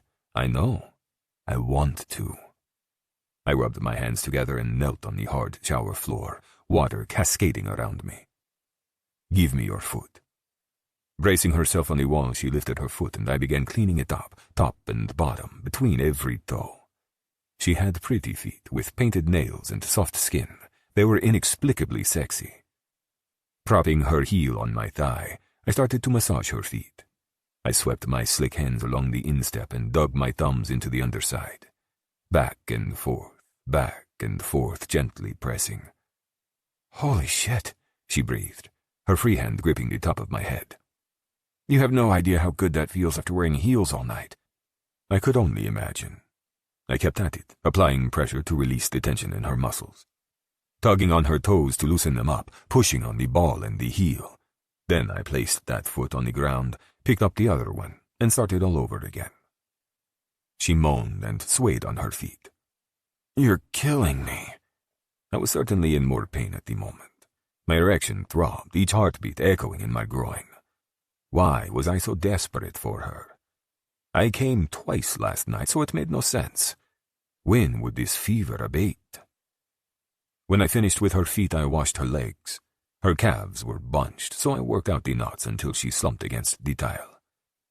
Water dripped down her beautiful face, her lashes dark spikes around her eyes. "Luca," she whined. I smoothed my palms over her thighs. "What do you need, fiore mio?" "A very quick orgasm, please and thank you." Chuckling, I kissed her stomach. "I thought you were too sore." "I am. But now you've got me feeling things and I can't go to work all horned up like this." Horned up? Dio, the way this generation talked. Rising, I angled her shoulders until her back was against the tile. Then I braced myself with one hand, leaning in so we were close, but not touching. "Later. I want you thinking about me all day." "Pretty sure I'll be doing nothing but, especially when I drive by the cemetery." Valentina nipped at my throat. "God, that was hot. It makes me want to bite you some more." Chuckling, I stepped back under the spray. "Are you part vampire?" "Maybe. Would you let me turn you immortal so we could be together forever? If it means I can keep fucking you, yes." We finished in the shower and I dried her off with a towel. Then I wrapped one around my waist and headed for my closet. I expected her to do the same in the other bedroom, but she followed me. "Are you wearing a suit today?" she asked as I found a pair of briefs. "Do you want me to?" Using a band from her wrist, she fashioned her hair up into a wet ponytail. "I always want you to wear a suit. You look so hot in them. Though your pajama bottoms are pretty hot too." "Pajama bottoms? Hot?" "Then yes, I'll wear a suit." "Yay! I get to pick out your tie." Humming, she bounced over to the neat line of ties hanging and began sifting through them. I pulled on a dress shirt and absently did the buttons, my attention fully on Valentina. The towel she wore barely covered her ass and her long, smooth legs were on full display. I loved her legs. They were strong, with velvety soft skin, and fit perfectly around my waist as I drove inside her warm, wet pussy. "Wear another dress today," I said, "and heels." She looked at me from over her shoulder, and there was a strange expression on her face, almost like panic or worry. "Why? Are you coming to the restaurant tonight?" "Do you want me to come in?" "No," she said emphatically, and my eyebrows raised in surprise. Instantly she smiled and waved her hand. "I mean, we'll both be busy, right? You should stay here and work on your things. I need to catch up with Roberto and Giovanni, then meet with the social media person we're trying to hire. Place orders and whatnot. You know, restaurant things. It'll be super boring and I won't have time to sit down." My senses went on high alert. Valentina was babbling and trying to keep me away from the trattoria. Why? "No problem, amore," I said casually, though my mind was racing. "I'll eat here and we'll see each other tonight." She handed me a tie and kissed my cheek. "Perfect. I'll go get ready and you can drive me in." Questions burned my tongue as I silently watched her go. I didn't know why she was acting this way, but I would definitely find out. Chapter 26. Luca. I texted my brothers as soon as I left the trattoria. I needed a full report on what happened last night. I also instructed Sergio to get all the camera footage from Valentina's office, the dining room, and the alley. If something happened, I would discover it. Aldo drove me back to the house, his hands tapping on the steering wheel along to the music he was enjoying. I put my mobile in my pocket and tried to stay calm. There was no use speculating on the reason for Valentina's behavior until I knew more. Maybe she was tired of me interfering with the restaurant. Or she didn't want people to gossip about us. I tried not to think it might be another man because I would have to kill him. She's only ever been with me. There is no other man. Still, there was that nagging doubt. Any fool could see that she deserved to be with someone her age, someone from this town. Yet the idea of her with another caused my gut to cramp. I was not giving her up. "Anyone see anything last night?" I asked. "Where? At the restaurant?" "Not that I know of. We were up the block watching the cars. Dante and Rico were on the doors." Sergio had stayed back to watch the cameras, while a dozen men went out to search the area for Natale in segreto. I texted with Gabriele earlier, who said all went smoothly at the bar with no sign of either man. "Why?" Aldo met my gaze in the rearview mirror. "What are you thinking?" "Something Valentina said this morning. It made me think she's trying to keep me away from the restaurant. Maybe she needs space. Women don't like to be smothered by their boyfriends." Interesting advice coming from a man who'd never had a girlfriend or wife. "How would you know? Women talk about it online. Don't you ever watch any of those clips on social media?" "No, I didn't." "I'm not her boyfriend." Aldo snorted as he turned a corner sharply. "You moved her in, spent a fuckload of money on her, you're barely able to keep your hands off her, don't want any other women. You let her give you love bites. All due respect, Don Danetti, but you're her ragazzo." I didn't bother to reply. This was the second time the title had been brought up, but I was too old to be a boyfriend. When we returned to the house, I found Sergio in the office. He was connecting his laptop to the big flat screen on the wall. He looked up as I entered and did a double take when he spotted my neck. Smirking, he said, "Nice hickeys. Fuck off." I dragged 2 chairs to face the screen. "Where are Dante and Rico?" "In bed. I didn't wake them yet." Suddenly, the flat screen came to life and 6 squares of video feed appeared. Sergio clicked a button on his laptop, then sat down beside me as the video feeds began rolling. "I have them synced up," he explained. "Is there something you're worried about? Did something happen last night?" I repeated my worries over Valentina's comment. Sergio knew me well enough not to dismiss my suspicions. My instincts were rarely wrong, so he remained silent and watched along with me. It was hard to pay attention to all 6 squares at one time, especially when I didn't know what I was looking for, so I followed Valentina in every frame. She stayed busy, dealing with the staff, greeting customers, talking to the diners. Going. She did a little bit of everything, always moving and smiling. Sergio watched the screen as intently as I did. "I can't believe you allowed Gabby to bartend. Look at how much attention they're giving him." I switched my focus to the bar camera. My son was leaning over, elbows on the wood, and giving a flirtatious grin to 2 middle-aged women. More women were circled around, either openly ogling him or watching him through their lashes. One customer pulled out her mobile and took a selfie with him, which caused my brother to sigh. "This is going to be a problem." I rubbed my eyes with my fingers. "I'll talk to him today." We continued studying the footage. Aldo brought us cappuccinos and rolls, and we had to stop the laptop several times when calls came in from Catanzaro. The whole process was slow and arduous. Nothing happened during the day as the entire restaurant prepped for opening. When we began the night footage, however, a familiar man walked into the restaurant, and Valentina was there to greet him. Mayor Lombardi. My muscles clenched, and I set my cup down carefully. This man has a fucking death wish. Sergio paused the footage. "Who?" "The mayor." I gestured to the screen. "He came to eat at the restaurant last night." "I thought you took care of him. What is he doing there?" "I don't know." I couldn't believe this stronzo was stupid enough to show his face at the trattoria after I warned him away from Valentina. "Maybe this is it. Maybe she didn't want you to fight with the mayor again." "No, I didn't think so." Restarted. Let's see what happens. The older woman with the mayor had to be his wife. She clung to his arm with an air of familiarity and comfort, her expression filled with self-importance. The mayor glanced around nervously as he smoothed his tie. Good. I hoped he was nervous. Lombardi had no business coming to the trattoria for any reason. Then Valentina walked the couple to their table and exchanged a few words with the other woman. Valentina nodded to the mayor and strode away, and this camera angle showed how the mayor ogled Valentina's ass as she retreated. Motherfucker. "I'm going to kill him," I said quietly.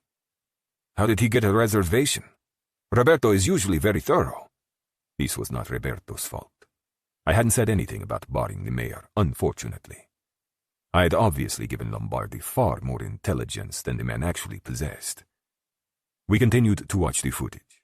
I was pleased to note that Lombardi and his wife ate quickly and left with no more interaction with Valentina. The office door opened and my 2 younger brothers entered. Sergio explained what we were doing and Dante leaned against the wall and crossed his feet. There was no issue at the front door. No sign of Segreto or the dishwasher. Or the back door, Rico added. It was quiet back there. Grunting, I didn't take my eyes off Valentina as she bustled throughout the busy crowd. She unlocked her office, went in, and removed her sweater. Then she put on fresh lipstick and fluffed her hair in the mirror on the wall. There you are, Luca, Rico said over my shoulder. Right on time at 9:30. I knew what the entryway camera would show, me speaking to the hostess and being shown to my table. But I stayed locked on Valentina. She checked her breath, then tugged the neckline of her dress higher, then lower, higher again, finally lower. Was she excited for our dinner? Nervous? There was no reason for her to be, but I found her uncertainty adorable. You have it bad, Sergio said. What is bad? Dante asked. Luca's obsession with Valentina. Sergio angled toward my younger brothers. He's grinning like an idiot at the screen every time she appears. And wait until you see his neck. I ignored them. On the screen, Valentina walked toward me and I watched as she pressed tight and gave me her mouth. When we both finally sat, I could only see her profile from the camera angle. Skip ahead, I told Sergio. Find where she goes into the kitchen. See what happens then. Sergio clicked on the laptop and the video footage sped up. Dinner progressed. We shared dessert. When Valentina got up from the table, Sergio let it play at normal speed. As Roberto came to speak to me at the table, Valentina went into the kitchen and talked to Giovanni and the kitchen staff. She looked excited and happy, and she made sure to hug each of the workers. Lucky for each man, he kept the contact brief and respectful. She went into her office, and I could see her from that camera. She didn't spend long in there.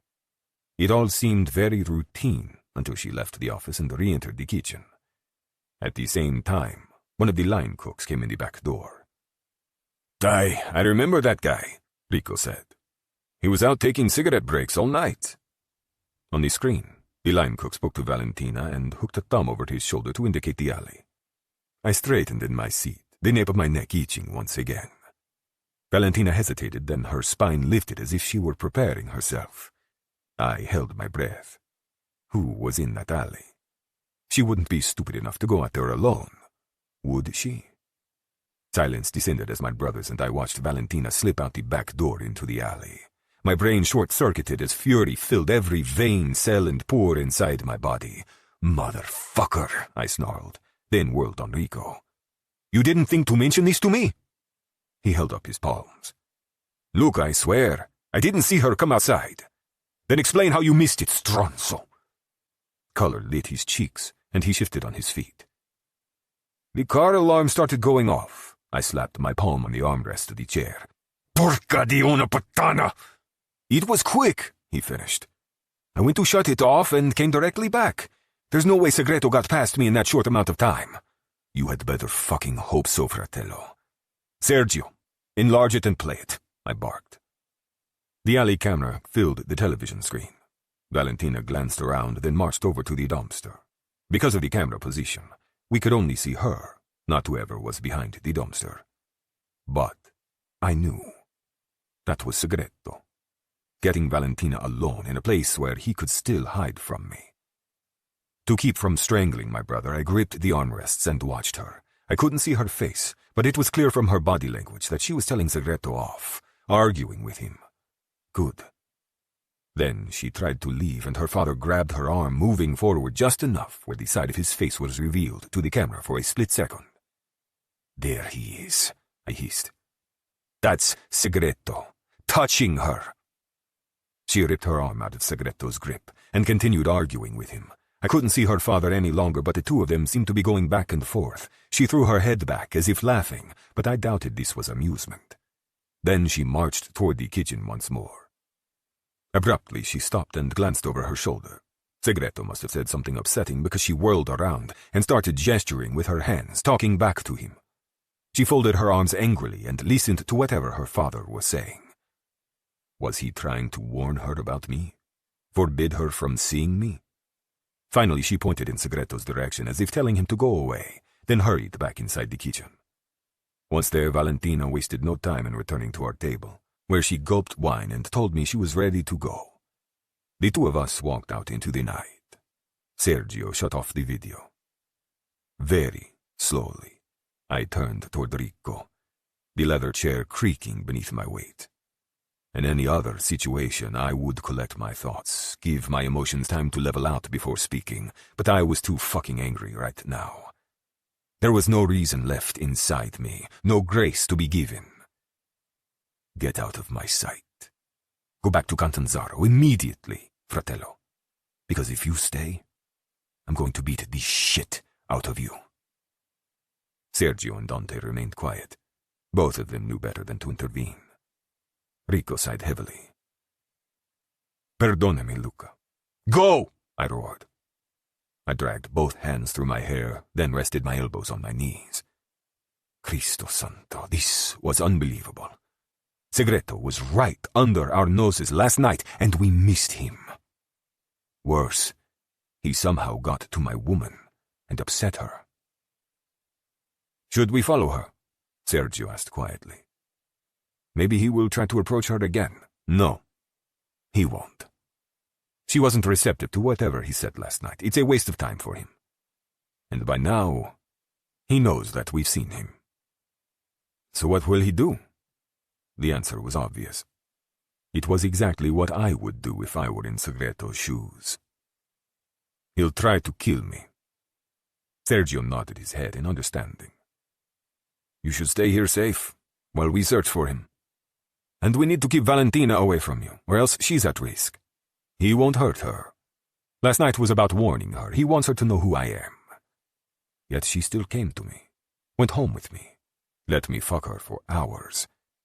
My chest pulled tight as a lump of emotion gathered behind my sternum. It was like a boulder sitting there, pressing down on me, weighing me down. I hadn't felt like this before, protective and grateful, greedy for her, never wanting to let her out of my sight. Am I in love with her? Was this what love felt like? Obsession with a dash of panic? It seemed improbable.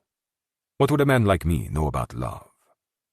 I loved my brothers, but we grew up together, took over the empire together. We banded together as boys to endure our father's ruthlessness. But a woman? An outsider? An American? I couldn't possibly. What is that smell? Sergio swiveled his head, inhaling. I took in a deep lungful of air and realized the scent right away. Cazzo madre de Dio. Shooting to my feet, I raced for the door. That is smoke. Chapter 27. Valentina. Roberto and I were walking to Leaning Tower of Pastries, discussing last night's opening, when the city's 2 fire trucks roared by. They were headed out of downtown, toward the neighborhoods. That's weird, I said, shielding my eyes from the morning sun as the trucks disappeared. They don't usually take both trucks for emergency calls. Maybe it's a fire. Maybe, but we rarely had fires. More than likely it was someone not feeling well or a gas leak. But I had to focus on Roberto. I needed to have a private conversation with him, which was why I'd asked him to walk with me. Listen, I have to talk to you about something. Oh? I paused, not certain how to start. It's about my father. You don't talk about him much. He left when you were young, no? It's the opposite. He didn't know I existed until I was 13. I sighed as we crossed the street, lowering my voice. He is in a similar line of work as Luca. Mamma mia, Roberto muttered. I did not know this. Is he American? No, Italian. My mother met him over there while studying abroad in college, but she didn't learn what he did for a living until a few months into their relationship. She immediately returned to New York and discovered a few weeks later that she was pregnant with me. She never told him? No, she didn't want him involved in my life. But he found out anyway and has come here off and on since I turned 13. Every 2 or 3 years he pops up to see me. Why are you telling me this, signorina? Because he was at the trattoria last night, in the alley. Roberto stopped in his tracks and stared at me intently, his dark gaze filled with concern. Did he hurt you? No, he didn't hurt me. He wanted to talk to me, to warn me away from Luca. Roberto slipped his hands into his trouser pockets and stared at the ground, the sunlight playing off the silver in his hair. Does Mr. DeMarco know this? God, no, and I don't want him to know, either. I grabbed his arm. Please, please don't tell him, Roberto. Signorina, he should be told. Your father could be dangerous, if not to you, then to others around you. Flavio won't hurt anyone. He wanted to warn me, so I heard him out and told him to go away. But I needed to tell you because he might come back. He approached one of the line cooks on break to find me and tell me to go outside. Oh, Roberto didn't like that. Not one bit. I'd never seen him angry. Not once. His level-headed composure, something I had relied on during the entire chaotic opening process. But now, his jaw was clenched, every line of his face taut with fury. If I didn't know better, I would suspect that steam was coming out of his ears.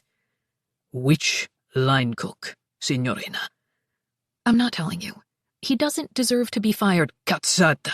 He should not be putting you at risk, sending you outside alone to talk to a man in an alley. Which line cook? It doesn't matter. I'm trying to warn you about my father so he doesn't catch you by surprise. He pressed his lips together and stared off into the distance. Finally, he gestured in the direction of Bev's. Andiamo, signorina. We started walking, but I wasn't finished with this conversation. Do not tell Luca, Roberto. Do not break my trust by going against my wishes. There are bad people in this world, Valentina. You live here, in this small place, sheltered from most of the ugliness that surrounds us. And you are young, a good person. This is not a bad thing, but others will take advantage of you if they have the opportunity. Signore DeMarco, for all his faults, he will not let anyone hurt you. I don't need saving. I can handle my father.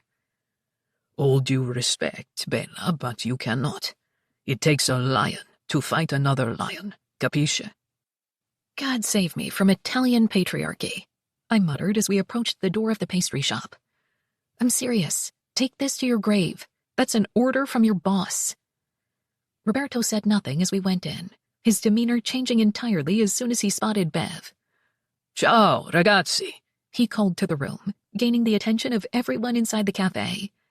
Bev was cashing someone out at the register, but I saw the way her cheeks turned pink. Was she wearing mascara? Oh, this was getting interesting. Have you taken her on a date?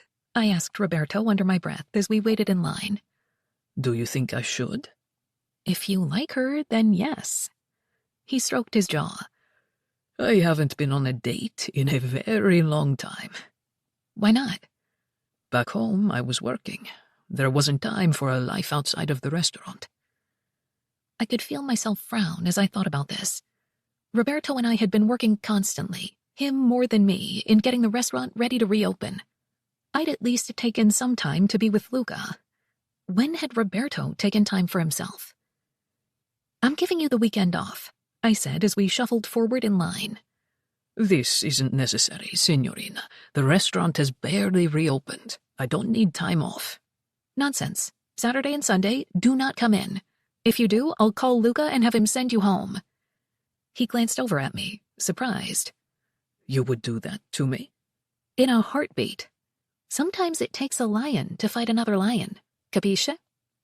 Roberto threw his head back and laughed, the sound filling the small cafe. Very true, very true. Allora, I will take time off soon, but not now.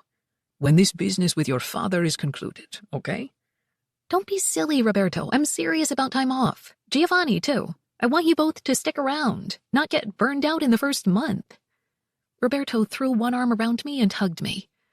You have a good soul, Valentina. Then Bev was ready for us. As soon as we stepped up to the register, Roberto turned on the charm and started chatting with her like we had all the time in the world. It was adorable. "Sam," I said loudly to my friend, who was working on the espresso machine. "I meant to tell you I can't go to the show with you. I hope you aren't mad." Sam's eyebrows lifted. "Remind me, which show was this?" "The one on Broadway, about the movie from the 1980s. "Oh," Bev perked up. "I've been dying to see it." I was aware, which was why I'd mentioned it. "Well, you can have my ticket. You and Sam could go together." Sam put a cup on the counter. Because she was smart, she played along. "But then who would watch the cafe? No, I think you should take a friend, Graham. Then the tickets won't go to waste." I tried to sound casual as I scrolled on my phone. "Have you ever seen a Broadway show, Roberto?" No, I have not, Signorina. Sam pointed to the two of them. "You guys should totally go together, then." There was an awkward beat of silence, and I wondered why Roberto wasn't pouncing on this opportunity. Wasn't this generation supposed to be better at in-person communication? These two were hopeless. I nudged him gently. "What a good idea, right?" Si, certo. Would you like to go together, Signora? "If you're sure," Bev said, also awkwardly. "That might be fun." The bell above the door jangled. I glanced over and saw Mrs. Piccarelli hurrying in. Mrs. P had worked at the police station, answering phones and filing paperwork for as long as I could remember. She wore bright colors and comfortable shoes and always had the best gossip in town. She wiped her forehead and then waved. "Phew, Bev, honey, I need an iced Americano, quick." Sam turned to make the drink, and Bev punched a few buttons on the tablet for this ale. "Gina, what on earth is going on?" "I'm going to be up all night. Did you see the 2 trucks go by a few minutes ago?" "The fire trucks? Of course. Did someone have a heart attack or break something?" "Nope." Mrs. P handed her credit card to Bev. "There's a big fire out by the river, one of those mansions." I froze, and the room seemed to shrink along with my ability to breathe. No, it couldn't be. "I'm sorry, which house?" "Oh." Mrs. P seemed to notice me there for the first time. Her expression turned sympathetic. "I'm sure everything is all right, sweetie."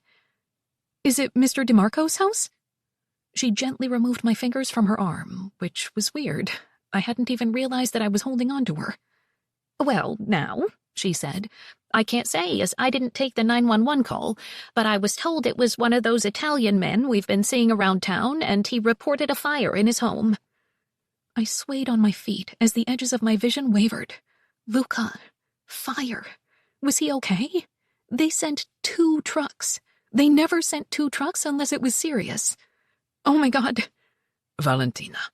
Roberto took my hand and patted it, like he was trying to keep me awake. Let's stay calm. I'm sure everything is okay. This was no time for calm. I needed to see with my own eyes that he was all right.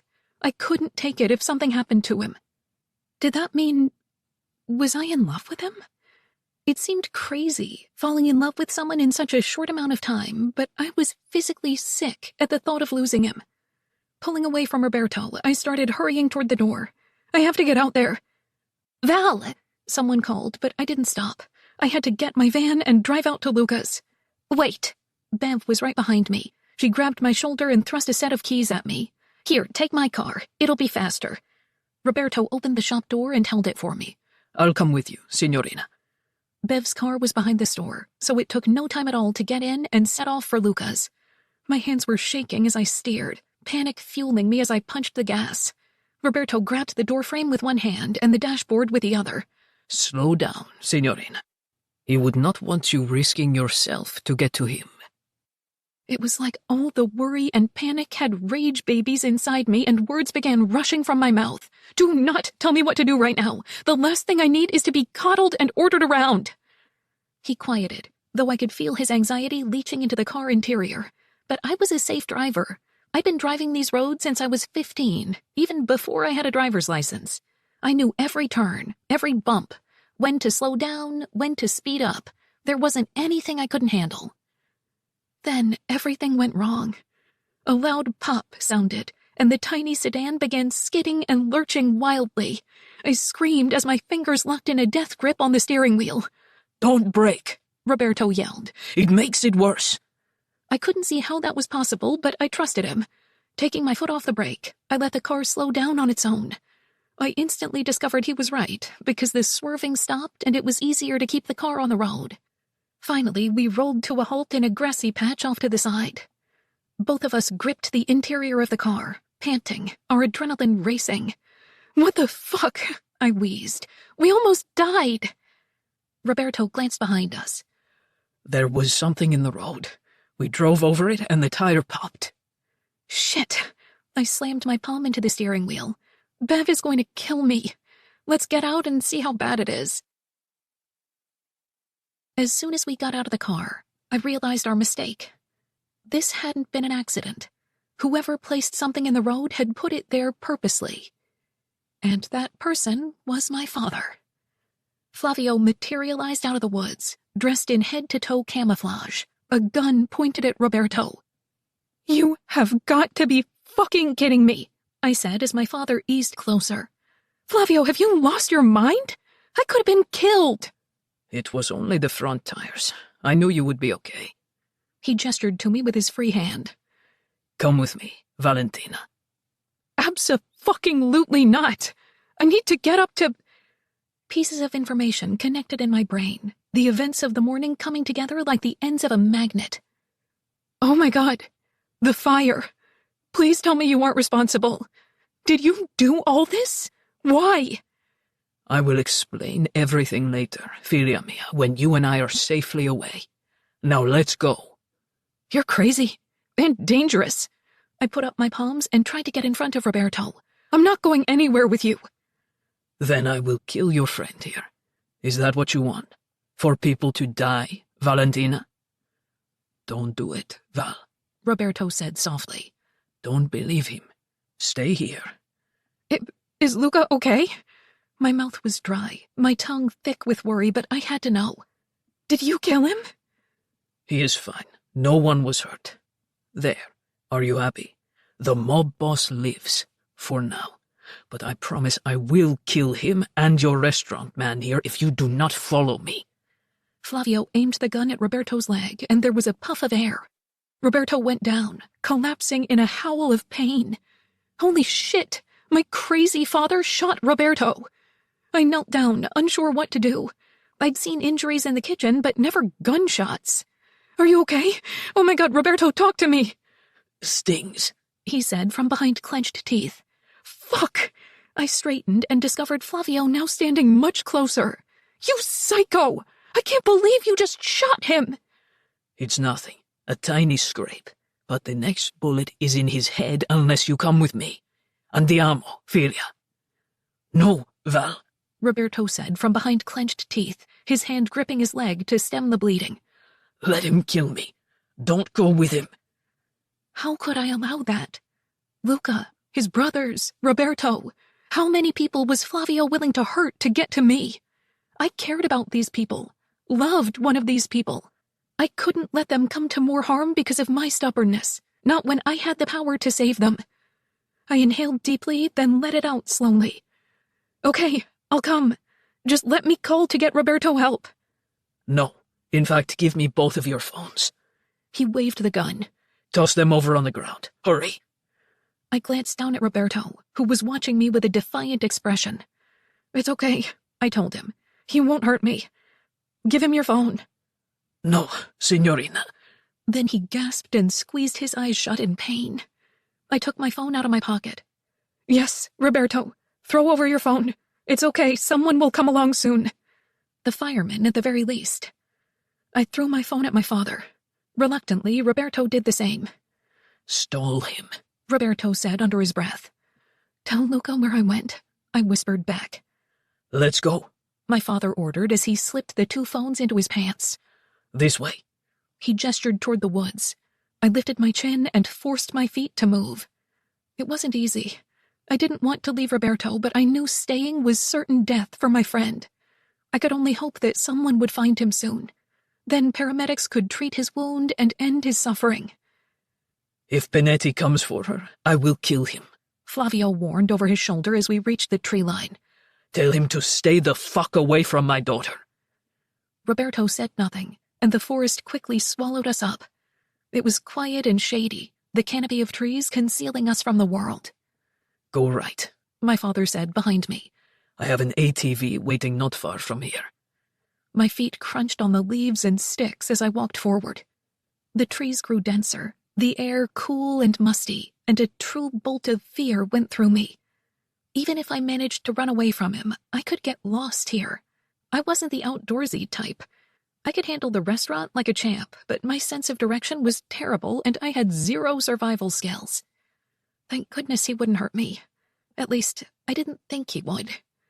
I stepped over a rotted log. What are you hoping to accomplish, Flavio? You need someone to save you from yourself. Oh, and you're the best person to do that? I made a scoffing noise in my throat. Please, no wonder my mother wanted to keep you away from me. You think you know things, Philia, but you don't. Yeah, well, I want your promise that if I go with you, that you won't hurt anyone ever. I can't promise that. So what, you are kidnapping me and never letting me go? I'm not kidnapping you. I'm taking you until he leaves for Catanzaro. Are you listening to yourself? You can't keep me that long. I have a restaurant to run. An ATV was waiting behind some long branches. Flavio moved the branches off and told me to get on. After I did, he threw his leg over and settled in front of me, then handed me a helmet. I put it on as the engine roared to life. Before I could brace myself, he revved and the wheels jolted forward. I cursed, grabbed his shoulders, and held on. We drove for what felt like forever, through the brush and trees, swerving and dodging as we bounced along. I was worried about Roberto. I hoped he didn't suffer any permanent damage after that gunshot. And Luca. I needed to see him, make sure he was okay. Flavio said Luca wasn't hurt, but I didn't trust my father. He might be lying to me. I had to come up with a plan. As soon as Flavio had his say and let down his guard, I would disappear. Woods or not, I would get away and find someone to help me. No way was I staying with him until Luca went back to Italy, which could be weeks, months. Who knew? Finally, Flavio drove around the edge of an inlet, and a small house came into view. Gray with only one story, the tiny building had a slip with a motorboat docked. There was nothing else around, no other boats or houses, no people. Was this where he lived? My question was soon answered when Flavio drove up behind the house and turned off the ATV. I didn't waste any time jumping to the ground and putting distance between us. Wrapping my arms around myself, I looked behind me and tried to memorize how we got here for when I made my escape. Don't bother, Flavio said. I drove us around in circles. My sense of direction is amazing, I lied. Cazzata, he said, and pocketed the ATV key. You're like your mother. Can't navigate your way out of a box. Unfortunately, it was true, but I wasn't sure how Flavio knew this. Let's get this over with so I can return to town. Say whatever it is you need to say. Get inside, Philia. I trudged up the back wooden stairs to the door and tried the knob. It was unlocked. I went in and expected to find the place empty. John Natale was sitting at the kitchen table, eating. I stopped, my hand still on the door as I stared at my former dishwasher. John, what are you doing here? Hi, Val. My father nudged me into the house and I stumbled forward, confused. I don't understand. I shot my father a look. Why is he here? How do you two even know each other? Prison, my father said as he closed the door and locked it. I blinked several times and looked at John. So you were working for me and reporting back to my father? I'm sorry, Val. John had the grace to appear sheepish. He stood and took his now empty plate to the sink. I'll give you two some time alone. What the fuck? My father had sent John to the trattoria as a spy? I rounded on Flavio in disbelief. Why? Please help me understand. Sit down, per favore. Sit down and I will explain everything. Chapter 28. Luca. Firemen raced all over the estate like ants. I stood in the street, leaning against a car and watching, all while contemplating the ways I planned to hurt Flavio Segreto when I found him. No one had been harmed in the fire, but I hated the idea of strangers in my personal space. Not that I left anything incriminating in the mansion for the firemen to find. That would have been incredibly stupid. A man in a crisp blue uniform with the tag Chief on it approached me. "You're very lucky, Mr. DeMarco." Am I? "Yes." He pushed his glasses further onto his nose. "You have minimal damage, mostly contained to the garage where the fire was started. There's some smoke damage on the ground floor of the house, though, so I would recommend leaving the windows open to air the place out." How was it started? "Rags with an accelerant in a bin. You're lucky none of the cars were parked inside. Otherwise, we might not be standing here talking to you." Fucking Segreto. I was going to enjoy killing him. Grazie. I offered my hand for him to shake, which he took. We appreciate you coming so quickly. "It's our job. We're happy when the fires are this easy to contain. I'm going to recommend the Portofinos install a smart system throughout the property. The fire could have been detected earlier and saved you a lot of headache." I thanked him again. I'm going to have the trattoria send over some food to the station house later, as a way of showing my gratitude. "Not necessary, but I'm sure they'd appreciate it, Mr. DeMarco. Thank you." Slowly the crew began leaving, and I made sure to thank each one and shake their hand. It was something we always did back home. A personal touch went a long way with people, something unmatched by texts and emails. As the trucks rolled away, Aldo and my brothers circled around me. Even Rico, who I was still pissed at. "Fucking crazy," Dante remarked. "The garage is a mess. It needs to be torn down and rebuilt." "I'll speak to Portofino today," I said, rubbing my eyes. "I'll explain what happened and pay for the damage. How the fuck did Segreto get on and off the estate? What did the camera see?" "He snuck in here last night when we were away. Came on a boat, docked downriver, and walked over.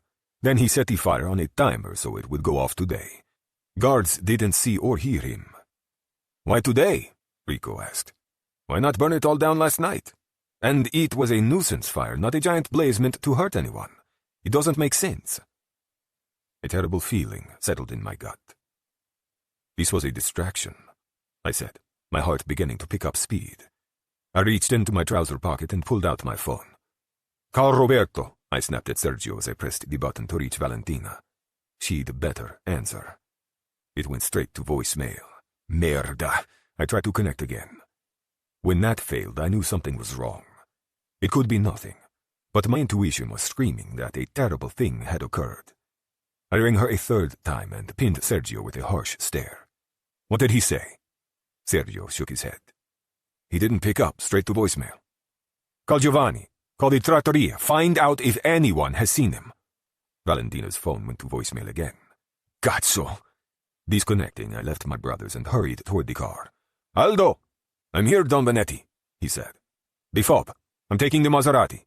We're coming with you." Sergio jogged up alongside me. "You're not going alone with Segreto somewhere around.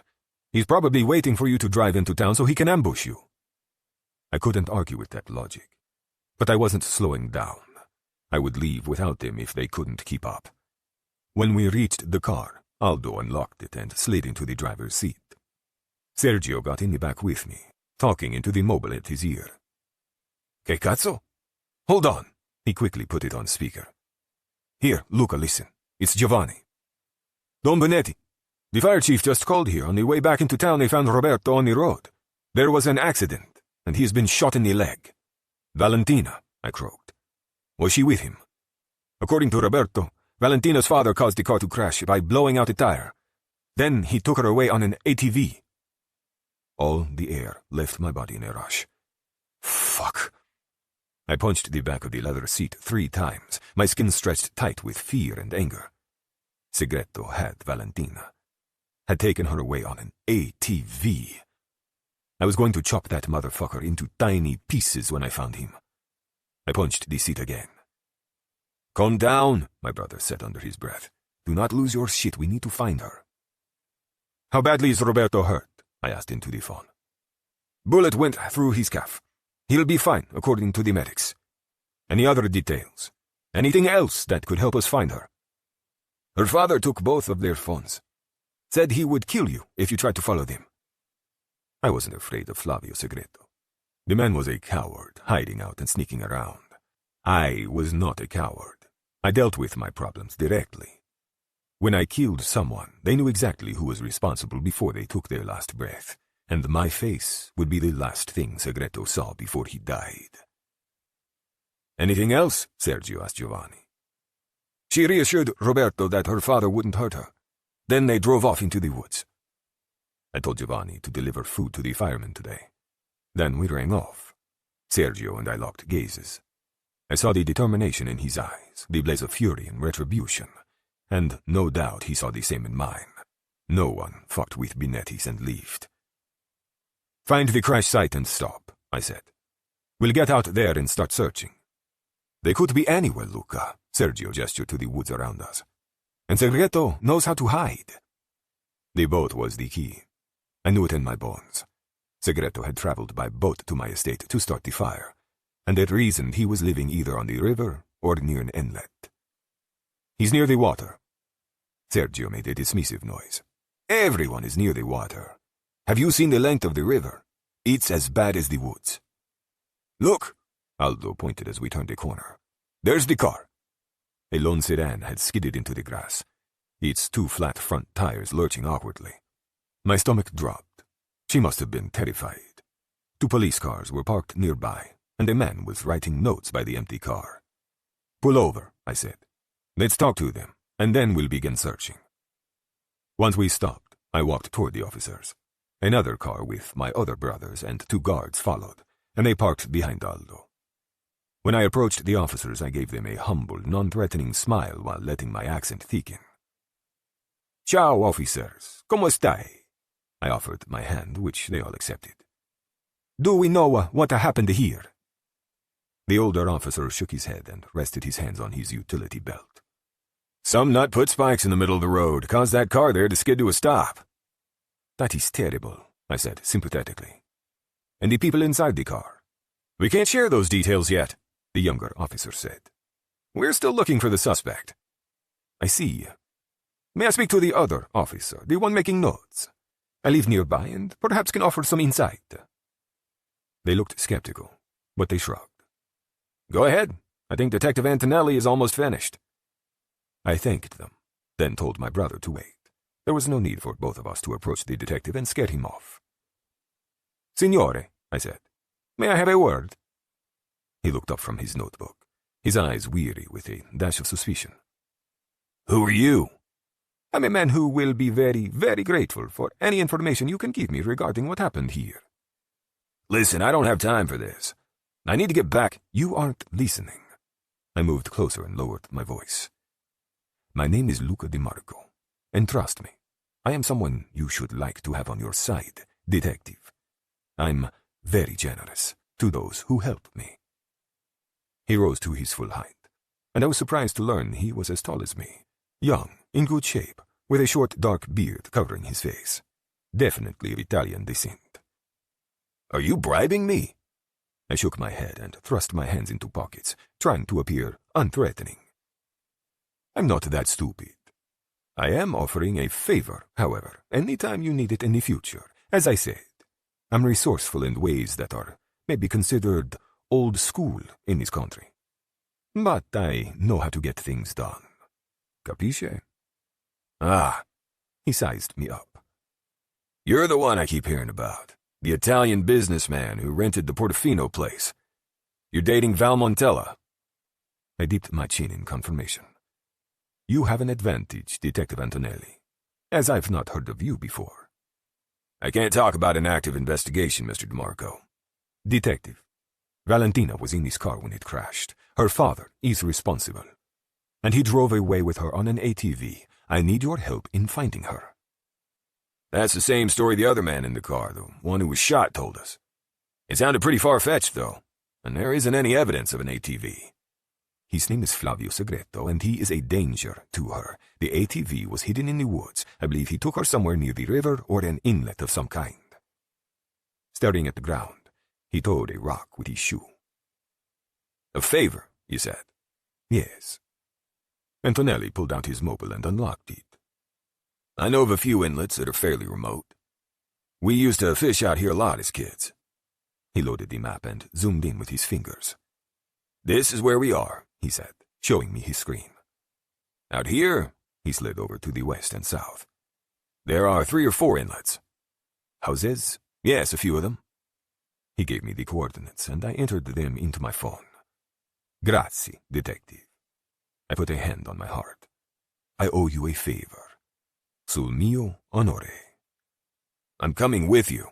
Antonelli closed his notebook and unclipped his sunglasses from his shirt front. "We can look together." "No offense, detective, but this is best handled by me and my brothers." His lips thinned unhappily. "No offense, Mr. DeMarco, but I insist. We don't allow vigilante justice here. You aren't in Italy any longer." I took offense to that. "With all due respect, detective, no one will prevent me from doing what needs to be done when I find Segreto." He let out a big sigh and stared off into the woods. "Shit, I really don't need this hassle today." I lifted my palms out and put a few steps between us. "Let's pretend we never spoke. How about I give you a 30-minute head start?" I could live with that. I held out my hand and we shook. When I turned to go, he said, "I'm holding you to that favor, Mr. DeMarco." I nodded once, then strode back to where my brothers were huddled together, far away from the police officers. Distrust of government authority ran deep in the Benettis, regardless of the country we found ourselves in. "What did you learn?" Dante asked. He told me of a few remote inlets. I have the coordinates. Let's go. "How are we getting there? By car?" "On foot. It's not far, and he won't hear us coming." Valentina. I dropped into a chair at the kitchen table, my head reeling. The fire, the car accident, Flavio shooting Roberto, and now my former dishwasher conspiring with my father? My God, I wasn't sure if I could handle anything else. Flavio set a glass of water on the table for me, then lowered himself into the chair opposite and drummed his fingers on the wood. I ignored the water. I didn't want one thing from this man other than an explanation. "Let's hear it. Then I need to get back and make sure Roberto and Luca are okay." The lines around his eyes deepened, like he was irritated, but he didn't argue. "I grew up in a small town in southern Italy." "I don't have time for your life story. Skip ahead already." "Valentina." He slapped his palm on the table. "You will listen. It is relevant to why I am here." I folded my arms and cocked my head, saying nothing. Flavio took this as his opportunity to continue. "Where I come from, Filia, there are no jobs, no opportunities for young men. Everyone is broke, and the 'ndrangheta, they suck you in as babies. I never had a hope of another life. And what did I care? I was able to feed my mother, my sisters. My father was dead, and if joining the Andrina saved my sisters from being sold off to predatory men, I would gladly do it." He inhaled, then let it out. "I was good at being a soldato, too. Kept my head down, did what was asked of me. Soon I rose higher and higher until I was part of the Padrino, the 5 men who reported directly to the Capobastone." Was he trying to justify being in the mafia? Or impress me with his rank? I didn't care. I didn't want to know anything about him or his motivations. "Good for you," I said sarcastically. "Then I met your mother." He paused and stared down at the tabletop for a moment before meeting my gaze again. His expression was sad, a strange light in his eyes reminiscent of bitter and happy memories. "She was, well, you know. Abby was the prettiest, most beautiful woman I had seen. I was struck from the first second I saw her, like Cupid's arrow, no. Smart, too. We met in the bar of a restaurant when she was out with friends. I worshipped at her feet like she was Mary and I was a sinner begging for salvation. Did I lie about my vocation? Of course I did. I couldn't tell this woman I was a killer, a demon among angels. I was stupid and selfish. We could definitely agree on that. But I loved her, he continued, placing his hand on his chest. If you believe nothing else, please, Filia, believe this. Your mother was the other half of my soul, the pure half. So why didn't you stay with her? Why did you let her go? Men in the Andrina don't leave. There isn't a way to get out, other than death. Women join our world, not the other way around, and your mother wanted nothing to do with that life. It wasn't like I didn't try. Talked until I was out of breath, but Abby wouldn't bend. I had to let her go. This matched with everything I knew about my mother. She said to stay away from men who want to control me. Surprisingly, this made him laugh. His weathered face transformed to make him look younger, more carefree. I never wanted to control her. She was too tough for that. My chest ached, the ever-present grief rising up to remind me that she was really gone. But even in this, I didn't want to share her memory with my father. He didn't deserve her. I lifted my chin, ready to move this along. So you let her go and found out 13 years later that I existed. I was sent to prison shortly after Abby left. I was young, angry that I'd lost her, and I did something stupid. For 4 years, I couldn't get to her even if I had wanted to. What about when you were released? He tapped his fingers on the tabletop and stared through the window. Men like me, we are a cancer, a poison to the decent and vulnerable. She was innocent. Why would I drag her down into the pits of hell with me? Hard to argue with that. How did you find out about me? I came to Canada on business and had a moment of weakness. I decided to check up on her. I couldn't stop wondering about Abby, even all those years later. I never planned on speaking to her. But then you learned about me. I knew the instant I saw you. Your eyes are your mother's, but your nose and chin are from my side. You look like my mother. A warmth spread through my chest, unbidden and surprising. Is she still alive? No, filia mia. She died before I met your mother. I tried not to be disappointed, but it was hard. This man was my only family, and he was a monster. Okay, keep going. Let's finish this. I approached your mother, and you might guess how such a conversation went. When I returned home, I decided to get out. I didn't ask permission from the capo because I wouldn't receive it, so I went dark. To find me, they fabricated lies to turn everyone against me, said I was a traitor, but it wasn't true. It took some time, but I finally settled here. My jaw fell open. You've been hiding in New York for 7 years? 5, but yes. I couldn't wrap my head around it. What the fuck? Did she know? He folded his hands, then placed them on the table, then folded them again. It was clear he was stalling. I sucked in a sharp breath, realization dawning. She knew. You two were talking. He dipped his chin in acknowledgement, but didn't meet my eyes. It was a red flag. My voice rose dramatically. And more? And more. Holy shit. I felt stunned and betrayed. My parents had been sleeping together while I was at school. I couldn't believe it. Why didn't she tell me? How had I never noticed? We could not tell you, he said. It was too dangerous. If I resurfaced, then you both were at risk. So you made an exception for her, but not for your daughter. Great. Thanks for clearing that up. There is no need for sarcasm, Filia. Your mother was an adult. You were not. There is a difference. Right. The difference is I needed a father. I needed help when she... I couldn't say it. He drew in a shaky breath. Perdona mi, Val. But your mother insisted. She did not want you to be involved in my world. I had to respect her wishes. So you just stood around and watched her die? No. She allowed me to help in the ways I could after she grew sick. Little things. Groceries, repairs, laundry. You were at school, and this was important to her. She did not want you giving up your future to take care of her. I thought back to that chaotic time. I'd spent so much of it scrambling between her, the trattoria, and school. She told me the neighbors were helping out. See. He pointed to his chest. I was the neighbors. I fixed the kitchen sink. I made sure the fridge had food. I helped her shower.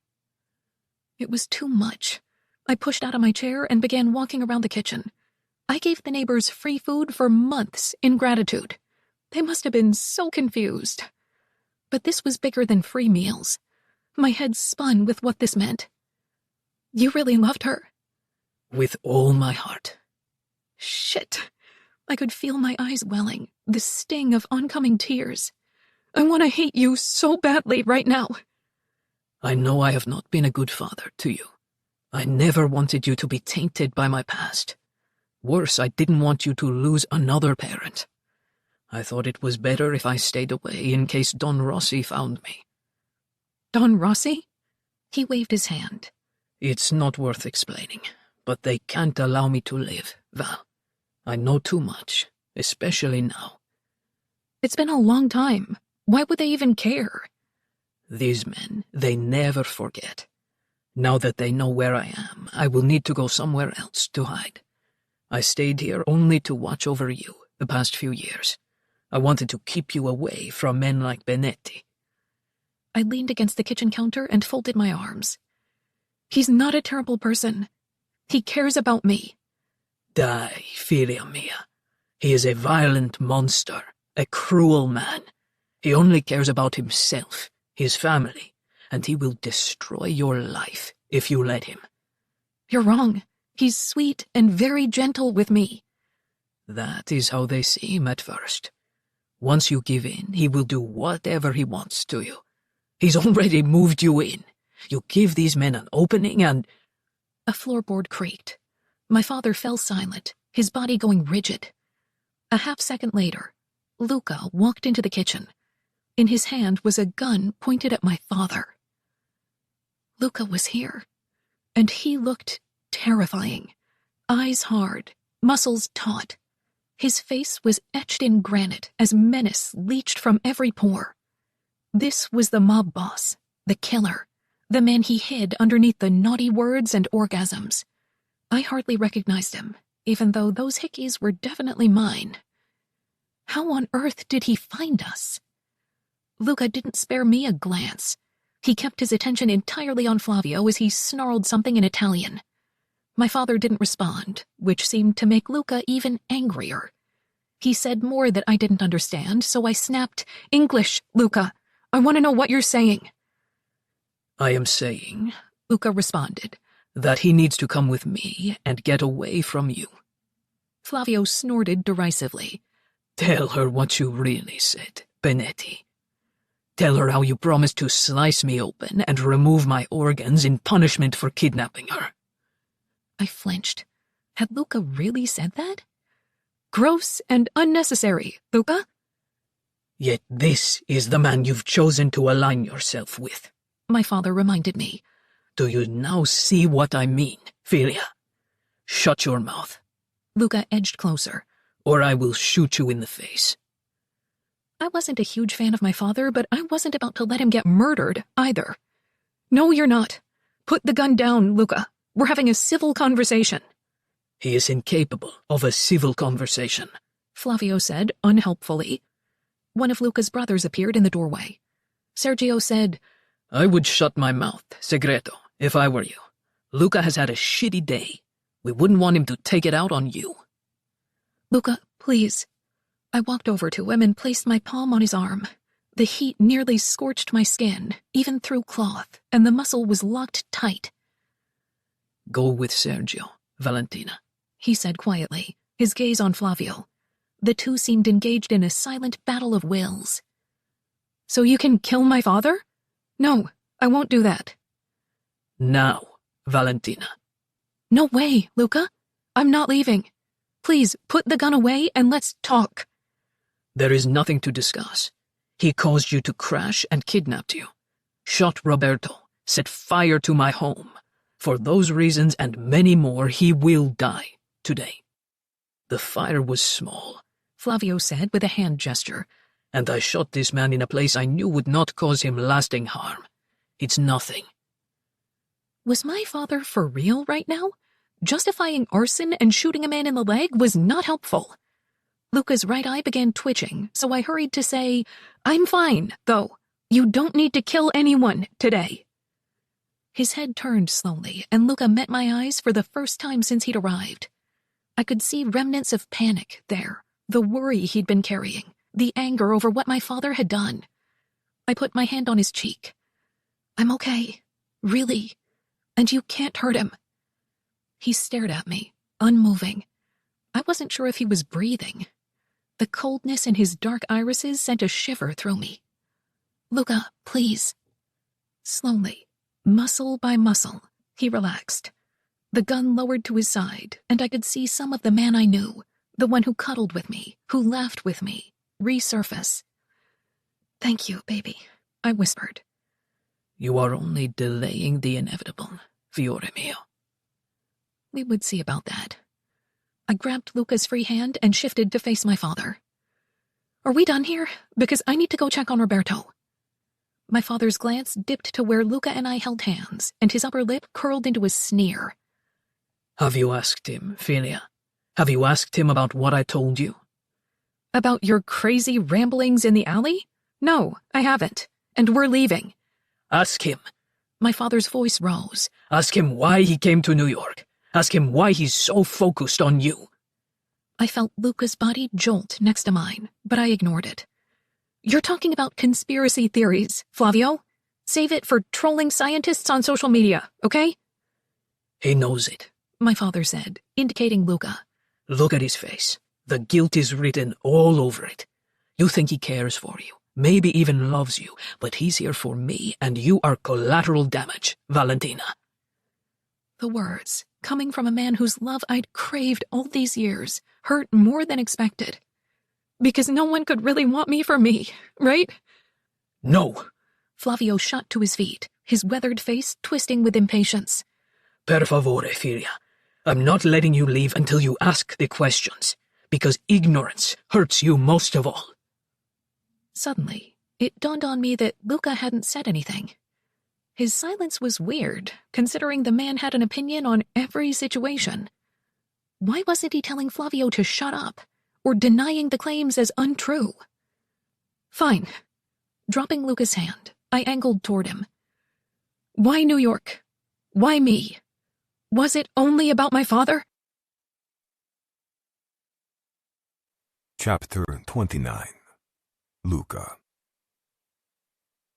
I should lie. She was asking questions I didn't wish to answer, and the words of denial burned my tongue.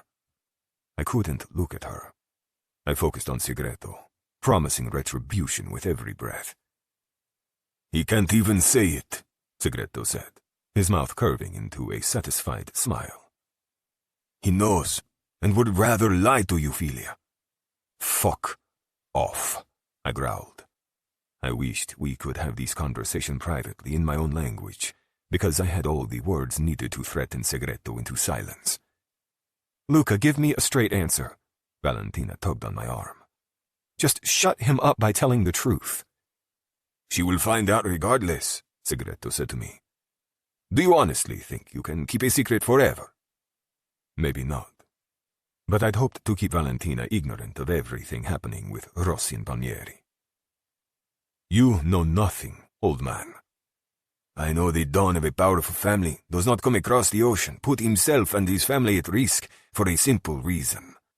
I know the 'Ndrangheta wants me dead, and they have tasked you to bring me back. So why did you agree, Don Benetti?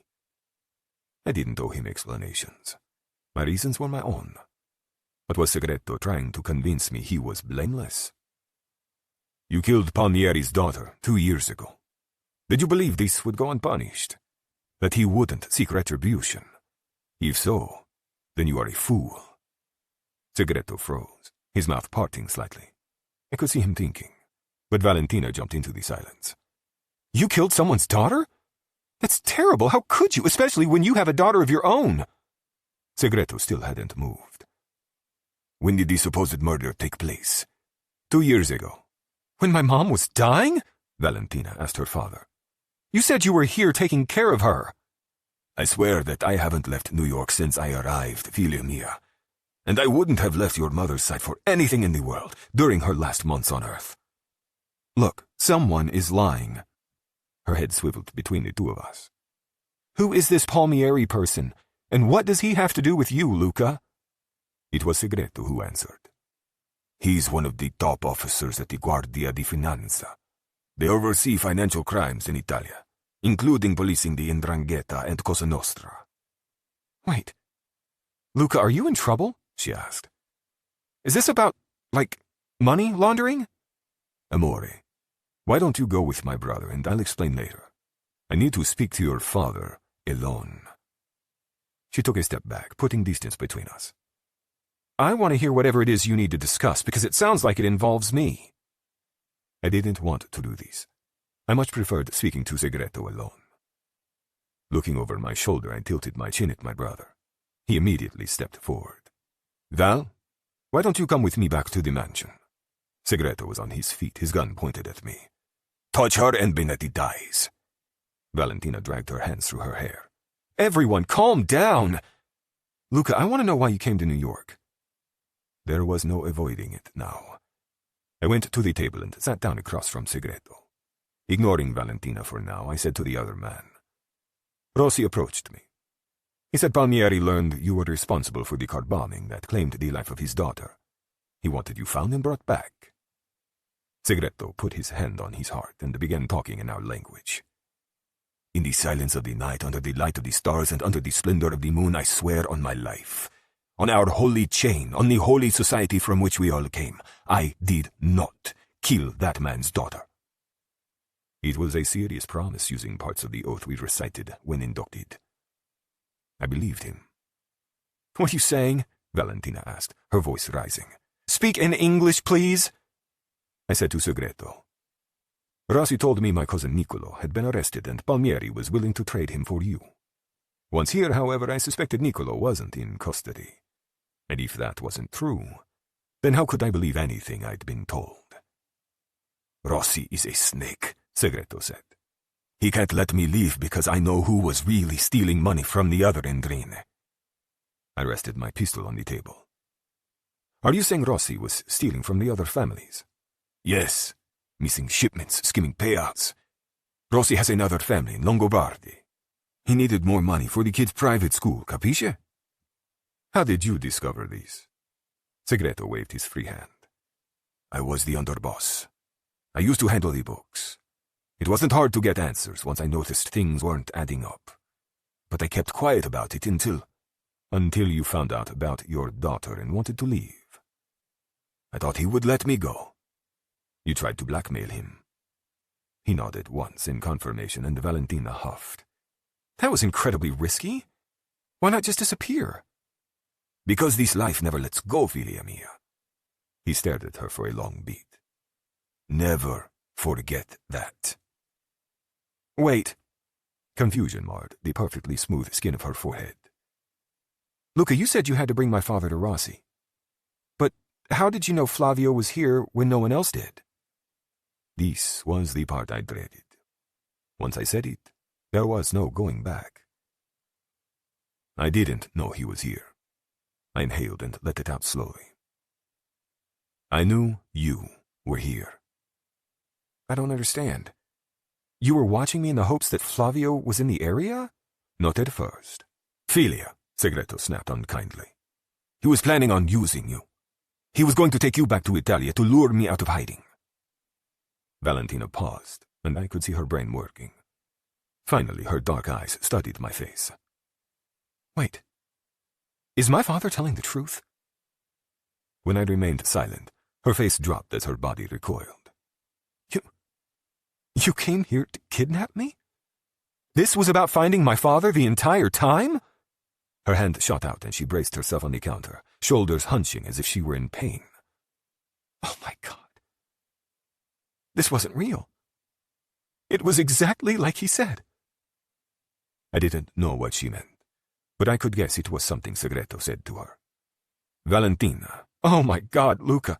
You were going to kidnap me. What the actual fuck?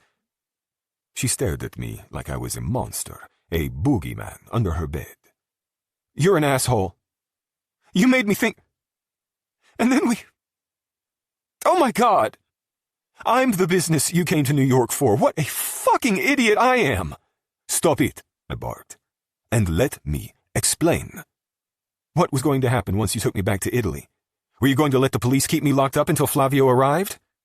They wouldn't have locked you up, but they would have kept me somewhere. My God, I am stupid. Fiore mio, do not call me that. You need to calm down and hear me out. Fuck off! Do not tell me to calm down like I don't have a perfectly good reason for freaking out right now. This was enough. I needed to get her alone, where we could talk privately. I started to rise, but found Segretto's pistol aimed at me once more. Don't even think about it, he said in our language. I will slice your balls off and force them down your throat. Get out of my way, old man, or I'm taking you out. Give me the key to the ATV, Valentina called. Then you two can beat each other to death. Fratello, I said, knowing my brother would understand. I couldn't let Valentina leave without me. He touches her, you die, Segretto said softly. Then he tossed a key to Valentina. Do you know how to drive it? Are you kidding? All the guys out here have them. I learned how in middle school. Do not leave, I said. Per favore, amore. You must let me explain. There is no explanation for this. She grabbed the knob on the back door. Other than I was a fool to believe a single word you said. I never lied to you. Pulling on the door, she threw it wide open. Sure, Mr. DeMarco, keep telling yourself that. She paused and closed her eyes, chest heaving. I thought she might be willing to hear me out when she said, Do not kill my father, Luca. Do not hurt him either. If you have any shred of decency, any respect for me at all, you will not harm him. Give me your word on whatever honor you have left. My muscles twitched with the violence lurking just under the surface of my skin. I wanted to make Segretto pay for ever involving himself in my relationship with Valentina. Now she hated me, and it was unclear whether I could ever gain her forgiveness. He deserved to suffer for these. Valentina, I said, putting all my displeasure into the single word. No, don't Valentina me. Promise you won't hurt him. He said he didn't kill this man's daughter. That should be enough for you. The rest doesn't matter. The rest? Did she mean the two of us? If I agree, then you must listen to my explanation. Is that your promise? I ground my back teeth together and spat. Yes. I promise not to hurt him, if you hear me out. Okay then. I'll listen to your explanation. She gave a bitter laugh. Send me a text message and I promise to read it. Before I could comment, she disappeared out the door, making sure to slam it behind her. Seconds later, the ATV roared to life. She gave it gas, and we heard the whine of the engine as she rolled away. Segretto took a few steps back, but kept the gun on me. She deserved to know. I put my hands on my hips and pinned Valentina's father with a hard stare. You know I care for her, yet you poisoned her against me. I should kill you for it. But you're a man of your word, he said. So you won't. At least one of us has her best interests in mind. I have her best interests in mind. It's why I didn't kidnap her, why I've been helping the restaurant. I would do anything for your fucking daughter. Segretto lowered his gun slowly. Which is why you're going to give her up. She deserves better than a life of prison and blood. Chapter 30. Valentina. I found Maggie in the main tasting room. In search of solitude, I fled to the Fiorentino winery yesterday after leaving the tiny lake house. I knew Luca would approach me at the trattoria or my house, and I certainly wasn't returning to the mansion. Maggie had taken me in, no questions asked. Women were the fucking best. There you are. My friend waved from where she was standing with 3 men at a round table. They all looked over at me, so I forced a smile. No doubt it was as brittle as my insides, cold and without feeling. As I drew closer, I saw they were tasting wine. I reached for an empty glass and the open bottle. Exactly what I needed. Thanks for breakfast, Mags. She put a hand on the bottle, stopping me. Let's start with coffee instead, okay? Adam, will you grab Val a cup of something strong and black? Sure. Adam was a guy we went to high school with, and he'd been working at the winery for a few years. He walked toward the bar while Maggie asked the other men to give us a minute. When we were alone, she said, I know you're heartbroken, but let's wait until 5 o'clock before we start drinking. How about noon? My friend didn't laugh. Val, he's not worth it. No man is worth it, but especially not a criminal who lies to you and wants to turn you over to the Italian police. I'd confessed everything to her yesterday in a blubbering mess as I demolished a box of tissues. I know, I need this feeling to go away.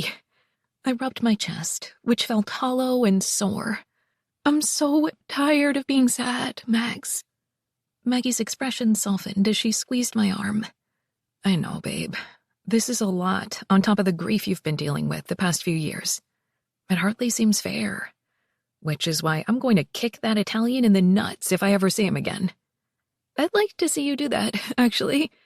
Has he tried to contact you yet? I don't know. I still haven't turned my phone back on. Yesterday I used Maggie's phone to check in on Roberto's condition, as well as to touch base with Giovanni. Roberto assured me that he was fine, but I insisted he take a few days off to rest. Giovanni seemed to have the trattoria well in hand and told me not to come in last night. I decided that one evening off wouldn't hurt anything. 2 mugs of coffee arrived, one for me and one for Mags. Hers was light with cream, exactly as she preferred. We thanked Adam, and he left the tasting room. He knows how you like your coffee, I said as I lifted the mug to my lips. Interesting. Shut up. Maggie's lips curled like she was fighting a smile. He's my employee. Which means you've thought about it. I sipped my coffee, and the almond liqueur hit me immediately. God bless Adam. He'd spiked my coffee. This is the best coffee I've ever had. I think you should marry him. Her brow wrinkled as her eyes narrowed. Don't be weird. And why are we talking about me? I want to talk about you. There's not much to say. We're done. Do you think he'll go back now? I assume so. There's nothing keeping him here. My father didn't kill that girl, and I'm certainly not getting on a plane bound for Italy. Luca can deal with his own problems from now on. Oh, shit. Maggie's eyes were focused on something behind me. Don't look now, but here comes your wannabe kidnapper. Fuck. My entire body clenched, muscles tightening in shock. Do not leave me alone with him. Don't worry, girl. I'm one step ahead of you. Maggie darted around the table and put her back to mine, her front facing Luca. We're closed, sir. I could see his reflection in the glass, how he stopped halfway across the floor and slipped his hands in his pockets. Signora Fiorentino, I would like a moment with Valentina, per favore. There's no Valentina here. I heard Luca sigh. I have no time for games, signorina. This is my girlfriend, Maggie tried, and she's not out, so if you don't mind, skedaddle. Valentina, amore, he said in his deep, accented voice that I loved so much. I need to speak with you. There was no use dragging this out. I just needed him to go away. I told you to text me. I tried, but your phone is off. Which meant he'd tried calling. Not one to follow directions, this man. I make the rules, Valentina. Well, not anymore. Now I made the rules. Spinning, I met his gaze over Maggie's shoulder. You have 5 minutes, Luca. Alone. No way. Maggie stays. A muscle jumped in his jaw. You want her to overhear such a private conversation? How about I stand over by the bar? Facing me, Maggie pointed to where Adam was polishing glasses. And I'll set a timer. I nodded once. Thanks, Mags. Before she walked away, she smiled sweetly at Luca. If you hurt her any more, Benetti, I'm going to kick your balls into your throat. He didn't respond, his expression unreadable as she left us. I returned my attention toward the windows, giving him my back, but I could see as he approached me. He strode to the opposite side of the small table and stood there, silent. The hickeys on his neck mocked me, mottled bruises left by an innocent girl who thought she'd found a good man. Was it only yesterday when I thought I might be in love with him? God, I was a fool. He'd deceived me from the moment we met. "Clock's ticking," I said, and sipped more coffee. "Better hurry." He folded his hands on the table, his cufflinks tapping lightly on the wood. If I wanted to kidnap you and take you to my country, it would have happened already. I changed my mind weeks ago. "How fortunate for me," I drawled, the sarcasm thick. I know you are angry I lied to you, but "There is no but, Luca. You were using me the entire time. If my father hadn't been nearby, you would have kidnapped me and given me over to the Italian government like some pawn." you're wrong. I wasn't going to use you. In fact, I was doing everything in my power to prevent it. I've been dragging my feet since the night we met, looking for other solutions. "Like what?" Like enlisting D'Agostino's to help me find my missing cousin. "That business dinner in New York. And did you find him?" No, not yet. But Valentina, I want to take you to Catanzaro. Not for anything to do with Rossi or Palmieri. I want you to come for me. I want you to live with me and— I let out an incredulous bark of laughter. "You've got to be joking. Now you're trying to get me to come there by convincing me you care about me? Jesus, Luca, you are unbelievable." I do care about you. His voice was low and angry. Have you not been paying attention? I would do anything for you, including risk my family, my empire. I should have returned by now, except I've been staying here, with you. I shoved aside any tenderness his words elicited inside me. This man was a liar, through and through. Calmly, I sipped more coffee.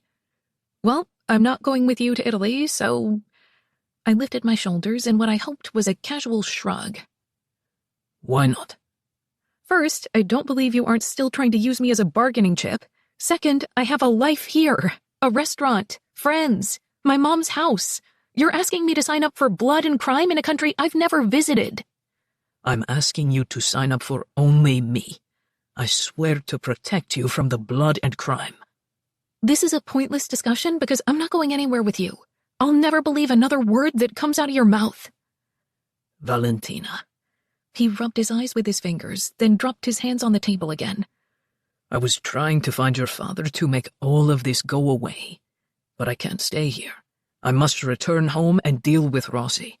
If I don't do it soon, he will try to kill me, or your father. Maybe both. 5 minutes, Maggie called from the bar. He dragged a hand through his hair, messing the thick strands. Don't do this. I am crazy about you. I would rather cut off my own arm than hurt you. Te lo prometto, Bella. Maybe it was true. Maybe he wasn't lying this time. But I couldn't risk my entire life on a maybe. And he didn't love me. He just didn't want to lose me. As I hesitated, he moved in, shifting closer until we were nearly touching.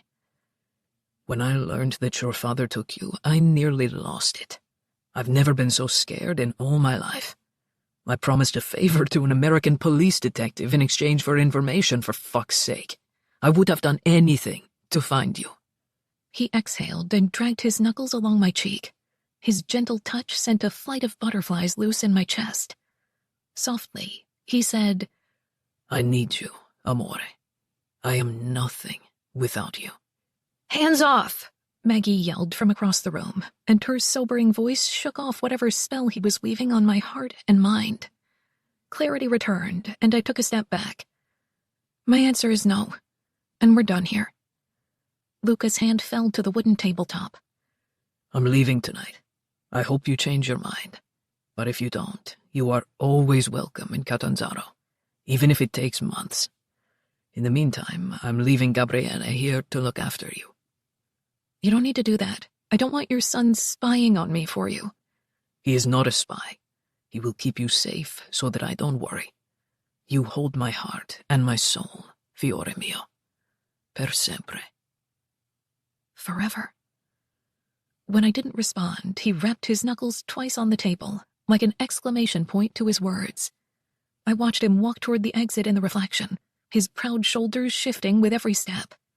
My chest ached as anger and hurt and longing all battled inside me. But I knew with a deep-down certainty I was doing the right thing. I had to distance myself from whatever mess my father and Luca were involved in. Their problems were not my problems. I had enough to deal with on my own. And I would never forgive Luca for lying to me, no matter how much I missed him. An arm wrapped around my shoulders.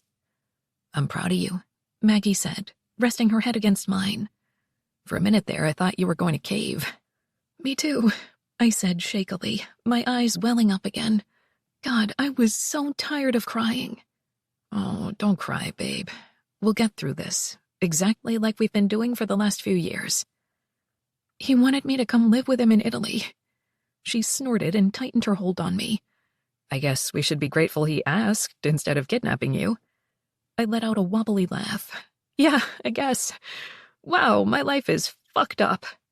"No, his life is fucked up. He just dragged you into it for a few weeks. But now you've escaped, thank God. You dodged a bullet, Val. Maybe literally, considering his line of work." I put my arm around her, and we stared out at the vineyards stretching out across the landscape. "Thanks for everything, Mags. I don't know what I'd do without you." "Probably drink really shitty wine and have a lot less fun." "Can I hang out here a few more hours?" "Girl, we are day drinking starting at noon. You're not going anywhere." Luca. A man like me was not inclined to hope. I dealt in cold, hard realities within a world that rewarded neither fairness nor forgiveness. I knew the cruelties man had to offer, as I was often the one doling them out. And I knew my end would not be gentle or banal. Such was the life I had chosen. And yet, I'd hoped. Waiting, I held on to her like a talisman, a beacon of light in my dreary and lonely existence. Praying she would arrive, forgive me, and stand proudly by my side. "I'm not going anywhere with you. I'll never believe another word that comes out of your mouth." At least I had tried. No woman had received such declarations from me before, my heart and soul bared so vulnerably. Yet it hadn't worked. She wasn't coming. I stared out the tiny window into the darkness, failure bitter on my tongue. My mobile rang, and my heart leapt into my throat. I looked at the screen. Gabriele. "Pronto." "She's not coming." My shoulders deflated, hope popping like a balloon. "Thank you for letting me know. We'll speak later." "Wait, Papa! Before you ring off, I want to tell you something." "What is it, figlio mio?" "I've been listening and researching. I think there's true opportunity here. No one is leading, and D'Agostino's brother is up in Toronto. He could be a partner. You should consider staying." And here I thought you were only tending bar. What can I say? People like to talk to me. You would not believe the things I learned working at the trattoria. Allora, this could be a way to expand. I liked that he was thinking about the family. It showed maturity and foresight. This is surprising, but a nice surprise. I'm impressed, Gabriele. You are? Does this mean you'll do it? Expanding into New York sounded exhausting, especially when there was so much work to be done back home.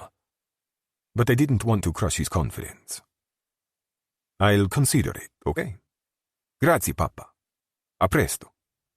Putting down my phone, I pressed a button to connect me to the cockpit. "Andiamo, per favore." The wheels began turning, and I heard Dante mutter in the back, "Thank Christ." My stomach cramped when we lifted off the ground. Proof that it was truly over. I was leaving her behind. Yet it felt like a piece of me was still there with her. "You're asking me to sign up for blood and crime." Valentina's parting words raced through my mind. She was not wrong. I had no right to ask her to come with me. But I was a selfish man. I wasn't ready to let her go. I poured another glass of whiskey and took a swallow. My brother spoke quietly. "You should have kidnapped her and turned her over to the GDF. If you say it again, I will break your teeth." Sergio sighed heavily. "We have bigger problems now. Your life is at risk. If Rossi doesn't decide to kill you, he will throw you to Palmieri. I'm not afraid of Rossi or Palmieri. I don't believe Niccolo gave the GDF any evidence against us. I hope you are right. I'm assuming you will go and visit Rossi right away.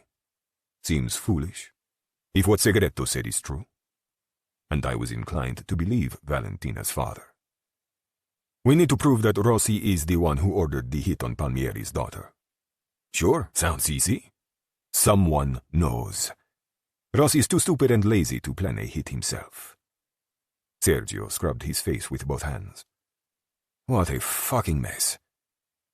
A hit like that? Aldo whistled from across the row. Not many would accept the job. My guess is he would outsource it. Sergio asked. Russians? Serbians? Albanians?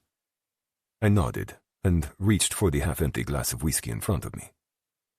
Seems likely. I took a sip, thinking as the liquor burned its way down to my stomach. There is someone we can ask. Someone who might know.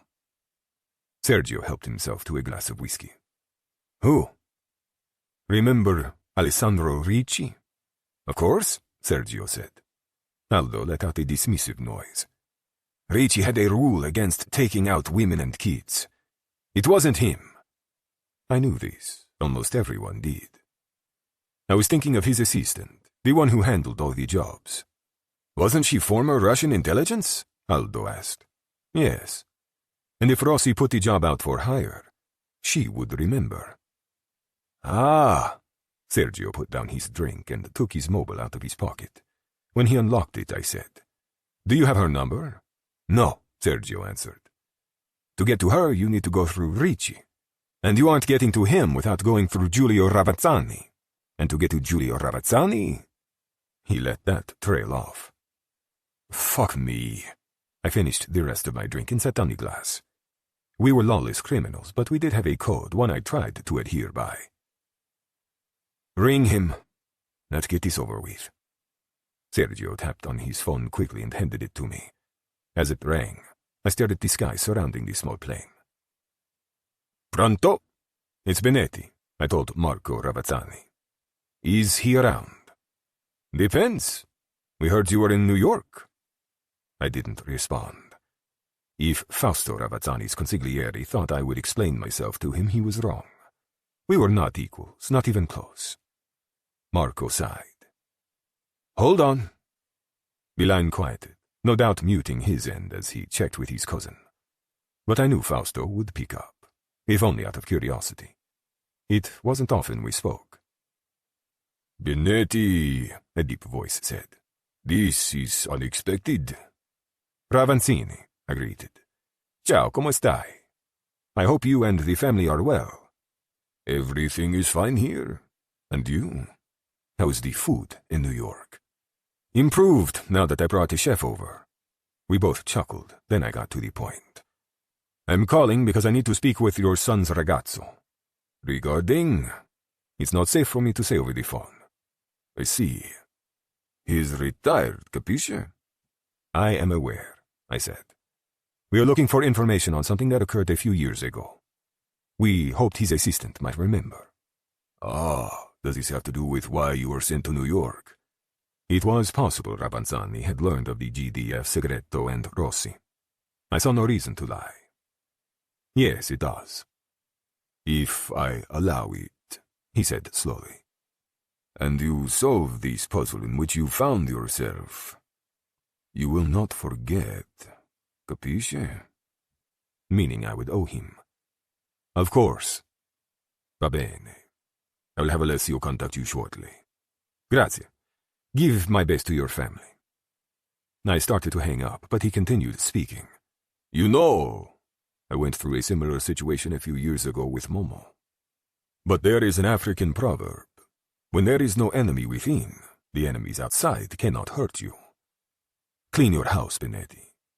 Then he disconnected. So he had learned of Rossi and the GDF. I blew out a breath and gave Sergio his mobile. Ricci will be in touch soon. What else did he say? My brother asked. That we have to kill Don Rossi. Minchia, Sergio said at the same time Aldo muttered. Mamma mia. He's right. I hoped to turn Palmieri and Rossi against one another, but that would take too long. Valentina is at risk every minute that Rossi lives because he won't hesitate to use her to get to Segreto. But killing the head of the region? Cristo, Luca. Sergio rubbed his jaw. The other families could turn against us. Ravanzani managed it and survived. Grew stronger, even. You're missing one problem, Aldo said. As your brother said, your life is at risk. When Rossi learns you've returned alone, he can't allow you to survive, let alone get close enough to kill him. And we have to clear this with the other families first, Sergio added. You can't kill him without approval. I'm not leaving Valentina at risk while holding meetings with the other Indrine. We need to get creative. I angled out of my seat until I could see the back of the plane. Fratelli, what do we need them for? Sergio asked. Because they see things differently than we do. We don't have much time before we land, and I want to be ready the moment we touch down. Chapter 31. Luca. I never thought I would walk in voluntarily. Yet I was doing precisely that on a clear day, my hands and feet unrestrained as the sun beat down on my skin. There was every chance I would never feel the sun again. This was a gamble, and no one quite knew the outcome. The building was brown and square, the footprint a full city block. The stories towered above the street like a sentry against the Roman sky. I carried no mobile, no identification, no euros. I had nothing but the clothes on my back.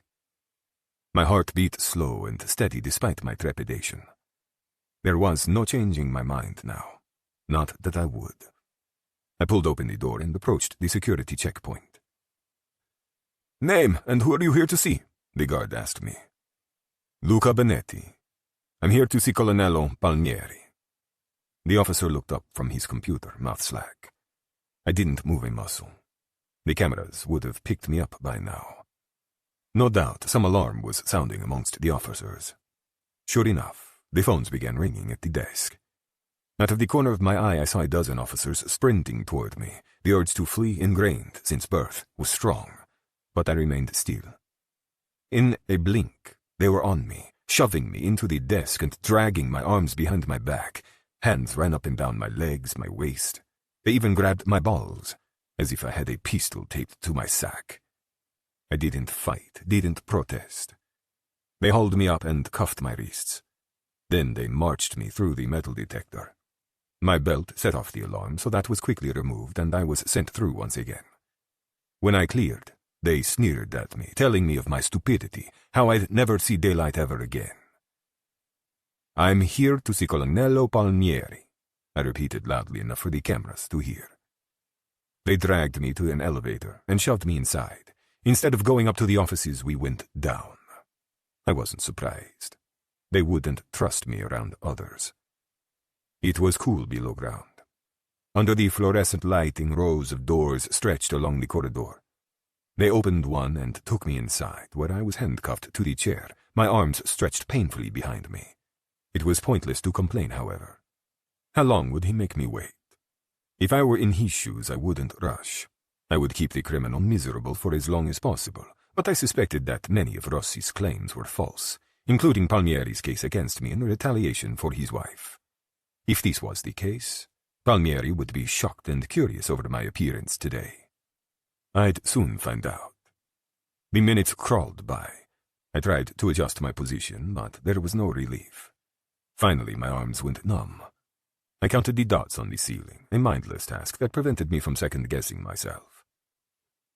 Before we touched down in Catanzaro, we spoke to Alessandro Ricci's assistant, who said the hit hadn't been put on the open market. This meant Rossi hadn't hired an assassin. I had to assume he'd handled the job himself, which might explain why it had gone to shit. Just when I wondered if they were planning on keeping me like this all night, the door opened. An older man entered, a thick file folder in his hands. He wasn't very tall, and a thin mustache graced his upper lip. The wrinkled suit he wore wasn't flashy, but it was quality. I said nothing as he slapped the file folder on the table and lowered himself into the seat opposite me. God must be smiling upon me today. I smirked, hoping to annoy him. Colonnello Palmieri, you are supposed to be intelligent. Haven't you stopped to ask yourself why I walked in? It hardly matters. He gestured to the folder full of papers. This ensures you won't ever walk out. So the reason for your visit is immaterial. Wrong. It is very material, Colonnello. He pounded his fist on the tabletop, causing the file folder to jump. You slept with my wife! Ah, so he was aware. She approached me in a bar and gave me a fake name.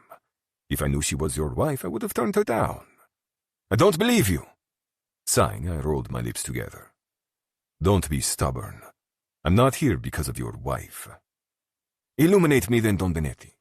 Tell me these reasons for why you have sought me out today. Is that all for me? I asked, tipping my head toward the folder on the table. These are only the recent things I have discovered about you and your Indrina. There are 6 more folders upstairs. 6? I whistled. Impressive. Is this wise? Sarcasm from a man facing prison for the rest of his life? And what is the charge? Palmieri stared at me flatly, his fingers drumming on the tabletop. Are you here to cut a deal? Turn on your family in the Ndrangheta? I would shoot myself in the head before I ever betrayed my family. I'm here to ask questions. The way he stared at me would have shriveled the balls for a lesser man. You are a criminal, a murderer. Why would I ever help you? Because I have information on your daughter's murderer. That got his attention. His back straightened and he leaned closer. Did you find Flavio Segreto? I didn't say anything. I wasn't talking until I had my questions answered. Steamy, he snapped. Ma dai, I said calmly. That is not how this works. You answer my questions first, then I'll tell you what I know. Seconds ticked by as he seemed to consider these. Finally, he shoved the file folder to the side and propped his elbows on the table. Fine. I agree. Turn off the cameras first. I tilted my head toward the corner where I knew all the footage was being recorded. I don't want anyone overhearing this.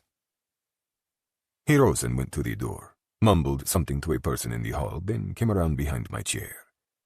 Grabbing my wrists, he deftly unlocked the handcuffs to free my hands.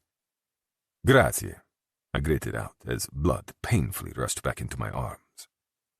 When he retook his seat, he said, There, no cameras. Ask your question. I shook out my shoulders. Did you have my cousin in custody?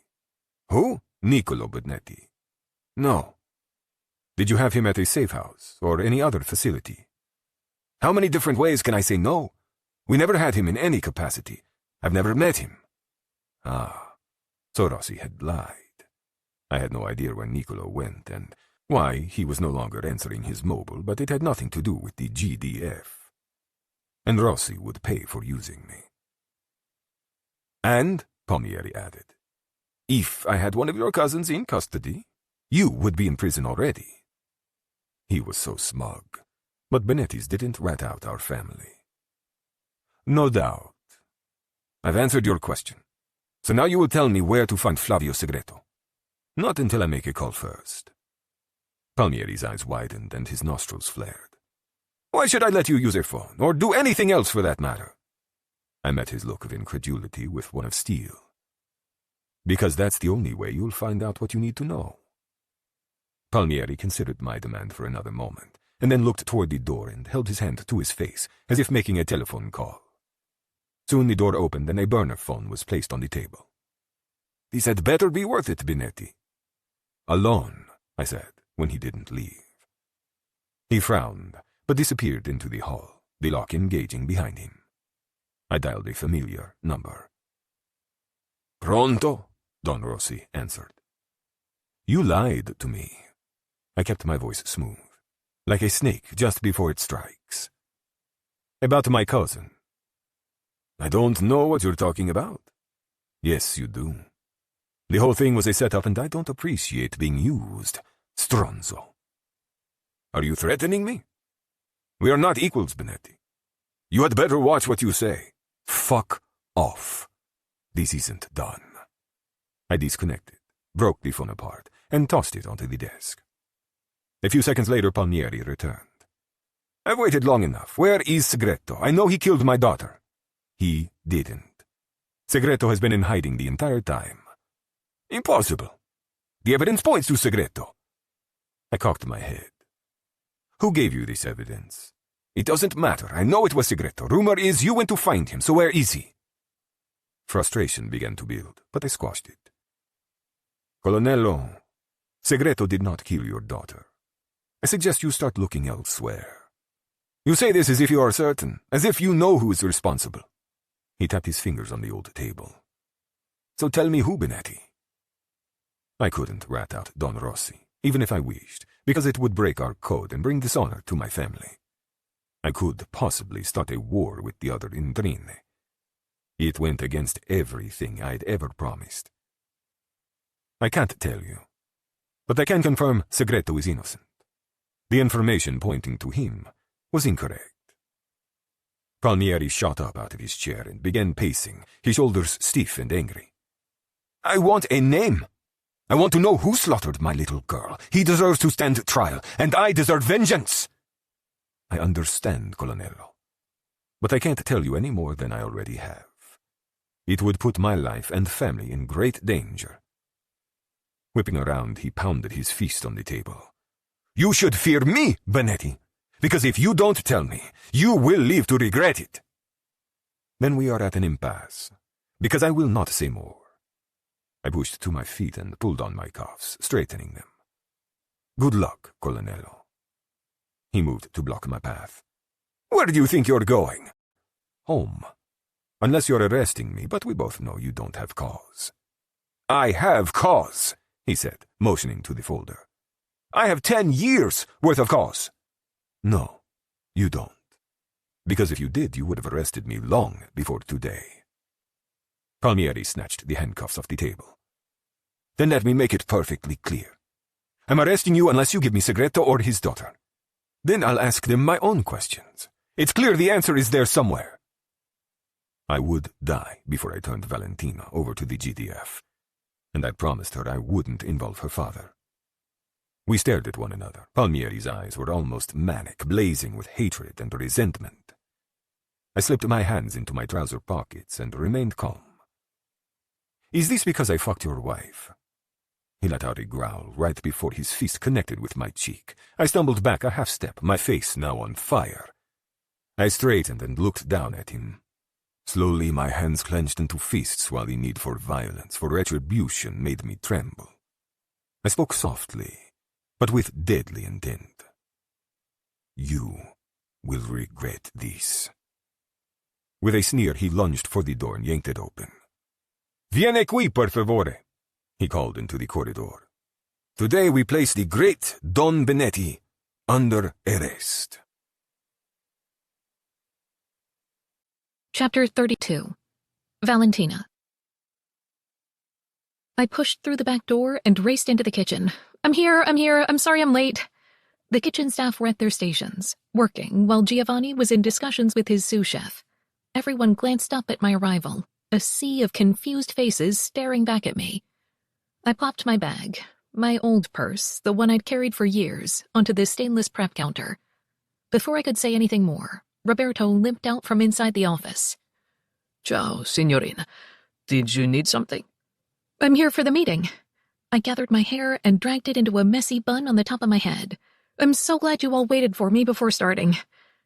"Val, Bella, come, sit with me. Let's talk."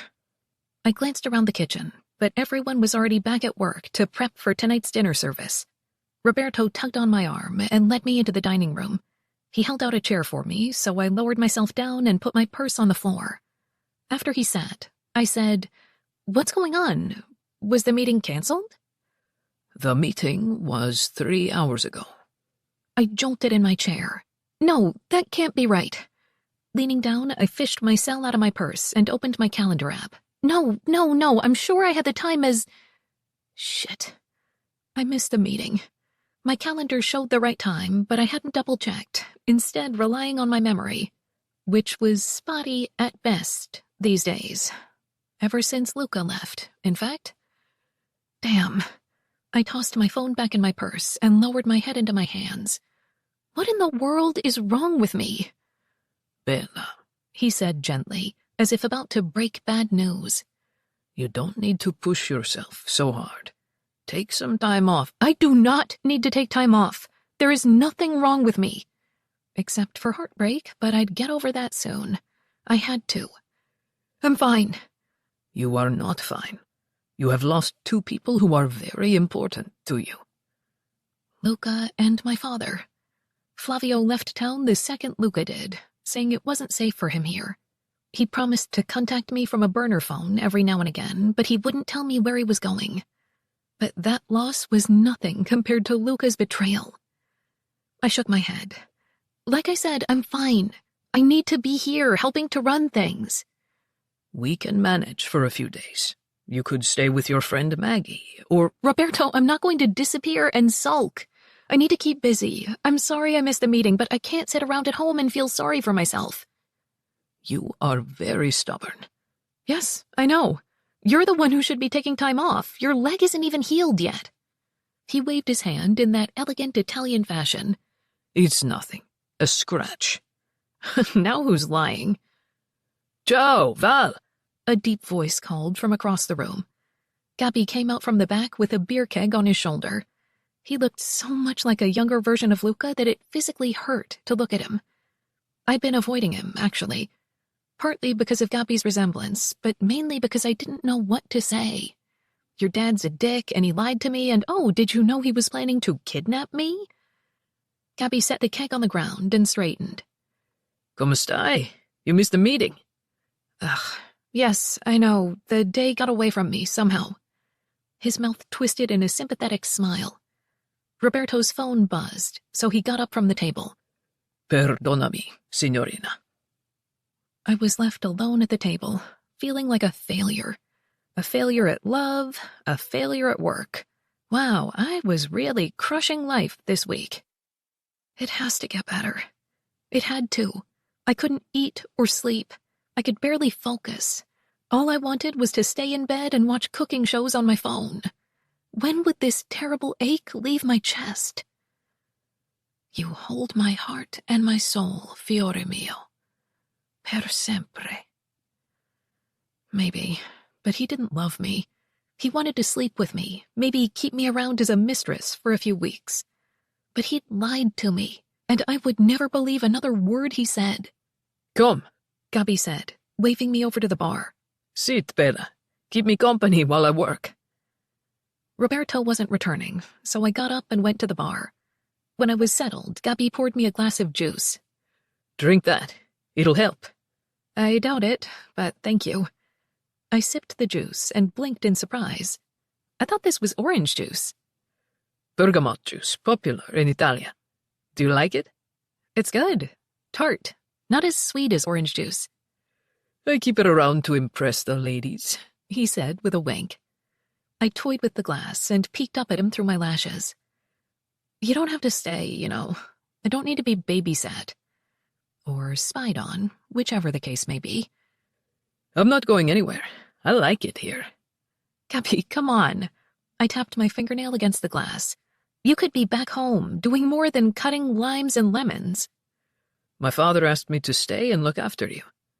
This is a great responsibility because you mean everything to him. I couldn't help it. A snort emerged. We both know that isn't true. He put down the knife he was using and braced his hands on the bar. Val, Bella, how can you not see this? He has never allowed a woman into his life before. Leo and I have never met any of his women, other than our mothers, because he keeps them separate. Capisce? This was immaterial. Your father is a liar. He's not. But he is a man with great responsibilities on his shoulders, and sometimes he hurts people without realizing it. The way Gabby said it. Has he hurt you? He straightened up and took up the knife again. I am a second son. The focus has always been on Leo, the heir, as it should be. Not at the detriment of your mental health. He lifted a shoulder. Our world isn't so concerned about mental health, but being here has helped. You mean at the restaurant? Yes, but New York in general. I like having something to do. You were bored at home? Not bored, but my father kept me protected from most of the family business. I mostly drove old men around. It's better than being shot at. Are you kidding? I'd much rather be shot at than listen to old men fart and blow their noses all day. He'd rather be shot at? I couldn't pretend to understand it. I would never let a son of mine into that world. He shook the knife at me. Never say never, Val. My father will return one day. And what? Knock me up? No thank you. And even if he did, I wouldn't turn my child over to the mafia. Can we please talk about something else? I'm done thinking about your dad. Allora, then we will talk about something else. You need to— Gabby, nothing is going to happen to me. You don't need to follow me around. I will not let him down, he repeated, his attention on his cutting board. Oh my God. I put my face in my hands. This is ridiculous. His phone vibrated on the bar, the word fratello on the display. Was this Leo calling? Smiling, Gabby wiped his hands and lifted his mobile to his ear. Pronto. I could hear deep, rapid Italian on the other end, and Gabby's smile instantly died. Che cazzo. He wheezed. No, non capisco. Olive skin paling, he listened as Leo went on, and I began to worry. Was this something about Luca? I didn't care. Luca and I were history. His mafia problems were not my problems. I nibbled my fingernail, wondering if I should leave while Gabby went back and forth with his brother. I couldn't understand what they were saying, but it sounded personal. Maybe Leo was in trouble. Before I could get up, Gabby disconnected. Carefully, he set his phone on the bar. What's wrong? I asked when he didn't say anything. What happened? He swallowed. My father is in prison. He's been arrested by the Guardia di Finanza. They oversee— I know who they are. My ears were ringing now, an orchestra of horror filling my head. Arrested? Luca? What the hell? He told me that he had people in place to make sure this kind of thing didn't happen. He does. We do. I don't know what the fuck happened. Leo is on his way to Roma. We'll learn more then. I couldn't wait that long. My heart was pounding hard inside my chest, about to explode. I needed information now. Call Sergio. I nudged his phone closer to him, my voice raising dramatically. Ask him what's going on. Gabby picked up his phone and unlocked it while I tried to keep from freaking out. Oh my God, Luca was in prison. This was crazy. How had he allowed himself to get arrested? Stomach clenching, I thought of him behind bars, caged in a tiny cell. Was he hurt? Were the guards treating him okay? I bet he was pissed to be away from his family and men. Gabby was waiting for someone to pick up. Zio, che cazzo? I folded my hands and rested my knuckles against my lips, almost like I was begging the universe for this not to be true. I couldn't understand what Sergio was saying, but Gabby's dour expression only turned more dour. The news was not good. Shit. When Gabby rang off, I nearly pounced across the bar. What did he say?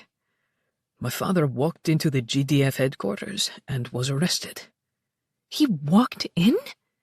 This made no sense. Why in the world would he do that? He had to know they would arrest him. I don't know, but Sergio said we're keeping that part quiet.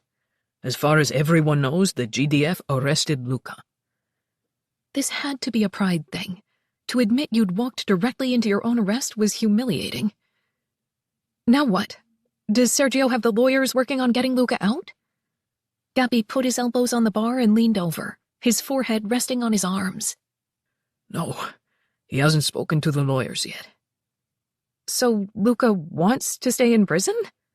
I'm not sure if he's refusing or if the officers won't allow it. But that's not fair. Aren't there rules against that? In Italia, yes, but it's not like here. The process could take months, years. They haven't even brought him before a judge yet to formally press charges. This couldn't be happening. I thought prison was a bad thing, a place all mobsters wished to avoid. Does this make any sense to you? Gabby raised his head and his eyes were flat. Not at all. Val. He bit off what he was about to say, What? I need to go back. I have to be there for him, for Leo, for my uncles. He swallowed. And I think you should come with me. I licked my dry lips, my head still spinning with all I'd just learned. Why would I go with you? First, because I promised to look after you. I can't go back if you're here. And second, maybe you can talk some sense into him. Convince him to see the lawyer. He will listen to you. You don't know that. He's incredibly stubborn. I think you have the best chance of any of us. Leo brought it up, and I agree. Leo thinks you should bring me to Italy? He nodded. Obviously, I won't force you, but I'm begging you to come talk to him. He put his palms together and shook his hands at me. Per favore, Bella. Help my family. Help my father see reason. Roberto joined us at the bar, and I filled him in on what was happening with Luca. I can't believe this, he said. Me neither. Glancing down, I checked my phone. But there were no texts, no calls. If Luca had access to any form of communication, he hadn't wasted it on me. Luca's family wants me to go and talk to him. You should, Roberto said instantly. Italian jail. It is a dangerous place for a man like Luca. The longer he stays in there, the harder it will be to get out. What about the restaurant? I can't leave. You're injured and we've just reopened. Signorina, this is why you hired us. We will be fine. My throat hurt from the giant ball of emotion lodged there. While I was still angry at Luca, I didn't want to see him suffer, rotting away in some dirty prison with men who would hurt him. Could I help? I wasn't sure. But I couldn't stay here and do nothing. I needed to see him, make sure he was okay. I met Gabby's worried gaze. I guess we're going to Italy. Chapter 33. Luca. L'Aquila, Italy. Super carcerere, le costarelle. The guard knocked on the open door to my cell. Don Benetti, your dinner. I set my glass of wine on the end table and paused the jazz music playing on my tablet. Tonight's meal was fish delivered hot from a local restaurant. Va bene, bring it in. The guard carried in a paper sack and began unpacking my meal on the dining table. Standing, I slipped my feet into my shoes and carried my wine over to the chair. I lowered myself down and placed a cloth napkin in my lap. After the guard unpacked everything, I asked, "Did you get something for yourself?" "Yes, Don Benetti. Thank you for your generosity." I nodded, acknowledging, and began eating. My money and reputation meant prison was more like an extended stay at a hotel. The guards were well compensated to look after my needs, and I wanted for almost nothing. Food, wine, internet, books, and my large bed was outfitted with soft sheets and a plush mattress. A good number of my men were imprisoned here, so I was surrounded by family and friends. We played cards, ate together, and worked out together. It wasn't pleasant, but it wasn't awful. Sergio visited daily and we discussed business, and my arrangement with the guards meant we weren't overheard. Word had traveled about my arrest. Our enemies would close in soon, so I needed my brothers to be ready. If I wasn't released in the next few weeks, we could expect to face many bloody battles. My absence would be viewed as a weakness, and our world viewed weaknesses as opportunities. Unfortunately, despite multiple requests, the Testa di Cazzo Palmieri refused to charge me or let me speak with a lawyer. I was stuck here. The branzino was cooked to perfection, broiled and flaky, melting on my tongue. I casually watched a streaming show on my tablet as I ate, some reality nonsense that reminded me of Valentina and her terrible taste in entertainment. Mafia Island. I snickered, despite myself. She had a sense of humor, a playfulness long missing from my life, and I missed the random nonsense that came out of her mouth. Did she miss me? Or was she still angry at the way we parted? Maybe I would ring Roberto tomorrow and ask. Before I could finish the buttery branzino, the guard was back. Don Benetti, a guest to see you. Sergio had been here earlier. Was it one of my other brothers? Who? A woman. Was it Chiara, or one of the boy's mothers? Did she give a name? Valentina Di Marco. The air left my lungs in a rush. The last name was fake, but a clear identifier. Valentina was in Italia, here at this prison. What the fuck? My chest squeezed as disbelief and indecision strangled me like a vice, and my eyes went unfocused. Gabriele and Roberto should have known better than to let her leave New York. If the GDF realized her identity, she was at risk. Palmieri would use Valentina to get to her father, exactly as he'd planned from the start, and all my efforts to keep her out of this mess would be in vain. Tell her no. Perdoneme, Don Benetti, he said, pulling on the collar of his uniform. But she warned us you might refuse her. She said to tell you she won't leave until you talk to her. Stubborn woman. It wasn't safe for her to hang out at a men's prison. She didn't speak the language, and these were dangerous men. I was going to strangle my second-born for this. He was supposed to be watching over her. Carefully I wiped my mouth with the napkin and set it on the table. After I pushed to my feet, I slipped my arms into the jumpsuit I was required to wear. Even though I wasn't a typical prisoner, appearances must be maintained in the public spaces. The guard led me through the corridors past other cells not nearly as fancy as mine. Curious stares followed me as I walked past, with some inmates dipping their chin in deference. But I didn't speak to any of them. The rage burning my skin wouldn't allow me to focus on anything other than the woman in the visitor's room. Valentina had much to answer for. He unlocked the visitor room and opened the door for me. The space was empty save one person, and my entire body jolted at the sight of her. I rocked back on my heels but schooled my features carefully. Fuck me. She was gorgeous, even more beautiful than my memories. In person, she sparkled with some indefinable quality that could never be drawn or photographed. It was a vibrance that burned bright and drew me to her. My anger withered, and in its place was a longing so fierce that I wanted to howl at the unfairness of everything keeping me away from her. My fingers itched with the need to touch her. I craved her mouth, her sighs, the way she curled into me and rubbed her teats against my chest, her soft skin, and coconut-scented hair.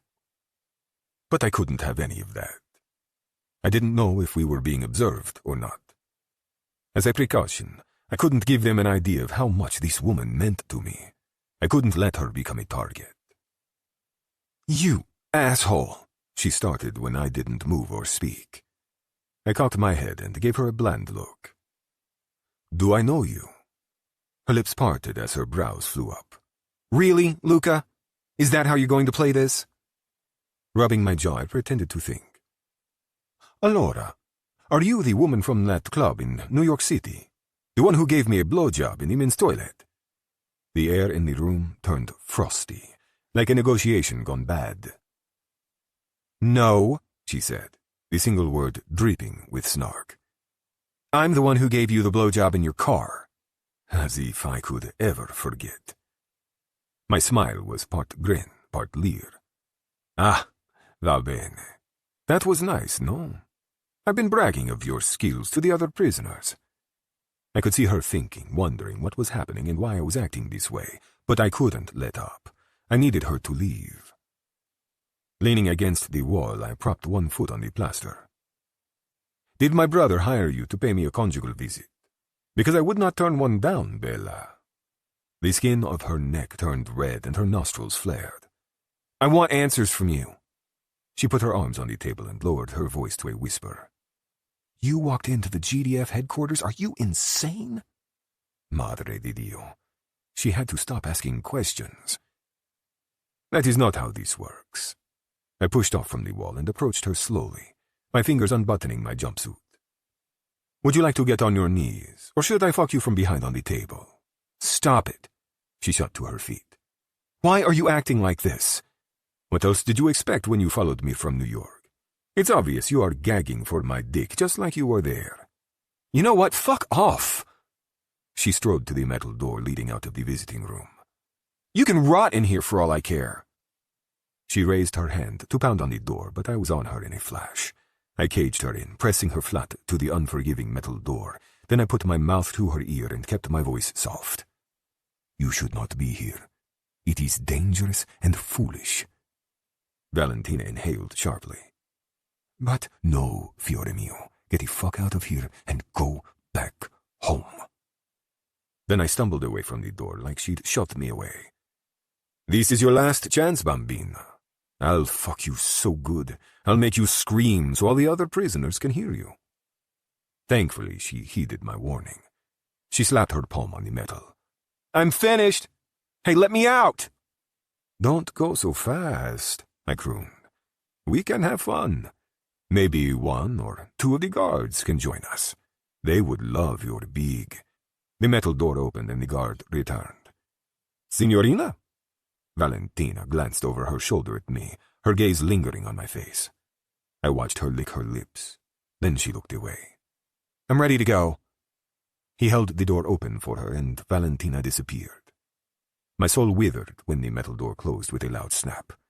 I hated what I'd just done. But it was for the best. I couldn't risk anyone discovering who she really was or how we were connected. I couldn't have the GDF investigating or following her, so there had been no choice. Guaranteeing her freedom was more important than anything else, even if it meant ruining my chances at earning her forgiveness. I dragged my hands through my hair. I had more problems now as well. Everything was taking too long. I still hadn't learned where Niccolo was from the Agostino, and now someone brought Valentina to Roma, helped her come to this prison. I suspected Gabriele, which meant he needed to be dealt with. Valentina could not stay in this country safely. It was only a matter of time before the GDF learned of her presence and tried to use her to get to her father. I had to hurry. I went to the door and banged on it. When the guard appeared, I wasted no time in going through. Take me back. I need to speak to my brother. Immediately. We started off for the cells. Would you like to use the prison phones? No. I'll use one of the burners. I need privacy. Chapter 34. Valentina. Someone had punched him. Someone punched that powerful, beautiful man in his beautiful face. Who? An officer? Another inmate? As I walked through the prison corridors, I couldn't help but worry. Prison had to be hell on earth for Luca. He wasn't safe here, not with enemies at every turn, as well as guards who now had the chance to abuse the great Luca Benetti. What bruises were hiding under his clothing? Was he sleeping? The food must be terrible, especially for a food and wine snob like Luca. I shook off the lingering anger at the hurtful things he'd said. It was clear he didn't mean them, belittling me for the benefit of whoever was watching, but I hated hearing him speak like that, sneering at me like I was nothing, a woman gagging for his cock.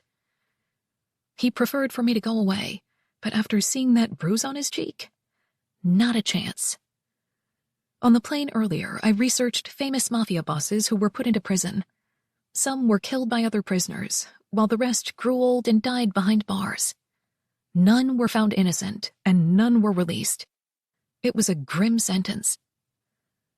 Now, I had a choice. I could walk outside where Gabby was waiting and go to Luca's home in Catanzaro, sit around while his family tried to decide what to do.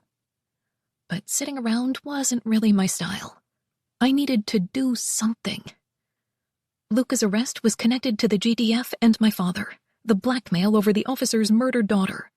So maybe there was a way to use Flavio and get Luca released. I had to try. When we reached the main checkpoint, I collected my belongings. Before the officer turned away, I said, "I would like to speak to Signore Palmieri of the GDF. Can you help me find him?" He grimaced. Signorina, "Please, I am not leaving until I meet with Signore Palmieri." I gestured to the phone on the desk. "Ring him, per favore." He stared at me as if I told him Texan olive oil was superior to Italian. I can't ring the GDF and have them come here on my command. "You can and you will. Tell Palmieri that Valentina Montella is here and I'm not leaving until he meets with me." I lowered myself down into one of the 2 plastic chairs in the room. Then I folded my arms and stared straight ahead. I wasn't going to debate this or be intimidated into leaving. There was a slim chance I could fix this, today, and get Luca released. Nothing else mattered. The guard muttered to himself in Italian, probably curses, then sighed several times. Just when I thought he might give up, he sat in his chair and picked up the phone, punched some buttons. There was a long conversation, and I heard him say my name to someone before hanging up. Another call came in soon after, and he talked for several minutes, mostly listening. He gave brief answers, then put down the handset. We waited. Nerves raced over my skin, and my leg bounced. I picked at my fingernails and thought about Gabby waiting outside for me. We landed an hour ago and came straight here, so I had no idea if his family knew we were in Rome. But I stared at the door, worried that Sergio or another Benetti would rush through the door and try to stop me. The guard's line buzzed. He lifted the handset and listened. Then I saw his shoulders stiffen. Nodding, he repeated, "Va bene," a few times before ringing off. He stood, and, keys jangling, came toward me. Signorina Montella, follow me. I had no idea where we were going, but I was ready to battle. I had to do whatever I could for Luca. We continued into the facility, passing offices and desks. Finally, the guards stopped, opened a door, and gestured for me to go inside. 4 cement walls and an old table greeted me. "I don't understand," I said, looking up at him. "Where's Palmieri?" Per favore. He waved his hand to indicate the room. Tentatively, I stepped in. I wasn't so sure about this plan anymore. No one other than Gabby knew I was here, and I was at the mercy of these strangers. I swallowed hard. "Is Palmieri coming?" The guard didn't answer. He pulled the door shut, and I heard the lock engage. I reached to check, just to be sure. Yep, he'd locked me in. Shit. Before I let my imagination get away from me, I settled at the table and did some deep breathing. It wasn't helpful to panic until there was something to panic about. I was a U.S. citizen with rights. They couldn't leave me here forever, and they couldn't hurt me. No one knows I'm here. They can do whatever they want. I pulled out my phone. No service. Great. After a few deep breaths, I decided to distract myself by looking at the photos I took during my short time with Luca. He hated photos, but he let me snap a few. Thank God I hadn't deleted them when I learned the truth about us. His handsome face filled the screen, his eyes warm and affectionate, while a secret smile played at the edges of his mouth. The dark scruff made him look sexy and dangerous, and my stomach twisted. Jesus, he was pretty. I hated that he'd lied to me, but there was nothing fake about this photo. The warmth in his eyes, the smile on his lips. It was real. And there were no bruises on his cheek. It hardened my resolve to get him out of this place. I wasn't naive. He wasn't an innocent man. No doubt he deserved to be in prison for some of the things he'd done. But the world was full of awful people who never faced consequences for their actions, men whose money and power sheltered them from repercussions. Why should one man be made to suffer when millions more didn't? It was like income tax.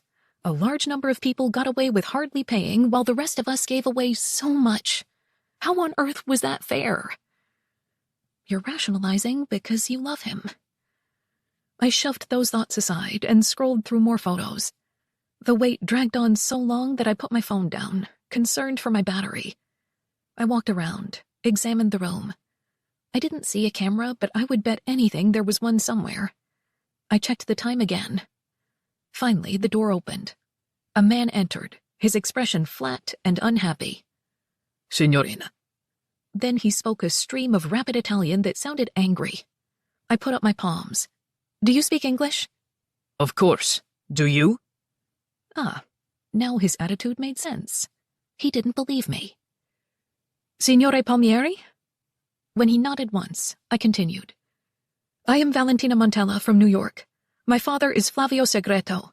I believe you are looking for him." He yanked out the chair on the opposite side of the table and sat down. His tie had been loosened, the first button on his dress shirt undone. It added to his general air of aggravation. Benetti has told you, I see. Luca didn't tell me. My father did. Palmieri's demeanor changed, his gaze sharpening on mine. So you are in regular contact with him? Not really. Flavio stays away to protect me. However, we did speak about your daughter. Palmieri went deathly still, but I had to get the rest out. He had to be told. He did not kill her.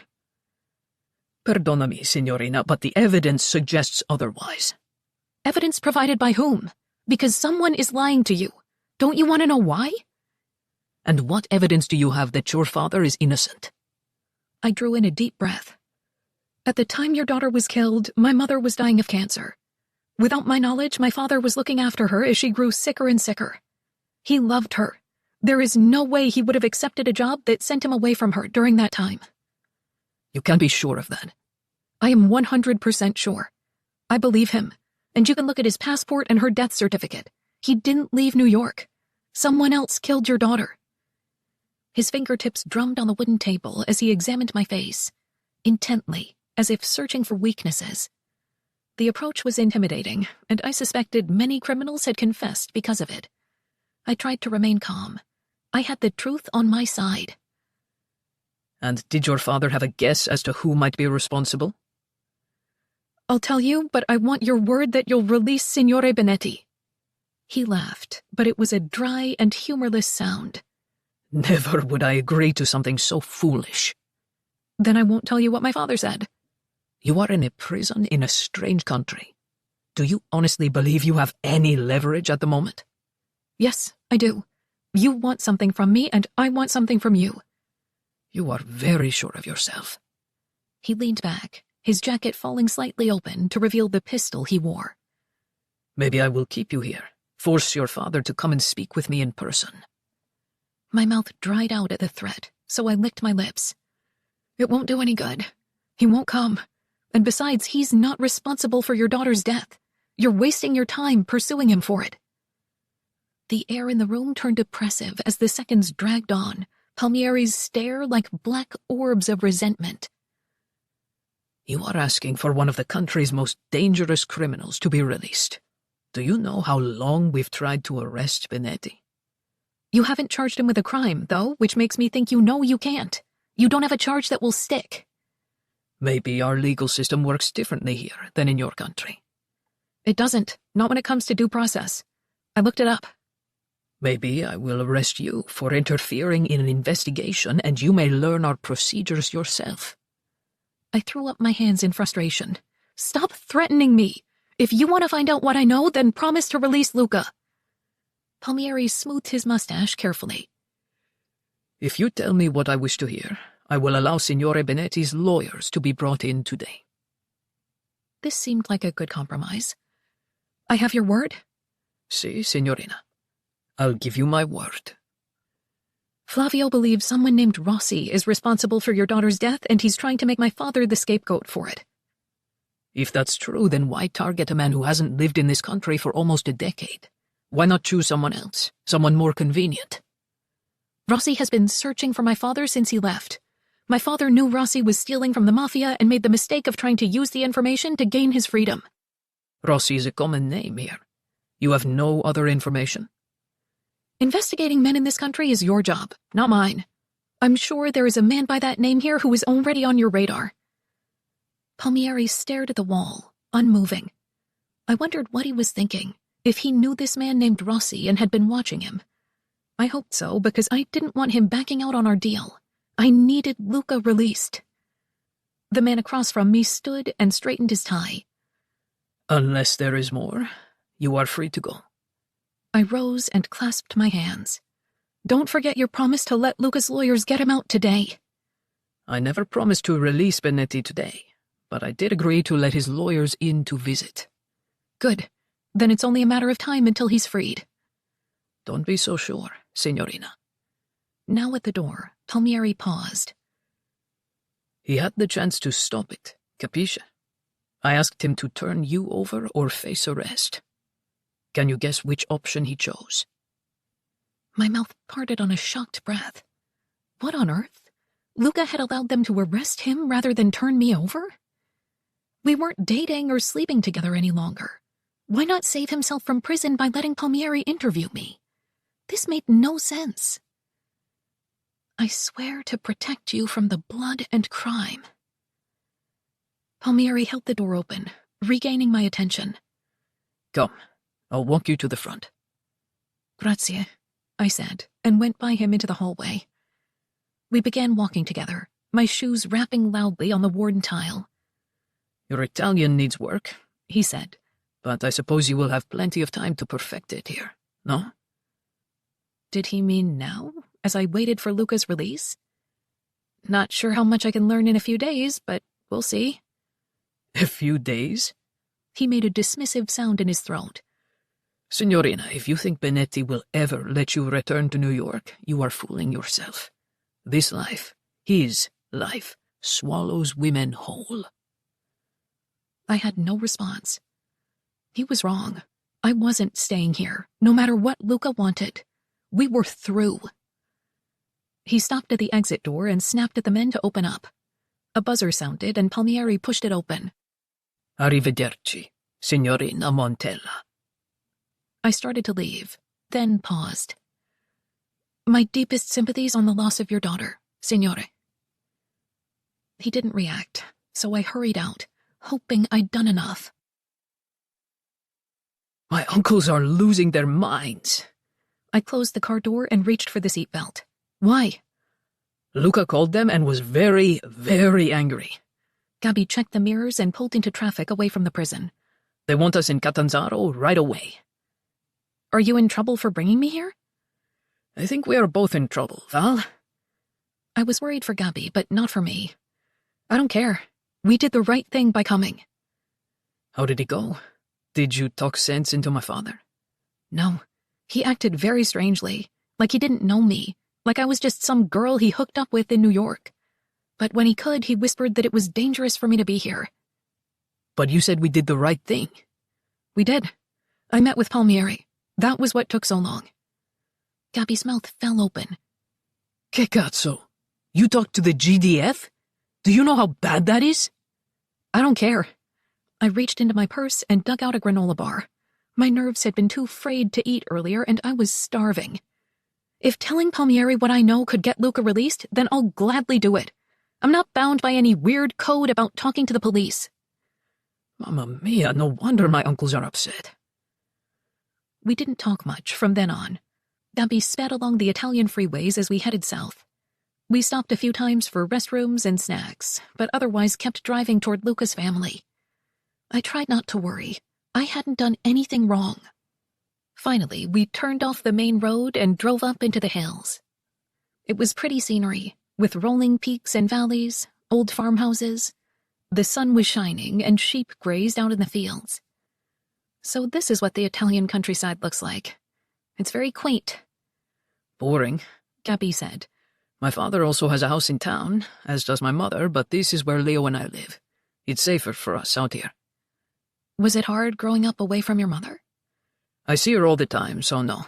My father makes sure Leo and I stay close to our mothers. Did you ever want your father to marry her? Gabby paused, and I hurried to say, I'm sorry if that's too personal. It just reminds me of something Palmieri said. What did he say? That this life swallows women whole. Gabby tapped his fingers on the steering wheel. You don't need to worry about that, Val. I know, because I'm not staying. But it's weird. Like, Luca never married and there aren't any women around. No sisters, no aunts. Your life is completely surrounded by men. He gave me a lazy, lopsided grin that reminded me of his father. Not completely surrounded. Okay, we get it. You get laid a lot. Be serious. Why do you all hate women so much? We don't hate women. Our housekeeper is a woman. Not really helping your case, Gabby. His hands gripped the steering wheel. I don't know why. I suppose we are trying to protect them. Diminishing the role of women isn't protecting them. It's smothering them. We want to participate, be equals, not be shoved aside. Women are at risk here. You're not as strong. If you say not as strong, I'm going to kick you in the junk. Gabby shifted uncomfortably in his seat, like he was thinking about the damage I could do to his testicles. It's getting better. There are more women running in Trina now. More wives running things when their husbands are imprisoned. But not with yours. Ma dai, Val, what do you want from me? I'm just the second son. Take it up with my father. No thanks. Staying in Catanzaro wasn't in the cards, and I had my own battles back home. I needed to return to New York as soon as possible. We drove in silence. The roads grew narrower as we climbed higher. He turned off onto an unmarked drive and kept going. It was like a maze. I'd never find my way here even with a map. A black iron gate stretched across the road, connected to a similar fence that looked like it went on for miles. Gabby punched a few buttons on the keypad, and the metal slowly swung open. As we drove through, he waved to some men gathered by the side of a small house. Guards, no doubt. A sprawling stone villa soon came into view. Comprising 3 different levels, the house was built directly into the hill, almost an extension of the surrounding rock.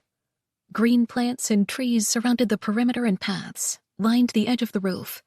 Vining flowers adorned the front, while a fountain sat proudly in the middle of the circular drive. There were some smaller matching buildings off to the side as well, but I couldn't look away from the cleverly designed massive structure. This was no mobster's hideout. It was a super luxurious estate worthy of a movie star. Wow, I breathed. This is where you live? Wait until you see the inside. He parked by a stone fountain and we got out. Come on. They will want to yell at me right away. What about me? They won't yell at you. He tossed his baseball hat into the back seat of the car, then ruffled his hair. My father would skin them alive if they dared. The words were said with absolute seriousness. It was a stark reminder of what had paid for this home. Blood and crime. I couldn't forget it. He led me higher along the path until we reached a door. Punching some numbers on a keypad, he said, "This is my father's office." Before I could think about what I was going to say, we were inside. The room was spacious, softly lit, modern and clean, with big abstract paintings on the walls. Classy, for a man who understood money but didn't need to show it off. The Benetti brothers, along with another man I didn't recognize, were on their feet waiting for us. None of them looked happy. Sergio launched into Gabby immediately, his Italian furious and fast. Gabby didn't try to speak, just stood silent, hands behind his back, and let his uncle rant at him. I couldn't take it any longer. "Stop," I told Sergio. "I'm the one you're upset with. Don't take it out on Gabby." Luca's brother pressed his palms together and rested his fingertips on his lips. He seemed to be taking deep breaths. "Signorina, I'm trying to be respectful, but what you did today was very dangerous. You have put many things at risk, including my brother's life." I couldn't see how this was true. I had to speak to Palmieri. He has the power to release Luca, and I thought using information regarding my father would help. You are playing in waters that are treacherous, Signorina. There are things you don't understand. Then tell me. His lip curled, like he was offended I dared to ask. Those are family matters. I can't share them with anyone outside the family. I gestured to the young man beside me. Or Gabby, it seems. Sergio's gaze flicked to his nephew before returning to me. Luca decides what his sons know, and it's not your place to interfere. My place? I gave a derisive laugh. Yeah, I know all about my place in your world. Have babies and keep quiet, right, Sergio? Well, that may work here, but it doesn't fly in New York. We aren't quiet, demure women afraid to speak up. Palmieri wanted my father, but for the wrong reasons. I explained the truth to him, and he agreed to let Luca's lawyers in. You're welcome, by the way, so untwist your panties and stop having a mantrum. No one said a word. Sergio appeared both angry and surprised, his brow wrinkled and jaw stiff, but I was done explaining myself. I angled toward Gabby. I would really like to see the rest of the house now, specifically a bedroom with a soft bed. Gabby blinked a few times, but nodded. Follow me? Chapter 35. Luca. There were no handcuffs this time. I sat in the interrogation room, my hands free. I wasn't complaining. Maybe this was because of my lawyers. When I met with him yesterday, they intended to press the GDF to charge me or release me. This judicial purgatory was bullshit. At least Valentina was safe. I instructed Sergio to keep her in Catanzaro at the compound until my situation was resolved. I didn't want her back in New York or in Roma. My brothers would watch over her, protect her. Would I ever see her again? Our last encounter, with me pretending to barely know her, wasn't how I wanted her to remember me. No doubt she was still angry, and I wish I had the ability to explain. I wish I could tell her how every minute without her was like a chain around my soul, trapping me, dragging me down. How I would do it all differently if I could. But life doesn't give us the ability to go back and right the wrongs done to those we love. I loved her, and I might never have the chance to prove it.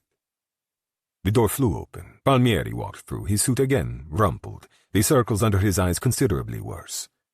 He shut the door and came toward the table where I sat. "You look like shit," I said. "Some of us work for a living." He didn't sit, but continued to stand next to me. "You should try it sometime." I gave him a blunt look. "I'm a businessman. Of course I work." He shook his head at my comment, then gestured for me to stand. "Walk with me." "Che cazzo?" "Where? Let's go." Without waiting for me, he strode to the door and went out into the hall. I pushed up from the chair and followed, my long legs catching up immediately. He led me down several corridors until we reached a locked door. Seconds later, we were buzzed through and then again through another locked door. This was as close to freedom as I'd experienced in almost a week. I tried to keep calm. It might not mean anything. Palmieri kept going. At a desk, he retrieved his service weapon and phone. He signed a few papers, then continued out the door. I cast a quick glance at the desk guard, but he ignored me, returning to his paperwork. I trailed Palmieri past the other checkpoints until he reached the main entrance. He walked out. I followed. The sun hit my face, and I let out the breath I'd been holding for days. I didn't know if I was free or if this was a temporary reprieve, but I wasn't wasting it. Closing my eyes, I inhaled and let the air out slowly, like I was cleaning out the prison air from my lungs. Fuck, that was nice. Palmieri was standing at a food truck off to the side of the prison entrance. I went over. He gave the owner a few euros, then we moved off to the side slightly. I didn't say anything. A few minutes later, Palmieri handed me a sandwich wrapped in crisp paper. "This way." He pointed to a small area with benches behind the food truck. It was visible to the prison, but not close enough to be overheard. We sat. I unwrapped the sandwich, which was porchetta di aricia, boneless pork roll seasoned with garlic and rosemary. "Grazie," I said, before taking a bite. He began eating, like he was content to drag this out, so I asked, "Did you do it?" "I have no idea what you're talking about." "You wouldn't bring me out here alone if Rossi were still alive. So congratulations." He exhaled heavily. "There is no satisfaction to be found in another man's death, Benetti." I took a bite of my sandwich, swallowed. "Killing is sometimes necessary. You can't dwell on the guilt. You avenged your daughter's death, and that is what matters. This would be how you would see it. It is how anyone would see it, Colonero." "Did he tell you why?" "Retribution for his nephew's conviction. He thought I was in the car. He didn't realize my daughter was traveling with a nanny." Cristo Santo, Rossi had tried to assassinate Palmieri, which was a bad idea in itself, and instead killed the officer's daughter. I had no words. In my world, women and children were strictly off-limits. "There were reasons I could not help you. For that, I am sorry. I know. Your brotherhood code or whatever the fuck. But I appreciate the little you did, which is why I kept you inside where you couldn't meddle. No one will suspect you." He wasn't telling me anything I hadn't already figured out. And with Rossi now out of the way, I had the chance to lead in southern Calabria. It was perfect. A few days in prison was worth taking the regional crown for my family. "I'm grateful. You could have been petty, considering our history. Me fucking his wife." After another bite of his sandwich, he said, "She was trying to get my attention. We'd been drifting apart after our daughter's death. It was grief that made her seek you out. I don't blame her. It hurt like fuck. Good." He chewed for a few moments. "I am resigning." My head snapped over. This is a mistake. It's done. I can't pretend to uphold the law after this. Foolish, these upstanding men who think they are above the violence and pain of my world. Do you think you are the first officer to break the law? If so, I have a long list of names to show you. And Rossi was a piece of shit. I know, but here, he put his hand on his heart. He's telling me I can't go on as before. I want peace, and I'll never find it in this job, mostly thanks to men like you. Well, I won't be resigning, which is why I must. I would hate to have to kill you, Benetti. As if he could. So what will you do? Travel? Stay in a little house near the ocean, sleep late, drink wine? He crumpled up the sandwich paper in his fist. I plan to enjoy the rest of the time I have on this earth. You should try it. I stared unseeingly at the parking lot, the rows of cars blurring together as I absorbed these words. What makes you think I'm not? Because I know more about your life than you can imagine. You stayed much longer in New York than necessary because of her. And even as badly as you treated her in New York, she still bargained for your freedom. She came here to fight for you. My stomach cramped at the idea of Valentina inside this prison meeting with Palmieri. What had she been thinking? Why do you assume I treated her badly? Because she's angry? There were no tears, no heartfelt pleas on your behalf. She was cool and logical, never bemoaning your innocence. And when I warned her about you, she looked annoyed instead of defiant. And what was this warning? That your world swallows women whole. It wasn't wrong, but I wouldn't do that. As long as Val remained on the compound, she could do as she wished. The house was well fortified and luxurious. Who wouldn't want to live there? And we would be safe there together. I was nearly salivating at having her so close all the time.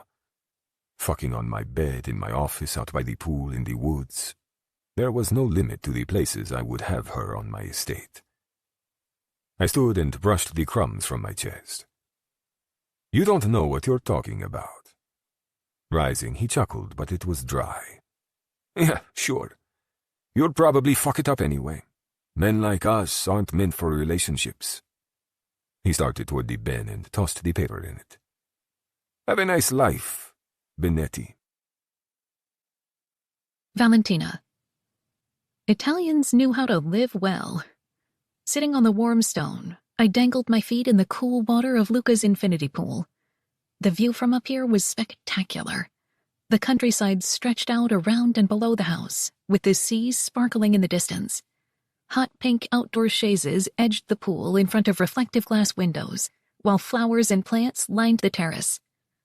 It was a Mediterranean paradise under bright sunshine, and the whole scene made me crave a Mai Tai. Any drink with an umbrella, actually. I heard a door slide open, and footsteps scuffed on the smooth stone. I assumed it was Gabby, as he was the only Benetti currently speaking to me, so I turned my face toward the sun. "Hey, Gabby," I greeted. Not quite, a deep voice said. Here. Leo, Luca's oldest son, was holding a frozen drink with an umbrella in it. As he sat the glass on the ground next to me, I shaded my eyes from the sun to study him. "Are you a mind reader?" No. He lowered himself to the edge of the pool and slipped his feet in. But I know it gets hot out here. "Is it poisoned?" No. He answered with all seriousness. That was good enough for me. I lifted the glass and took a long sip of the cool drink. Orange and strawberry with a kick. Yum. What is this? A frozen Aperol Spritz. We haven't officially met.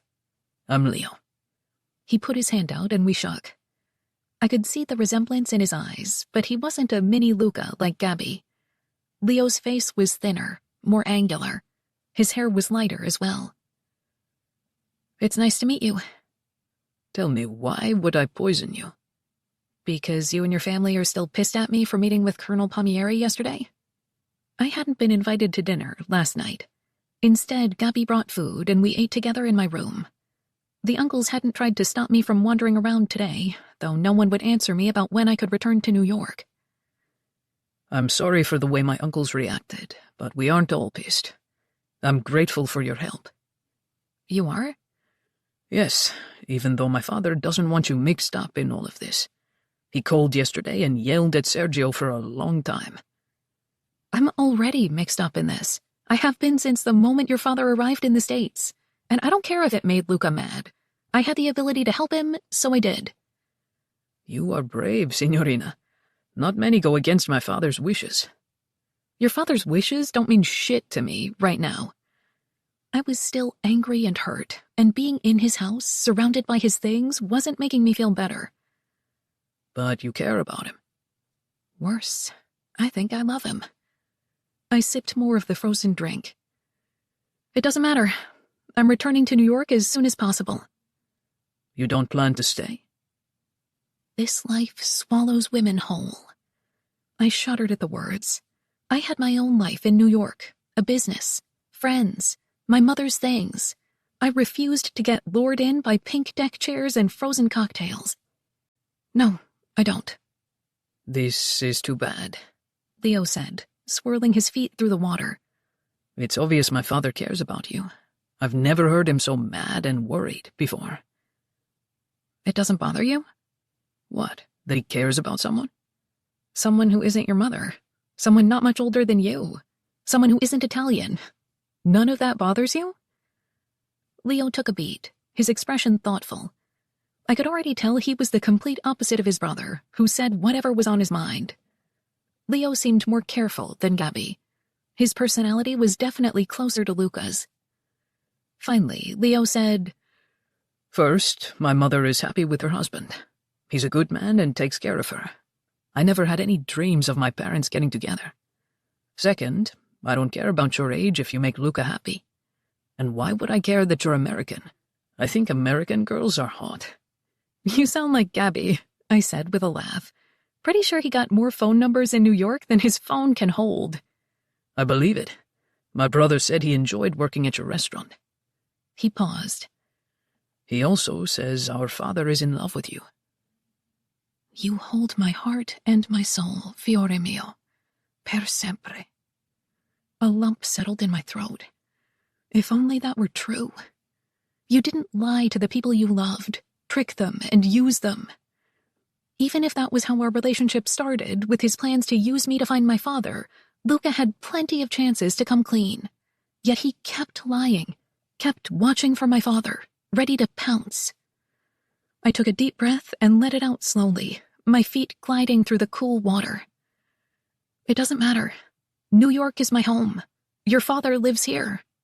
The end. Admit it. He swept his hand out toward the Italian countryside. This is better than New York. It was pretty damn nice, but it wasn't home.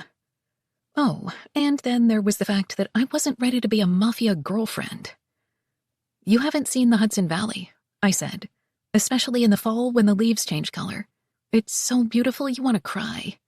And a bonus, there's no one blackmailing or murdering there. Sure there isn't, he said under his breath. The door opened again.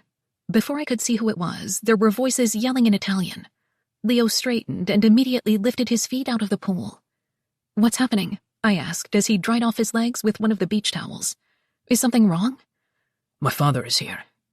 My body jerked, rocking me back slightly. Here? He's out of prison? Scusa, signorina, I need to change.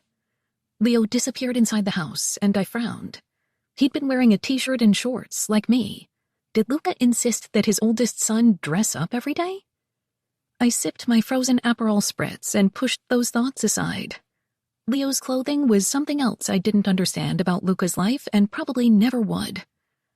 Besides, I had bigger worries. Luca was here.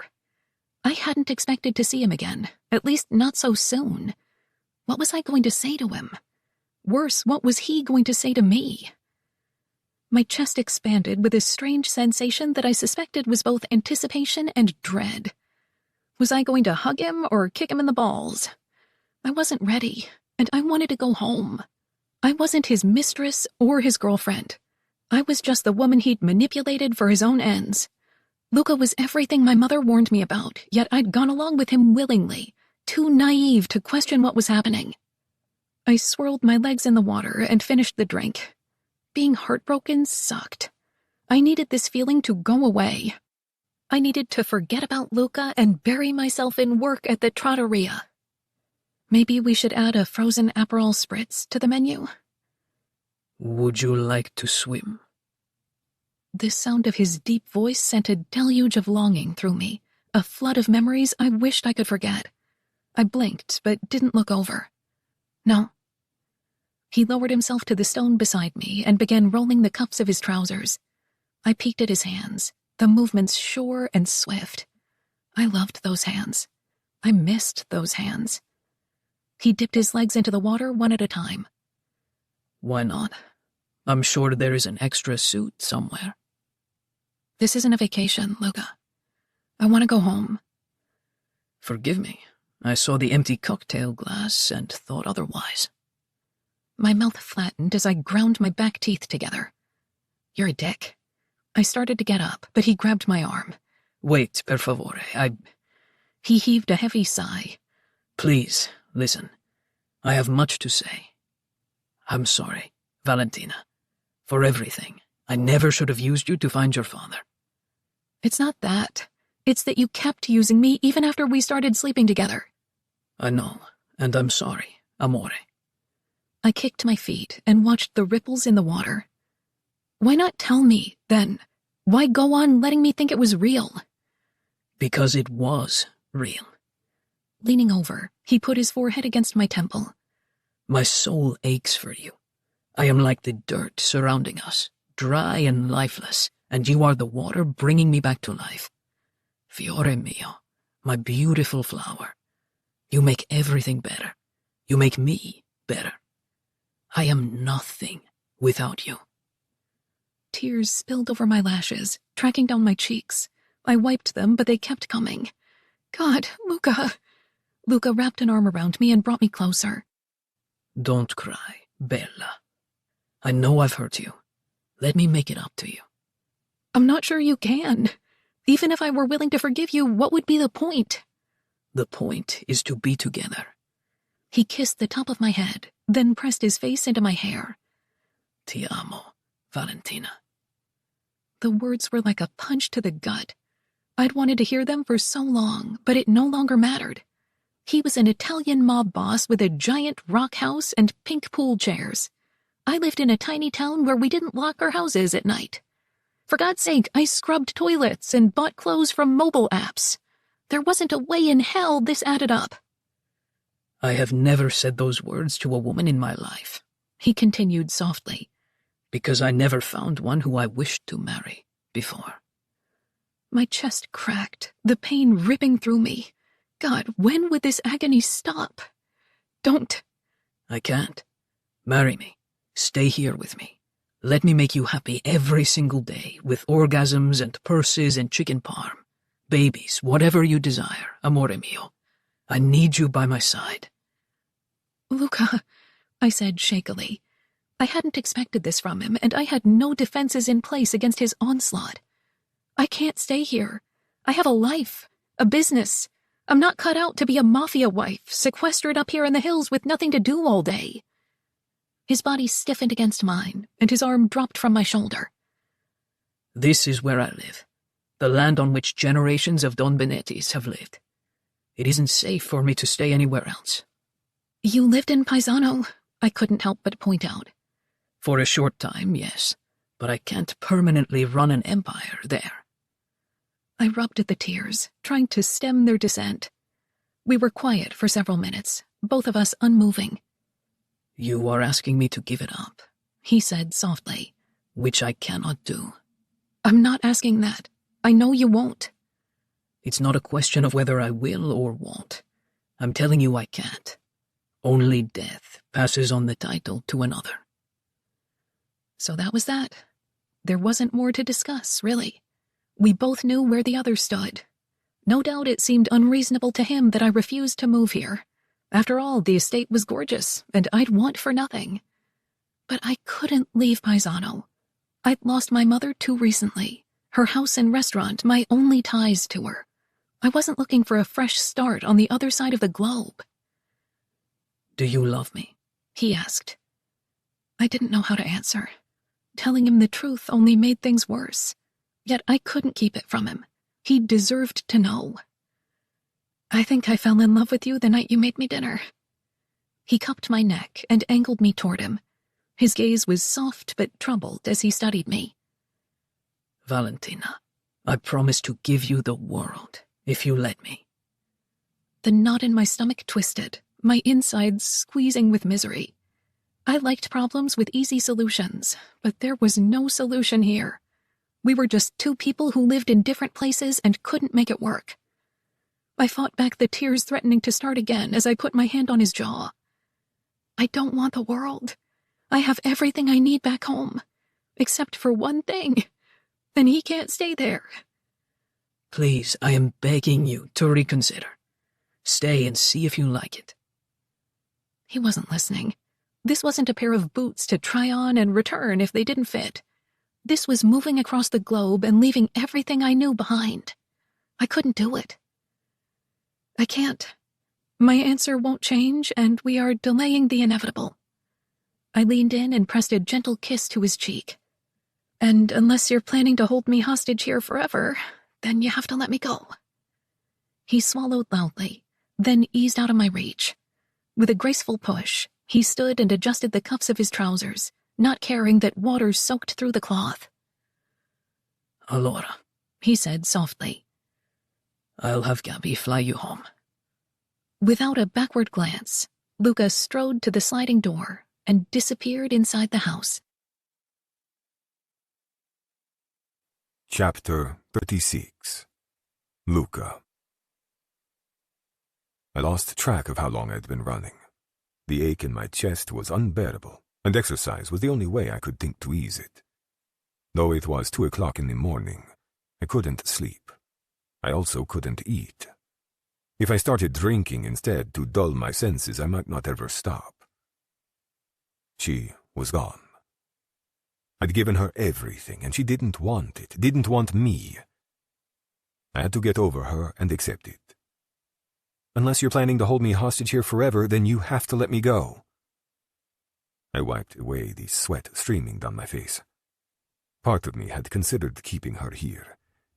Eventually, she would come to love this place as much as I do and settle into her role as my wife.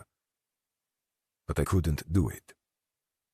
Val had lost so much in her life, her choices taken away because of her mother's illness, choices stripped because of the trattoria, because of her father. I'd done enough damage. It was time to let her be. Besides, what did I know of love? The women in my world, including my own mother, were unhappy. The men were all killers, blackmailers, criminals of all stripes. And I couldn't change it even if I wanted to. Chi nasce lupo non muore agnello. He who is born a wolf does not die a lamb. What right did I have to bring Valentina into such a fate? My legs burned as I increased the speed on the treadmill. I needed to forget, to get to a place where I could close my eyes without seeing her beautiful face, without memories of her slicing me from the inside out. Movement caught my eye, and I saw Leonardo enter the room.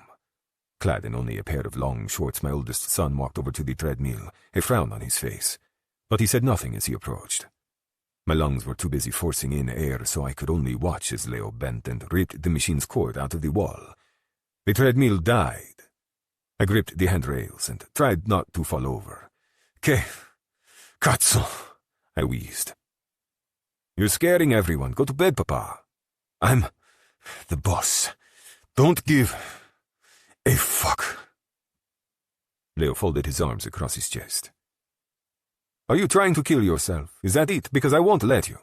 The uncles and guards are too afraid to come in here, but I'm not." My legs wouldn't support my weight, so I collapsed against a wall and slowly sank to the ground. I sucked in huge gulps of air and closed my eyes. I didn't like admitting weakness, especially in front of one of my boys.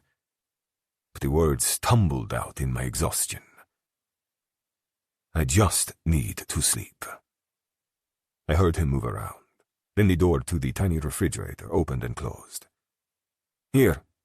Cool plastic pressed to my palm. He'd already opened the bottle of water, so I chugged it gratefully. When I finished, I said, "You don't need to worry, Filio. I'm fine. You're not fine.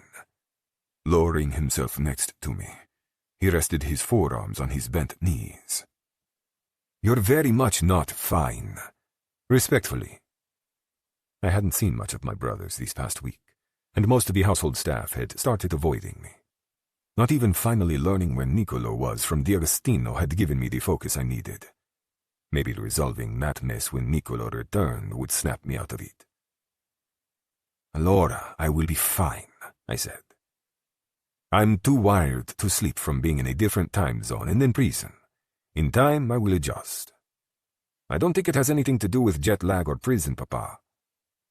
I think it has to do with Valentine. The sound of her name scraped across my ragged nerves, irritating them further. Do not say her name to me. Why? Do you hate her that much? I don't hate her. But I don't wish to discuss her either. Zio Sergio said you asked her to marry you. I told my brother that information in confidence, this Stronzo. He had no right to tell anyone else. I said nothing and used my sleeve to clean the sweat from my face. Papa, he said tiredly, I know we don't talk about these things, but we can. Talking is pointless. She's gone. Now I can concentrate on the things that matter, like taking over Rossi's territory. Talking is not pointless. Or maybe it's pointless for you, but not for me. I'd like to understand you. Gabby and I both would, actually.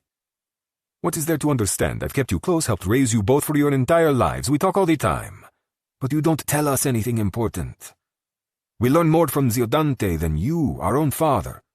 You don't talk to us about the business or your personal life. We're treated like soldati. Soldiers who are told what to do but not why. I ran a hand through my wet hair. I'm trying to protect you, Filio.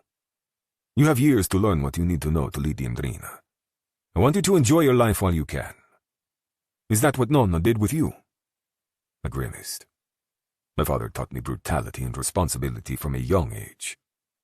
He didn't care whether I was happy or not. All that mattered was being strong enough to become the next Don Benetti. No. He told me too much. Showed me too much. Which is why I've tried to spare you and Gabby as long as possible. But what happens if you die? I don't want to take over and not know what I'm doing. You'll have your uncles to guide you. I put my hand on his knee and squeezed before letting go. You will be an excellent Don, Filio mio. Still, it would be nice to learn from you.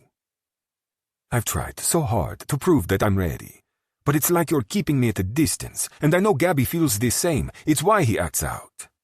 And why he followed you to New York. I stared at the ceiling. My boys shouldn't have to act out to get my attention or prove themselves as worthy. They were Benetti's and my sons, which meant they were worthy. Perdonami. I'm a good Don, but a shitty father. I was only trying to give you both the life I never had. Ma dai, Papa, you are a good father. Most men in your position don't care about their bastards, even if they are sons. We're grateful for the life you've given us. But we're not little boys anymore. We're men. And it's time to let us help lead. Emotion squeezed my chest like a fist. They were good boys, smart and loyal. The empire was in excellent hands after I died, and this pleased me enormously. Okay, really, do not question your Don, Filio mio. His decisions are final. Does that include the decision to let Val go back to New York? When I didn't say anything, he bumped his knee against mine. I like her, and Gabby does too. I liked her too. But it didn't matter. She lives in New York and has no interest in moving here. And what else can I do? She asked me to let her go. I shrugged. What more was there to say? Leonardo was quiet for a long time. Then he spoke softly. I once asked you something, and I've never forgotten your answer. Every time Gabby and I visited our mothers for the weekend, you sent 5 guards with each of us. It seemed like a lot of trouble for 2 days. And when I asked you why we went so often, when the security risk was so high, you said, sometimes in life, the reward outweighs the risk. I didn't remember the conversation, but it sounded like something I would say.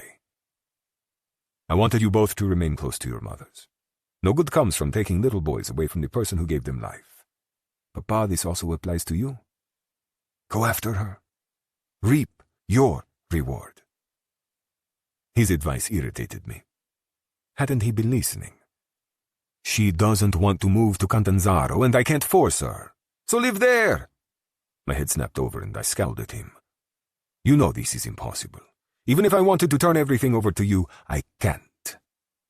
He put up his palms to face me. I'm not angling to become Don. What I mean is that you don't need to run the family from here. My mouth fell open. To do so would be the height of irresponsibility. The risk. I bit off the rest of what I was going to say. Exactly, he returned smugly. The risk is nothing in comparison to what you gain. I could be killed. Gabby said the mansion was well fortified. And you can fly back here whenever you like. The two of you can stay here for months at a time. Allora, you could split the year in half. You make it sound so easy. It will be a headache for security, but the rest is easy.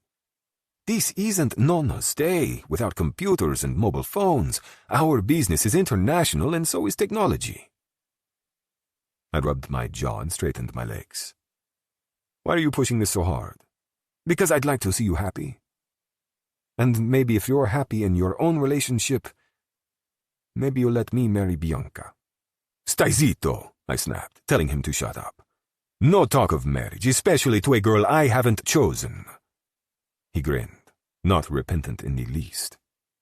I said maybe. Leonardo wasn't fooling me. The fact that he'd raised the possibility told me he'd been thinking about it. I'm telling your uncles to keep a closer eye on you. Does this mean you're going to live in Paisano? I didn't answer. It wasn't as simple as that. This was a decision I couldn't make alone. My brothers needed to be involved, as splitting my time between two countries would reorganize our family structure. A small army would be required to keep the estate in New York safe, as well as to keep Valentina protected wherever she went. And if I did move there, would she want to marry me?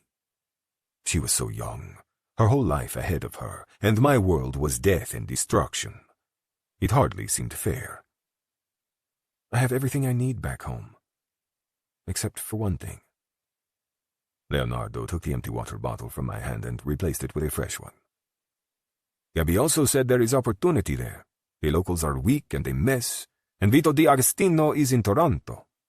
He could be a resource. Yes, he told me. Could be fun, Papa. We haven't had a turf war in years. I shoved his head and ruffled his hair. You were 4. How would you even remember? My son laughed, then pushed to his feet. Reaching out, he offered a hand. Come on. You need the shower and your bed. I was too tired to fight him. Too tired for everything. When did you get so smart? He held open the door to the gym for me. I've always been smart, which is why I hope you listen to me when I say that if you love her, you shouldn't let her go. Chapter 37. Valentina. 2 weeks later. The bell jangled as I walked into the cafe. Sam was all alone behind the counter, sipping an iced coffee and scrolling on her phone. She had her nose ring in today, and her black hair was braided into 2 pigtails. With her pale skin, she looked very Wednesday Addams. She glanced up as I drew closer. Val, have you finished this book for book club yet? It's so boring. I suggested a dark romance, but they picked this one instead. I'm 40% in, and no one has even banged yet. I set my wallet and keys on the counter. No, I haven't started it. To be honest, I'll probably skip book club this weekend. Wincing, Sam looked up from her tablet. I'm sorry, I totally forgot. It's okay. I've only just mentioned it, so how could you forget? I mean that I forgot about the man who shall not be named. It's okay, you can say his name. The entire town knows. When I returned from Italy, everyone was talking about what had happened. From the fire and the shooting to my father, then how Luca was arrested. And it was no secret that he'd broken my heart. Still, you don't need any reminders of that giant dickhole. Do you want your usual? Yes, please. As Sam went behind the espresso machine, I asked, Where's Bev? Running late? She lifted her eyebrows meaningfully. Bev had a date with Roberto last night, which could only mean one thing. Stop. Are you serious? Girl, this is the 3rd time this week. What? How did I miss this? Maybe because I don't want to talk about how my grandmother is getting laid more than me these days? That was fair. But Roberto hasn't said anything either, that dog. The door blew open, and Bev hurried in, her hair wild. I'm here. I'm so sorry I'm late. My alarm didn't go off. Sam and I exchanged an amused look over the alarm excuse. No worries, Graham, Sam said. We've been pretty slow this morning anyway. Bev darted into the back, and when she returned, I could see that the buttons on her shirt didn't line up. Did you get dressed in the dark? I asked, pointing to her shirt. The older woman glanced down. Oh, shoot.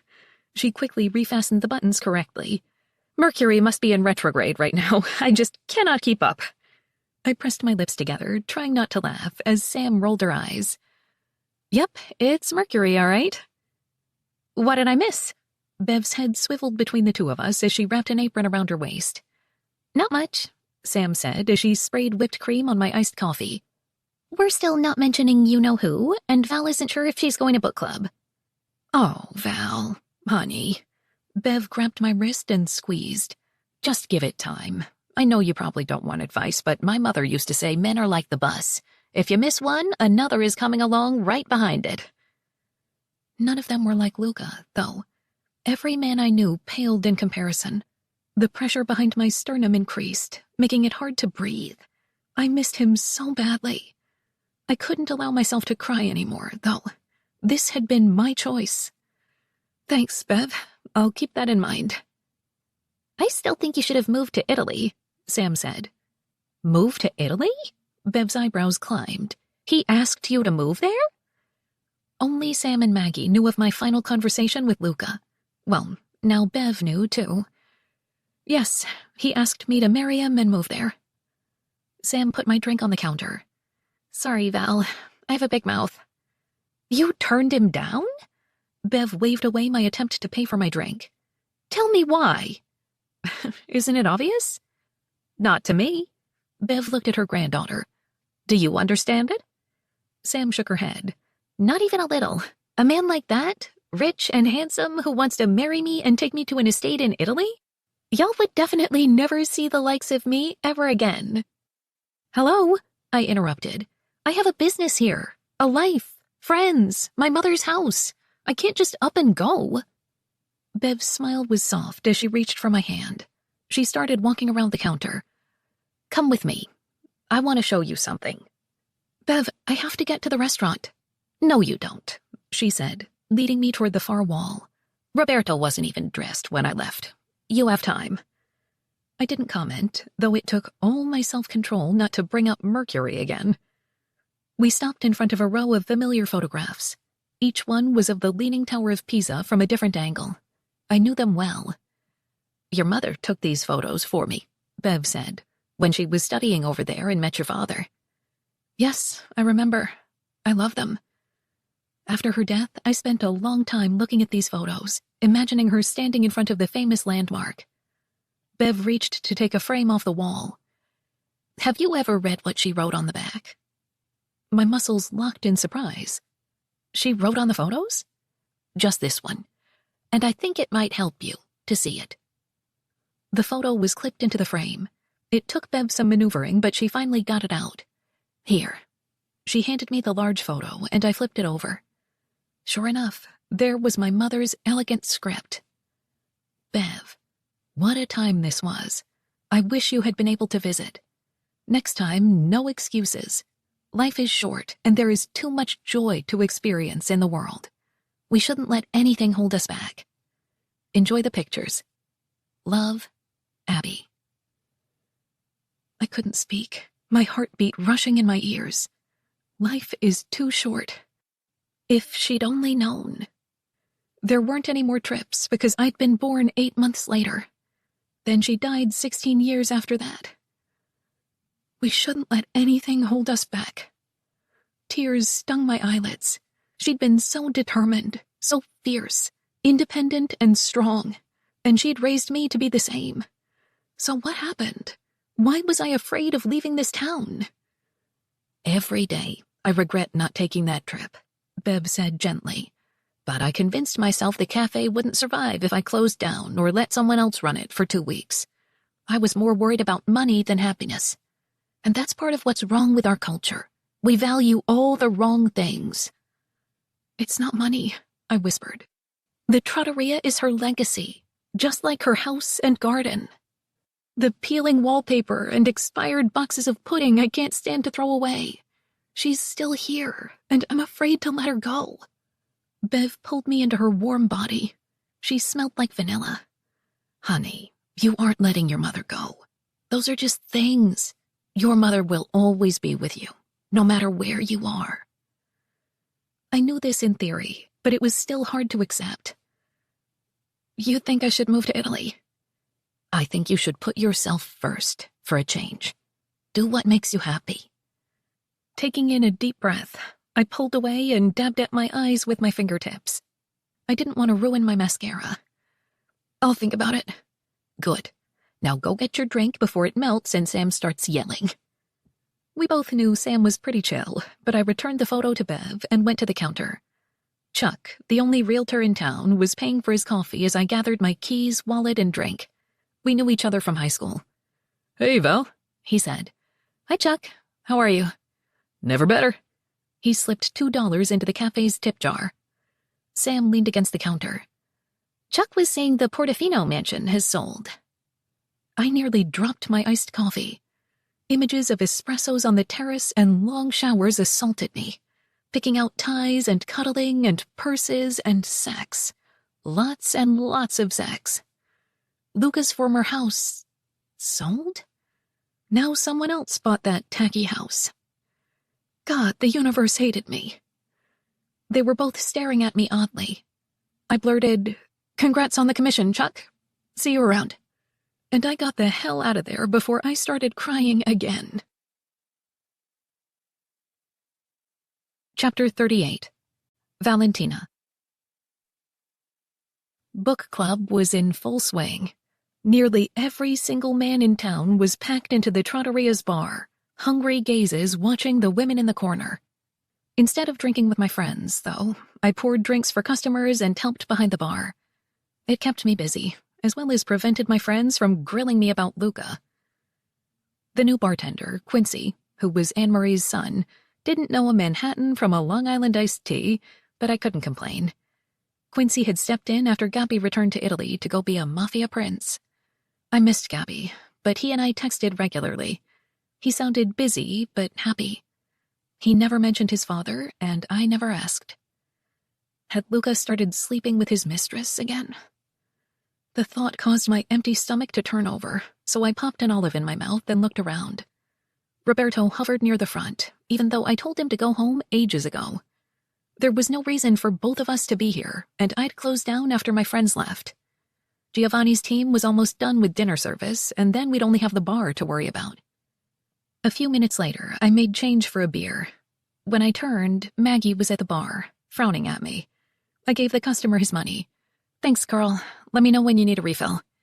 He turned toward his buddies, and I rested on the bar closer to Maggie. Need anything? My friend's response was instant. Yes, you. I'm right here.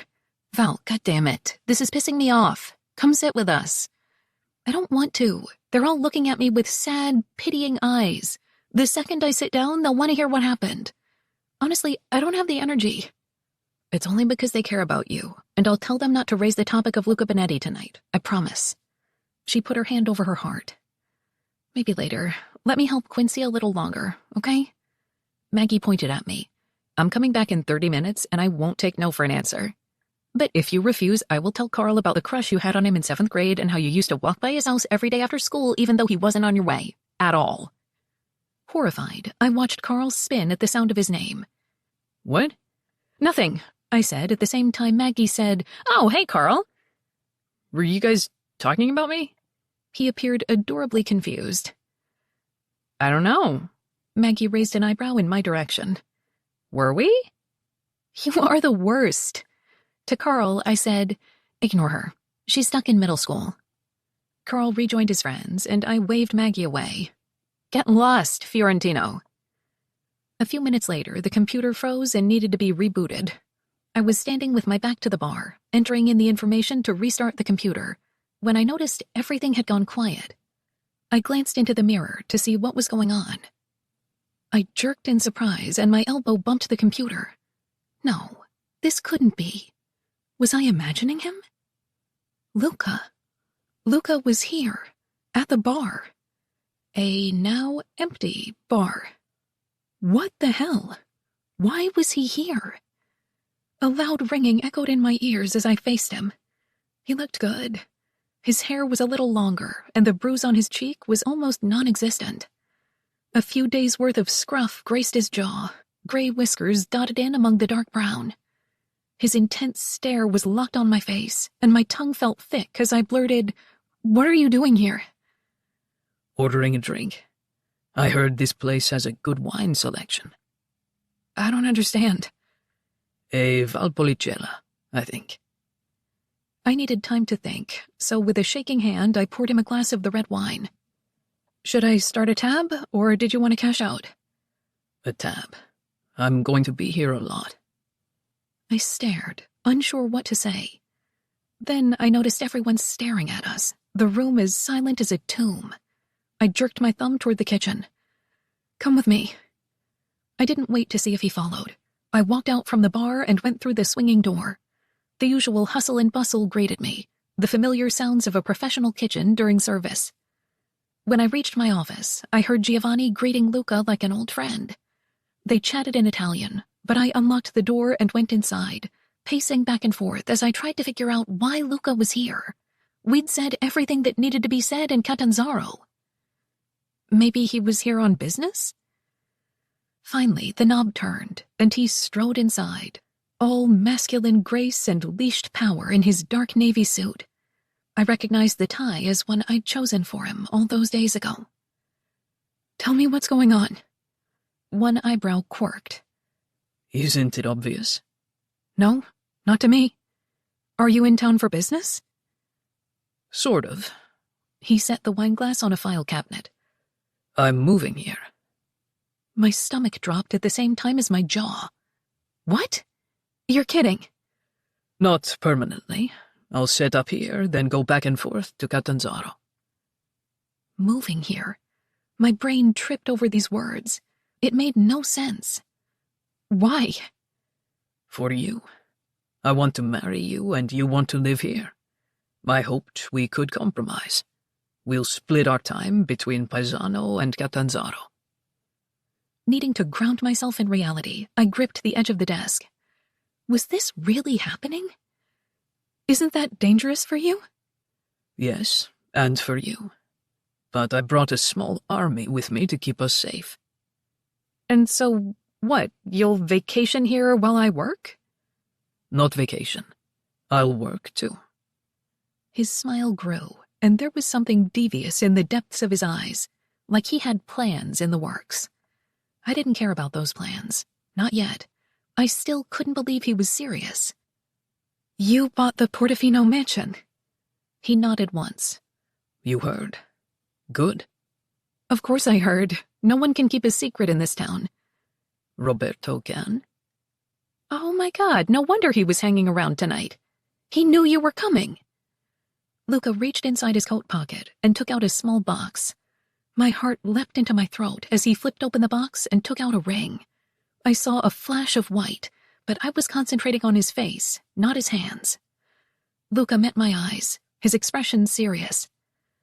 Valentina, you are everything to me. I have tried breathing and eating and existing without you, and I can't do it. So I will move heaven and earth to give you what you need, if only you stay by my side. Marry me. Have a life with me in both places, because it doesn't matter where we are, as long as you are with me, amore mio. You're really willing to live here for half the year? If you are willing to live in Catanzaro for the other half, then yes. We shouldn't let anything hold us back. My mother's words. She wouldn't want me wrapped up in Luca's world, but she would want me to be happy. and she would want me with a man willing to do anything for me, like move across the globe for 6 months out of the year. He shifted on his feet. You may take more time to think about this. I know it is a big decision for you. Yes. So think, fiore mio. I'll give you a few days. That was my answer. Yes, I'll marry you. Yes, I'll live in Catanzaro for part of the year. Yes, yes, yes. Thank fuck. He was on me in a flash, his strong arms pulling me into his chest. I wrapped myself around him and held on, his familiar scent filling my head. God, I'd missed him. We clung together for a long beat, then he grabbed my face in both his hands and kissed me. His lips were soft, and he tasted like wine and mint and a lifetime of promises. I gave as good as I got, telling him without words that I was in this for the long haul. When we finally parted, he pressed his forehead to mine. Ti amo, baby. Ti amo, Luca. He gave me a brief, hard kiss, then picked up my hand. I hope you like it. The diamond ring was over the top, a cushion-cut stone with smaller diamonds surrounding it like a halo, all in a platinum setting. It's stunning. I'm almost afraid to wear it around. But you will. I want everyone to know you're mine. For some inexplicable reason, that caveman declaration caused my heart to flip over. I'm yours, and I love it. I pushed up to kiss him. Grazie, bello. He growled low in his throat, his fingers tightening on my skin. I love when you speak my language. Then I'll hire a tutor and learn it properly. I mean, we'll be living there for half the year. I'd better understand what you and your brothers are saying. This makes me very happy. Come, I want to fuck you in a bed. He started to tug on my hand, but I stayed put. Wait, tell me what you're planning to do while you're here. Are you starting another criminal empire in New York? Luca placed his hands on my shoulders. I love you and we will share a life together. But it's for your own protection if you stay out of the business and leave it to me. Capisce? I held onto the edges of his suit jacket. Luca, I visited you in prison once. I don't want to live through that again. You won't. Amore, I went to the GDF headquarters purposely so they would put me in prison. You see, the man who killed Palmieri's daughter was the boss of the region. I couldn't name him and betray the Brotherhood. So I dropped enough clues for Palmieri to figure it out, then insulted him to get arrested. Being in prison ensured that I couldn't be blamed for what needed to happen, not by the GDF or the Endrina. Thankfully, Palmieri is a smart man and did what had to be done. Then he let me go. That was all planned? Holy shit, you're very smart. His mouth curved into a sly grin. This is true. I am very smart. Any other questions before I take you to the mansion and fuck you into the mattress? What about the fire? I thought the mansion was in bad shape. The garage, yes, and I'll have it rebuilt. Andiamo, Fiore. That's enough talking. He flicked open the door and held it for me. I grabbed my bag from under the desk, which caused Luca's smile to widen. I see you are still using my gifts. I was carrying one of the expensive handbags he bought me. Only because these are too pretty not to use. It had nothing to do with you. You missed me, he whispered as I walked by him. I had, but I wasn't admitting it. Yet. I walked through the kitchen on my way to the dining room. The staff all stopped what they were doing to watch us go by, their gazes curious. We're back together, I announced. A round of congratulations echoed down the line, but I tried to appear professional. Thank you. See you all in the morning. I started to push on the swinging door, but Luca held my arm. Wait. Bending, he picked me up, bridal style. I yelped and held onto his neck. What are you doing? I have watched this movie, An Officer and a Gentleman. It's very corny, but romantic. And we have a tradition to uphold for book club, no? Oh, God. I buried my face into his throat. I'm never going to live this down. Quickly, Lucas strode through the swinging door and we were in the dining room. All the conversation slowly stopped as the diners noticed us. I could feel my cheeks burning, a mixture of happiness and embarrassment, but mostly happiness. Finally! This was from Maggie, who was now on her feet. About time, you two! Someone started applauding, and then more people joined in. I covered my face with my free hand. Stop it! Oh my god, Luca, put me down! This is mortifying! Not a chance, amore. He kept going toward the exit. As he walked, Luca shouted something to Roberto in Italian. What did you say to Roberto? I asked. I told him to give everyone a bottle of champagne to toast us and bill me. We reached the front door, but he didn't set me down. The night was warm and mild, stars twinkling overhead in the perfect romantic backdrop as he carried me. How did I get so lucky? I know you wanted a bed tonight, I said in his ear, but I was wondering, think the cemetery is empty tonight? He started walking faster. Don't worry, little girl. I'll take good care of you. Epilogue. Luca. 3 weeks later. I sat with my back to the wall. Gabriele was in the chair on my left, Leonardo on my right. The late hour meant the trattoria was empty, save the kitchen staff. I didn't like having meetings at night. They kept me away from Valentina, and I'd much prefer to be fucking her at the moment. This meant I was pissed off. I drummed my fingers on the wooden table. Leonardo reached for his wine, while Gabriele checked his mobile once more. Where the fuck were they? The door opened. My cousin Niccolo walked in, followed by another man. The stranger was well-dressed, probably mid-30s. He looked very similar to his brother. I stood, as did my sons, and Niccolo started in my direction. Don Benetti, you will fucking wait, stronzo. Ignoring him, I held out my hand to greet the stranger first. Luca Benetti. Vito Di Agostino. He shook my hand. A pleasure, Don Benetti. My brother speaks highly of you. We are appreciative of his help. Thank you for coming down from Toronto. I sat, as did everyone else except Gabriele, who gave his seat up to Niccolo. My cousin had the good sense to remain quiet. I would deal with him later, when it was just family. As Leonardo poured wine for the table, I asked, How do you like Canada? It's fucking cold, Vito shook his head. I thought I wouldn't mind it, but fuck. I wasn't looking forward to the winters in New York. I would convince Valentina to stay in Catanzaro during those months. And you took over for Mancini. How is business? Things have settled down. We've secured the territory and expanded. It must be nice to have your brother's resources. Vito sipped his wine and set the glass down carefully. I believe in being direct, Don Benetti. So if you're asking whether Enzo is running Toronto with me, then the answer is no. I am doing this alone. It was what I'd been told, but I needed to be sure. I also believe in being direct. You should know that my family is settling here. If he was surprised, he masked it well. In this area, or Manhattan? This area.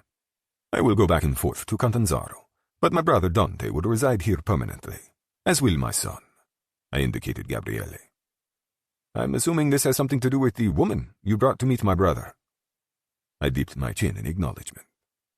My fiancée, who runs this restaurant. Congratulazione. He lifted his wineglass in a toast. I wish you many happy years together. Chin chin. We all drank. I pointed to the ring on his finger. I hadn't heard you were married. Congratulations as well. He held up his hand and smirked. Not married. Not interested either. This ensures it stays that way. Everyone laughed except for me. I was once so foolish. But then I met Valentina. Now I needed to marry her, make her forever mine, for my own peace of mind. I wanted to inform you of my intentions, so there are no misunderstandings later. Vito's fingers stilled, his eyes going flat. What are your intentions?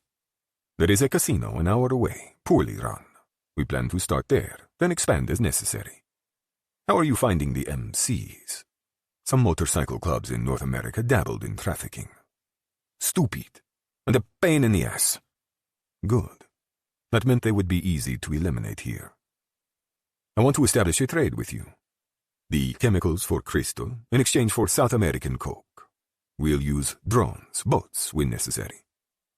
I'll agree to that. What about the casino? Need any help? I might want to borrow some of your men, temporarily, until things settle down. And in return, what are you asking for? 10% of the casino. I laughed. Please. 8, Madai. I would never agree to such a high percentage. And I would remind you that I have just saved your cousin from making a very big mistake. I pressed my lips together. I didn't like it, but Vito was right, and I was going to strangle my cousin. 3. Vito nodded once. We'll work out all of the details later.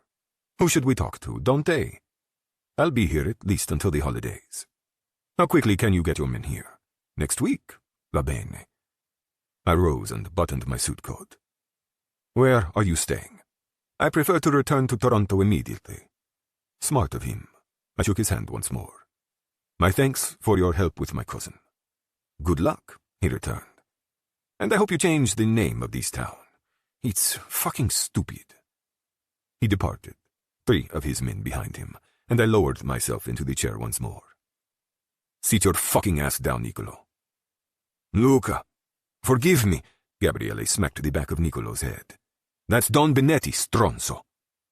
Our cousin winced, then put his palms together, prayer style. Don Benetti, I'm here to beg for your forgiveness. I never meant to cause so much trouble. And yet you did. Tell me what the fuck happened. I lost a shipment. The fuck? This was Gabriele, who leaned into his cousin's face. You should have called. I put a hand on Gabriele's arm. Very quietly, I said. Start explaining. Don Rossi asked me to accompany his man and deliver a truck full of coke to Belgium. He said you recommended me, and I didn't want to disappoint you. That fuck. Rossi set everything up from the start. Go on. Rossi's man came down with food poisoning an hour outside of town. He said to drop him off and continue. I didn't know what to do, but it was a massive shipment, and I knew what was at stake. Niccolo shifted in his seat and his voice dropped in volume. I stopped for drinks in Lucerne, and the truck was stolen. I sighed heavily and rubbed my eyes. How much? He hung his head. It was so much more coke than I'd ever seen. Don Rossi said it was 500 kilos. Porca puttana, said Leonardo.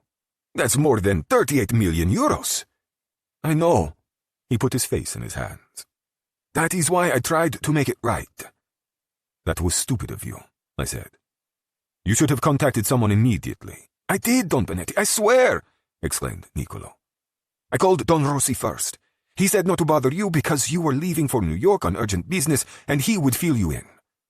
Bastardo. Too bad that stronzo Rossi was dead. I'd like to kill him myself over this. What else did he say? He said he would kill me if I didn't find that truck. And he said you would kill me if he didn't. I hated to think it, but this was clever of Rossi. He had to do something to keep Niccolo out of the way, and kidnapping or killing my cousin would have forced me to retaliate. Better to create confusion and issue vague threats. I panicked, continued Niccolo. I knew I couldn't find that truck, so I thought if I could steal coke from someone else, it could replace what I'd lost. Again, stupid. Where did you go? I rented a van and drove to Munich. It was the closest city where I knew some soldiers. I hoped to follow them for a day or so, then see where their storage facility was. Mamma mia, this boy. Stealing from another family puts ours at risk, idiota. It was dumb, I know. I was desperate. I didn't know what else to do. My voice grew hard. You contact me or Sergio, then we tell you what to do. I know, mi dispiace. I stared at the wall, my irritation mounting. I traded a favor with D'Agostino to find you, for fuck's sake. His hackers caught you on camera in Munich, watching a Cosa Nostra warehouse, because you did nothing to disguise your appearance. I didn't think anyone was looking for me, and I was in a panic. I didn't know what would happen if I returned empty-handed. I slapped my palm on the table, rattling the flatware and glasses. You should be more worried about what will happen now, considering all that has transpired because of your disappearance. He paled, sweat beading on his upper lip. Per favore, Don Benetti. I'll find a way to make this right. Get out of my sight. I need to decide how I'm handling this. Go with Gabriele. My younger son left with Niccolo, and I swirled the wine in my glass, thinking. Papa, Leonardo said. He meant no harm. Meaning no harm and causing no harm are two different things, figlio mio. Niccolo didn't think and has caused a great deal of harm. But Rossi put all this in motion to get Segreto and clean up his mistake with Palmieri. It seems Niccolo was just a pawn, no? Yes. Rossi stole back his own truck and sent Niccolo into hiding. Then Rossi needed to force me to find Segreto, so he convinced me Niccolo was in custody. No one else has the contacts we do, so I was his best hope. Leonardo whistled. You must admit, it's pretty clever. Anger flooded my veins and my fingers curled into a fist on the table. That old fuck. I don't like being used. My son lifted his shoulders. You wouldn't be here with Val otherwise. Of course he would see it this way. The swinging door leading to the kitchen cracked, and my woman's face peeked out. A smile tugged at my lips. We're finished, I called, beckoning her forward with 2 fingers. She pushed through and started toward us. I didn't hear any yelling, so that's a good sign, right? I scooted my chair back and patted my lap. I never yell, fiore mio. My son made a noise, but I ignored him as my woman slid onto my thighs. She smelled like garlic and lemons, and her soft curves melted into me. I wrapped an arm around her back and held her close, my face pressed into her neck. All the tension from my body disappeared like someone pulled a string to unwind me. Leo, she said, smoothing my thigh. Are you hungry? They're wrapping the donation bags right now, but I'm sure you can grab something if you'd like. Donation bags? I asked. Every night we donate the extra food to the shelter. Grazie, but I ate earlier. My son didn't move, just continued to scroll on his phone. I glared at him. Leave us. That got his attention. His eyebrows flew up as he lowered his phone. But you're my ride. Then wait in the kitchen. He smirked, but stood. This is nice. Seeing you two. I wouldn't have thought it possible, but you are a miracle worker, Val. Careful, Filio. Luca, stop, my woman said. Thank you, Leo. Leonardo went into the kitchen. I nuzzled Valentina's neck, enjoying the velvety feel of her skin. She arched to give me better access. Are you done being the king of Mafia Island? I chuckled. For tonight, yes. You were, so hot. I peeked through the window a few times. You looked very serious, very in charge.